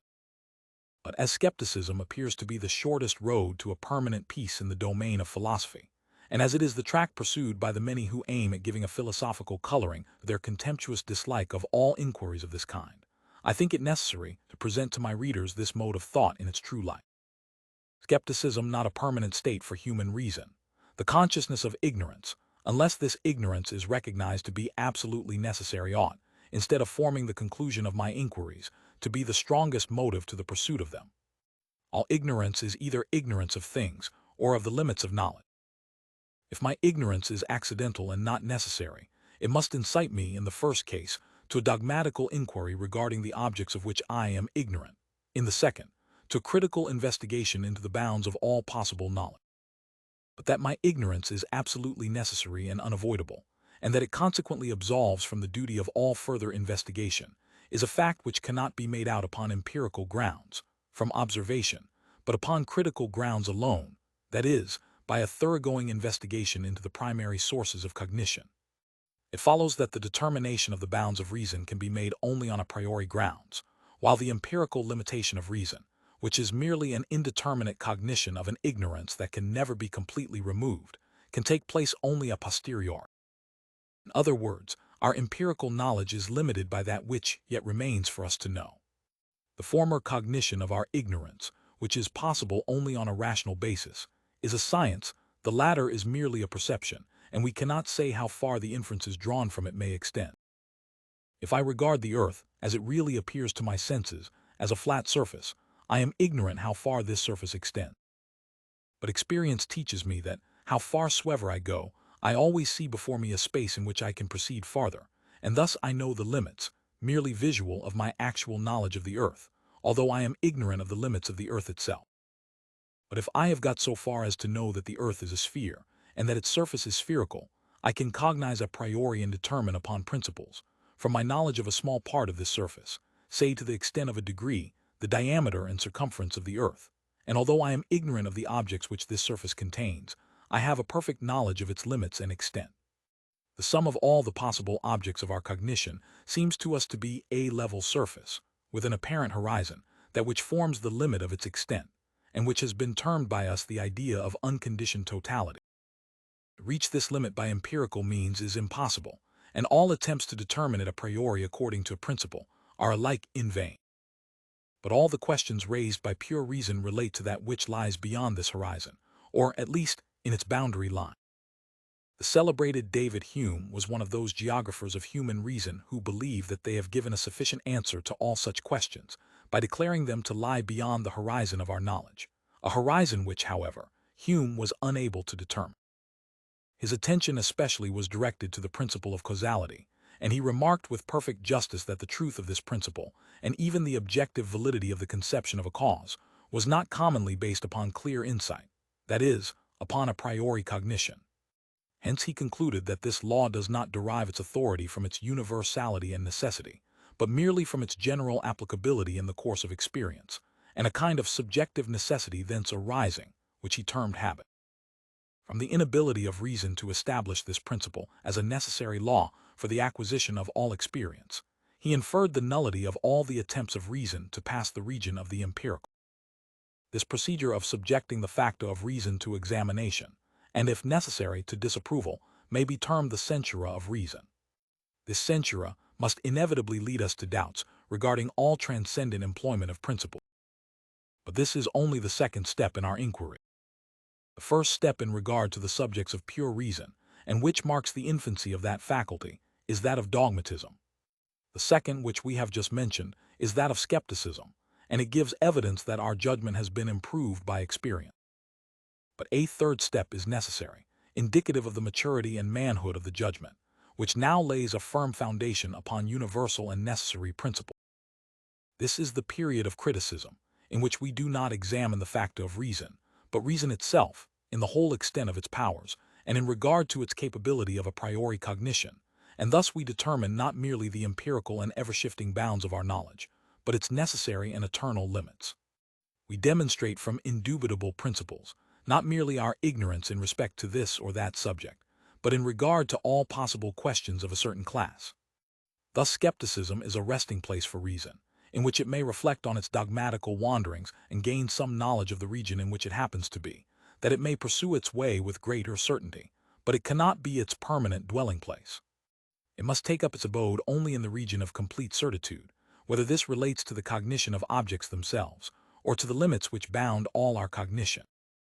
Reason is not to be considered as an indefinitely extended plane, of the bounds of which we have only a general knowledge. It ought rather to be compared to a sphere, the radius of which may be found from the curvature of its surface, that is, the nature of a priori synthetical propositions, and consequently its circumference and extent. Beyond the sphere of experience, there are no objects which it can cognize. Nay, even questions regarding such supposititious objects relate only to the subjective principles of a complete determination of the relations which exist between the understanding conceptions which lie within this sphere. We are actually in possession of a priori synthetical cognitions, as is proved by the existence of the principles of the understanding, which anticipate experience. If anyone cannot comprehend the possibility of these principles, he may have some reason to doubt whether they are really a priori, but he cannot on this account declare them to be impossible, and affirm the nullity of the steps which reason may have taken under their guidance. He can only say, if we perceive their origin and their authenticity, we should be able to determine the extent and limits of reason, but, till we can do this, all propositions regarding the latter are mere random assertion. In this view, the doubt respecting all dogmatical philosophy, which proceeds without the guidance of criticism, is well grounded, But we cannot therefore deny to reason the ability to construct a sound philosophy, when the way has been prepared by a thorough critical investigation. All the conceptions produced and all the questions raised by pure reason do not lie in the sphere of experience, but in that of reason itself, and hence they must be solved and shown to be either valid or inadmissible by that faculty. We have no right to decline the solution of such problems, on the ground that the solution can be discovered only from the nature of things, and under pretense of the limitation of human faculties, for reason is the sole creator of all these ideas, and is therefore bound either to establish their validity or to expose their illusory nature. The polemic of skepticism is properly directed against the dogmatist, who erects a system of philosophy without having examined the fundamental objective principles on which it is based, for the purpose of evidencing the futility of his designs, and thus bringing him to a knowledge of his own power. But in itself, skepticism does not give us any certain information in regard to the bounds of our knowledge. All unsuccessful dogmatical attempts of reason are facia, which it is always useful to submit to the censure of the skeptic. But this cannot help us to any decision regarding the expectations which reason cherishes of better success in future endeavors. The investigations of skepticism cannot, therefore, settle the dispute regarding the rights and powers of human reason. Hume is perhaps the ablest and most ingenious of all skeptical philosophers, and his writings have, undoubtedly, exerted the most powerful influence in awakening reason to a thorough investigation into its own power. It will, therefore, well repay our labors to consider for a little the course of reasoning which he followed, and the errors into which he strayed, although setting out on the path of truth and certitude. Hume was probably aware, although he never clearly developed the notion, that we proceed in judgments of a certain class beyond our conception of the object. I have termed this kind of judgment synthetical. As regard the manner in which I pass beyond my conception by the aid of experience, no doubts can be entertained. Experience is itself a synthesis of perceptions, and it employs perceptions to increment the conception, which I obtain by means of another perception. But we feel persuaded that we are able to proceed beyond a conception, and to extend our cognition a priori. We attempt this in two ways, either through the pure understanding, in relation to that which may become an object of experience, or through pure reason, in relation to such properties of things, or of the existence of things, as can never be presented in any experience. The skeptical philosopher did not distinguish these two kinds of judgments, as he ought to have done, but regarded this augmentation of conceptions, and, if we may so express ourselves, the spontaneous generation of understanding and reason, independently of the impregnation of experience, as altogether impossible.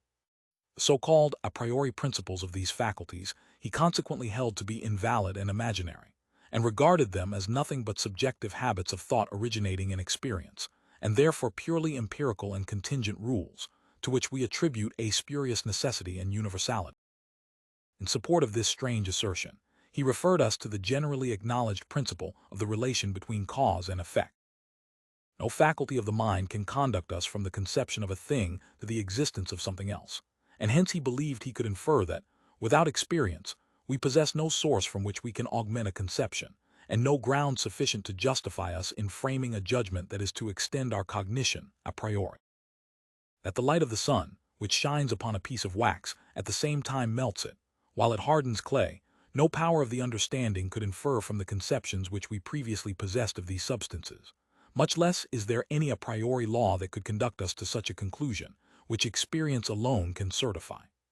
On the other hand, we have seen in our discussion of transcendental logic that, although we can never proceed immediately beyond the content of the conception which is given us, we can always cognize completely a priori in relation, however, to a third term, namely, possible experience, the law of its connection with other things.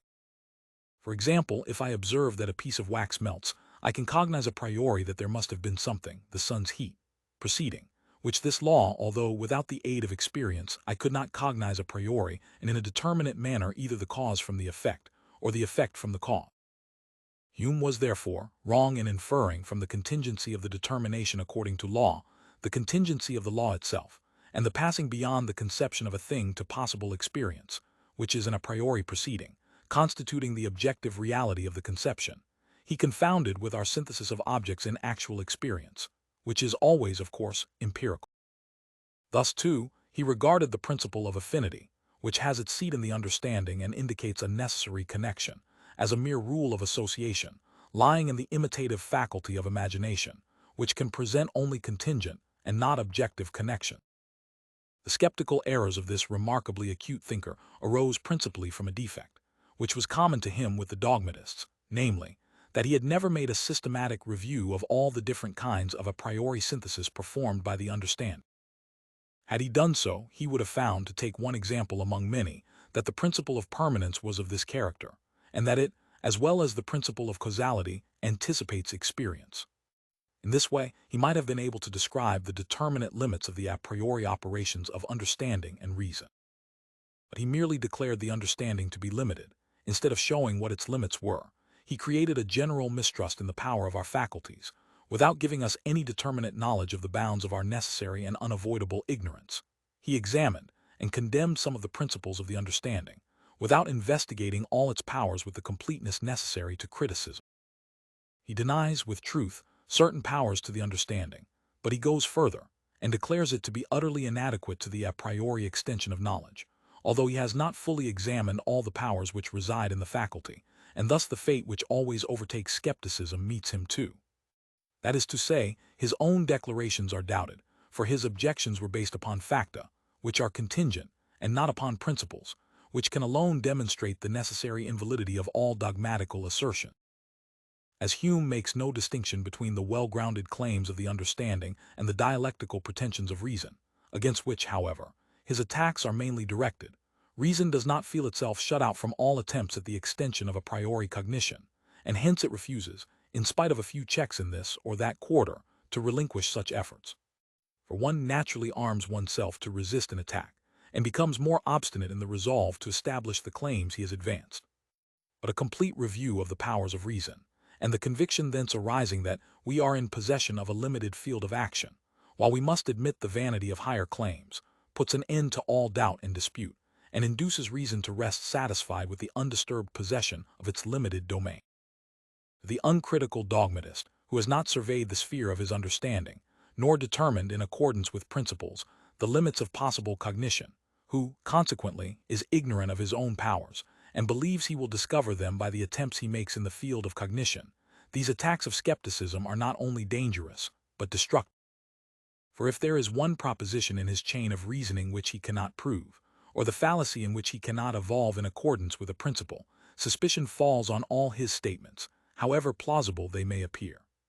And thus skepticism, the bane of dogmatical philosophy, conducts us to a sound investigation into the understanding and the reason.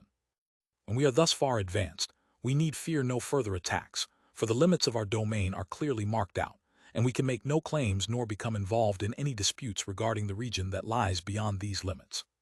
Thus the skeptical procedure in philosophy does not present any solution of the problems of reason, but it forms an excellent exercise for its powers, awakening its circumspection, and indicating the means whereby it may most fully establish its claims to its legitimate possession. Section III. The discipline of pure reason in hypothesis. This critique of reason has now taught us that all its efforts to extend the bounds of knowledge, by means of pure speculation, are utterly fruitless. So much the wider field, it may appear, lies open to hypothesis, as where we cannot know with certainty, we are at liberty to make guesses and to form suppositions. Imagination may be allowed, under the strict surveillance of reason, to invent suppositions, but these must be based on something that is perfectly certain, and that is the possibility of the object.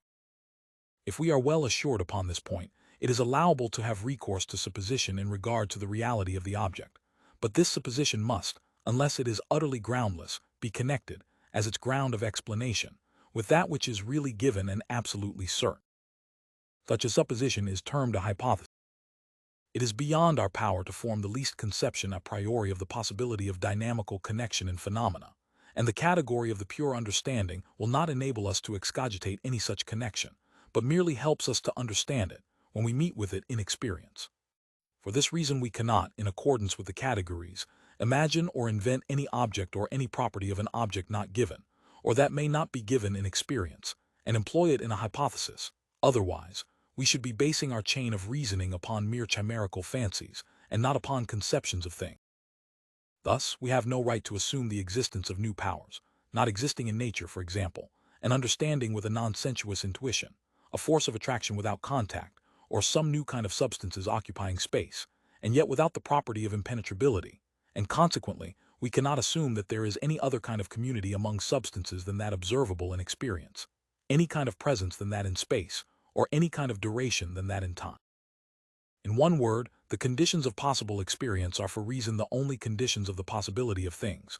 Reason cannot venture to form, independently of these conditions, any conceptions of things, because such conceptions, although not self-contradictory, are without object and without application. The conceptions of reason are, as we have already shown, mere ideas, and do not relate to any object in any kind of experience. At the same time, they do not indicate imaginary or possible objects. They are purely problematical in their nature, and, as aids to the heuristic exercise of the faculties, form the basis of the regulative principles for the systematic employment of the understanding in the field of experience. If we leave this ground of experience, they become mere fictions of thought, the possibility of which is quite indemonstrable, and they cannot, consequently, be employed as hypotheses in the explanation of real phenomena. It is quite admissible to cogitate the soul as simple, for the purpose of enabling ourselves to employ the idea of a perfect and necessary unity of all the faculties of the mind, as the principle of all our inquiries into its internal phenomena, although we cannot cognize this unity in concreto. But to assume that the soul is a simple substance, a transcendental conception, would be announcing a proposition which is not only indemonstrable, as many physical hypotheses are, but a proposition which is purely arbitrary and in the highest degree rational. The simple is never presented in experience, and if by substance is here meant the permanent object of sensuous intuition, the possibility of a simple phenomenon is perfectly inconceivable. Reason affords no good grounds for admitting the existence of intelligible beings, or of intelligible properties of sensuous things, although, as we have no conception either of their possibility or of their impossibility, it will always be out of our power to affirm dogmatically that they do not exist. In the explanation of given phenomena, no other things and no other grounds of explanation can be employed than those which stand in connection with the given phenomena according to the known laws of experience. A transcendental hypothesis, in which a mere idea of reason is employed to explain the phenomena of nature, would not give us any better insight into a phenomenon, as we should be trying to explain what we do not sufficiently understand from known empirical principles, by what we do not understand at all. The principles of such a hypothesis might conduce to the satisfaction of reason, but it would not assist the understanding in its application to object. Order and conformity to aims in the sphere of nature must be themselves explained upon natural grounds and according to natural laws, and the wildest hypotheses, if they are only physical, are here more admissible than a hyperphysical hypothesis, such as that of a divine author. For such a hypothesis would introduce the principle of ignava ratio, which requires us to give up the search for causes that might be discovered in the course of experience, and to rest satisfied with a mere idea. As regards the absolute totality of the grounds of explanation in the series of these causes, this can be no hindrance to the understanding in the case of phenomena, because, as they are to us nothing more than phenomena, we have no right to look for anything like completeness in the synthesis of the series of their conditions. Transcendental hypotheses are therefore inadmissible, and we cannot use the liberty of employing, in the absence of physical, hyperphysical grounds of explanation.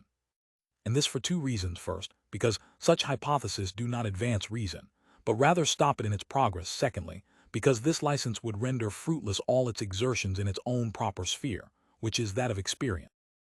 Or when the explanation of natural phenomena happens to be difficult, we have constantly at hand a transcendental ground of explanation, which lifts us above the necessity of investigating nature, and our inquiries are brought to close, not because we have obtained all the requisite knowledge, but because we abut upon a principle which is incomprehensible, and which, indeed, is so far back in the track of thought as to contain the conception of the absolutely primal being. The next requisite for the admissibility of a hypothesis is its sufficiency. That is, it must determine a priori the consequences which are given in experience, and which are supposed to follow from the hypothesis itself. If we require to employ auxiliary hypotheses, the suspicion naturally arises that they are mere fictions, because the necessity for each of them requires the same justification as in the case of the original hypothesis, and thus their testimony is invalid. If we suppose the existence of an infinitely perfect cause, we possess sufficient grounds for the explanation of the conformity to aims, the order and the greatness which we observe in the universe, but we find ourselves obliged, when we observe the evil in the world and the exceptions to these laws, to employ new hypothesis in support of the original one. Employ the idea of the simple nature of the human soul as the foundation of all the theories we may form of its phenomena. But when we meet with difficulties in our way, when we observe in the soul phenomena similar to the changes which take place in matter, we require to call in new auxiliary hypotheses. These may indeed not be false, but we do not know them to be true, because the only witness to their certitude is the hypothesis which they themselves have been called in to explain. We are not discussing the above-mentioned assertions regarding the immaterial unity of the soul and the existence of a supreme being as stigmata, which certain philosophers profess to demonstrate a priori, but purely as hypotheses. In the former case, the dogmatist must take care that his arguments possess the apodictic certainty of a demonstration. For the assertion that the reality of such ideas is probable is as absurd as a proof of the probability of a proposition in geometry. Pure abstract reason, apart from all experience, can either cognize nothing at all, and hence the judgments it announces are never mere opinions. They are either apodictic certainties or declarations that nothing can be known on the subject. Opinions and probable judgments on the nature of things can only be employed to explain given phenomena, or they may relate to the effect, in accordance with empirical laws, of an actually existing cause. In other words, we must restrict the sphere of opinion to the world of experience and nature. Beyond this region opinion is mere invention, unless we are groping about for the truth on a path not yet fully known, and have some hopes of stumbling upon it by chance. But although hypotheses are inadmissible in answers to the questions of pure speculative reason, they may be employed in the defense of these answers. That is to say, hypotheses are admissible in polemic, but not in the sphere of dogmatism. By the defense of statements of this character, I do not mean an attempt at discovering new grounds for their support, but merely the refutation of the arguments of opponents. All a priori synthetical propositions possess the peculiarity that, although the philosopher who maintains the reality of the ideas contained in the proposition is not in possession of sufficient knowledge to establish the certainty of his statements, his opponent is as little able to prove the truth of the opposite. This equality of fortune does not allow the one party to be superior to the other in the sphere of speculative cognition, and it is this sphere, accordingly, that is the proper arena of these endless speculative conflicts. We shall afterwards show that, in relation to its practical exercise, reason has the right of admitting what, in the field of pure speculation, she would not be justified in supposing, except upon perfectly sufficient grounds, because all such suppositions destroy the necessary completeness of speculation, a condition which the practical reason, however, does not consider to be requisite. In this sphere, therefore, reason is mistress of a possession, her title to which she does not require to prove, which, in fact, she could not do. The burden of proof, accordingly, rests upon the opponent. But as he has just as little knowledge regarding the subject discussed, and is as little able to prove the non-existence of the object of an idea, as the philosopher on the other side is to demonstrate its reality, it is evident that there is an advantage on the side of the philosopher who maintains his proposition as a practically necessary supposition, melior est conditio possidendi. He is at liberty to employ, in self-defense, the same weapons as his opponent makes use of in attacking him. That is, he has a right to use hypotheses not for the purpose of supporting the arguments in favor of his own propositions, but to show that his opponent knows no more than himself regarding the subject under discussion and cannot boast of any speculative advantage. Hypotheses are, therefore, admissible in the sphere of pure reason only as weapons for self-defense, and not as supports to dogmatical assertion. But the opposing party we must always seek for in ourselves. For speculative reason is, in the sphere of transcendentalism, dialectical in its own nature. The difficulties and objections we have to fear lie in ourselves. They are like old but never superannuated claims, and we must seek them out and settle them once and forever if we are to expect a permanent peace. External tranquility is hollow and unreal. The root of these contradictions, which lies in the nature of human reason, must be destroyed, and this can only be done by giving it, in the first instance, freedom to grow, nay, by nourishing it, that it may send out shoots and thus betray its own existence. It is our duty, therefore, to try to discover new objections, to put weapons in the bands of our opponent, and to grant him the most favorable position in the arena that he can wish. We have nothing to fear from these concessions. On the contrary, we may rather hope that we shall thus make ourselves master of a possession which no one will ever venture to dispute. The thinker requires to be fully equipped the hypotheses of pure reason, which, although but leaden weapons, for they have not been steeled in the armory of experience, are as useful as any that can be employed by his opponents. If accordingly, we have assumed, from a non-speculative point of view, the immaterial nature of the soul, and are met by the objection that experience seems to prove that the growth and decay of our mental faculties are mere modifications of the sensuous organism, we can weaken the force of this objection by the assumption that the body is nothing but the fundamental phenomenon to which, as a necessary condition, all sensibility, and consequently all thought, relates in the present state of our existence, and that the separation of soul and body forms the conclusion of the sensuous exercise of our power of cognition and the beginning of the intellectual. The body would, in this view of the question, be regarded, not as the cause of thought, but merely as its restrictive condition, as promotive of the sensuous and animal, but as a hindrance to the pure and spiritual life, and the dependence of the animal life on the constitution of the body would not prove that the whole life of man was also dependent on the state of the organism. We might go still farther and discover new objections, or carry out to their extreme consequences those which have already been adduced. Generation, in the human race as well as among the irrational animals, depends on so many accidents, of occasion, of proper sustenance, of the laws enacted by the government of a country of vice even, that it is difficult to believe in the eternal existence of a being whose life has begun under circumstances so mean and trivial, and so entirely dependent upon our own control. As regards the continuance of the existence of the whole race, we need have no difficulties, for accident in single cases is subject to general laws, but in the case of each individual, it would seem as if we could hardly expect so wonderful an effect from causes so insignificant. But in answer to these objections, we may adduce the transcendental hypothesis that all life is properly intelligible and not subject to changes of time, and that it neither began in birth nor will end in death. We may assume that this life is nothing more than a sensuous representation of pure spiritual life, that the whole world of sense is but an image, hovering before the faculty of cognition which we exercise in this sphere, and with no more objective reality than a dream, and that if we could intuit ourselves and other things as they really are, we should see ourselves in a world of spiritual natures, our connection with which did not begin at our birth and will not cease with the destruction of the body. And so on. We cannot be said to know what has been above asserted, nor do we seriously maintain the truth of these assertions, and the notions therein indicated are not even ideas of reason, they are purely fictitious conceptions. But this hypothetical procedure is in perfect conformity with the laws of reason.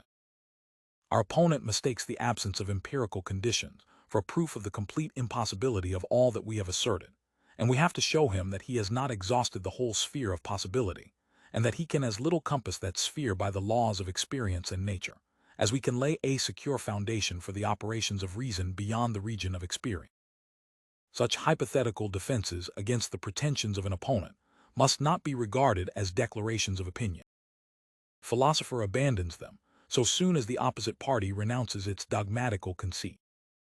Maintain a simply negative position in relation to propositions which rest on an insecure foundation well befits the moderation of a true philosopher, but to uphold the objections urged against an opponent as proofs of the opposite statement is a proceeding just as unwarrantable and arrogant as it is to attack the position of a philosopher who advances affirmative propositions regarding such a subject. It is evident, therefore, that hypotheses in the speculative sphere are valid, not as independent propositions, but only relatively to opposite transcendent assumptions.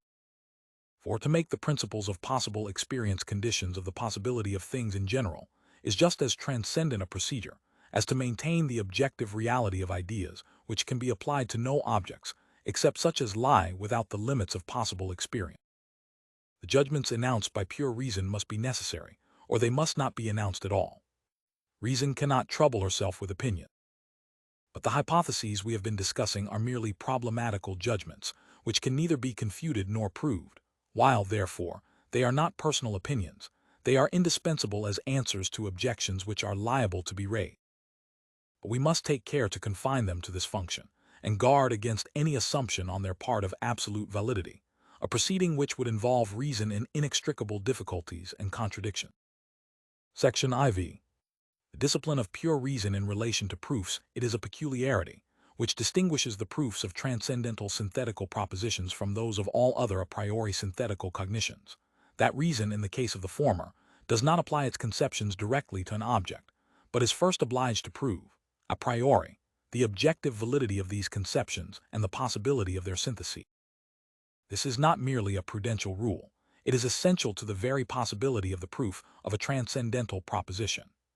If I am required to pass, a priori, beyond the conception of an object, I find that it is utterly impossible without the guidance of something which is not contained in the conception.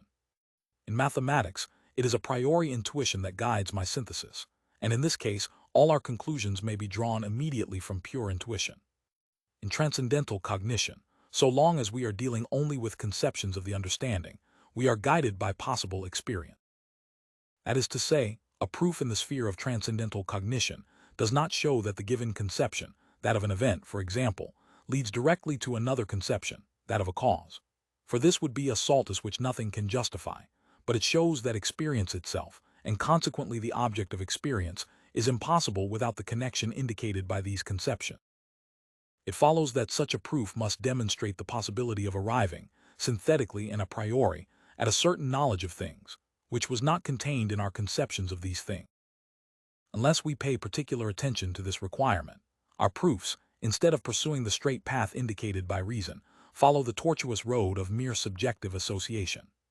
The illusory conviction, which rests upon subjective causes of association, and which is considered as resulting from the perception of a real and objective natural affinity, is always open to doubt and suspicion. For this reason, all the attempts which have been made to prove the principle of sufficient reason have, according to the universal admission of philosophers, been quite unsuccessful, and before the appearance of transcendental criticism, it was considered better, as this principle could not be abandoned, to appeal boldly to the common sense of mankind, a proceeding which always proves that the problem which reason ought to solve is one in which philosophers find great difficulty, rather than attempt to discover new dogmatical proofs. But if the proposition to be proved is a proposition of pure reason, and if I aim at passing beyond my empirical conceptions by the aid of mere ideas, it is necessary that the proof should first show that such a step in synthesis is possible, which it is not, before it proceeds to prove the truth of the proposition itself. The so-called proof of the simple nature of the soul from the unity of apperception is a very plausible one, but it contains no answer to the objection that, as the notion of absolute simplicity is not a conception which is directly applicable to perception, but is an idea which must be inferred, if at all, from observation, it is by no means evident how the mere fact of consciousness, which is contained in all thought, although in so far a simple representation, can conduct me to the consciousness and cognition of a thing which is purely a thinking substance. When I represent to my mind the power of my body as in motion, my body in this thought is so far absolute unity, and my representation of it is a simple one, and hence I can indicate this representation by the motion of a point, because I have made abstraction of the size or volume of the body. But I cannot hence infer that, given merely the moving power of a body, the body may be cogitated as simple substance, merely because the representation in my mind takes no account of its content in space, and is consequently simple. The simple in abstraction is very different from the objectively simple, and hence the ego, which is simple in the first sense, may, in the second sense, as indicating the soul itself, be a very complex conception, with a very various content. Thus it is evident that in all such arguments there lurks a paralogism. We guess, for without some such surmise our suspicion would not be excited in reference to a proof of this character, at the presence of the paralogism, by keeping ever before us a criterion of the possibility of those synthetical propositions, which aim at proving more than experience can teach us. This criterion is obtained from the observation that such proofs do not lead us directly from the subject of the proposition to be proved to the required predicate, but find it necessary to presuppose the possibility of extending our cognition a priori by means of ideas. We must, accordingly, always use the greatest caution. We require, before attempting any proof, to consider how it is possible to extend the sphere of cognition by the operations of pure reason, and from what source we are to derive knowledge, which is not obtained from the analysis of conceptions, nor relates, by anticipation, to possible experience. We shall thus spare ourselves much severe and fruitless labor, by not expecting from reason what is beyond its power, or rather by subjecting it to discipline, and teaching it to moderate its vehement desires for the extension of the sphere of cognition. The first rule for our guidance is, therefore, not to attempt a transcendental proof, before we have considered from what source we are to derive the principles upon which the proof is to be based, and what right we have to expect that our conclusions from these principles will be veracious. If they are principles of the understanding, it is vain to expect that we should attain by their means to ideas of pure reason, for these principles are valid only in regard to objects of possible experience. If they are principles of pure reason, our labor is alike in vain.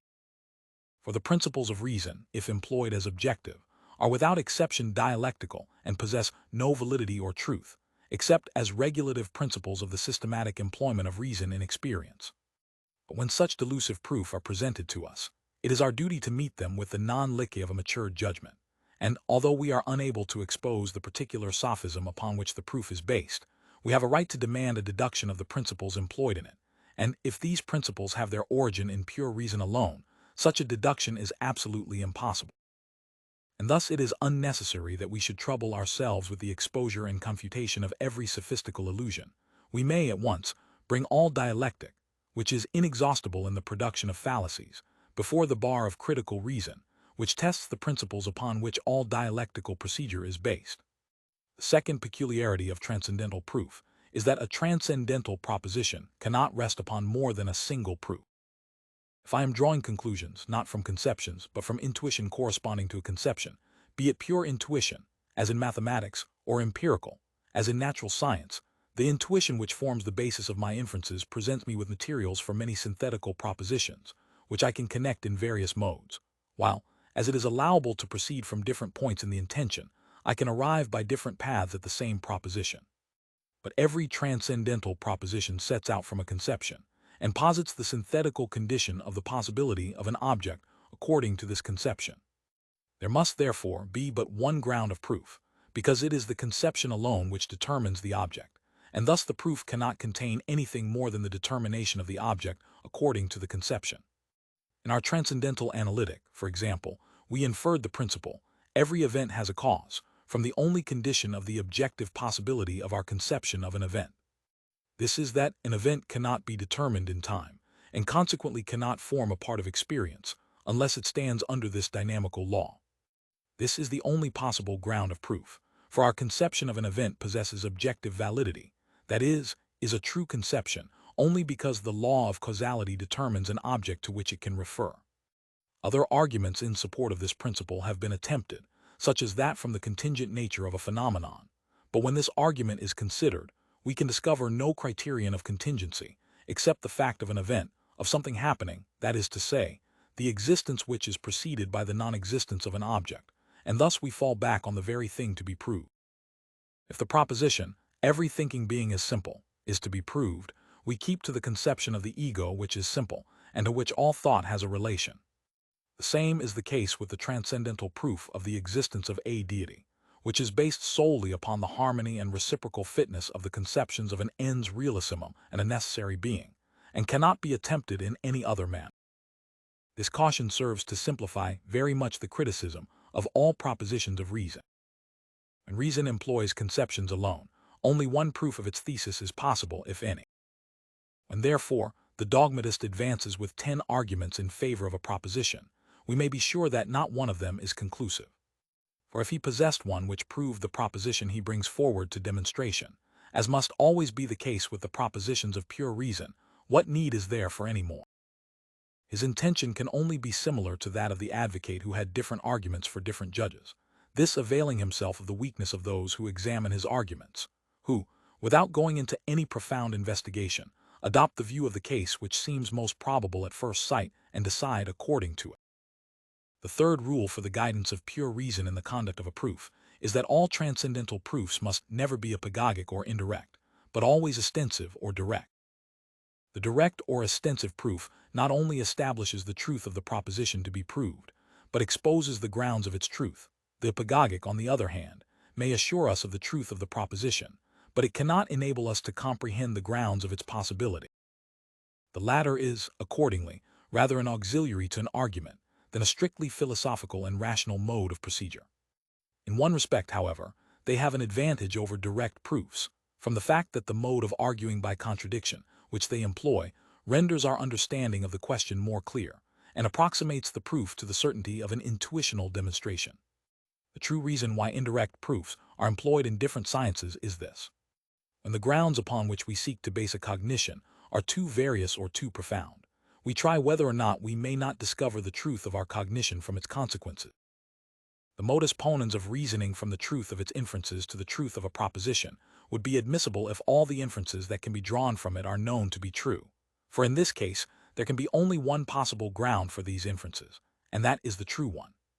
But this is a quite impracticable procedure, as it surpasses all our powers to discover all the possible inferences that can be drawn from a proposition. But this mode of reasoning is employed under favor when we wish to prove the truth of an hypothesis, in which case we admit the truth of the conclusion, which is supported by analogy, that if all the inferences we have drawn and examined agree with the proposition assumed, all other possible inferences will also agree with it. But in this way, an hypothesis can never be established as a demonstrated truth. The modus tollens of reasoning from known inferences to the unknown proposition is not only a rigorous, but a very easy mode of proof. For if it can be shown that but one inference from a proposition is false, then the proposition must itself be false. Instead, then, of examining in an extensive argument the whole series of the grounds on which the truth of a proposition rests, we need only take the opposite of this proposition, and if one inference from it be false, then must the opposite be itself false, and consequently, the proposition which we wish to prove must be true. The apagogic method of proof is admissible only in those sciences where it is impossible to mistake a subjective representation for an objective cognition. Where this is possible, it is plain that the opposite of a given proposition may contradict merely the subjective conditions of thought, and not the objective cognition, or it may happen that both propositions contradict each other only under a subjective condition, which is incorrectly considered to be objective, and as the condition is itself false, both propositions may be false, and it will, consequently, be impossible to conclude the truth of the one from the falseness of the other. In mathematics, such subreptions are impossible, and it is in this science, accordingly, that the indirect mode of proof has its true place. In the science of nature, where all assertion is based upon empirical intuition, such subreptions may be guarded against by the repeated comparison of observations, but this mode of proof is of little value in this sphere of knowledge.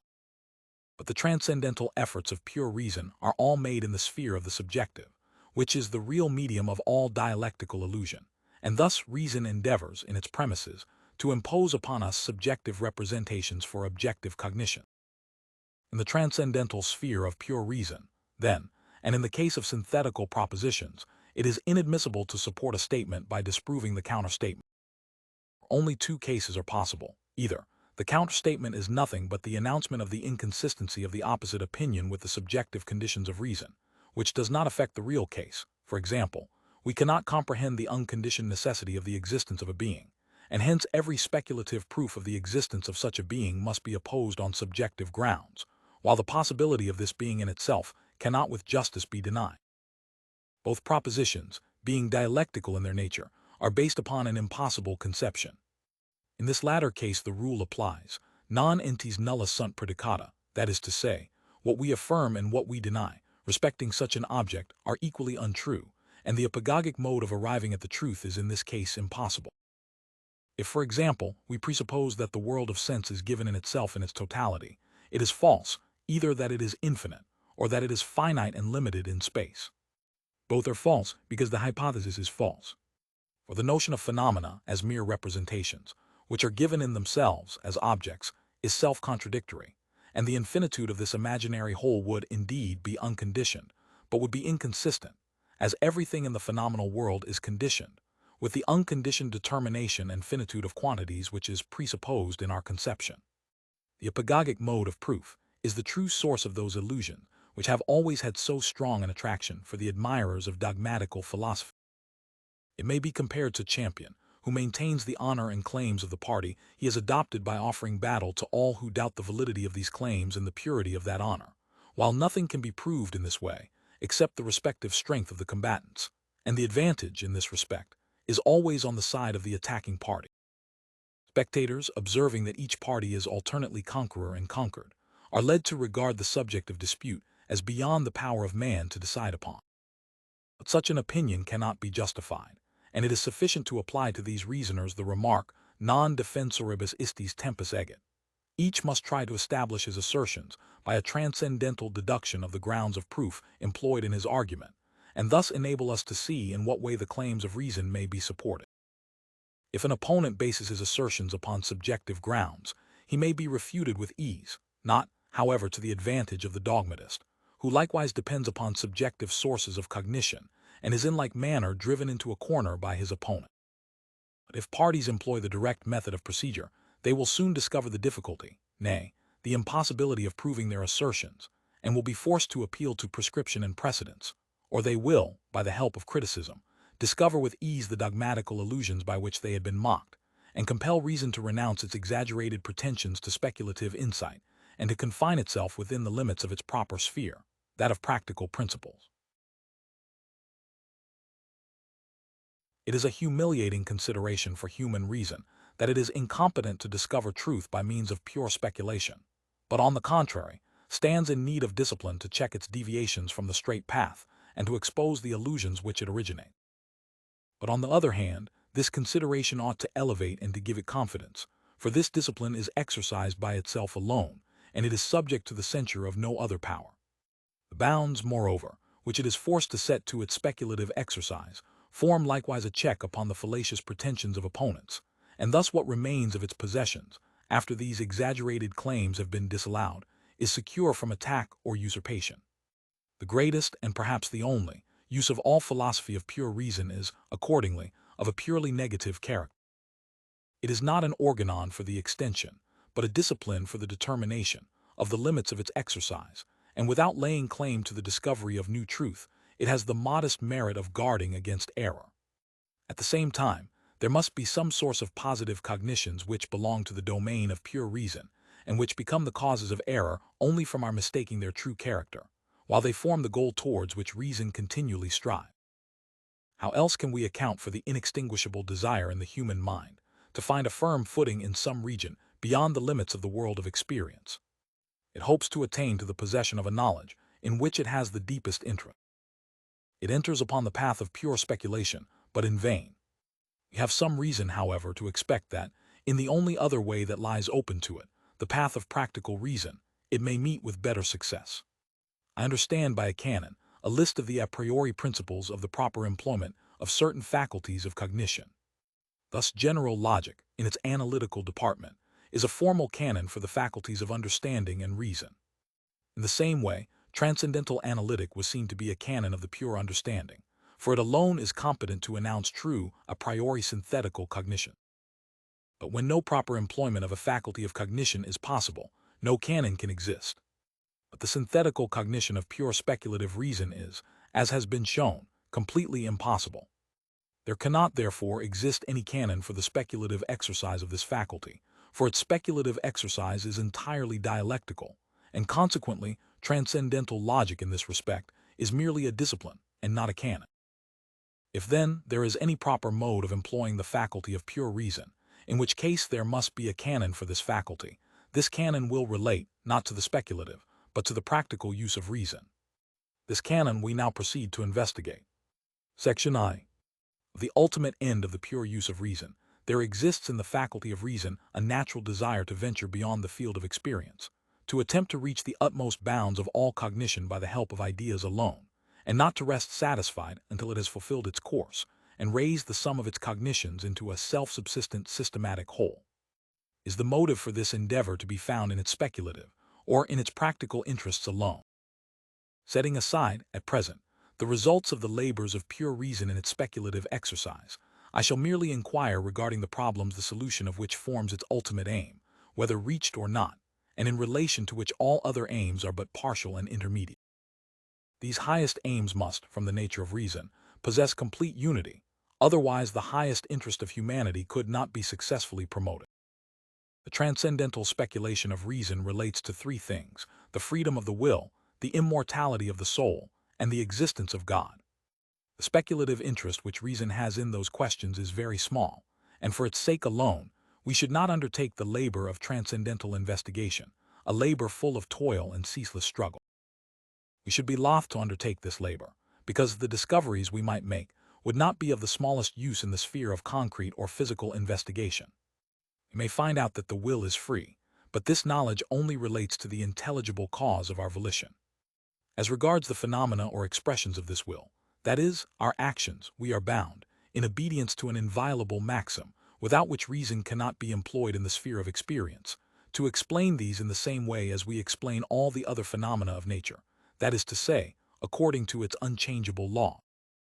We may have discovered the spirituality and immortality of the soul, but we cannot employ this knowledge to explain the phenomena of this life, nor the peculiar nature of the future, because our conception of an incorporeal nature is purely negative and does not add anything to our knowledge, and the only inferences to be drawn from it are purely fictitious.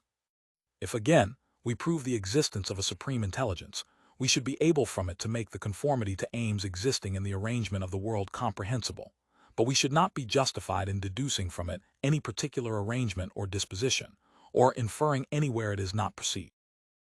For it is a necessary rule of the speculative use of reason that we must not overlook natural causes, or refuse to listen to the teaching of experience, for the sake of deducing what we know and perceive from something that transcends all our knowledge. In one word, these three propositions are, for the speculative reason, always transcendent, and cannot be employed as immanent principles in relation to the objects of experience. They are, consequently, of no use to us in this sphere, being but the valueless results of the severe but unprofitable efforts of reason. If then, the actual cognition of these three cardinal propositions is perfectly useless, while reason uses her utmost endeavors to induce us to admit them, it is plain that their real value and importance relate to our practical, and not to our speculative interest. I term all that is possible through free will practical. But if the conditions of the exercise of free volition are empirical, reason can have only a regulative, and not a constitutive, influence upon it, and is serviceable merely for the introduction of unity into its empirical laws.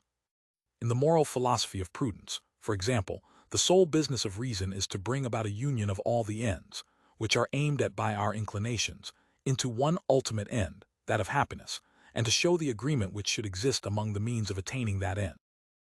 In this sphere, accordingly, reason cannot present to us any other than pragmatical laws of free action, for our guidance towards the aim set up by the senses, and is incompetent to give us laws which are pure and determined completely a priori. On the other hand, pure practical laws, the ends of which have been given by reason entirely a priori, and which are not empirically conditioned, but are, on the contrary, absolutely imperative in their nature, would be products of pure reason. Such are the moral laws, and these alone belong to the sphere of the practical exercise of reason, and admit of a canon. All the powers of reason, in the sphere of what may be termed pure philosophy, are, in fact, directed to the three above-mentioned problems alone. These again have a still higher end, the answer to the question, what we ought to do if the will is free, if there is a God in a future world. Now, as this problem relates to our in reference to the highest aim of humanity, it is evident that the ultimate intention of nature, in the constitution of our reason, has been directed to the moral alone. We must take care, however, in turning our attention to an object which is 478 to the sphere of transcendental philosophy, not to injure the unity of our system by digressions, nor, on the other hand, to fail in clearness, by saying too little on the new subject of discussion. I hope to avoid both extremes, by keeping as close as possible to the transcendental, and excluding all psychological, that is, empirical elements. 78. All practical conceptions relate to objects of pleasure and pain, and consequently, in an indirect manner at least, to objects of feeling. But as feeling is not a faculty of representation, but lies out of the sphere of our powers of cognition, the elements of our judgments in so far as they relate to pleasure or pain, that is, the elements of our practical judgments, do not belong to transcendental philosophy, which has to do with pure a priori cognitions alone. I have to remark, in the first place, that at present I treat of the conception of freedom in the practical sense only, and set aside the corresponding transcendental conception, which cannot be employed as a ground of explanation in the phenomenal world, but is itself a problem for pure reason. A will is purely animal arbitrium brutum, when it is determined by sensuous impulses or instincts only, that is, when it is determined in a pathological manner. A will which can be determined independently of sensuous impulses, consequently by motives presented by reason alone, is called a free will, arbitrium liberum, and everything which is connected with this free will, either as principle or consequence, is termed practical. The existence of practical freedom can be proved from experience alone. For the human will is not determined by that alone which immediately affects the senses. On the contrary, we have the power, by calling up the notion of what is useful or hurtful in a more distant relation, of overcoming the immediate impressions on our sensuous faculty of desire. but these considerations of what is desirable in relation to our whole state, that is in the end good and useful, are based entirely upon reason. This faculty, accordingly, announces laws, which are imperative or objective laws of freedom, and which tell us what ought to take place, thus distinguishing themselves from the laws of nature, which relate to that which does take place. The laws of freedom or of free will are hence termed practical laws. Whether reason is not itself, in the actual delivery of these laws, determined in its turn by other influences, and whether the action which, in relation to sensuous impulses, we call free, may not in relation to higher and more remote operative causes, really form a part of nature, these are questions which do not here concern us. They are purely speculative questions, and all we have to do, in the practical sphere, is to inquire into the rule of conduct which reason has to present. Experience demonstrates to us the existence of practical freedom as one of the causes which exist in nature. That is, it shows the causal power of reason in the determination of the will. The idea of transcendental freedom, on the contrary, requires that reason, in relation to its causal power of commencing a series of phenomena, should be independent of all sensuous determining causes, and thus it seems to be in opposition to the law of nature and to all possible experience. It therefore remains a problem for the human mind. But this problem does not concern reason in its practical use, and we have therefore, in a canon of pure reason, to do with only two questions, which relate to the practical interest of pure reason: is there a God? And is there a future life? The question of transcendental freedom is purely speculative, and we may therefore set it entirely aside when we come to treat of practical reason. Besides, we have already discussed this subject in the antinomy of pure reason. Section II. Of the ideal of the summum bonum as a determining ground of the ultimate end of pure reason. Reason conducted us, in its speculative use, through the field of experience, and as it can never find complete satisfaction in that sphere, from thence to speculative ideas, which however in the end brought us back again to experience, and thus fulfilled the purpose of reason, in a manner which, though useful, was not at all in accordance with our expectation. It now remains for us to consider whether pure reason can be employed in a practical sphere, and whether it will here conduct us to those ideas which attain the highest ends of pure reason, as we have just stated them.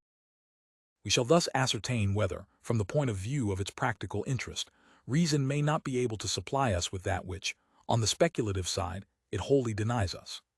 The whole interest of reason, speculative as well as practical, is centered in the three following questions. 1. What can I know? 2. What ought I to do? 3. What may I hope? The first question is purely speculative. We have, as I flatter myself, exhausted all the replies of which it is susceptible, and have at last found the reply with which reason must content itself, and with which it ought to be content, so long as it pays no regard to the practice. From the two great ends to the attainment of which all these efforts of pure reason were, in fact, directed, we remain just as far removed as if we had consulted our ease and declined the task at the outset. So far, then, as knowledge is concerned, thus much at least is established that, in regard to those two problems, it lies beyond our reach. The second question is purely practical. As such, it may indeed fall within the province of pure reason, but still it is not transcendental but moral, and consequently cannot in itself form the subject of our criticism.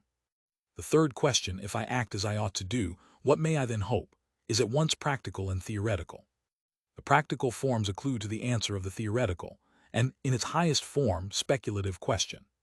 For all hoping has happiness for its object, and stands in precisely the same relation to the practical and the law of morality, as knowing to the theoretical cognition of things and the law of nature. The former arrives finally at the conclusion that something is, which determines the ultimate end, because something ought to take place; the latter, that something is which operates as the highest cause, because something does take place. Happiness is the satisfaction of all our desires, extensive in regard to their multiplicity, intensive in regard to their degree, and potensive in regard to their duration. The practical law based on the motive of happiness I term a pragmatical law or prudential rule, but that law, assuming such to exist, which has no other motive than the worthiness of being happy, I term a moral or ethical law. The first tells us what we have to do if we wish to become possessed of happiness. The second dictates how we ought to act in order to deserve happiness. The first is based upon empirical principles, for it is only by experience that I can learn either what inclinations exist which desire satisfaction, or what are the natural means of satisfying. The second takes no account of our desires or the means of satisfying them, and regards only the freedom of a rational being, and the necessary conditions under which alone this freedom can harmonize with the distribution of happiness according to principle. This second law may therefore rest upon mere ideas of pure reason, and may be cognized a priori. I assume that there are pure moral laws which determine, entirely a priori, without regard to empirical motives, that is, to happiness, the conduct of a rational being, or in other words, to use which it makes of its freedom, and that these laws are absolutely imperative, not merely hypothetically on the supposition of other empirical ends, and therefore in all respects necessary.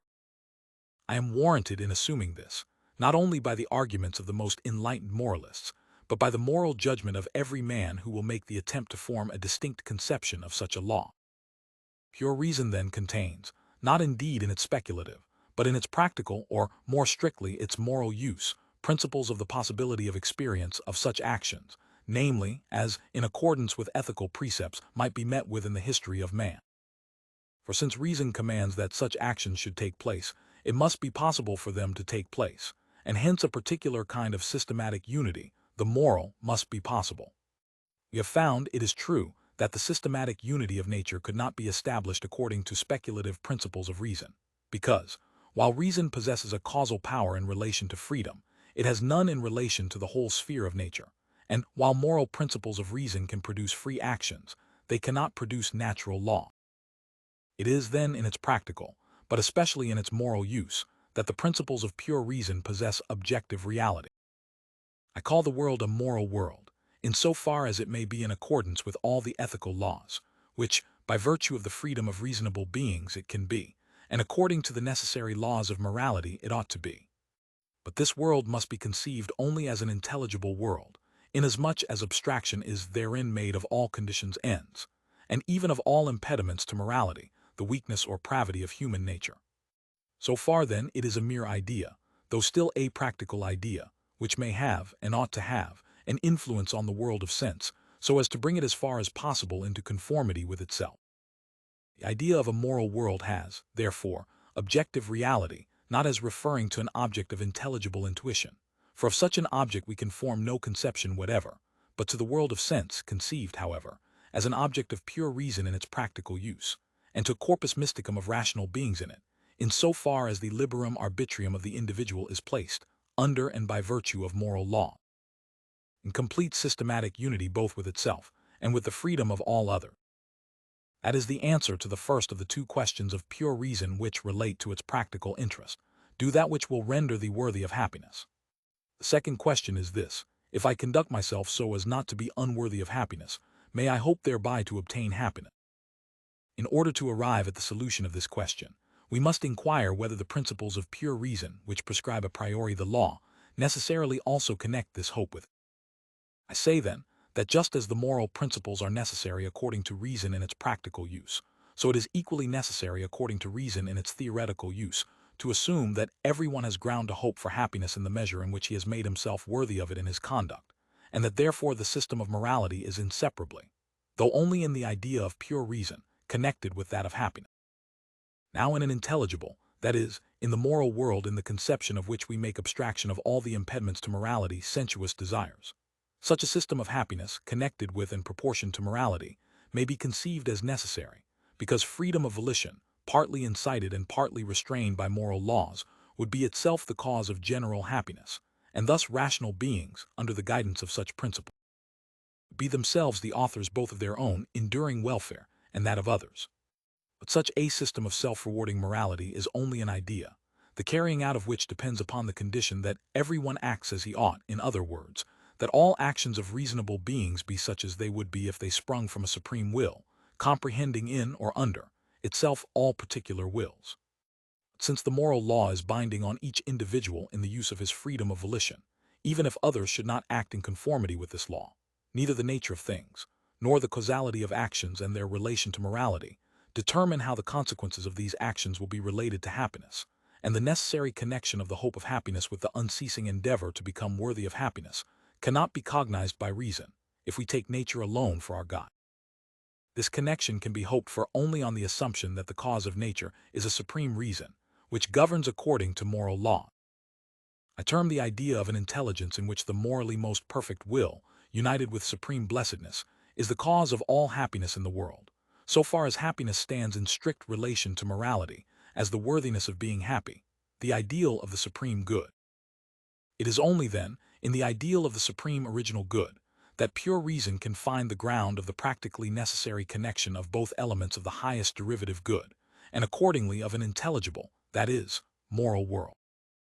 Now since we are necessitated by reason to conceive ourselves as belonging to such a world, while the sense is present to us nothing but a world of phenomena, we must assume the former as a consequence of our conduct in the world of sense, since the world of sense gives us no hint of it, and therefore as future in relation to us. Thus God and a future life are two hypotheses which, according to the principles of pure reason, are inseparable from the obligation which this reason imposes upon us. Morality per se constitutes a system, but we can form no system of happiness, except in so far as it is dispensed in strict proportion to morality. This is only possible in the intelligible world, under a wise author and ruler. Such a ruler, together with life in such a world, which we must look upon as future, reason finds itself compelled to assume, or it must regard the moral laws as idle dreams, since the necessary consequence which this same reason connects with them must, without this hypothesis, fall to the ground. Hence also the moral laws are universally regarded as commands, which they could not be did they not connect a priori adequate consequences with their dictates, and thus carry with them promises and threats. But this, again, they could not do, did they not reside in a necessary being, as the supreme good, which alone can render such a teleological unity possible. Leibniz termed the world, when viewed in relation to the rational beings which it contains, and the moral relations in which they stand to each other, under the government of the supreme good, the kingdom of grace, and distinguished it from the kingdom of nature, in which these rational beings live, under moral laws indeed, but expect no other consequences from their actions than such as follow according to the course of nature in the world of sense. To view ourselves, therefore, as in the kingdom of grace, in which all happiness awaits us, except in so far as we ourselves limit our participation in it by actions which render us unworthy of happiness, is a practically necessary idea of reason. Practical laws, in so far as they are subjective grounds of actions, that is, subjective principles, are termed maxims. The judgments of moral according to and its purity and ultimate results are framed according ideas, the observance of its laws according to maxims. The whole course of our life must be subject to moral maxims, but this is impossible, unless with the moral law, which is a mere idea, reason connects an efficient cause which ordains to all conduct which is in conformity with the moral law in issue either in this or in another life, which is in exact conformity with our highest aim. Thus, without a God and without a world invisible to us now, but hoped for, the glorious ideas of morality are indeed objects of approbation and of admiration, but cannot be the springs of purpose and action. For they do not satisfy all the aims which are natural to every rational being, and which are determined a priori by pure reason itself, and necessary. Happiness alone is, in the view of reason, far from being the complete good. Reason does not approve of it, however much inclination may desire it, except as united with desert. On the other hand, morality alone, and with it mere desert, is likewise far from being the complete good. To make it complete, he who conducts himself in a manner not unworthy of happiness must be able to hope for the possession of happiness. Even reason, unbiased by private ends or interested considerations, cannot judge otherwise if it puts itself in the place of a being whose business it is to dispense all happiness to others. For in the practical idea both points are essentially combined, though in such a way that participation in happiness is rendered possible by the moral disposition, as its condition, and not conversely, the moral disposition by the prospect of happiness. For a disposition which should require the prospect of happiness as its necessary condition would not be moral, and hence also would not be worthy of complete happiness, a happiness which, in the view of reason, recognizes no limitation, but such as arises from our own immoral conduct. Happiness, therefore, in exact proportion with the morality of rational beings, whereby they are made worthy of happiness, constitutes alone the supreme good of a world into which we absolutely must transport ourselves according to the commands of pure but practical reason. This world is, it is true, only an intelligible world, for of such a systematic unity of ends as it requires, the world of sense gives us no hint. Its reality can be based on nothing else but the hypothesis of a supreme original good. In it independent reason, equipped with all the sufficiency of a supreme cause, founds, maintains, and fulfills the universal order of things, with the most perfect teleological harmony, however much this order may be hidden from us in the world of sense. This moral theology has the peculiar advantage, in contrast with speculative theology, of leading inevitably to the conception of a sole, perfect, and rational first cause, whereof speculative theology does not give us any indication on objective grounds, far less any convincing evidence. For we find neither in transcendental nor in natural theology, however far reason may lead us in these, any ground to warrant us in assuming the existence of one only being, which stands at the head of all natural causes, and on which these are entirely dependent. On the other hand, if we take our stand on moral unity as a necessary law of the universe, and from this point of view consider what is necessary to give this law adequate efficiency, and for us, obligatory force, we must come to the conclusion that there is one only supreme will, which comprehends all these laws in itself. For how, under different wills, should we find complete unity of ends? This will must be omnipotent, that all nature and its relation to morality in the world may be subject to it, omniscient, that it may have knowledge of the most secret feelings and their moral worth, omnipresent, that it may be at hand to supply every necessity to which the highest weal of the world may give rise, eternal, that this harmony of nature and liberty may never fail, and so on. This systematic unity of ends in this world of intelligences, which, as mere nature, is only a world of sense, but as a system of freedom of volition, may be termed an intelligible, that is, moral world regnum gratiae, leads inevitably also to the teleological unity of all things which constitute this great whole, according to universal natural laws, just as the unity of the former is according to universal and necessary moral law, and unites the practical with the speculative reason. The world must be represented as having originated from an idea, if it is to harmonize with that use of reason without which we cannot even consider ourselves as worthy of reason, namely, the moral use, which rests entirely on the idea of the supreme good. Hence the investigation of nature receives a teleological direction, and becomes, in its widest extension, physico-theology. This, taking its rise in moral order as a unity founded on the essence of freedom, and not accidentally instituted by external commands, establishes the teleological view of nature on grounds which must be inseparably connected with the internal possibility of things. This gives rise to a transcendental theology, which takes the ideal of the highest ontological perfection as a principle of systematic unity, and this principle connects all things according to universal and necessary natural laws, because all things have their origin in the absolute necessity of the one only primal being. What use can we make of our understanding, even in respect of experience, if we do not propose ends to ourselves? But the highest ends are those of morality, and it is only pure reason that can give us the knowledge of these. Though supplied with these, and putting ourselves under their guidance, we can make no teleological use of the knowledge of nature, as regards cognition, unless nature itself has established teleological unity. For without this unity, we should not even possess reason, because we should have no school for reason, and no cultivation through objects which afford the materials for its conception. But teleological unity is a necessary unity, and founded on the essence of the individual will itself. Hence this will, which is the condition of the application of this unity in concreto, must be so likewise. In this way, the transcendental enlargement of our rational cognition would be, not the cause, but merely the effect of the practical teleology which pure reason imposes upon us. Hence also, we find in the history of human reason that, before the moral conceptions were sufficiently purified and determined, and before men had attained to a perception of the systematic unity of ends according to these conceptions, and from necessary principles, the knowledge of nature, and even a considerable amount of intellectual culture in many other sciences, could produce only rude and vague conceptions of the deity, sometimes even admitting of an astonishing indifference with regard to this question altogether. But the more enlarged treatment of moral ideas, which was rendered necessary by the extreme pure moral law of our religion, awakened the interest, and thereby quickened the perceptions of reason in relation to this object. In this way, and without the help either of an extended acquaintance with nature or of a reliable transcendental insight, for these have been wanting in all ages, a conception of the divine being was arrived at, which we now hold to be the correct one, not because speculative reason convinces us of its correctness, but because it accords with the moral principles of reason.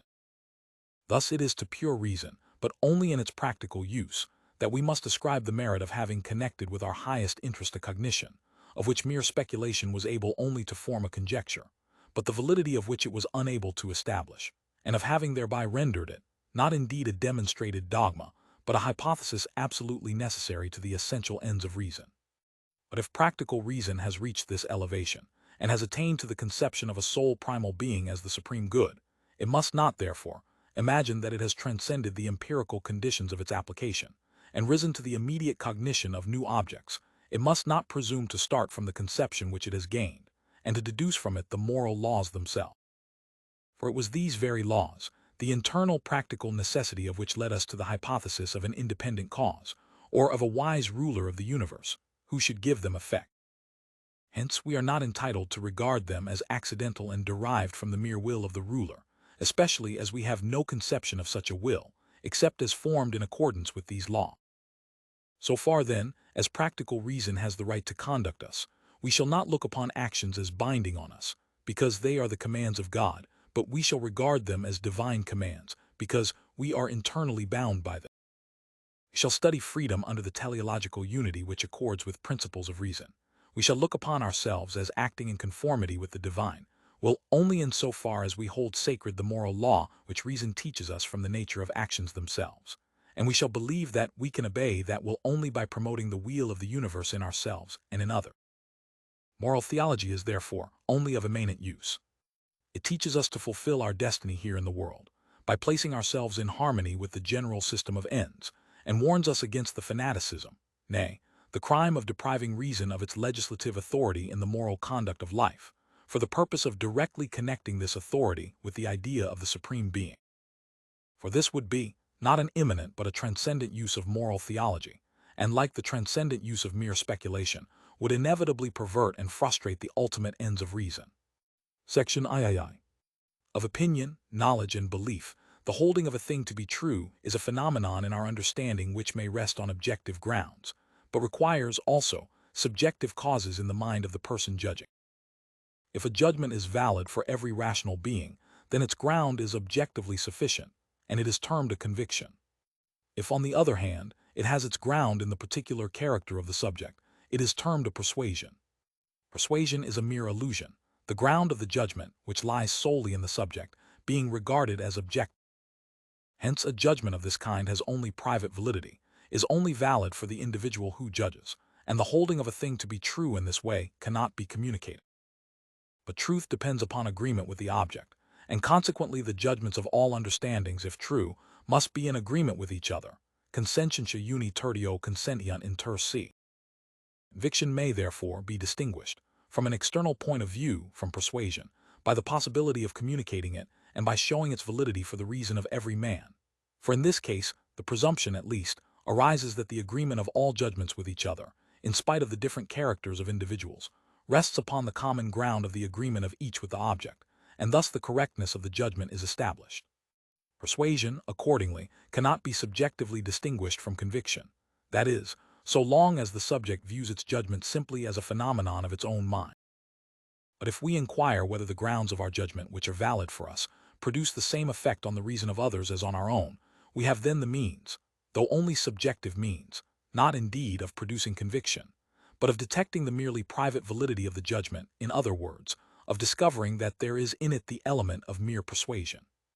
If we can, in addition to this, develop the subjective causes of the judgment, which we have taken for its objective grounds, and thus explain the deceptive judgment as a phenomenon in our mind, apart altogether from the objective character of the object, we can then expose the illusion and need be no longer deceived by it, although, if its subjective cause lies in our nature, we cannot hope altogether to escape its influence. I can only maintain, that is, affirm as necessarily valid for everyone, that which produces conviction. Persuasion I may keep for myself, if it is agreeable to me, but I cannot, and ought not, to attempt to impose it as binding upon others.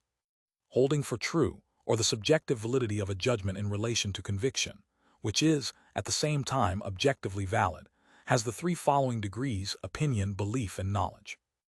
Opinion is a consciously insufficient judgment, subjectively as well as objectively. Belief is subjectively sufficient, but is recognized as being objectively insufficient. Knowledge is both subjectively and objectively sufficient. Subjective sufficiency is termed conviction, for myself, Objective sufficiency is termed certainty for all. I need not dwell longer on the explanation of such simple conception. I must never venture to be of opinion, without knowing something at least by which my judgment, in itself merely problematical, is brought into connection with the truth, which connection, although not perfect, is still something more than an arbitrary fiction. Moreover, the law of such a connection must be certain. For if, in relation to this law, I have nothing more than opinion, my judgment is but a play of the imagination, without the least relation to truth. In the judgments of pure reason, opinion has no place. For, as they do not rest on empirical grounds, and as the sphere of pure reason is that of necessary truth and a priori cognition, the principle of connection in it requires universality and necessity, and consequently perfect certainty. Otherwise, we should have no guide to the truth at all. Hence it is absurd to have an opinion in pure mathematics. We must know, or abstain from forming a judgment altogether. The case is the same with the maxims of morality. For we must not hazard an action on the mere opinion that it is allowed, but we must know it to be so. In the transcendental sphere of reason, on the other hand, the term opinion is too weak, while the word knowledge is too strong. From the merely speculative point of view, therefore, we cannot form a judgment at all. For the subjective grounds of a judgment, such as produce belief, cannot be admitted in speculative inquiries, inasmuch as they cannot stand without empirical support and are incapable of being communicated to others in equal measure. But it is only from the practical point of view that a theoretically insufficient judgment can be termed belief. Now the practical reference is either to skill or to morality, to the former, when the end proposed is arbitrary and accidental, to the latter, when it is absolutely necessary. If we propose to ourselves any end whatever, the conditions of its attainment are hypothetically necessary. The necessity is subjectively, but still only comparatively, sufficient, if I am acquainted with no other conditions under which the end can be attained. On the other hand, it is sufficient, absolutely and for everyone, if I know for certain that no one can be acquainted with any other conditions under which the attainment of the proposed end would be possible. In the former case, my supposition, my judgment with regard to certain conditions, is a merely accidental belief. In the latter, it is a necessary belief. A physician must pursue some course in the case of a patient who is in danger, but is ignorant of the nature of the disease. He observes the symptoms, and concludes according to the best of his judgment that it is a case of phthisis. His belief is, even in his own judgment, only contingent. Another man might, perhaps, come nearer the truth. Such a belief, contingent indeed, but still forming the ground of the actual use of means for the attainment of certain ends, I term pragmatical belief. The usual test, whether that which anyone maintains is merely his persuasion, or his subjective conviction at least, that is, his firm belief, is a bet.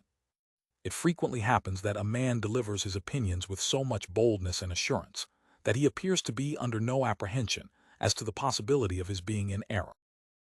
The offer of a bet startles him and makes him pause. Sometimes it turns out that his persuasion may be valued at a ducat, but not at 10. For he does not hesitate, perhaps, to venture a ducat, but if it is proposed to stake 10, he immediately becomes aware of the possibility of his being mistaken, a possibility which has hitherto escaped his observation. If we imagine to ourselves that we have to stake the happiness of our whole life on the truth of any proposition, our judgment drops its air of triumph. We take the alarm and discover the actual strength of our belief. Thus pragmatical belief has degrees, varying in proportion to the interests at stake. Now, in cases where we cannot enter upon any course of action in reference to some object, and where, accordingly, our judgment is purely theoretical, we can still represent to ourselves in thought the possibility of a course of action, for which we suppose that we have sufficient grounds, if any means existed, of ascertaining the truth of the matter. Thus we find in purely theoretical judgments an analogon of practical judgments, to which the word belief may properly be applied, and which we may term doctrinal belief. I should not hesitate to stake my all on the truth of the proposition, if there were any possibility of bringing it to the test of experience, that, at least, some one of the planets which we see is inhabited.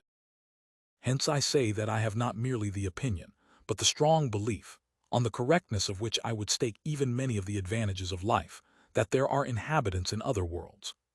Now we must admit that the doctrine of the existence of God belongs to doctrinal belief.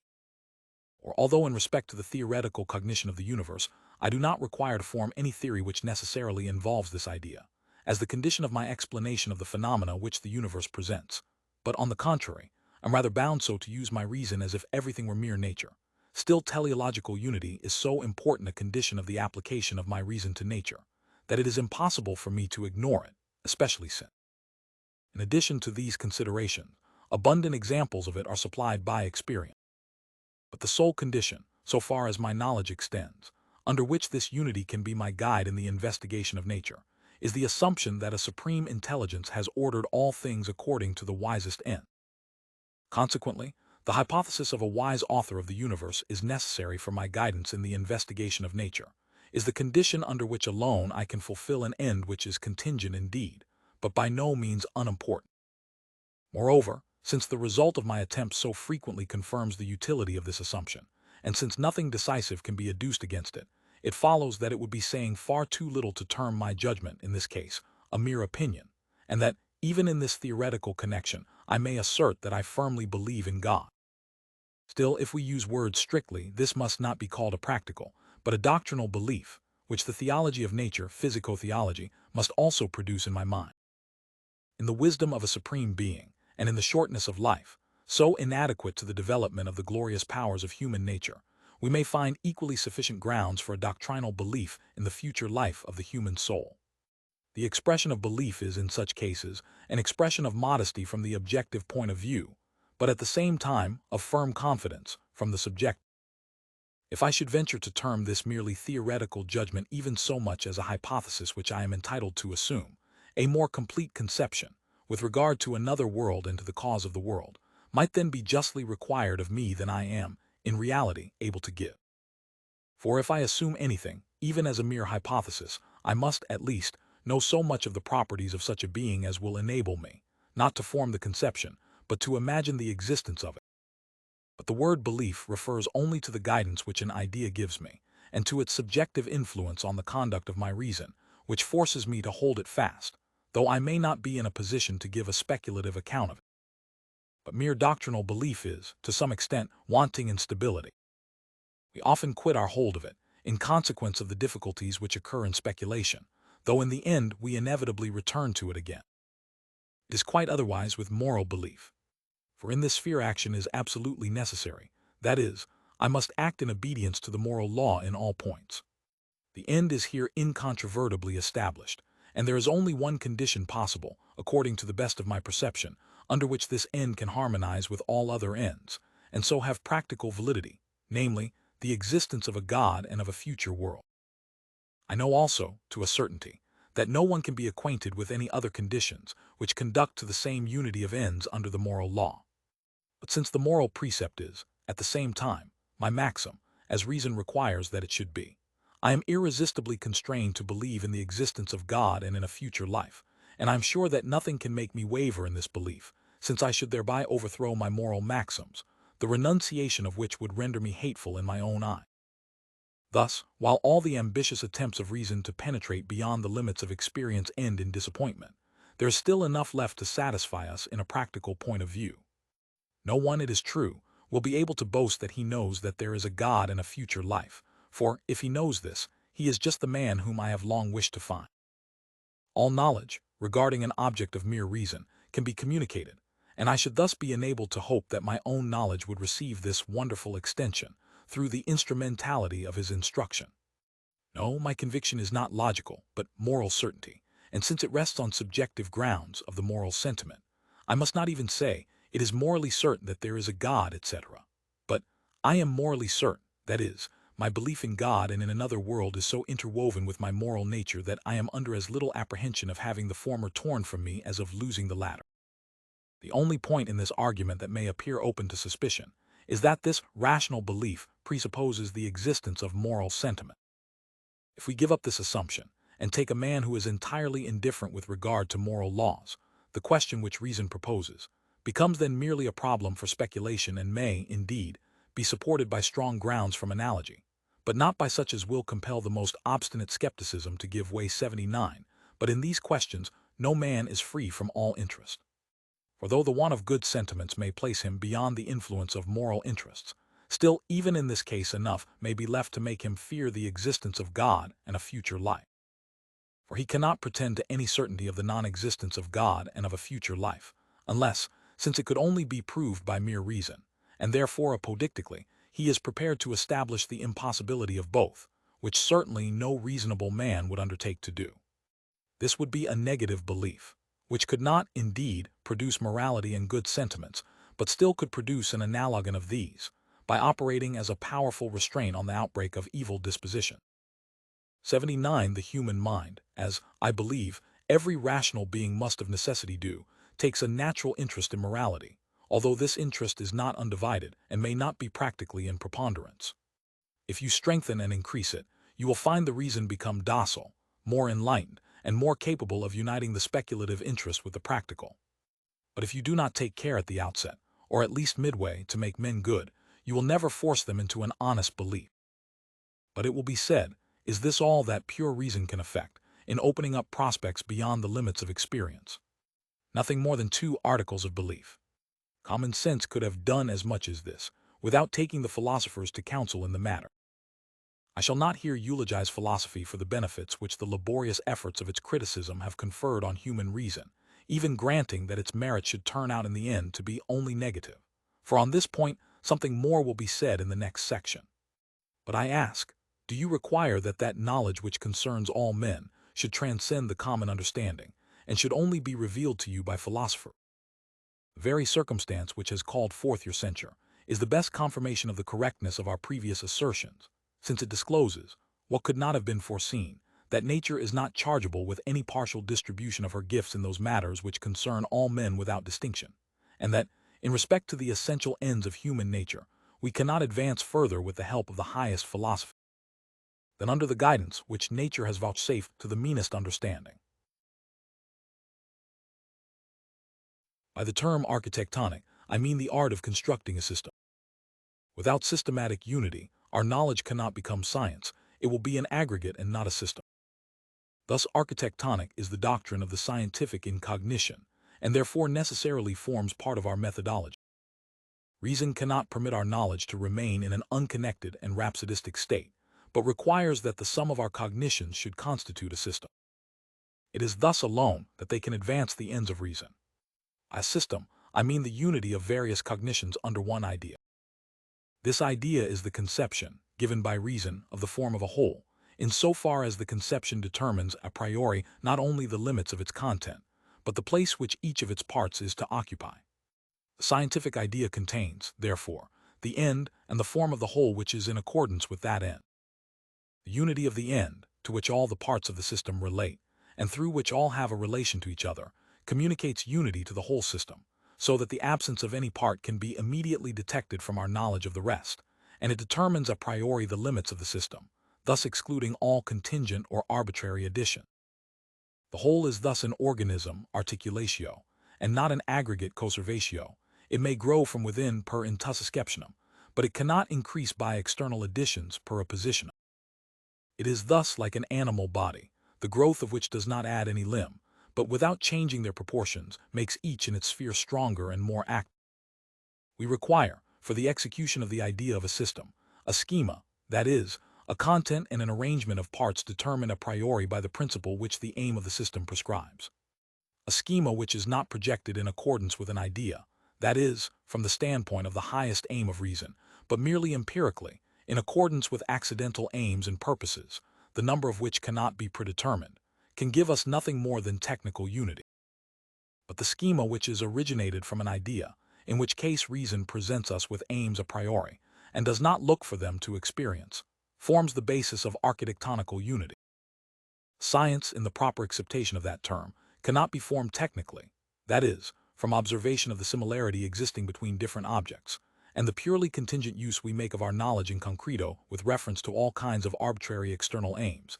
Its constitution must be framed on architectonical principles. That is, its parts must be shown to possess an essential affinity, and be capable of being deduced from one supreme and internal aim or end, which forms the condition of the possibility of the scientific whole. The schema of a science must give a priori the plan of it, monogramma, and the division of the whole into parts, in conformity with the idea of the science, and it must also distinguish this whole from all others, according to certain understood principles. No one will attempt to construct a science, unless he have some idea to rest on as a proper basis. But in the elaboration of the science, he finds that the schema, nay, even the definition which he at first gave of the science, rarely corresponds with his idea. For this idea lies, like a germ in our reason, its parts undeveloped and hid even from microscopical observation. For this reason, we ought to explain and define sciences, not according to the description which the originator gives of them, but according to the idea which we find based in reason itself, and which is suggested by the natural unity of the parts of the science already accumulated. For it will often be found that the originator of a science and even his latest successors remain attached to an erroneous idea, which they cannot render clear to themselves, and that they thus fail in determining the true content, the articulation or systematic unity, and the limits of their science.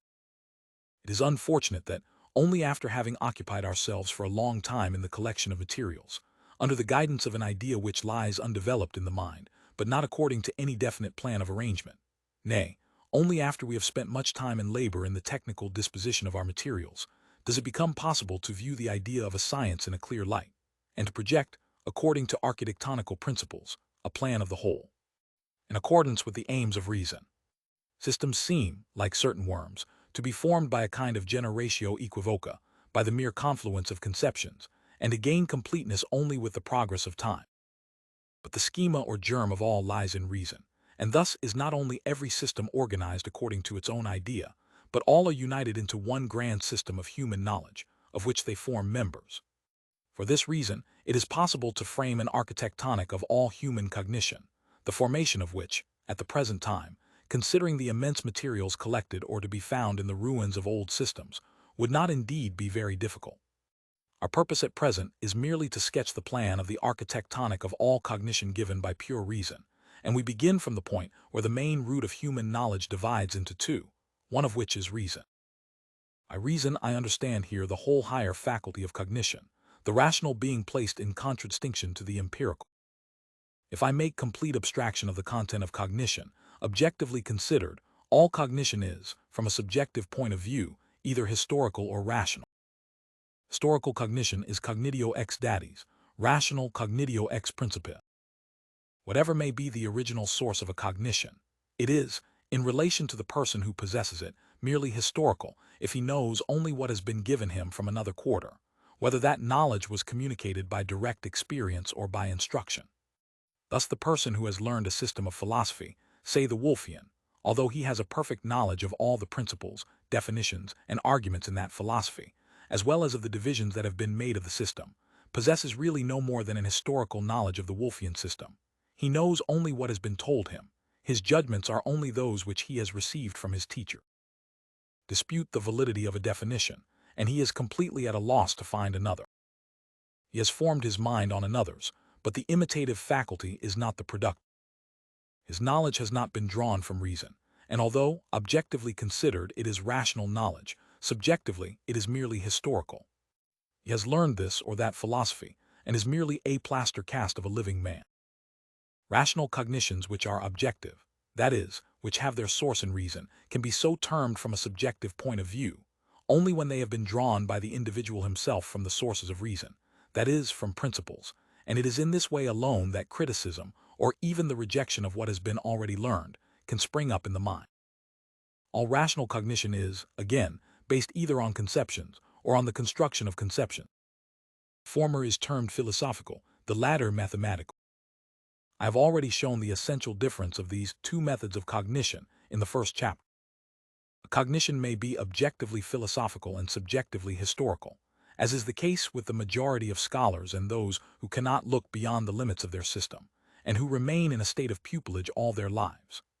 But it is remarkable that mathematical knowledge, when committed to memory, is valid, from the subjective point of view, as rational knowledge also, and that the same distinction cannot be drawn here as in the case of philosophical cognition.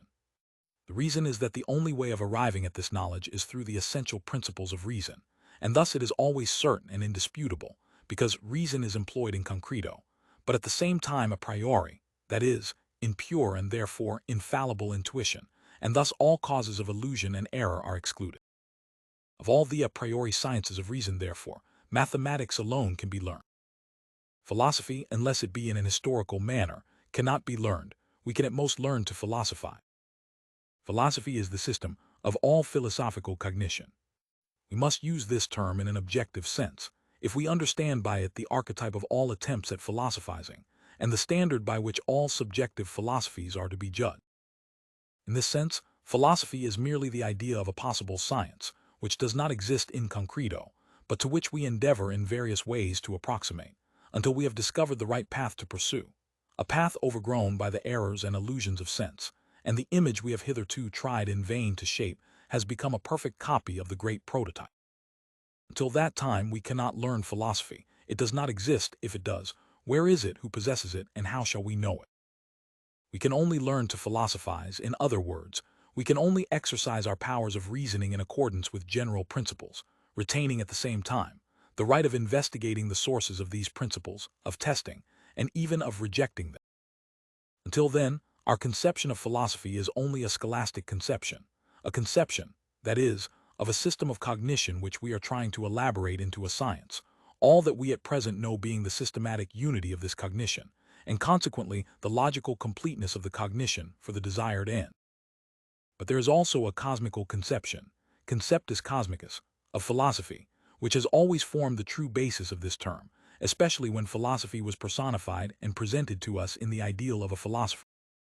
In this view, philosophy is the science of the relation of all cognition to the ultimate and essential aims of human reason, teleologia rationis humani, and the philosopher is not merely an artist who occupies himself with conceptions, but a lawgiver, legislating for human reason.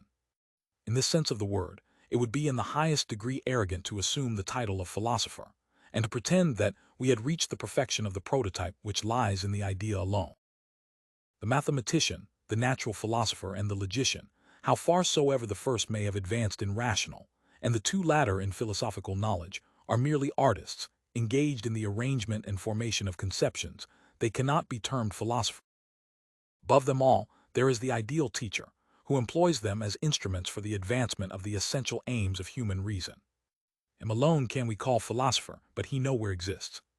But the idea of his legislative power resides in the mind of every man, and it alone teaches us what kind of systematic unity philosophy demands in view of the ultimate aims of reason.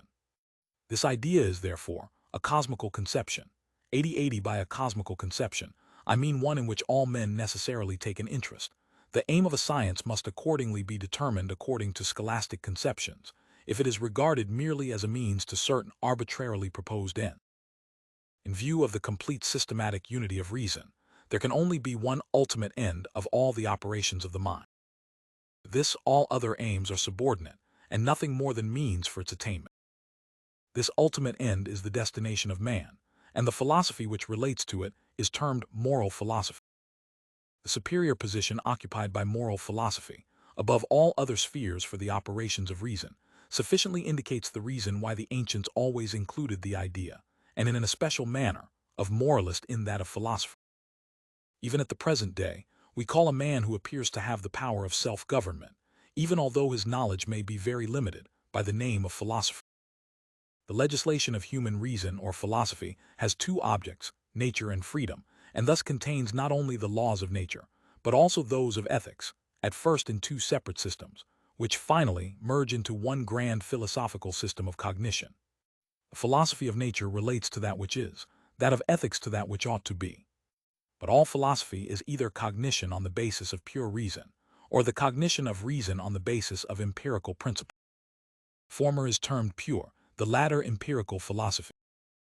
The philosophy of pure reason is either propedeutic, that is, an inquiry into the powers of reason in regard to pure a priori cognition, and is termed critical philosophy, or it is, secondly, the system of pure reason, a science containing the systematic presentation of the whole body of philosophical knowledge, true as well as illusory, given by pure reason, and is called metaphysic.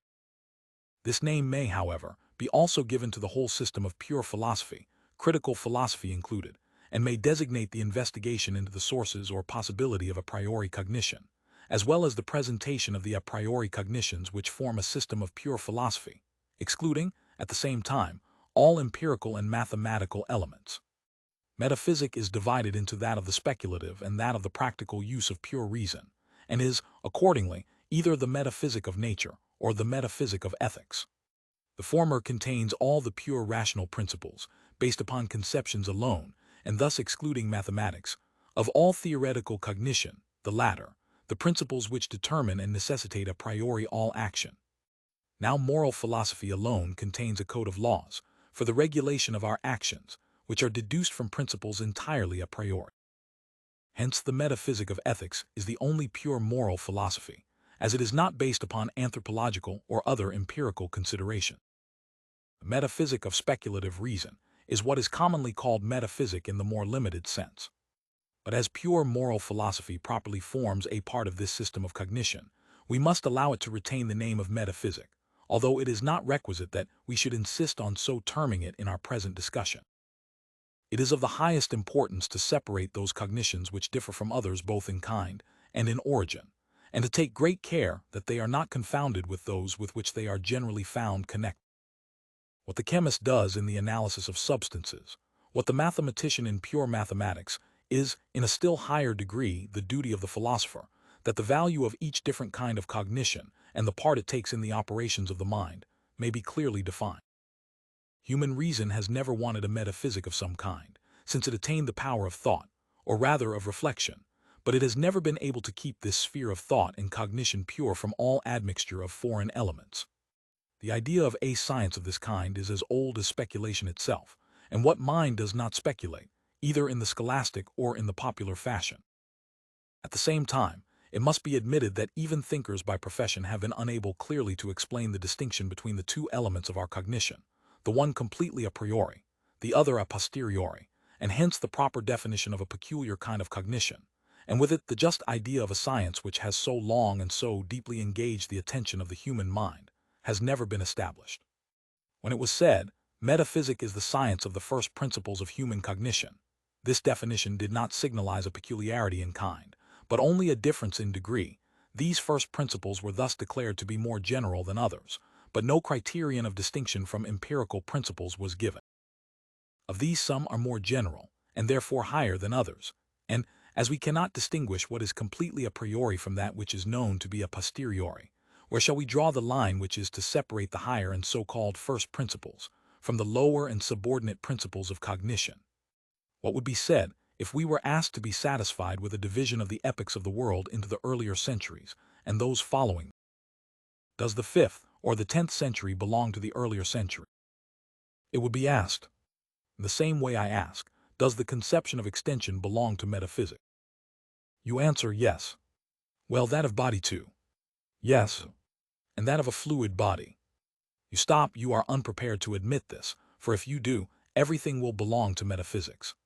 From this it is evident that the mere degree of subordination, of the particular to the general, cannot determine the limits of a science, and that, in the present case, we must expect to find a difference in the conceptions of metaphysics both in kind and in origin. The fundamental idea of metaphysics was obscured on another side by the fact that this kind of a priori cognition showed a certain similarity in character with the science of mathematics. Both have the property in common of possessing an a priori origin, but in the one, our knowledge is based upon conceptions, in the other, on the construction of conception. Thus, a decided dissimilarity between philosophical and mathematical cognition comes out, a dissimilarity which was always felt, but which could not be made distinct for want of an insight into the criteria of the different. And thus it happened that, as philosophers themselves failed in the proper development of the idea of their science, the elaboration of the science could not proceed with a definite aim or under trustworthy guidance. Thus, too, philosophers, ignorant of the path they ought to pursue and always disputing with each other regarding the discoveries which each asserted he had made, brought their science into disrepute with the rest of the world, and finally, even among themselves. All pure a priori cognition forms, therefore, in view of the peculiar faculty which originates it, a peculiar and distinct unity, and metaphysic is the term applied to the philosophy which attempts to represent that cognition in this systematic unity. The speculative part of metaphysic, which has especially appropriated this appellation, that which we have called the metaphysic of nature, and which considers everything as it is, not as it ought to be, by means of a priori conceptions, is divided in the following manner. Metaphysic, in the more limited acceptation of the term, consists of two parts, transcendental philosophy and the physiology of pure reason. The former presents the system of all the conceptions and principles belonging to the understanding and the reason, and which relate to objects in general, but not to any particular given objects, ontologia. The latter has nature for its subject matter, that is, the sum of given objects, whether given to the senses, or, if we will, to some other kind of intuition, and is accordingly physiology, although only rationality.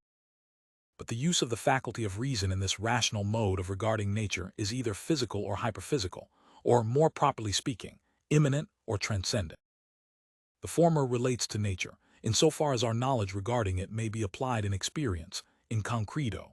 The latter to that connection of the objects of experience, which transcends all experience. Transcendent physiology has, again, an internal and an external connection with its object, both, however, transcending possible experience. The former is the physiology of nature as a whole, or transcendental cognition of the world. The latter of the connection of the whole of nature with a being above nature, or transcendental cognition of God. Immanent physiology, on the contrary, considers nature as the sum of all sensuous objects, consequently, as it is presented to us, but still according to a priori conditions, for it is under these alone that nature can be presented to our minds at all. The objects of immanent physiology are of two kinds: 1. Those of the external senses, or corporeal nature; 2. The object of the internal sense, the soul, or, in accordance with our fundamental conceptions of it, thinking nature. The metaphysics of corporeal nature is called physics, but, as it must contain only the principles of an a priori cognition of nature, we must term it rational physics. The metaphysics of thinking nature is called psychology, and for the same reason is to be regarded as merely the rational cognition of the soul. Thus the whole system of metaphysics consists of 4 principal parts: 1. Ontology; 2. Rational physiology; 3. Rational cosmology; and 4. Rational theology. The second part, that of the rational doctrine of nature, may be subdivided into 2, Physica Rationalis 81 and Psychologia Rationalis. 81. It must not be supposed that I mean by this appellation what is generally called physica general is, and which is rather mathematics than a philosophy of nature. For the metaphysic of nature is completely different from mathematics, nor is it so rich in results, although it is of great importance as a critical test of the application of pure understanding, cognition to nature. For want of its guidance, even mathematicians, adopting certain common notions, which are, in fact, metaphysical, have unconsciously crowded their theories of nature with hypotheses, the fallacy of which becomes evident upon the application of the principles of this metaphysic, without detriment, however, to the employment of mathematics in this sphere of cognition. The fundamental idea of a philosophy of pure reason of necessity dictates this division. It is, therefore, architectonical, in accordance with the highest aims of reason, and not merely technical, or according to certain accidentally observed similarities existing between the different parts of the whole science. For this reason, also, is the division immutable and of legislative authority. But the reader may observe in it a few points to which he ought to demur, and which may weaken his conviction of its truth and legitimacy. In the first place, how can I desire an a priori cognition or metaphysic of objects, in so far as they are given a posteriori? And how is it possible to cognize the nature of things according to a priori principles, and to attain to a rational physiology? The answer is this. We take from experience nothing more than is requisite to present us with an object in general of the external or of the internal sense, in the former case, by the mere conception of matter, impenetrable and inanimate extension; in the latter, by the conception of a thinking being, given in the internal empirical representation, I think. As to the rest, we must not employ in our metaphysic of these objects any empirical principles, which add to the content of our conceptions by means of experience, for the purpose of forming by their help any judgments respecting these objects. Secondly, what place shall we assign to empirical psychology, which has always been considered a part of metaphysics, and from which in our time such important philosophical results have been expected, after the hope of constructing an a priori system of knowledge had been abandoned? I answer, it must be placed by the side of empirical physics or physics proper, that is, must be regarded as forming a part of applied philosophy, the a priori principles of which are contained in pure philosophy, which is therefore connected, although it must not be confounded, with psychology. Empirical psychology must therefore be banished from the sphere of metaphysics, and is indeed excluded by the very idea of that science. In conformity, however, with scholastic usage, we must permit it to occupy a place in metaphysics, but only as an appendix to it. We adopt this course from motives of economy, as psychology is not as yet full enough to occupy our attention as an independent study, while it is, at the same time, of too great importance to be entirely excluded or placed where it has still less affinity than it has with the subject of metaphysics. It is a stranger who has been long a guest, and we make it welcome to stay, until it can take up a more suitable abode in a complete system of anthropology, the pendant to empirical physics. The above is the general idea of metaphysics, which, as more was expected from it than could be looked for with justice, and as these pleasant expectations were unfortunately never realized, fell into general disrepute. Our critique must have fully convinced the reader that, although metaphysics cannot form the foundation of religion, it must always be one of its most important bulwarks, and that human reason, which naturally pursues a dialectical course, cannot do without this science, which checks its tendencies towards dialectic, and by elevating reason to a scientific and clear self-knowledge, prevents the ravages which a lawless speculative reason would infallibly commit in the sphere of morals, as well as in that of religion.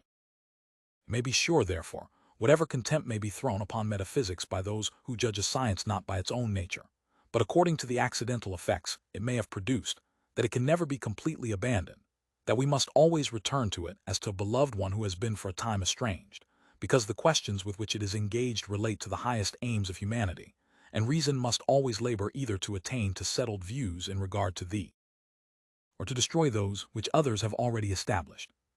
Metaphysic, therefore, that of nature, as well as that of ethics, but in an especial manner the criticism which forms the propedeutic to all the operations of reason, forms properly that department of knowledge which may be termed, in the truest sense of the word, philosophy. The path which it pursues is that of science, which, when it has once been discovered, is never lost and never mislead. Mathematics, natural science, the common experience of men, have a high value as means, for the most part to accidental ends, but at last also to those which are necessary and essential to the existence of humanity. But to guide them to this high goal, they require the aid of rational cognition on the basis of pure conceptions, which, be it termed as it may, is properly nothing but metaphysics. For the same reason, metaphysics forms likewise the completion of the culture of human reason. In this respect, it is indispensable, setting aside altogether the influence which it exerts as a science. For its subject matter is the elements and highest maxims of reason, which form the basis of the possibility of some sciences and of the use of all. That as a purely speculative science, it is more useful in preventing error than in the extension of knowledge, does not detract from its value. On the contrary, the supreme office of censor which it occupies assures to it the highest authority and importance. This office it administers for the purpose of securing order, harmony, and well-being to science, and of directing its noble and fruitful labors to the highest possible aim, the happiness of all mankind. This title is placed here merely for the purpose of designating a division of the system of pure reason, of which I do not intend to treat at present. I shall content myself with casting a cursory glance, from a purely transcendental point of view, that of the nature of pure reason, on the labors of philosophers up to the present time. They have aimed at erecting an edifice of philosophy, but to my eye this edifice appears to be in a very ruinous condition. It is very remarkable, although naturally it could not have been otherwise, that, in the infancy of philosophy, the study of the nature of God and the constitution of a future world formed the commencement, rather than the conclusion, as we should have it, of the speculative efforts of the human mind. However rude the religious conceptions generated by the remains of the old manners and customs of a less cultivated time, the intelligent classes were not thereby prevented from devoting themselves to free inquiry into the existence and nature of God, and they easily saw that there could be no surer way of pleasing the invisible ruler of the world, and of attaining to happiness in another world at least, than a good and honest course of life in this. Thus theology and morals formed the two chief motives, or rather the points of attraction in all abstract inquiry. But it was the former that especially occupied the attention of speculative reason, and which afterwards became so celebrated under the name of metaphysics. I shall not at present indicate the periods of time at which the greatest changes in metaphysics took place, but shall merely give a hasty sketch of the different ideas which occasioned the most important revolutions in this sphere of thought. There are three different ends in relation to which these revolutions have taken place. 1. In relation to the object of the cognition of reason, philosophers may be divided into sensualists and intellectualists. Epicurus may be regarded as the head of the former, Plato of the latter. The distinction here signalized, subtle as it is, dates from the earliest times and was long maintained. The former asserted that reality resides in sensuous objects alone, and that everything else is merely imaginary. The latter, that the senses are the parents of illusion, and that truth is to be found in the understanding alone. The former did not deny to the conceptions of the understanding a certain kind of reality, but with them it was merely logical, with the others it was mystical. The former admitted intellectual conception, but declared that sensuous objects alone possessed real existence. The latter maintained that all real objects were intelligible, and believed that the pure understanding possessed a faculty of intuition apart from sense, which, in their opinion, served only to confuse the ideas of the understanding. 2. In relation to the origin of the pure cognitions of reason, we find one school maintaining that they are derived entirely from experience, and another that they have their origin in reason alone. Aristotle may be regarded as the head of the empiricists, and Plato of the eulogists. Locke, the follower of Aristotle in modern times, and Leibniz of Plato, although he cannot be said to have imitated him in his mysticism, have not been able to bring this question to a settled conclusion. The procedure of Epicurus in his sensual system, in which he always restricted his conclusions to the sphere of experience, was much more consequent than that of Aristotle and Locke. The latter especially, after having derived all the conceptions and principles of the mind from experience, goes so far, in the employment of these conceptions and principles, as to maintain that we can prove the existence of God and the immortality of them objects lying beyond the soul, both of them of possible experience, with the same force of demonstration as any mathematical proposition. 3. In relation to method. Method is procedure according to principles. We may divide the methods at present employed in the field of inquiry into the naturalistic and the scientific. The naturalist of pure reason lays it down as his principle that common reason, without the aid of science, which he calls sound reason, or common sense, can give a more satisfactory answer to the most important questions of metaphysics than speculation is able to do. He must maintain, therefore, that we can determine the content and circumference of the moon more certainly by the naked eye than by the aid of mathematical reasoning. But this system is mere mythology reduced to principles, and what is the most absurd thing in this doctrine? The neglect of all scientific means is paraded as a peculiar method of extending our cognition. As regards those who are naturalists because they know no better, they are certainly not to be blamed. They follow common sense, without parading their ignorance as a method which is to teach us the wonderful secret, how we are to find the truth which lies at the bottom of the well of Democritus. Quod sapios ad is est mehi, non ego curo esse quad arcesilas eram nisic solum. Prsius Satiri Roman 3. 78-79, is their motto, under which they may lead a pleasant and praiseworthy life, without troubling themselves with science or troubling science with them. As regards those who wish to pursue a scientific method, they have now the choice of following either the dogmatical or the skeptical, while they are bound never to desert the systematic mode of procedure. When I mention in relation to the former the celebrated Wolff, and as regards the latter David Hume, I may leave, in accordance with my present intention, all others unnamed. The critical path alone is still open. If my reader has been kind and patient enough to accompany me on this hitherto untraveled route, he can now judge whether, if he and others will contribute their exertions towards making this narrow footpath a high road of thought, that which many centuries have failed to accomplish may not be executed before the close of the present, namely, to bring reason to perfect contentment in regard to that which is always, but without permanent results, occupied her powers and engaged her ardent desire for knowledge.